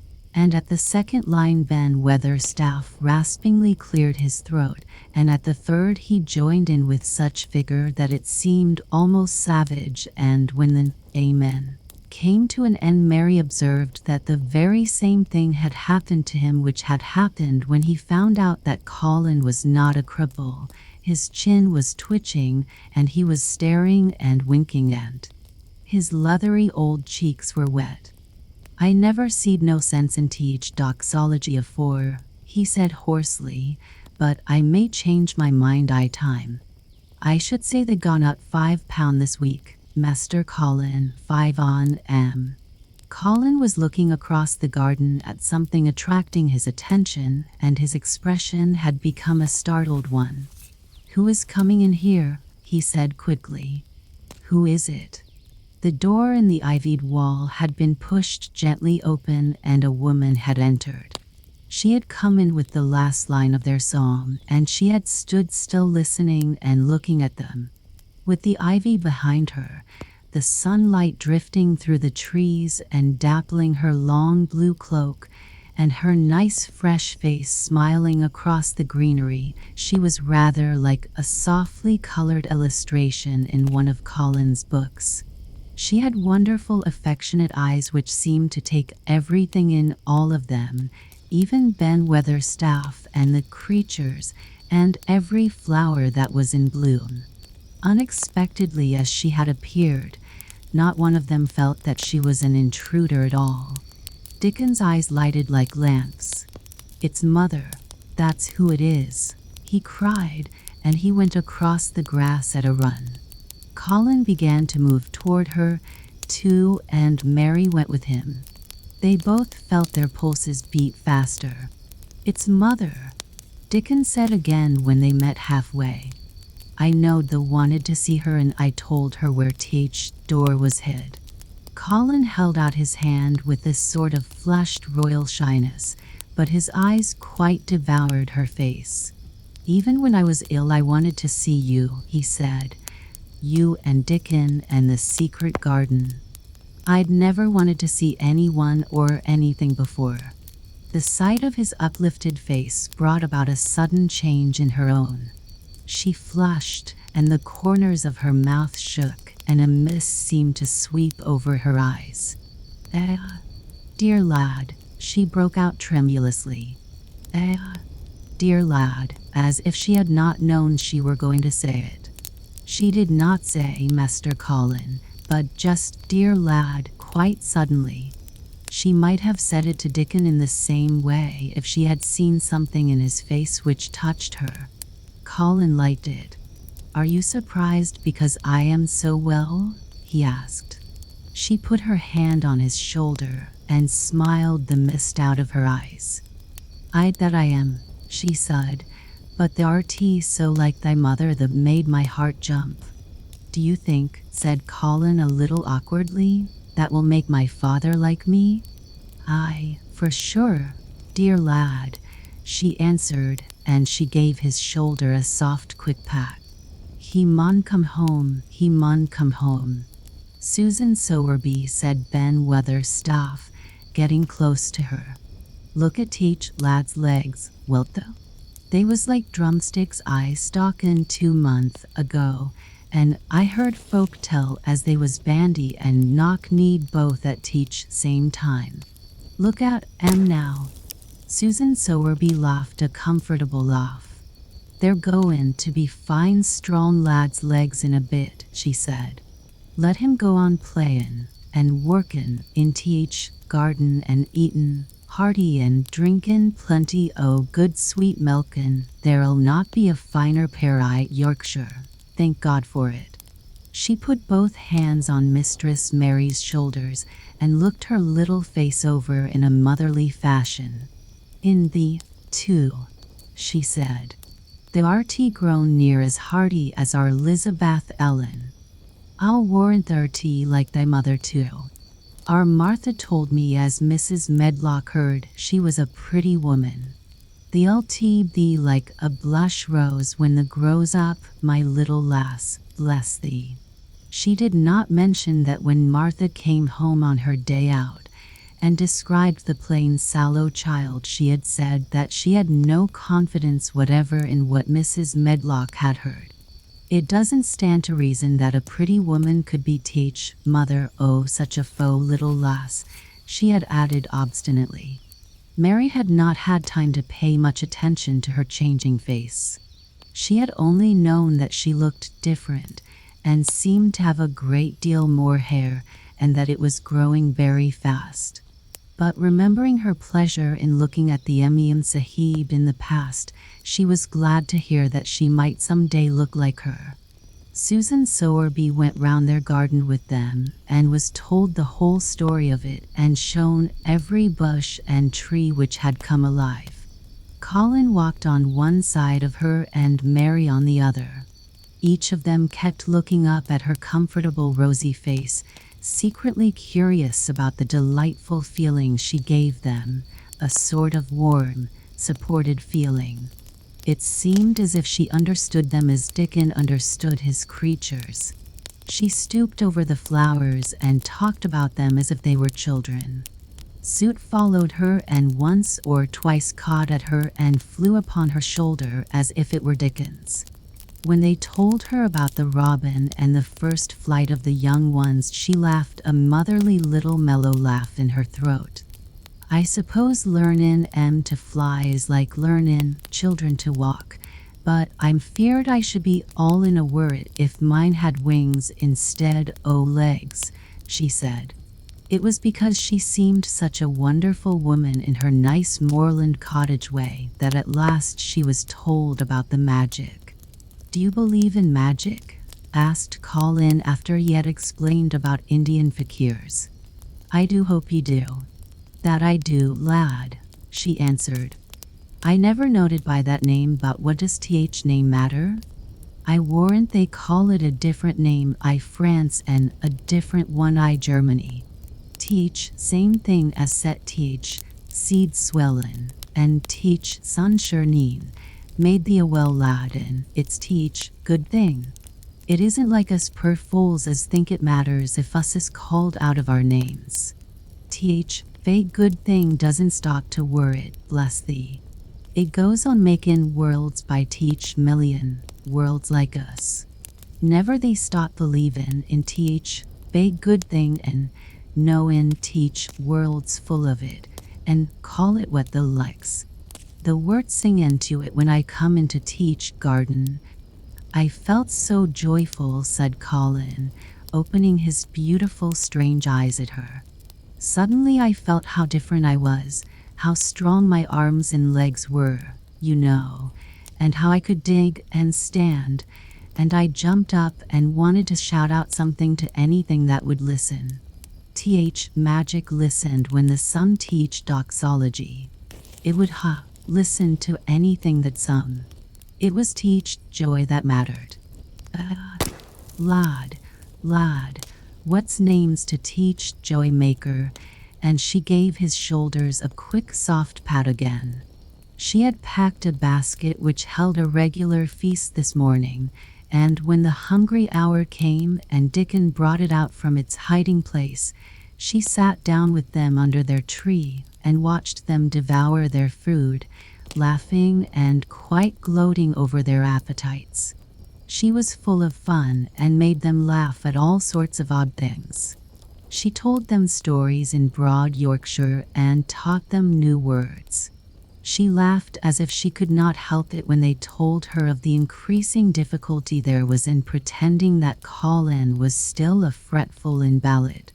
You see, we can't help laughing nearly all the time when we are together, explained Colin. And it doesn't sound ill at all.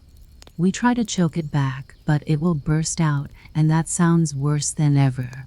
There's one thing that comes into my mind so often, said Mary, and I can scarcely ever hold in when I think of it suddenly. I keep thinking suppose Colin's face should get to look like a full moon. It isn't like one yet, but he gets a tiny bit fatter every day, and suppose some morning it should look like one. What should we do? Bless us all, I can see that has a good bit o' play actin' to do, said Susan Sowerby. But the won't have to keep it up much longer.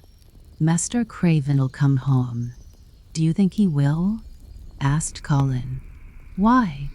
Susan Sowerby chuckled softly. I suppose you'd nigh break thy heart if he found out before the told him in the own way, she said. There's laid awake nights plannin' it. I couldn't bear anyone else to tell him, said Colin.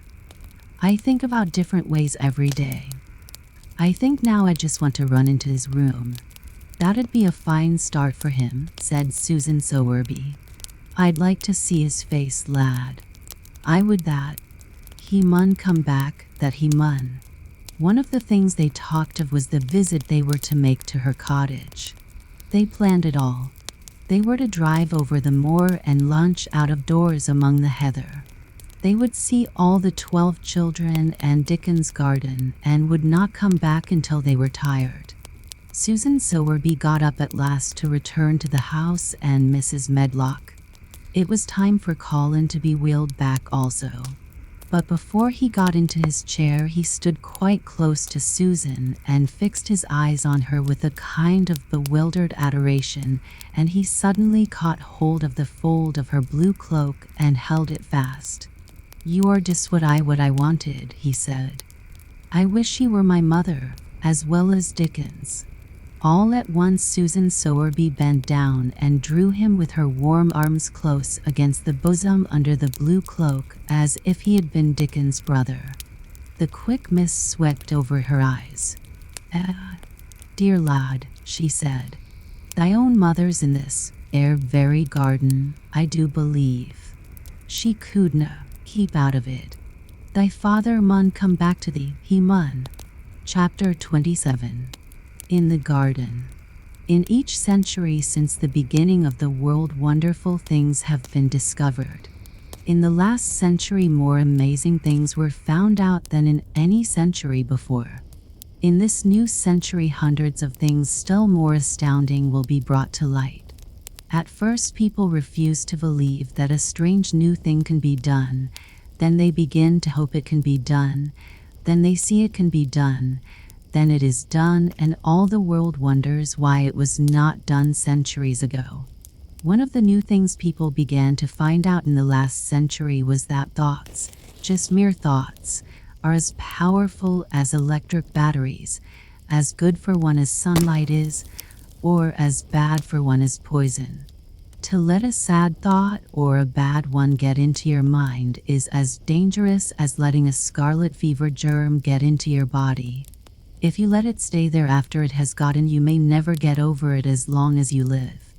So long as Mistress Mary's mind was full of disagreeable thoughts about her dislikes and sour opinions of people and her determination not to be pleased by or interested in anything, she was a yellow-faced, sickly, bored, and wretched child. Circumstances, however, were very kind to her, though she was not at all aware of it. They began to push her about for her own good. When her mind gradually filled itself with robins and moorland cottages crowded with children, with queer crabbed old gardeners and common little Yorkshire housemaids, with springtime and with secret gardens coming alive day by day, and also with a moor boy and his creatures, there was no room left for the disagreeable thoughts which affected her liver and her digestion and made her yellow and tired. So long as Colin shut himself up in his room and thought only of his fears and weakness and his detestation of people who looked at him and reflected hourly on humps and early death, he was a hysterical, half-crazy little hypochondriac who knew nothing of the sunshine and the spring, and also did not know that he could get well and could stand upon his feet if he tried to do it. When new beautiful thoughts began to push out the old hideous ones, life began to come back to him. His blood ran healthily through his veins and strength poured into him like a flood. His scientific experiment was quite practical and simple, and there was nothing weird about it at all. Much more surprising things can happen to anyone who, when a disagreeable or discouraged thought comes into his mind, just has the sense to remember in time and push it out by putting in an agreeable, determinately courageous one. Two things cannot be in one place. Where you tend a rose, my lad, a thistle cannot grow.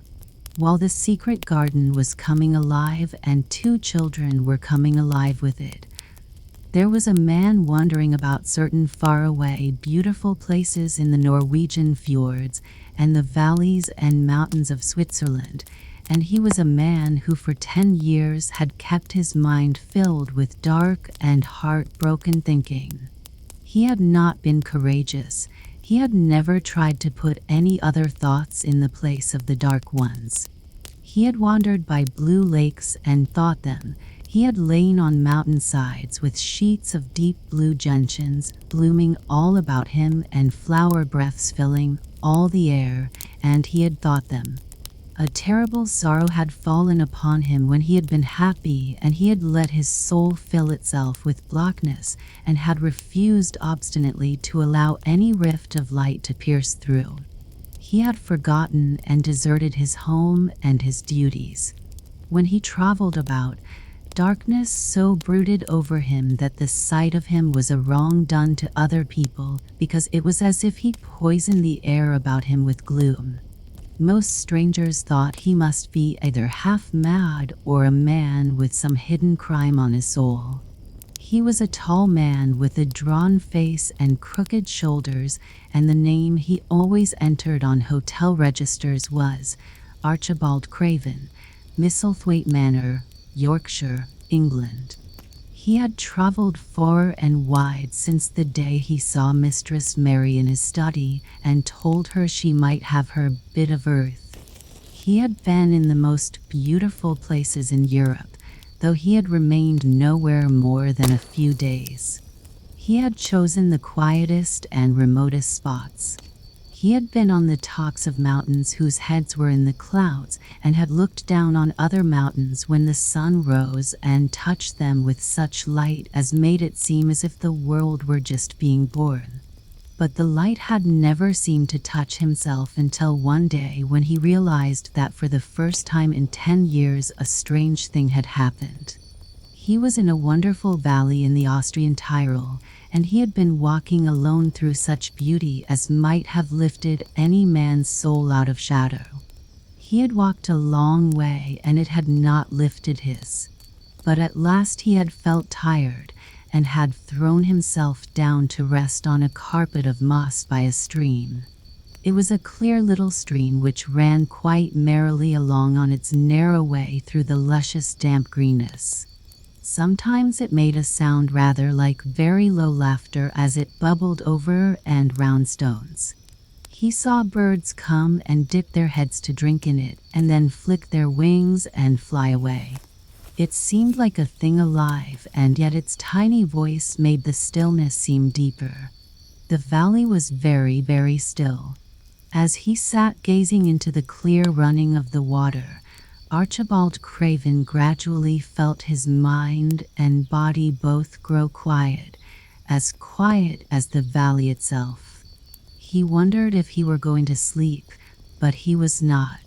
He sat and gazed at the sunlit water, and his eyes began to see things growing at its edge.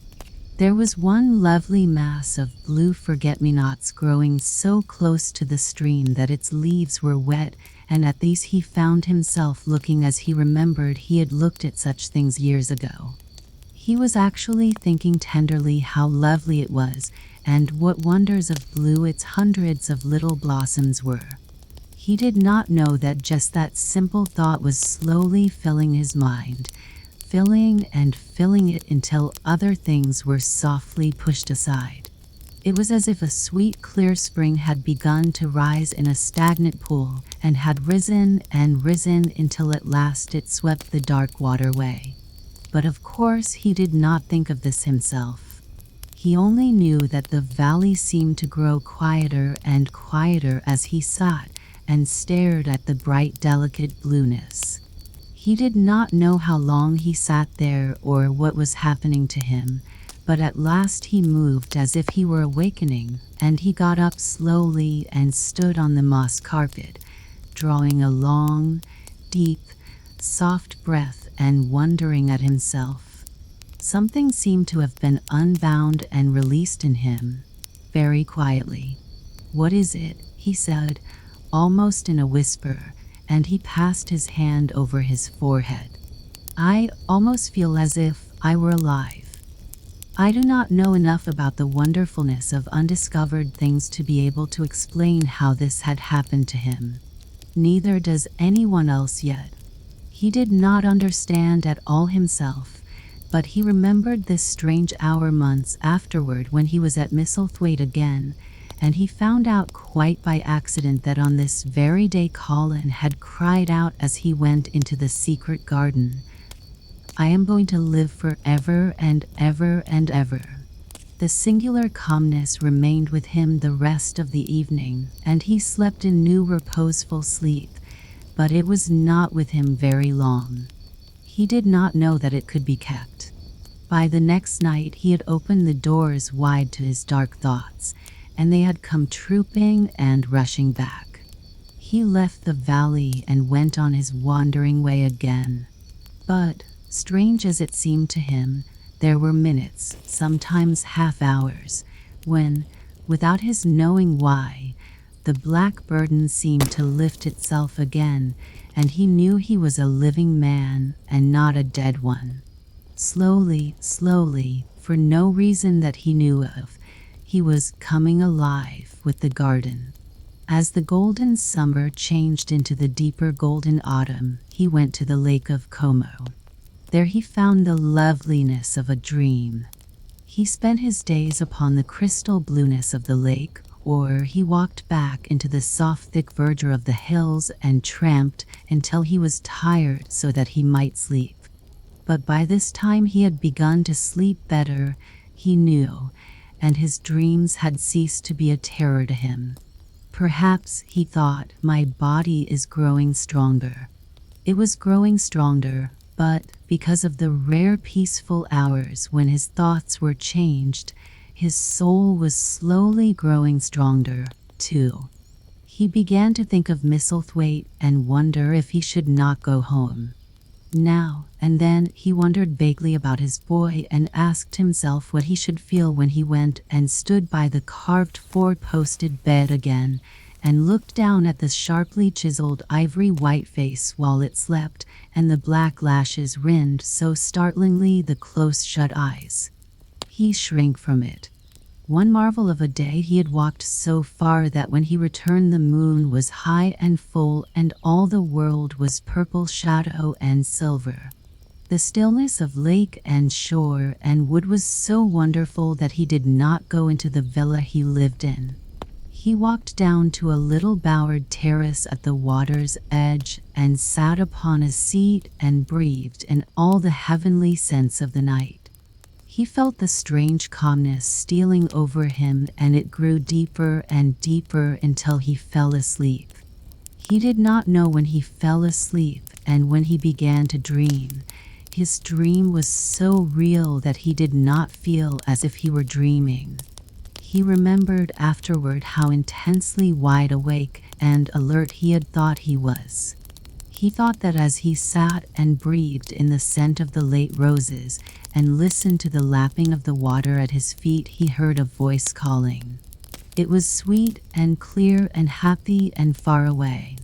It seemed very far, but he heard it as distinctly as if it had been at his very side. "Archie, Archie, Archie," it said, and then again, sweeter and clearer than before, "Archie, Archie." He thought he sprang to his feet, not even startled. It was such a real voice, and it seemed so natural that he should hear it. "Lilia's, Lilia's," he answered. "Lilia's. Where are you?" "In the garden," it came back like a sound from a golden flute. "In the garden." And then the dream ended. But he did not awaken. He slept soundly and sweetly all through the lovely night. When he did awake at last, it was brilliant morning, and a servant was standing staring at him. He was an Italian servant and was accustomed, as all the servants of the villa were, to accepting without question any strange thing his foreign master might do. No one ever knew when he would go out or come in, or where he would choose to sleep, or if he would roam about the garden or lie in the boat on the lake all night. The man held a salver with some letters on it, and he waited quietly until Mr. Craven took them. When he had gone away, Mr. Craven sat a few moments holding them in his hand and looking at the lake. His strange calm was still upon him, and something more, a lightness, as if the cruel thing which had been done had not happened as he thought, as if something had changed. He was remembering the dream, the real dream. "In the garden," he said, wondering at himself. "In the garden, but the door is locked and the key is buried deep." When he glanced at the letters a few minutes later, he saw that the one lying at the top of the rest was an English letter and came from Yorkshire. It was directed in a plain woman's hand, but it was not a hand he knew. He opened it, scarcely thinking of the writer, but the first words attracted his attention at once. "Dear Sir, I am Susan Sowerby that made bold to speak to you once on the moor." It was about Miss Mary the first spoke. "I will make bold to speak again. Please, sir, I would come home if I was you. I think you would be glad to come, and if you will excuse me, sir, I think your lady would ask you to come if she was here. Your obedient servant, Susan Sowerby." Mr. Craven read the letter twice before he put it back in its envelope. He kept thinking about the dream. "I will go back to Misselthwaite," he said. "Yes, I'll go at once." And he went through the garden to the villa and ordered Pitcher to prepare for his return to England. In a few days he was in Yorkshire again, and on his long railroad journey he found himself thinking of his boy as he had never thought in all the 10 years past. During those years he had only wished to forget him. Now, though he did not intend to think about him, memories of him constantly drifted into his mind. He remembered the black days when he had raved like a madman because the child was alive and the mother was dead. He had refused to see it, and when he had gone to look at it at last, it had been such a weak, wretched thing that everyone had been sure it would die in a few days. But to the surprise of those who took care of it, the days passed and it lived, and then everyone believed it would be a deformed and crippled creature. He had not meant to be a bad father, but he had not felt like a father at all. He had supplied doctors and nurses and luxuries, but he had shrunk from the mere thought of the boy and had buried himself in his own misery. The first time after a year's absence he returned to Misselthwaite, and the small miserable-looking thing languidly and indifferently lifted to his face the great grey eyes with black lashes round them, so like and yet so horribly unlike the happy eyes he had adored. He could not bear the sight of them and turned away pale as death. After that he scarcely ever saw him except when he was asleep, and all he knew of him was that he was a confirmed invalid, with a vicious, hysterical, half-insane temper. He could only be kept from furies dangerous to himself by being given his own way in every detail.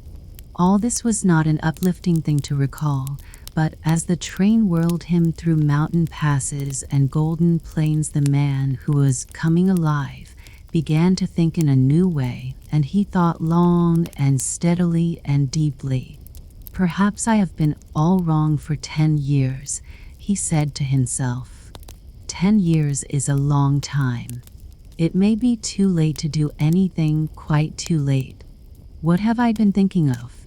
Of course this was the wrong magic, to begin by saying too late. Even Colin could have told him that. But he knew nothing of magic, either black or white. This he had yet to learn.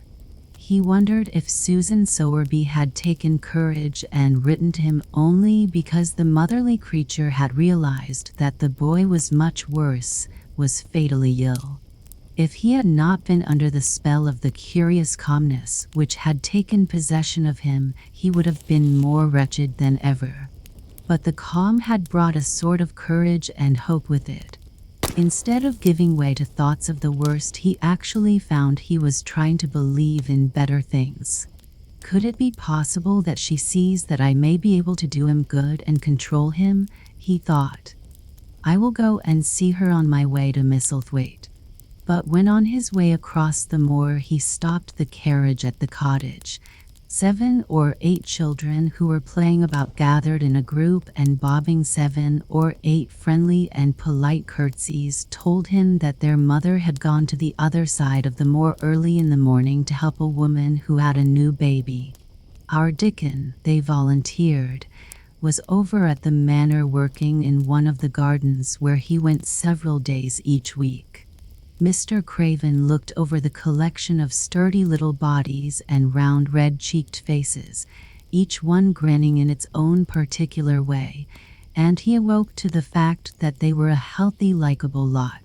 He smiled at their friendly grins and took a golden sovereign from his pocket and gave it to our Elizabeth Ellen, who was the oldest. If you divide that into 8 parts, there will be half a crown for each of you, he said. Then, amid grins and chuckles and bobbing of curtsies, he drove away, leaving ecstasy and nudging elbows and little jumps of joy behind. The drive across the wonderfulness of the moor was a soothing thing. Why did it seem to give him a sense of homecoming which he had been sure he could never feel again? That sense of the beauty of land and sky and purple bloom of distance, and a warming of the heart at drawing nearer to the great old house which had held those of his blood for 600 years. How he had driven away from it the last time, shuddering to think of its closed rooms and the boy lying in the 4-posted bed with the brocaded hangings. Was it possible that perhaps he might find him changed a little for the better, and that he might overcome his shrinking from him? How real that dream had been, how wonderful and clear the voice which called back to him, in the garden, in the garden. I will try to find the key, he said. I will try to open the door. I must, though I don't know why. When he arrived at the manor, the servants who received him with the usual ceremony noticed that he looked better, and that he did not go to the remote rooms where he usually lived attended by Pitcher. He went into the library and sent for Mrs. Medlock. She came to him somewhat excited and curious and flustered. "How is Master Colin, Medlock?" he inquired. "Well, sir," Mrs. Medlock answered, he's different in a manner of speaking." "Worse?" he suggested. Mrs. Medlock really was flushed. "Well, you see, sir," she tried to explain, "neither Dr. Craven, nor the nurse, nor me can exactly make him out." "Why is that?" "To tell the truth, sir, Master Colin might be better, and he might be changing for the worse. His appetite, sir, is past understanding, and his ways." "Has he become more peculiar?" her master asked, knitting his brows anxiously. "That's it, sir. He's growing very peculiar when you compare him with what he used to be. He used to eat nothing, and then suddenly he began to eat something enormous, and then he stopped again all at once, and the meals were sent back just as they used to be. You never knew, sir, perhaps, that out of doors he never would let himself be taken. The things we've gone through to get him to go out in his chair would leave a body trembling like a leaf. He'd throw himself into such a state that Dr. Craven said he couldn't be responsible for forcing him. Well, sir, just without warning, not long after one of his worst tantrums, he suddenly insisted on being taken out every day by Miss Mary and Susan Sowerby's boy Dickon that could push his chair. He took a fancy to both Miss Mary and Dickon brought his tame animals, and, if you'll credit it, sir, out of doors he will stay from morning until night." "How does he look?" was the next question. "If he took his food natural, sir, you'd think he was putting on flesh, but we're afraid it may be a sort of bloat. He laughs sometimes in a queer way when he's alone with Miss Mary. He never used to laugh at all. Dr. Craven is coming to see you at once, if you'll allow him. He never was as puzzled in his life." "Where is Master Colin now?" Mr. Craven asked. "In the garden, sir. He's always in the garden, though not a human creature is allowed to go near for fear they'll look at him." Mr. Craven scarcely heard her last words. "In the garden," he said, and after he had sent Mrs. Medlock away he stood and repeated it again and again. "In the garden." He had to make an effort to bring himself back to the place he was standing in, and when he felt he was on earth again he turned and went out of the room. He took his way, as Mary had done, through the door in the shrubbery and among the laurels and the fountain beds. The fountain was playing now and was encircled by beds of brilliant autumn flowers. He crossed the lawn and turned into the long walk by the ivied walls. He did not walk quickly, but slowly, and his eyes were on the path. He felt as if he were being drawn back to the place he had so long forsaken, and he did not know why. As he drew near to it his step became still more slow. He knew where the door was even though the ivy hung thick over it, but he did not know exactly where it lay, that buried key. So he stopped and stood still, looking about him, and almost the moment after he had paused he started and listened, asking himself if he were walking in a dream. The ivy hung thick over the door. The key was buried under the shrubs. No human being had passed that portal for 10 lonely years, and yet inside the garden there were sounds. They were the sounds of running, scuffling feet seeming to chase round and round under the trees. They were strange sounds of lowered, suppressed voices, exclamations, and smothered joyous cries. It seemed actually like the laughter of young things, the uncontrollable laughter of children who were trying not to be heard, but who in a moment or so, as their excitement mounted, would burst forth. What in heaven's name was he dreaming of? What in heaven's name did he hear? Was he losing his reason and thinking he heard things which were not for human ears? Was it that the far clairvoyance had meant? And then the moment came, the uncontrollable moment when the sounds forgot to hush themselves. The feet ran faster and faster. They were nearing the garden door. There was quick, strong young breathing and a wild outbreak of laughing shouts which could not be contained, and the door in the wall was flung wide open, the sheet of ivy swinging back, and a boy burst through it at full speed and, without seeing the outsider, dashed almost into his arms. Mr. Craven had extended them just in time to save him from falling as a result of his unseeing dash against him, and when he held him away to look at him in amazement at his being there, he truly gasped for breath. He was a tall boy and a handsome one. He was glowing with life, and his running had sent splendid color leaping to his face.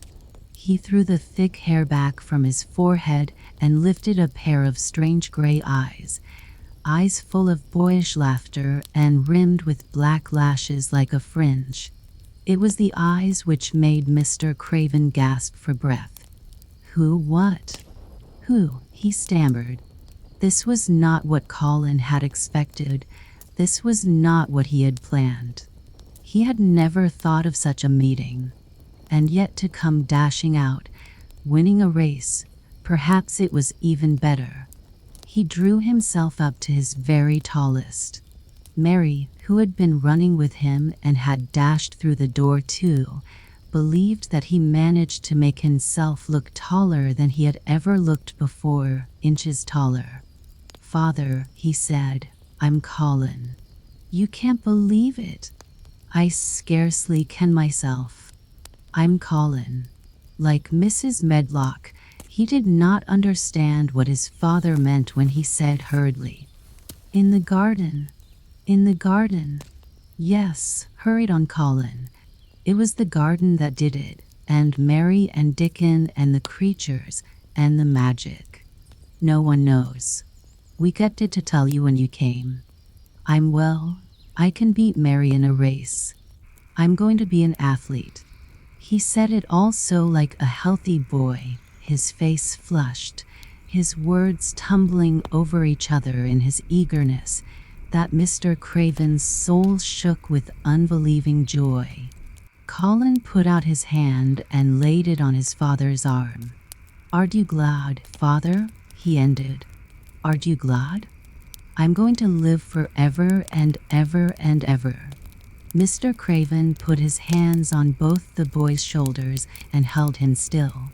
He knew he dared not even try to speak for a moment. "Take me into the garden, my boy," he said at last, "and tell me all about it." And so they led him in. The place was a wilderness of autumn gold and purple and violet blue and flaming scarlet, and on every side were sheaves of late lilies standing together, lilies which were white and ruby.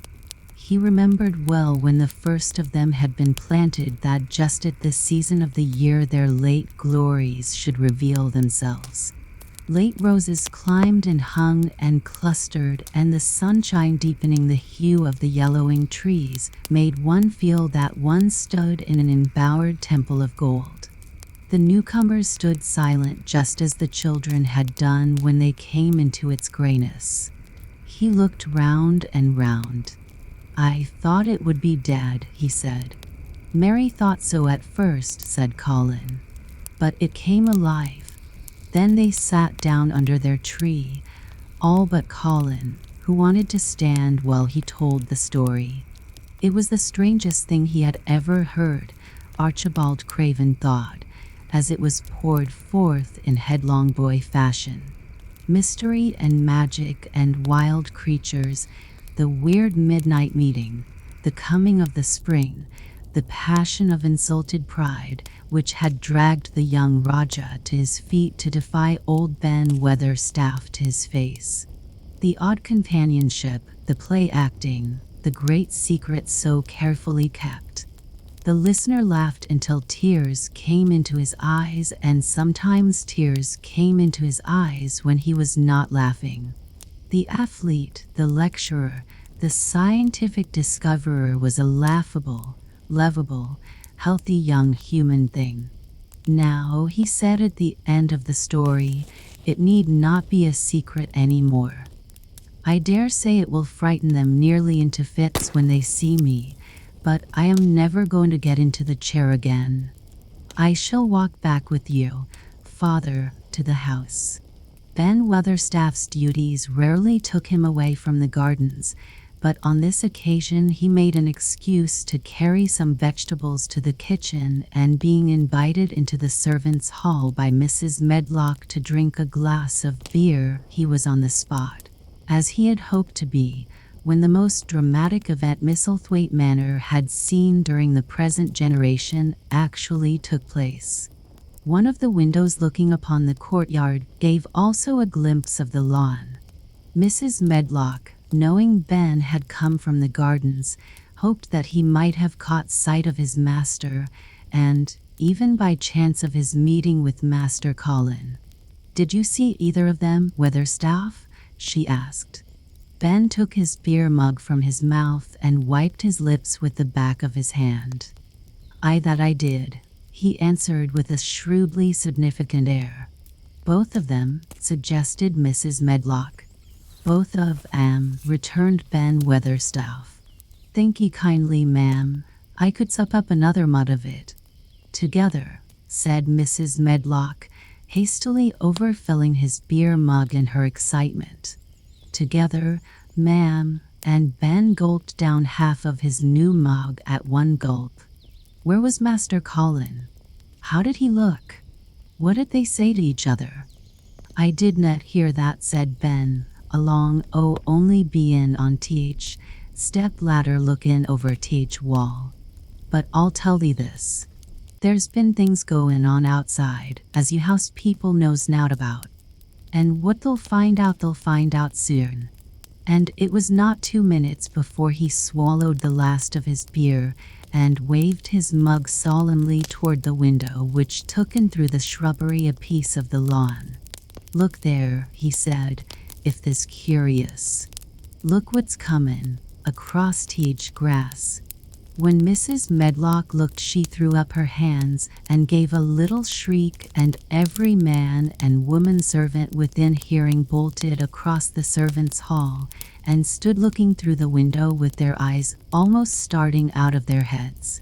Across the lawn came the master of Misselthwaite, and he looked as many of them had never seen him. And by his side, with his head up in the air and his eyes full of laughter, walked as strongly and steadily as any boy in Yorkshire, Master Colin. The end.